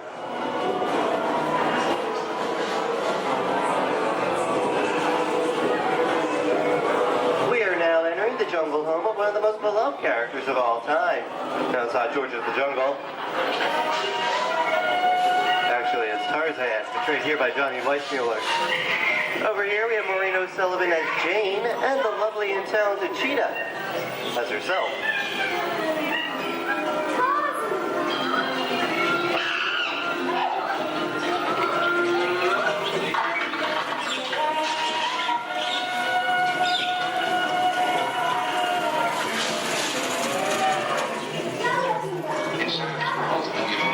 Zoe, I think this is the beginning of a beautiful friendship. Best last line of a movie ever. Humphrey Bogart and Ingrid Bergman in the classic romance, Casablanca. Always have that. You didn't have it. You lost it until you came to Casablanca. You got it back last night.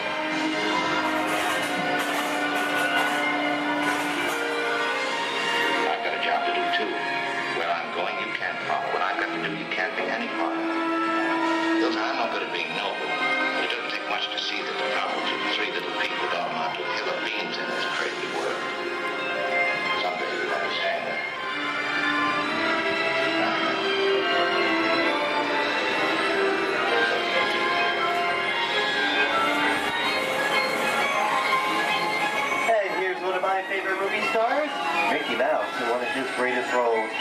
Sorcerer's Apprentice in Fantasia. The sorcerer in the sequence is named Yen Sin, which is Disney, spelled backwards.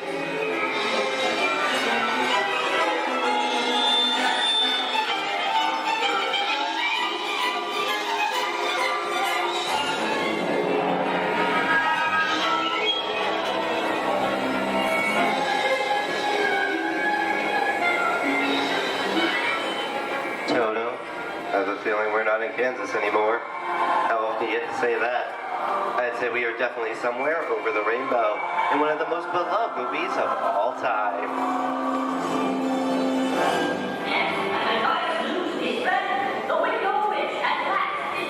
The Wizard of Oz.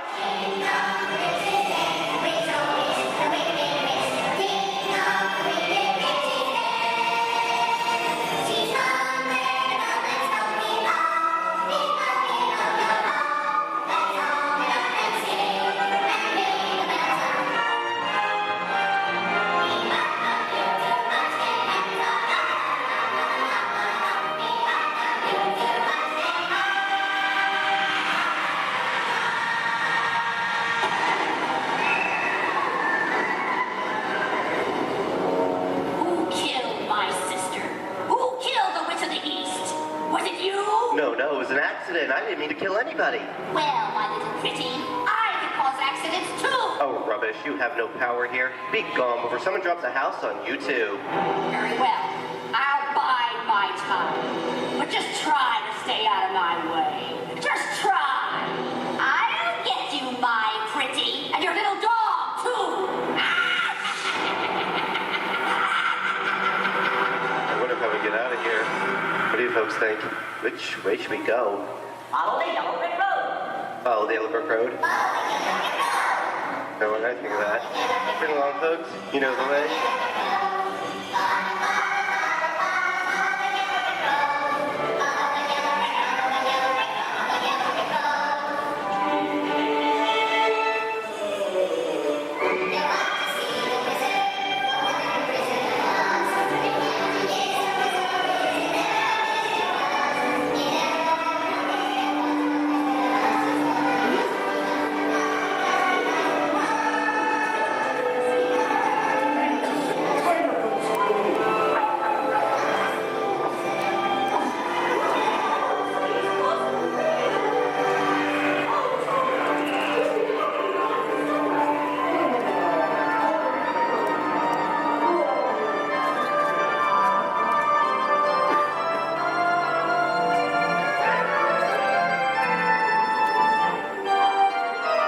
I hope you enjoyed our tour of these great moments at the movies, but we've only scratched the surface of what Hollywood has to offer. There are thousands of great movies out there just waiting for you to discover, and here are just a few of my favorites.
Disney's Hollywood Studios, I'd like to thank you for joining us on the great movie ride. But before we wrap this production, there is still one more scene to do. It's called The Exit. The action begins with you remain seated till we come to a complete stop. Then gather all your personal belongings and take small children by the hand.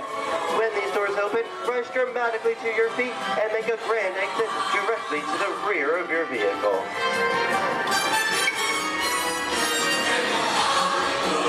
Oh, and one more thing.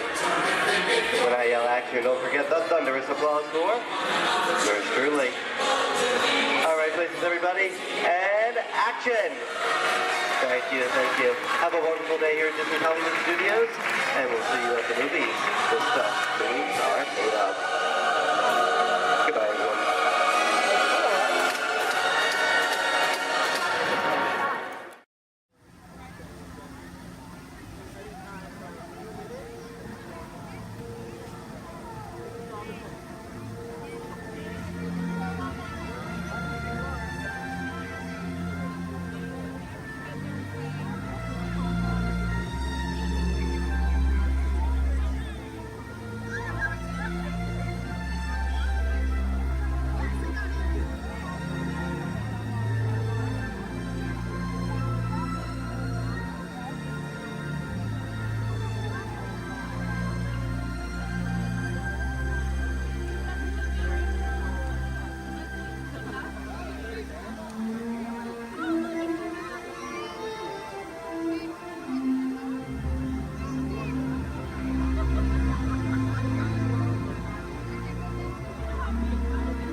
Greetings, Terrans.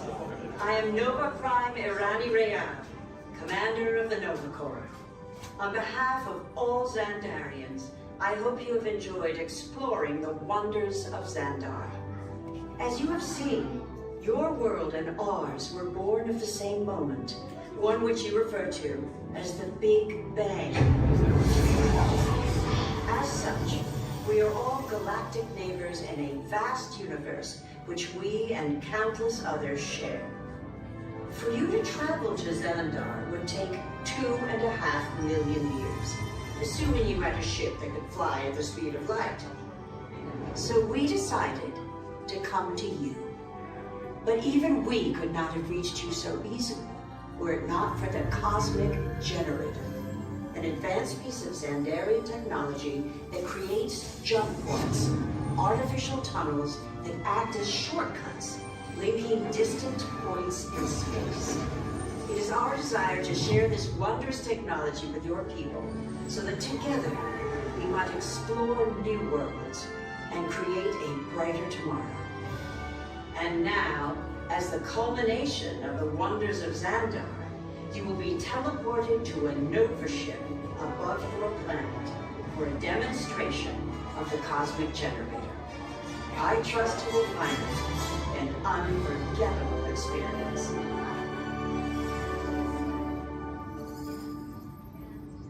Welcome, people of Epcot, Epcoters, Epcotians, citizens of Epcot. Does anyone know what they call themselves? What? I'm on? Someone needs to tell me when I'm on. Welcome, Epcot-tarians. I am Centurion Talmeric, and we're just about ready to teleport you up to the ship for the demonstration. As you're about to enter a secure Nova area, I must ask you to put away your Terran communication devices at this time. Recording of any type is strictly prohibited. I am very serious about this. Now, please step forward into the chamber. You're gonna love this.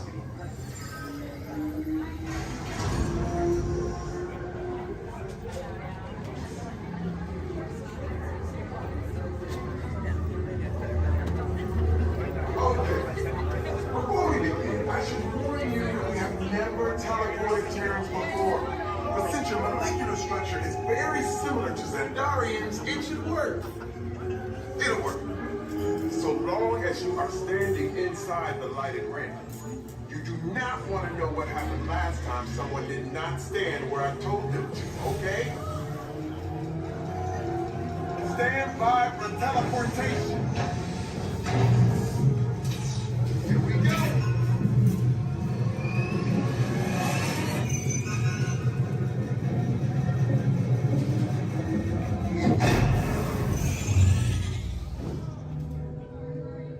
You made it. I mean, of course you did. Nova Prime, they're ready. Excellent.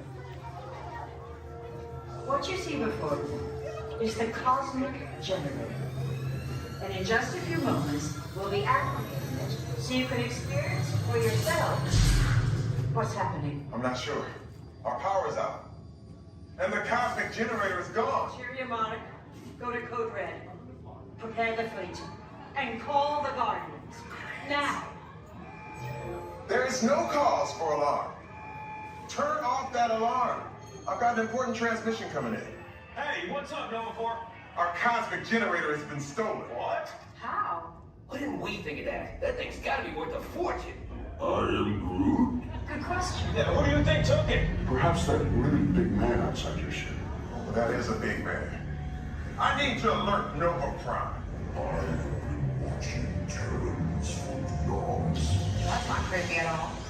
This species has failed. Wait, whoa. We didn't even know there was a test. He's got the Cosmic Generator. He's creating a new jump point. Jump point to where? Not where. When? It's some kind of mutant jump point. It's going back to the dawn of time. Dawn of time, why? To erase an error. Well, that doesn't sound good. Your time is over. Wait, what do you mean? What do you mean it's so vague? The jump point is closing. Hey, Nova Dude, you're Nova Corps need to follow that whatever it is until we get there. We can. Our power is down, and I've got to get these Terrans onto evacuation shuttles. I got it. I reprogrammed the shuttles to follow him through the jump point. Wait, what? Look, they're our only chance of keeping track of that whack job until we get the Cosmic Generator back. Piece of cake. Wait! There's cake. Where's this cake? The odds are impossible, Yep. but it's our only shot. Good luck.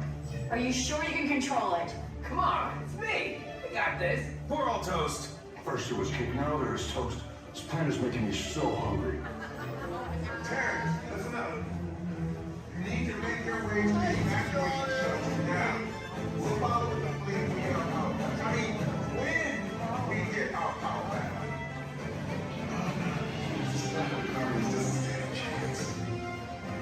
Behind the center, Goofy in the left, Minnie in the right, and the happy driver in the bus, Carlos. We want to give you a very warm welcome to Walt Disney World. Welcome, everyone. If you are ready, give me a big yes. Yes! All right, you ready?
Then walk to the nearest exit. Hope they all come to the party to play, but let's explore a bit more.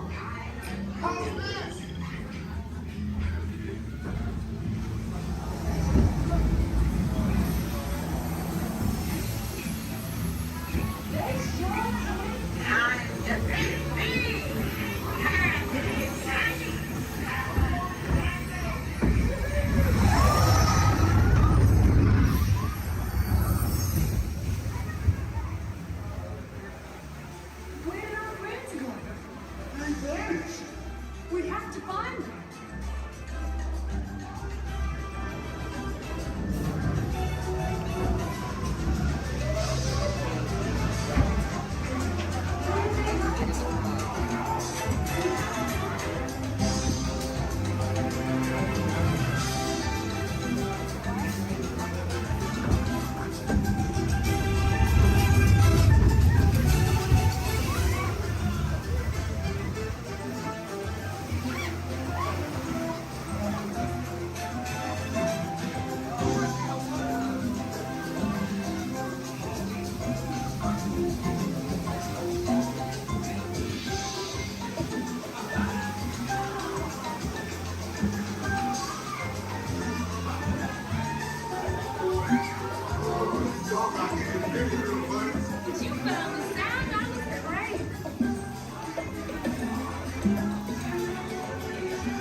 Ladies and gentlemen, this is Disney's All-Star Movies Resort.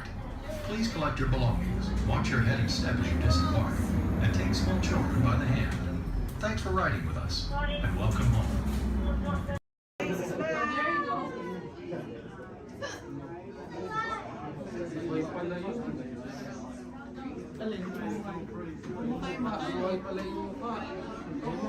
As promised, your time has come. Please enter and gather around the dying fire. When hinges creak in doors chambers, and strange and frightening sounds echo through the halls, whenever candlelights flicker, where the air is deadly still, that is the time when ghosts are present, practicing their terror with ghoulish delight.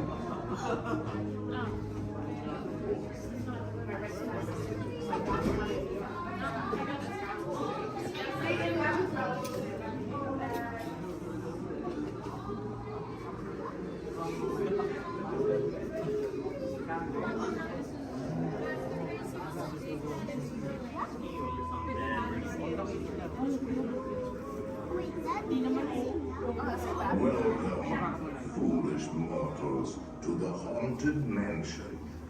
I am your host, your ghost host. Our tour begins here in this gallery. Here where you see paintings of some of our guests as they appeared in their corruptible, mortal state.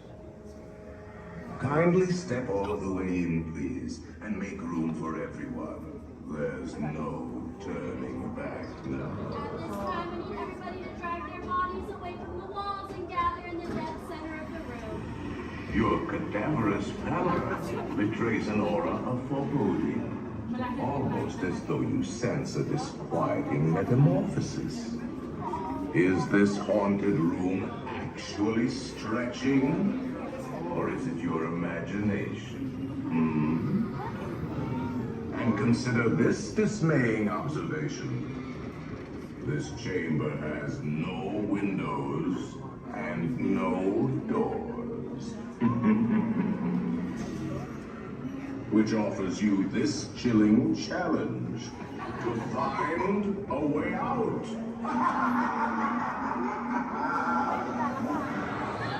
Of course, there's always my way.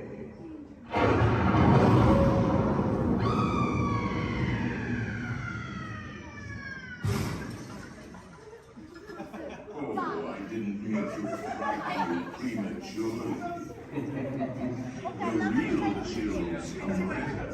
Now, as they say, look alive, and we'll continue on too. And let's all stay together. You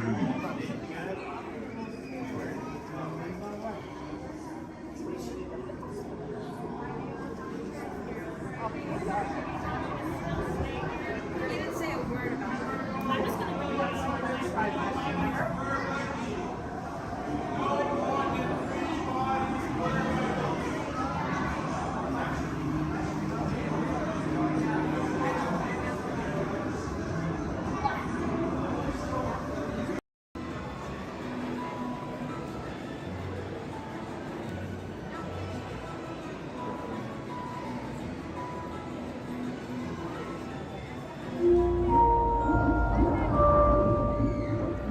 Hello, Aqua Adventurers. Here's a little fish food for thought. Sea turtles often confuse trash, like plastic bags, for food. But you can make a positive impact by recycling and limiting the use of single-use plastics.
environmental, oversight, community of tomorrow.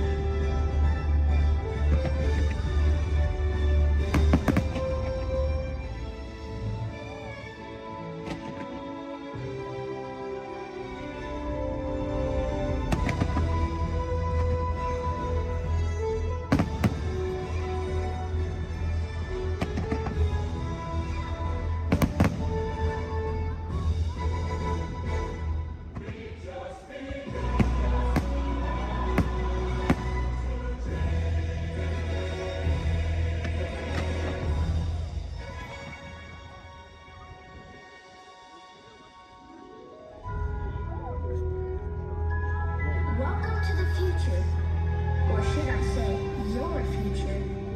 If we can dream it, then we can do it.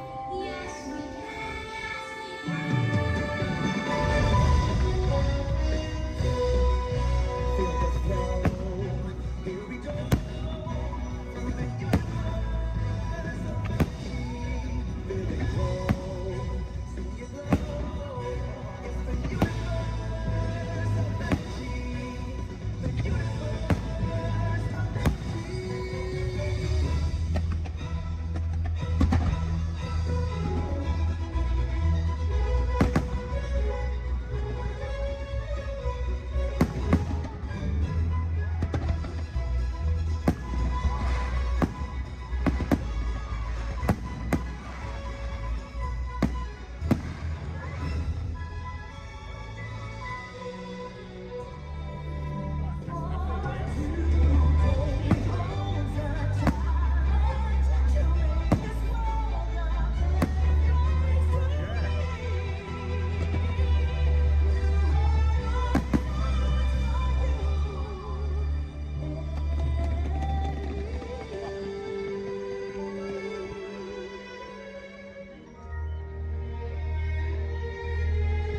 universe.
The shield?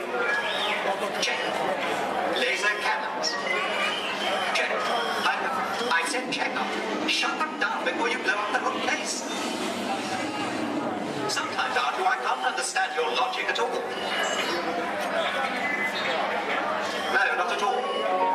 We'd like to continue the boarding of Flight 55 to Endor. All passengers holding confirmed tickets may board at this time to get in between. Thank you.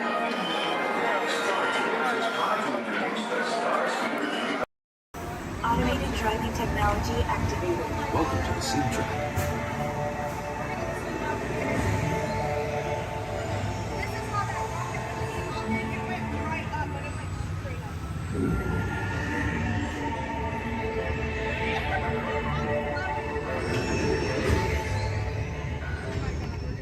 We'll begin with the capability test to see how your vehicle designs perform under challenging weather and surface conditions. Monitoring road surface.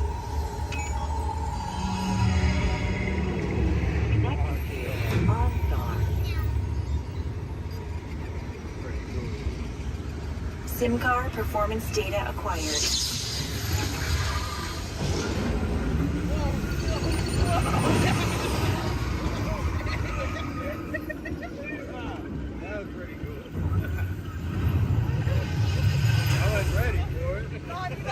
Let's see how your designs hold up now.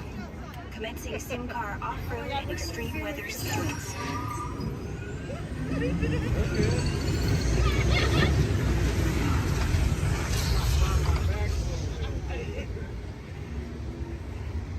Capability test results displayed and verified. Now let's see how your vehicles compare when it comes to their efficiency. Scanning SIM card for optimal eco efficiency.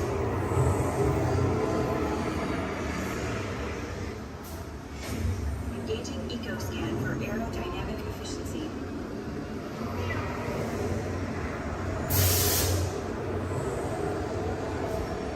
Drive systems analysis. Hyperspectral imaging in progress. Calculating total enviro impact.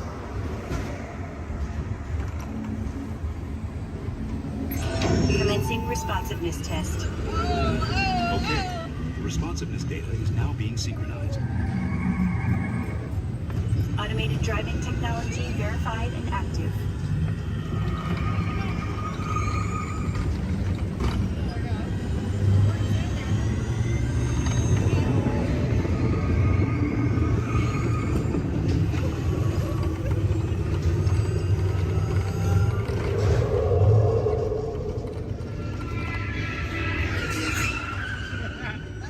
Automated crash avoidance technology disengaged. Displaying responsiveness data. Here comes the final test. Energizing forecast test.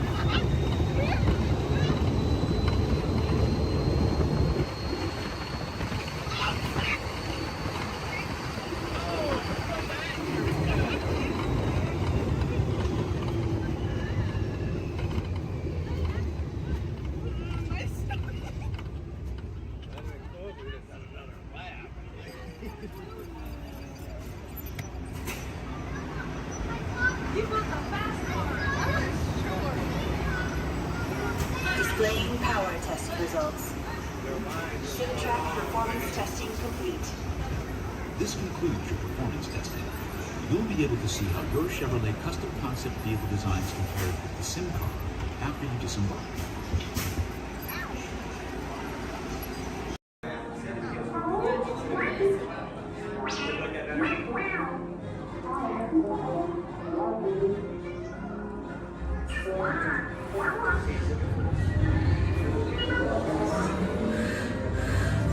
Incoming transmission from Ray.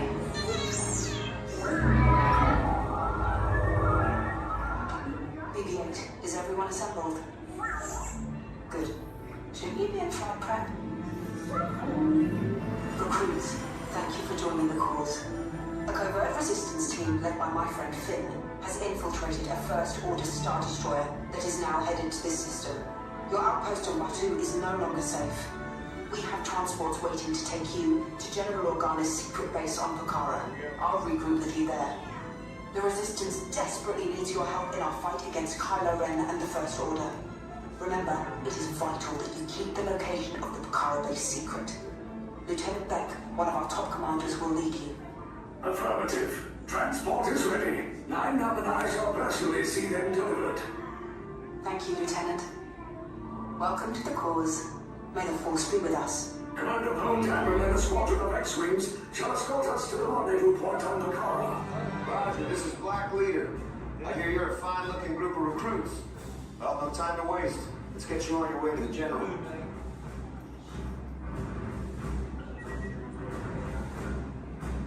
For those of you standing, please hold on to the handrails throughout our journey and stay clear of the doors.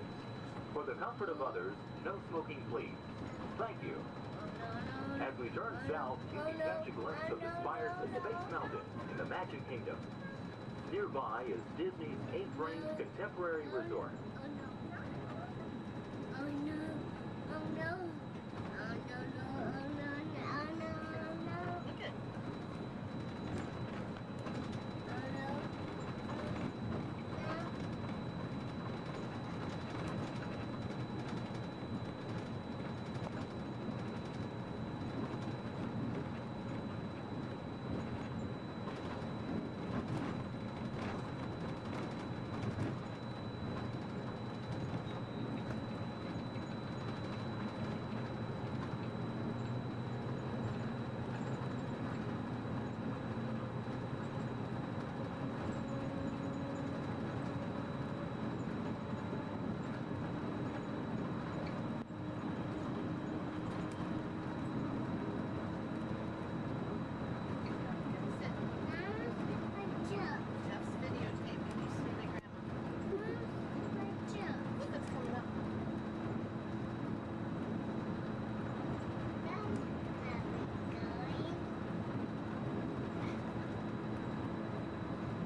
While your group is together, now is a great opportunity to pick a time and place to meet and to become separated in the park.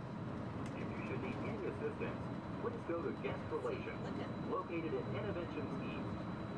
Guest Relations can also assist you in making dining arrangements, provide special tours of Epcot, or make other suggestions for planning your visit to Walt Disney World.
Traveling to Epcot, where nation celebrate human achievement and potential.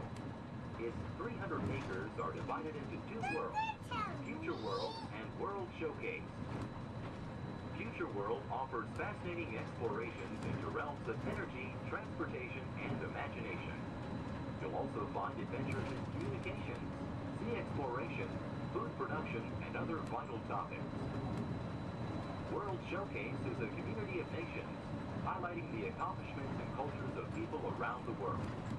On the banks of the 40-acre World Showcase Lagoon are Mexico, Norway, China, Germany, Italy, the American Adventure, Japan, Morocco, France, United Kingdom, and Canada. Young adults from each nation represented in World Showcase are among your hosts, making this a true international exchange.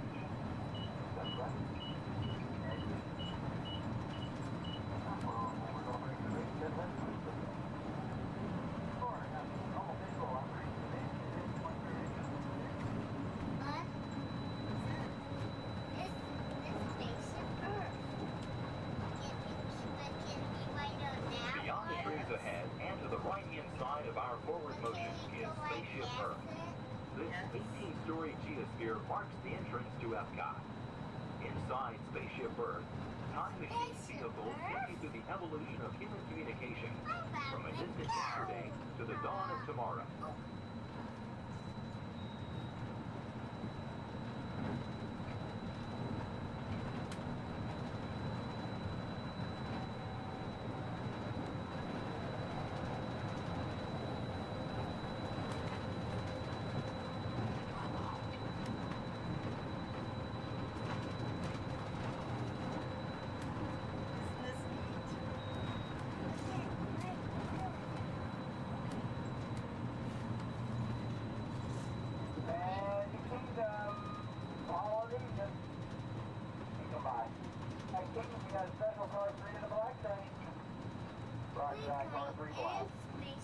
Coming up behind Spaceship Earth is Innovations. Inside this hands-on area, you can explore and interact with the ever-changing technologies and products for everyday living in the near future. To the opposite side is the Universe of Energy.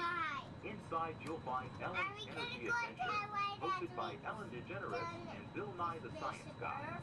Next is the Wonders of Life, where you'll discover Body Wars, which takes you on an amazing trip through the human body. No, we are not going In to Test Track, you can experience the acceleration of test driving a vehicle on the fastest and longest ride ever created for Walt Disney World. Coming into view is World Showcase. Directly across from us on the far shore of the World Showcase Lagoon is our host pavilion, the American Adventure.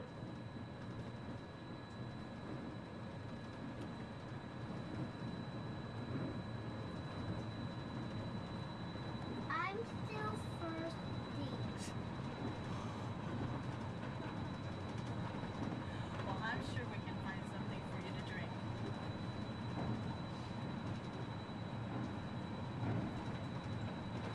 The glass pyramids are the gateway to your journey into imagination. Inside you can find the 3D adventure, Honey, I Shrunk the Audience. Join Professor Wayne Solinsky as he receives the Adventure of the Year award for his incredible shrinking machine. Next is the land, where you'll discover creative partnerships between people and the land around the world. In the living seas, you can descend via hydrolator to Seabase Alpha and navigate the largest, most spectacular coral reef environment ever created by humankind. Ladies and gentlemen, we are approaching the Epcot monorail station. Smoking is not permitted at Epcot except in designated areas. Please consult your guide map or ask a cast member for the location of designated smoking areas. Please hold on to the handrails and stay clear of the doors until the monorail stops completely and the doors open.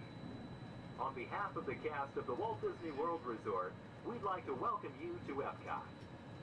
And ladies and gentlemen, this is the Epcot monorail station. If I can please have everybody's attention once again, I do need everyone's attention. As you're walking up the platform this morning to the Transportation and Ticket Center, you might have noticed our signs, and if you did not, that is why I'm here. Epcot will be closing this evening promptly at 4 o'clock. Once again, Epcot, the entire park, will be closing this evening at 4 o'clock. Monorail transportation will...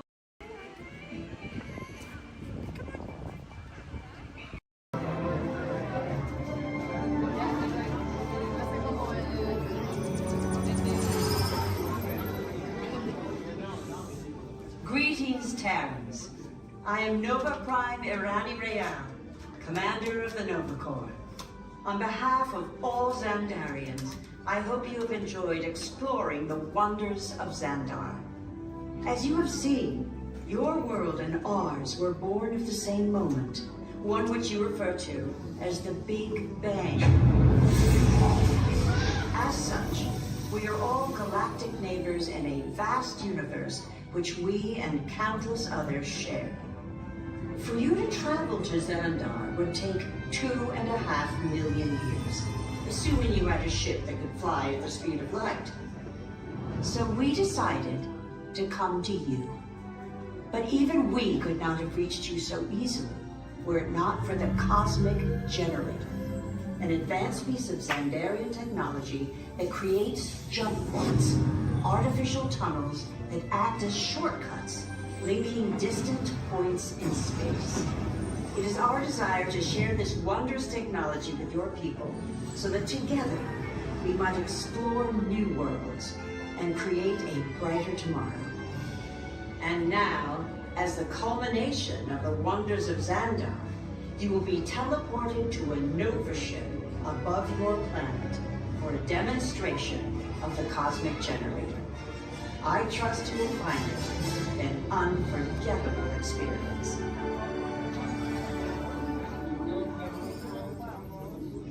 Welcome, people of Epcot. Epcoters. Epcotians. Citizens of Epcot. Does anyone know what they call themselves? What? I'm on? Someone needs to tell me when I'm on. Welcome, Epcot Terrans. I am Centurion Tal Merrick, and we're just about ready to teleport you up to the ship for the demonstration. As you're about to enter a secure Nova area, I must ask you to put away your Terran communication devices at this time. Recording of any type is strictly prohibited. I am very serious about this. Now, please step forward into the chamber. You're gonna love this.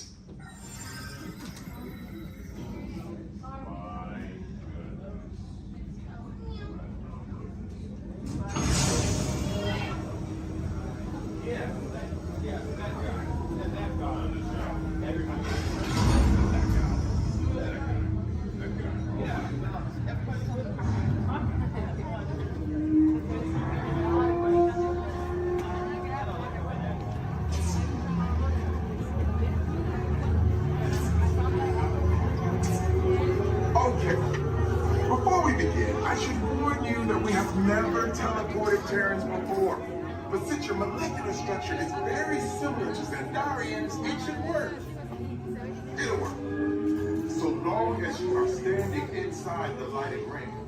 You do not want to know what happened last time someone did not stand where I told them to, okay?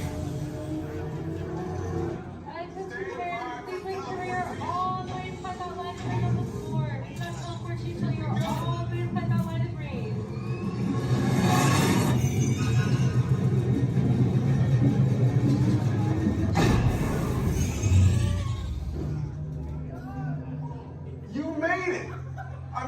Of course you did. Nova Prime, they're ready. Excellent. What you see before you is the Cosmic Generator. And in just a few moments, we'll be activating it so you can experience for yourself what's happening. I'm not sure. Our power's out. And the Cosmic Generator is gone. Superior Monarch, go to Code Red. Prepare the fleet. And call the Guardians. Now! There is no cause for alarm. Turn off that alarm. I've got an important transmission coming in. Hey, what's up, Nova Corps? Our Cosmic Generator has been stolen. What? How? What didn't we think of that? That thing's gotta be worth a fortune. I am Groot. Good question. Yeah, who do you think took it? Perhaps that really big man outside your ship. Oh, that is a big man. I need to alert Nova Prime. I have been watching Terrans from beyond. That's not creepy at all. This species has failed. Wait, whoa. We didn't even know there was a test. He's got the Cosmic Generator. He's creating a new jump point. Jump point to where?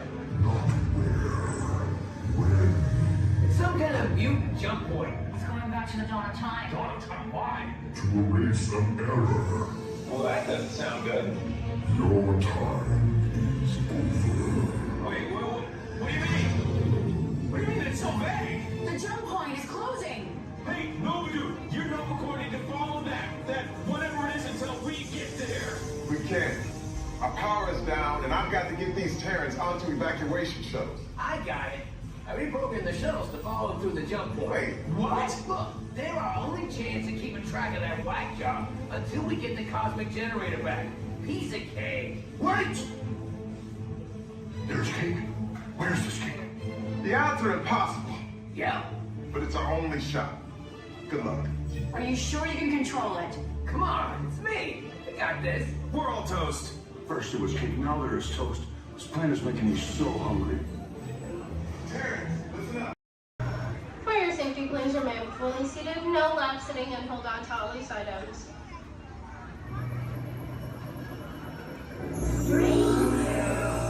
From the outside.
Okay, take this corridor to the turbo lift, then head down to the escape pod base. Those droids are programmed to return you to Batu. Hurry and don't get caught. Lieutenant Beck will guide you. Recruits, for your safety, stay seated with seatbelts securely fastened. Keep hands, arms, feet, and legs inside the transport and supervise your children. Tell them it's a prisoner transfer. Did it work? Good. Now get a move on. There's a clear path to the turbo lifts at the end of the hallway. Turn right. Probe droid. You're lucky it didn't spot you. Take those turbo lifts and stay out of trouble. Hey, you're not authorized. Wait, those are the prisoners.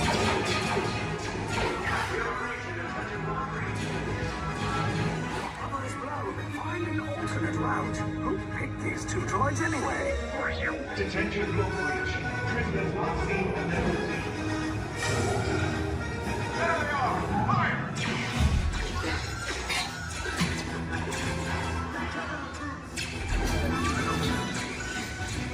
These escape pods just follow us. Take them right down. Cover you. Hurry! No, not up! I said down!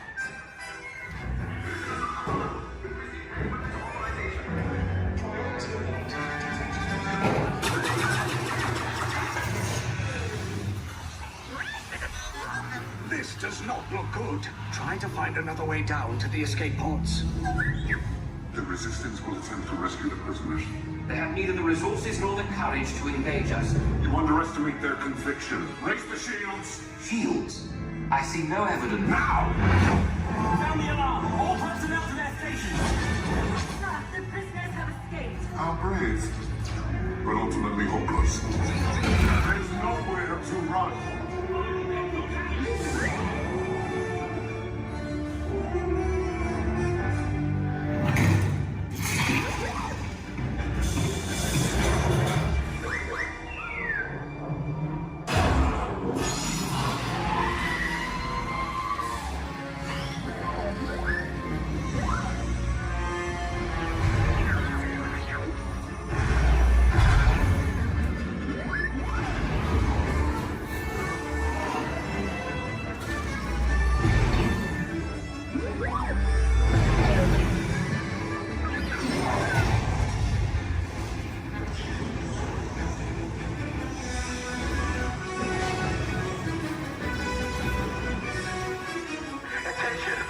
Resistance personnel, abandon ship. I repeat, abandon ship. This destroyer's about. There's no escape. You will tell me the location of the secret base, and then I will destroy you and the Resistance.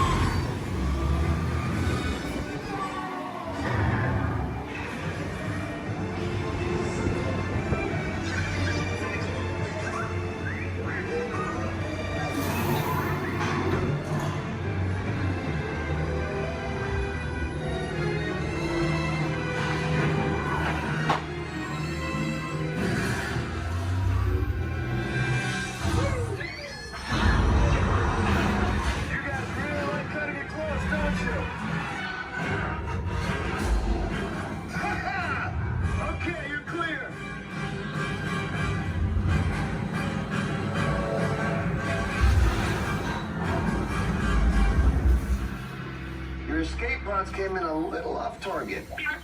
Ground crews will meet you outside the wreck.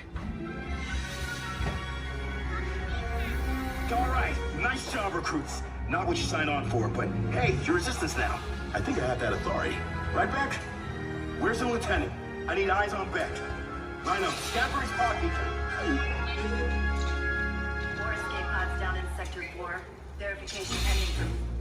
Lieutenant Beck here. Beck! You're right. I should hope so. Great job, recruits. Thanks to your heroism, the location of the Resistance base is secure. Bravo! Yes, R5, you too.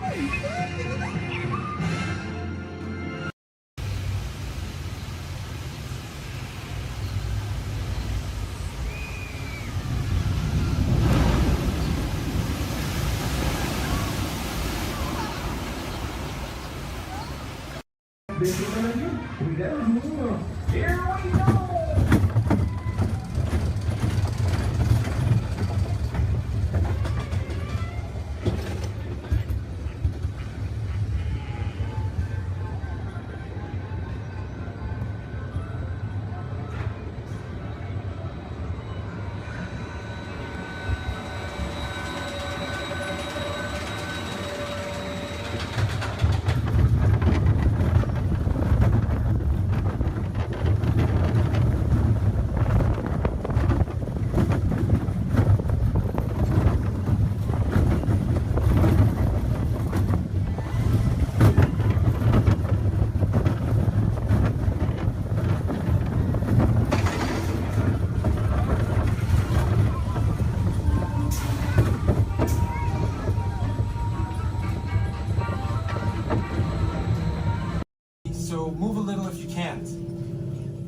Before we send you into the link chamber, let's watch this piece by Dr. Ogden, who runs the program.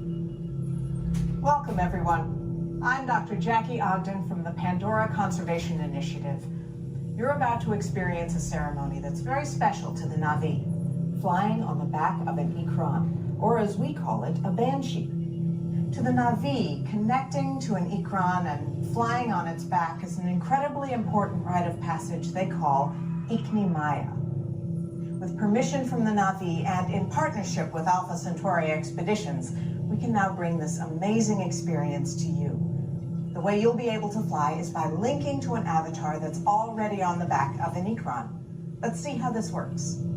We establish a link using powerful psionic amplification equipment. A human driver is connected to an avatar, which could be physically hundreds of kilometers away. When you follow our technician into the link chamber, you'll see a series of 16 link chairs. Please go to the number that matches the number you're standing on now. First, stow your gear in the storage containers on the back wall. This should include all bags, cameras, and other items, including cell phones. It's important to push them all the way into the bin. Then get onto the chair as you would a bike. Straddle the seat, step forward, and sit down. Slide your hips forward until you are against the chest pad, and then move your feet all the way forward. Wait until you're seated before you put on your flight visors. Hold on to the hand grips as shown. It's important to hold on to the hand grips at all times. After you're seated, back and leg restraints will be firmly engaged. For your safety, throughout this entire experience, always remain seated and supervise your children. Once the link takes place, you'll be connected to your avatar and sitting on the back of an Ikran. It'll feel like you're really there. Moments later, you'll begin your flight. A Na'vi guide will lead you out. You'll experience the breathtaking beauty of Pandora, but you might also face some of its greatest challenges. Some of this flight might be intense, but trust your guide and be brave. As the Na'vi say during this important rite of passage, Sivak Ho, rise to the challenge. Good luck. All right, you ready? Let's get you into the link chamber. All right, everyone. Make room for everyone. Please offer available seating to those needing special assistance. If you're standing, please hold on to the handrails and stay clear of the doors. The monorail will depart momentarily for the Magic Kingdom. Thank you.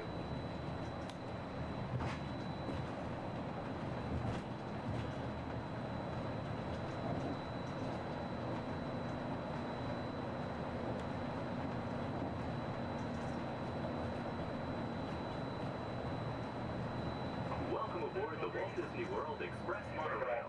Our highway in the sky to the Magic Kingdom. For those of you standing, please hold on to the handrails to our journey and stay clear of the doors. For the comfort of others, no smoking, please. Thank you. We're circling the Disney-created Seven Seas Lagoon. Rising from the Magic Kingdom on the opposite shore is Cinderella Castle. You can also see Disney's Mountain Range, Big Thunder Mountain, Splash Mountain in Frontierland, and Space Mountain in Tomorrowland. To the right-hand side on the shores of Bay Lake is Disney's Wilderness Lodge, which carries one of the National Forest Service lodges built in the West during the early 1900s. Also on Bay Lake, you can enjoy a natural setting at Disney's Fort Wilderness Resort and Campground. More outdoor recreation can be found in River Country, Disney's version of the old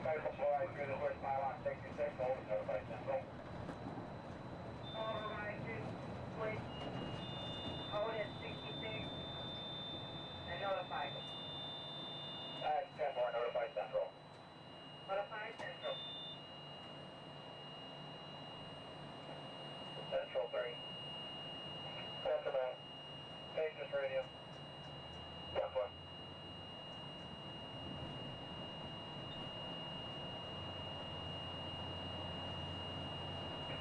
Monorail 3 contemporary. 3 by. Channel 4 please. Yeah, far right.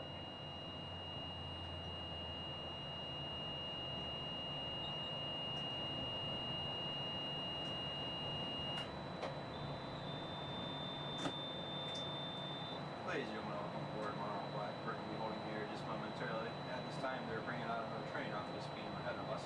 Therefore, we're going to have to wait here until that is complete. Once the train is on this beam and the alignment is switching back up, we'll be clear to proceed. I apologize for any delay. We'll be on our way as soon as possible. stop line.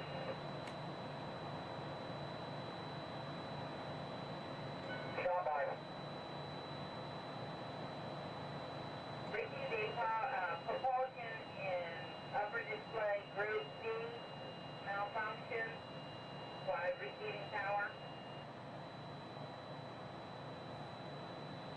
10-4, will you train those? 10-4, both groups are taking it. First aid on previous. 10-4, proceeding on previous.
Advise, orange is 10-7, fur line 10-8, exterior.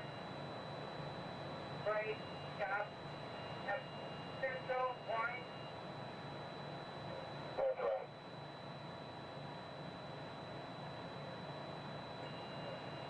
Receive Maple holding a pylon 66, Amber as coming through the switch. I have 80, 85. All beam contact, holding at 66, all beam contact has reset. 22 radio, Kingdom, green for normal visual. 23 radio from Kingdom. Green 4. Central stop. Take away. Kansas, exterior beam, Colorado, West Howard. Tank about exterior umpire, black central. Black, black. Orange 4. Copy, orange 4, normal visual. 10-4. Orange Kingdom. Orange 5. 4, Maple check, Burrow, green. Orange Maple check on green.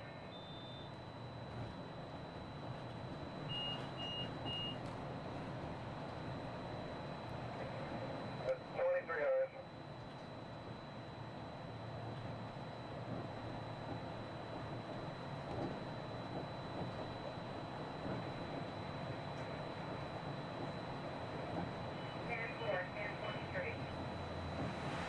Thank you.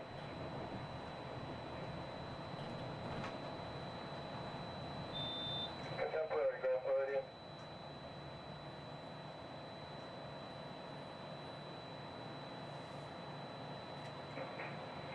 Contemporary by. Disregard. Bring onto the switch. Special is going to Polly. Perform any few tests that we do every time they bring it out. 10-4, thanks for advising. Contemporary clear. Calling up the holding one more time. That again, I do apologize for the delays. Orange Kingdom. This is standard procedures when we bring a new train out. We'll be on our way as soon as possible. Orange, Space Kingdom. 95. Maple check green, please. Which is green?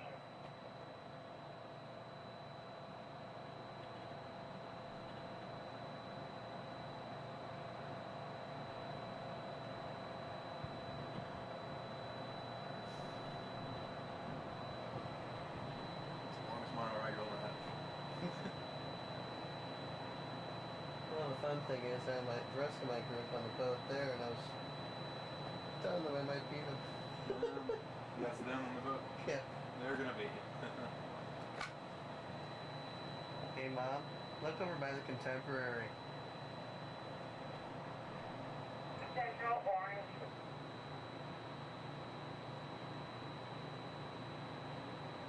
Central Way. Cody in a pylon 68 with red maple. Good docking. Yeah, I know. I'm the black monorail in front of the Contemporary. Yeah, 4 Maple, clear the normal. Full clear, normal vehicle. Yeah, they can't go far without me anyway. I got the tickets.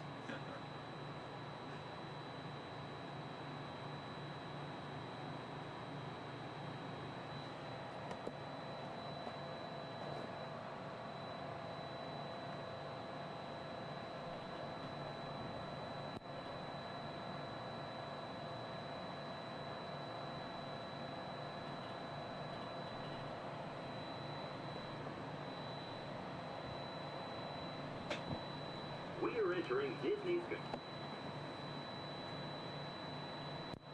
While your group is together, now is a great time to pick a place to meet if you become separated in the park. Should you become separated, stop by City Hall on Main Street, USA for assistance. Guest relations at City Hall can also help you plan your day, make dining arrangements, or provide a special guided tour of the Magic Kingdom. As you approach the entrance, please keep your party together and have your tickets ready. If you are traveling from another Disney theme park, please have your tickets and hand stamp ready as you enter the Magic Kingdom.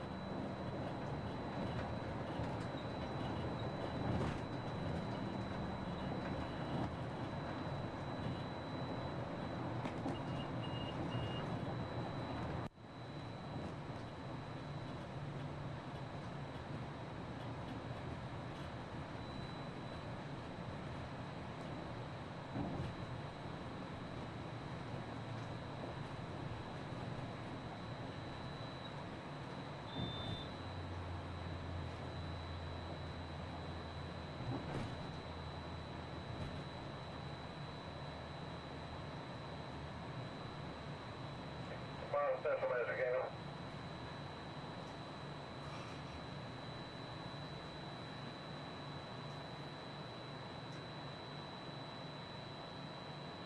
Central Kingdom. Central Way. One egg of orange Ben Steve is loose. Temporary, thank you. Orange Central. Orange. All doors closed. Kiosk counter notified status.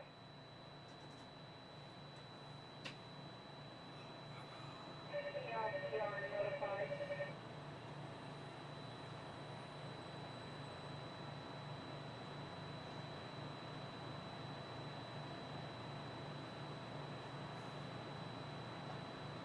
See your group? Yeah.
Ladies and gentlemen, we're almost to the Magic Kingdom. Once we begin moving, we're going to have to do a quick check of our safety systems. We'll just come to one complete stop, and I promise that will be the last stop.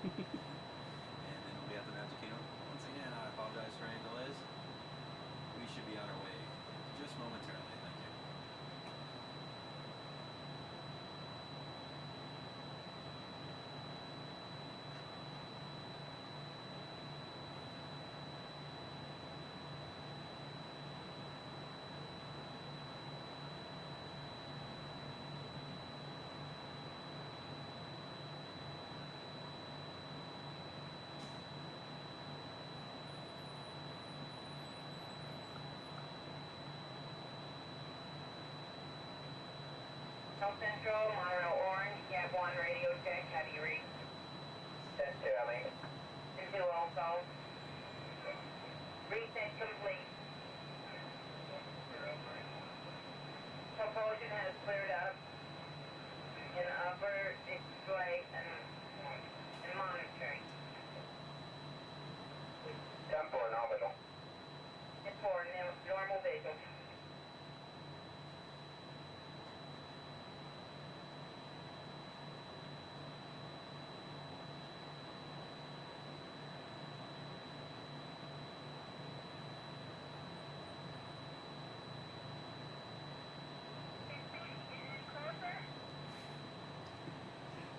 Almost there.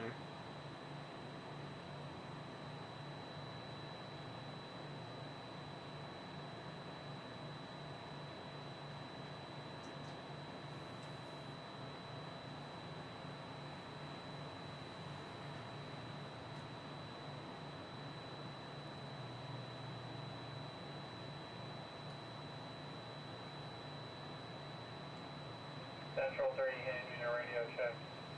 10-2, Ellie. 10-2, thank you. Pretty clear. Go.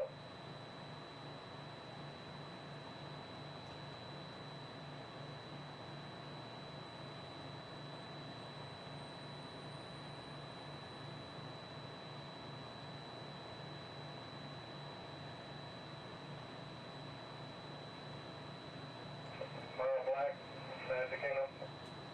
Black 566. And 4-4, make the take ours. Make the signal.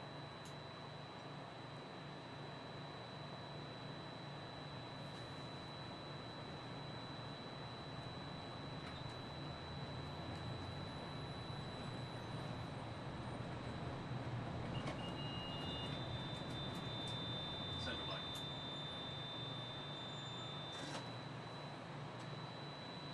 That's right.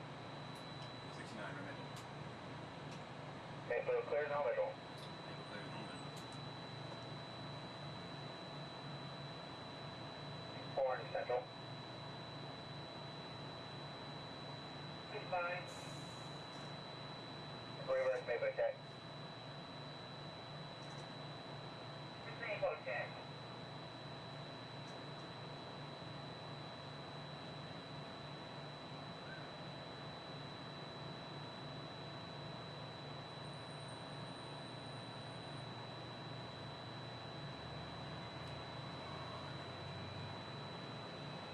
Another reason why it's going so slow. Central, orange. It's a trainee and that train. Central. Yeah. Usually we get this done a lot clearer. Yeah, it's a good time to do it too. Yeah. Nice and slow. Yeah, it's probably hardly Step forward, aim forward with on the train dispatch, anyway. normal visual. Forward with dispatch, normal visual.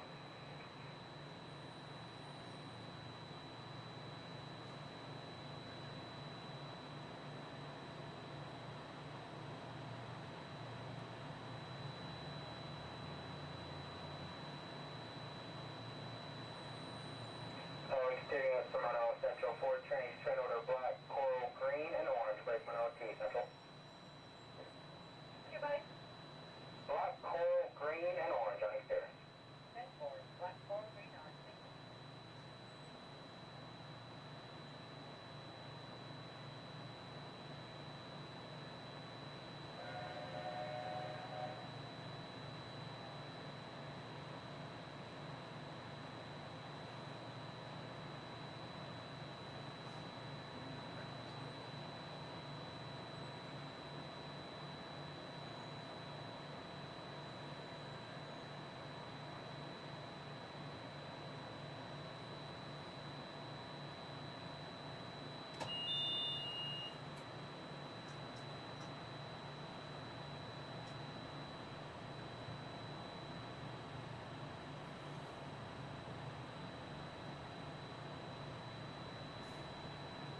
Better pull out fast enough or I make a liar out of me. If it doesn't, I have to stop one more time.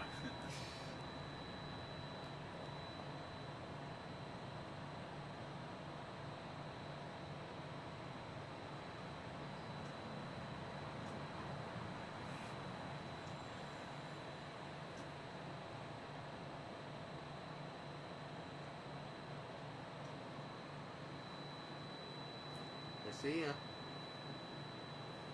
Ladies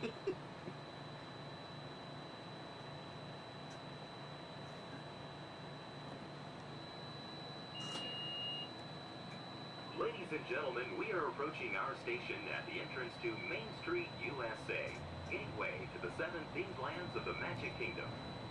Smoking is not permitted at the Magic Kingdom except in designated areas. Please consult your guide map or ask a cast member for the location of designated smoking areas. If you are standing, please hold on to the handrails and stay clear of the doors until the monorail stops completely and the doors open. Ladies and gentlemen, this is the Magic Kingdom Monorail Station. On behalf of the cast of the Walt Disney World Resort, we'd like to welcome you to the Magic Kingdom.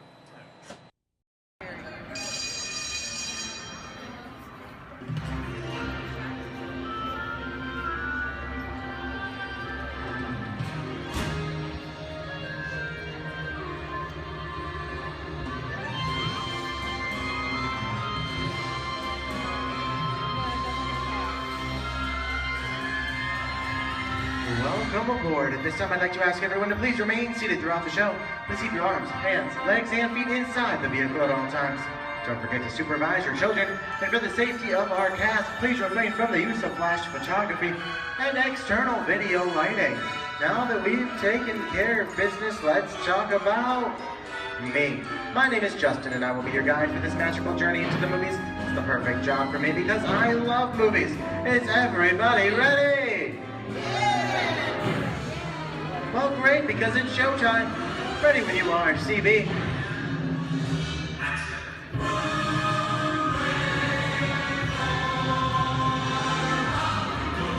And we are rolling.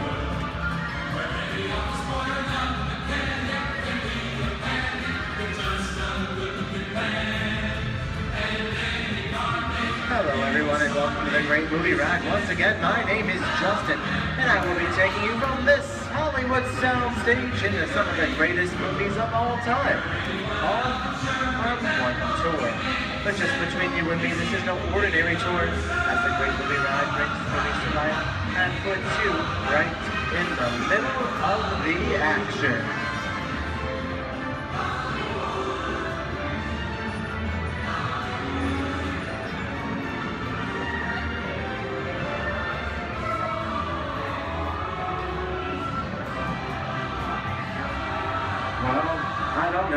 You folks, but I just love the great Hollywood musicals of the 1930s.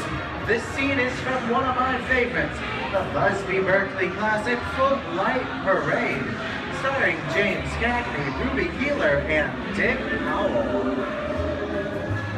In 1952, Gene Kelly was singing in the rain with Debbie Reynolds and Donald O'Connor.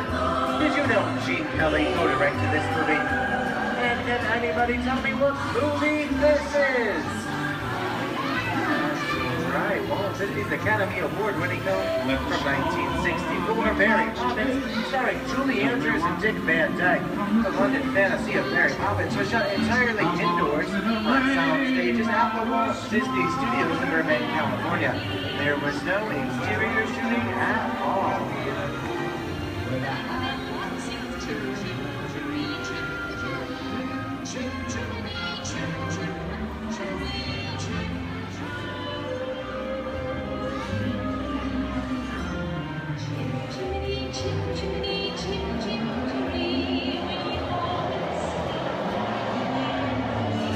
Hold on to those wallets and purses, folks. This doesn't look like a very good neighborhood. In fact, it looks a lot like the underworld, the scene of such classic gangster films as The Public Enemy, starring one of my favorite tough guys, James Cagney.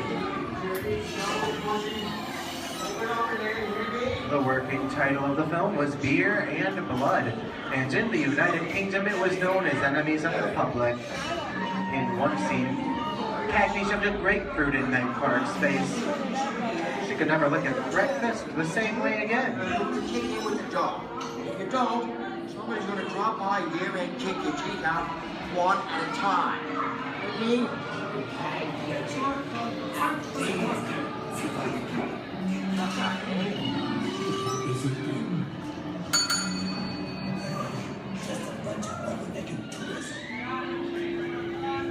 sorry about the delay, folks, but I don't want to run a red light, even if it is just a movie. You talking to me? You talking to me?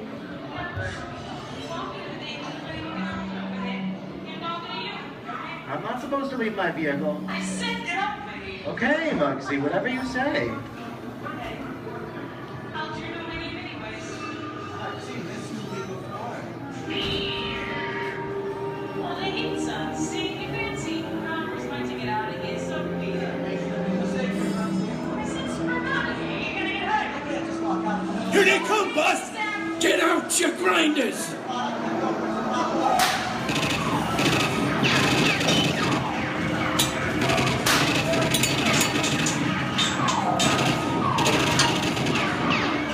I'm hit! Hey, I'm hit! Muggsy! They got Squid! Muggsy! Muggsy! Squid's hit bad! Real bad!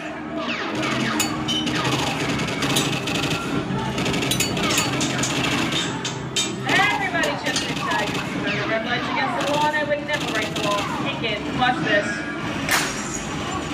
No more red light. Muggsy!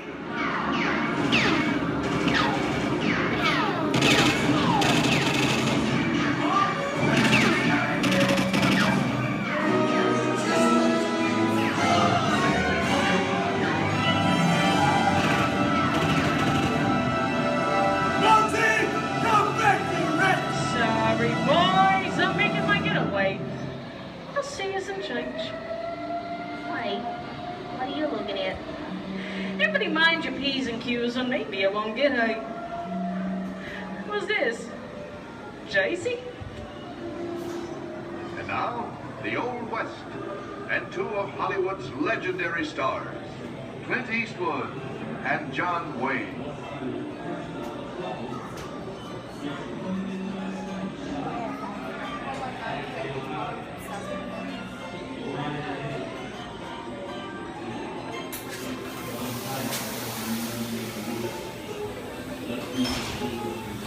Sleepy little bargainer. That's some mighty tough territory you're heading into, Pilgrim. I'd think about turning back if I was you.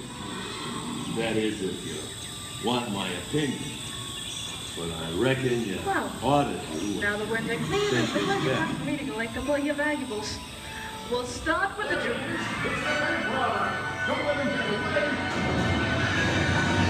You're gonna have to catch me twice, Papa.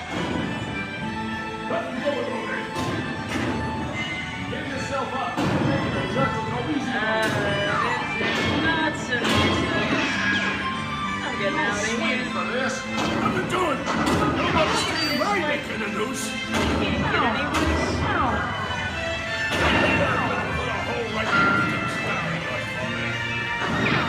Okay. That's worse. I don't know about you guys. This is kind of creepy. What is this? This is Alien. You are with Warning Reaper aboard the spaceship Nostromo. Something has gone wrong. One by one, the crew has vanished. And somewhere in the ship, a terrifying creature waits to claim its next mate. Look out, bring the victim. Warning, remain in your vehicle. The area you are entering is extremely dangerous. Proceed with caution.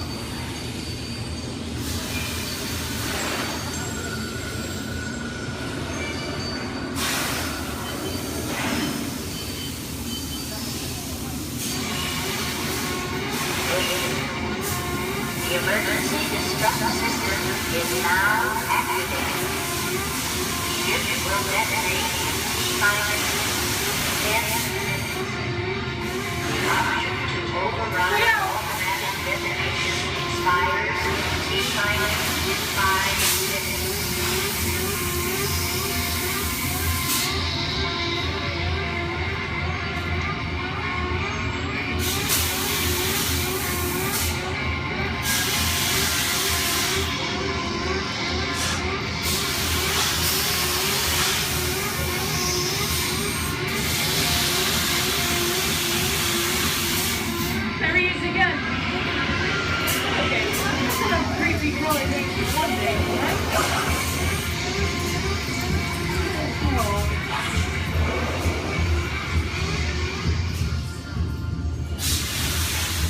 ancient raiders of the Lost Ark, amid 1,000 deadly snakes, Indiana Jones unearths a great treasure. Will Harrison Ford escape with his discovery? And what will be your fate? Beware. Snakes. Why'd it have to be snakes?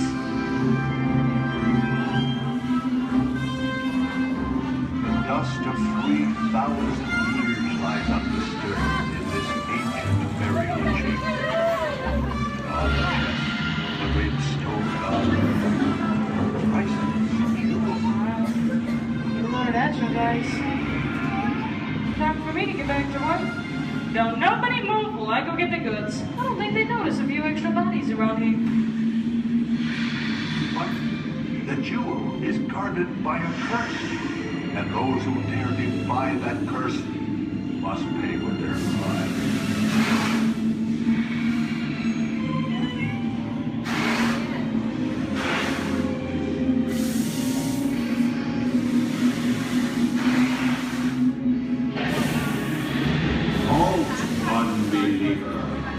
Disturb the treasure of the gods, and you shall all lose your lives.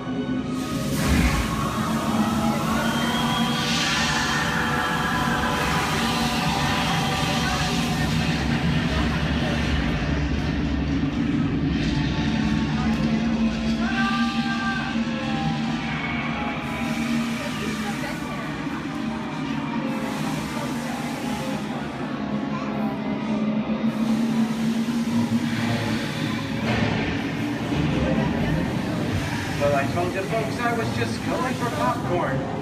That just goes to show you anything can happen at the movies. So let's get on with the show. I see dead people. The horror movie is my all-time favorite genre. Some of the best horror films are produced in the 1930s and 40s, but monsters, mutants, and maniacs are still audience favorites and continue to haunt us today. Now that's what I call a wrap. We're now entering the jungle home of one of the most beloved characters of all time. No, it's not George of the Jungle. Actually, it's Tarzan, played there by Johnny Weissmuller. Over here we have Marino Sullivan as Jane, and the one and only Cheetah as herself. Tarzan has appeared in nearly 50 film adaptations since 1918, including Disney's 37th animated feature.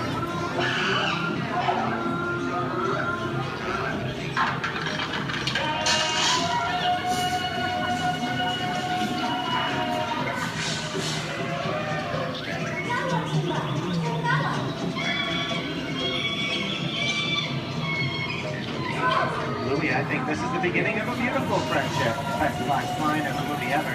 Humphrey Bogart to Ingrid Bergman in the classic romance, Classic Bronco. Inside of us, both of you belong to Victor.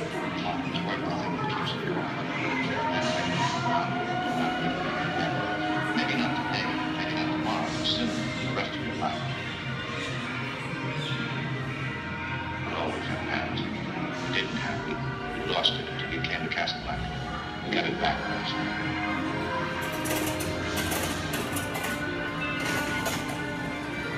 I've got a job to do too. Where I'm going, you can't follow. What I've got to do, you can't be any part of. Those I'm no good at being noble. Here's one of my favorite movie stars, Mickey Mouse in one of his greatest roles, the Sorcerer's Apprentice in Fantasia. When the movie came out in 1940, Walt Disney promised to add new musical sequences in the future. His nephew Roy kept that promise 60 years later with the release of Fantasia 2000. The sorcerer in the sequence was named Yensid, which is Disney spelled backwards.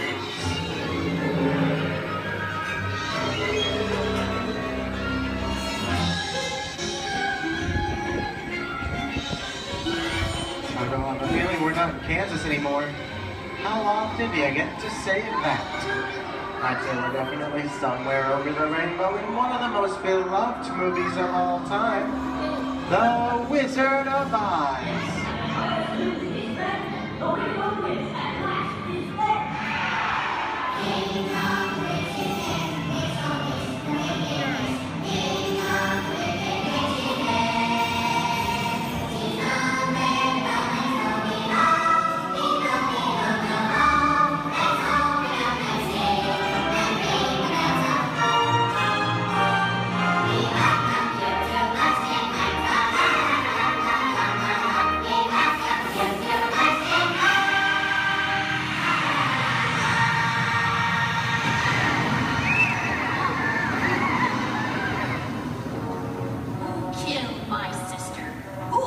the Witch of the East?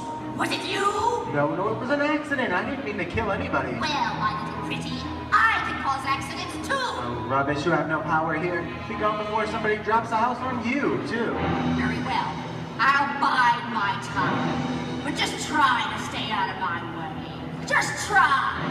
I'll get you, my pretty, and your little dog, too. How we get out of here. What do you folks think? Which way do we go? Follow the yellow brick road. Follow the yellow brick road? Now, why didn't I think of that? Sing along, folks. You know the words.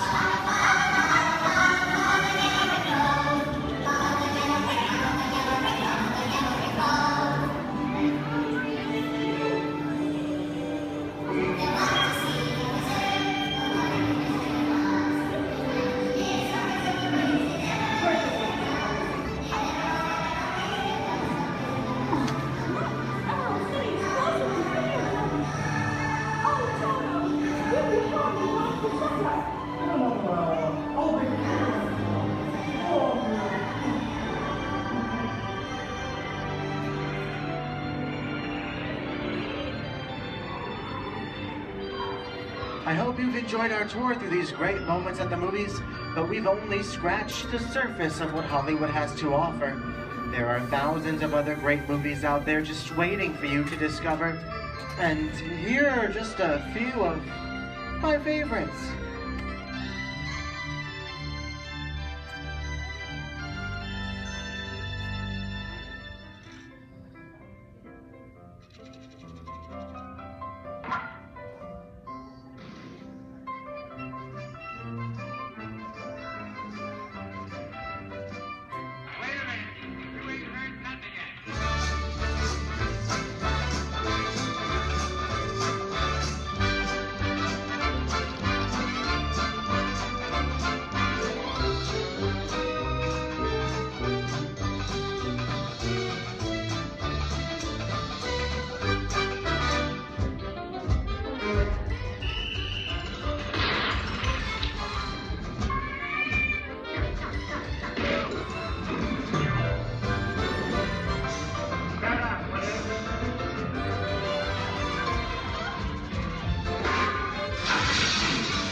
I'm gonna make him an offer, Captain.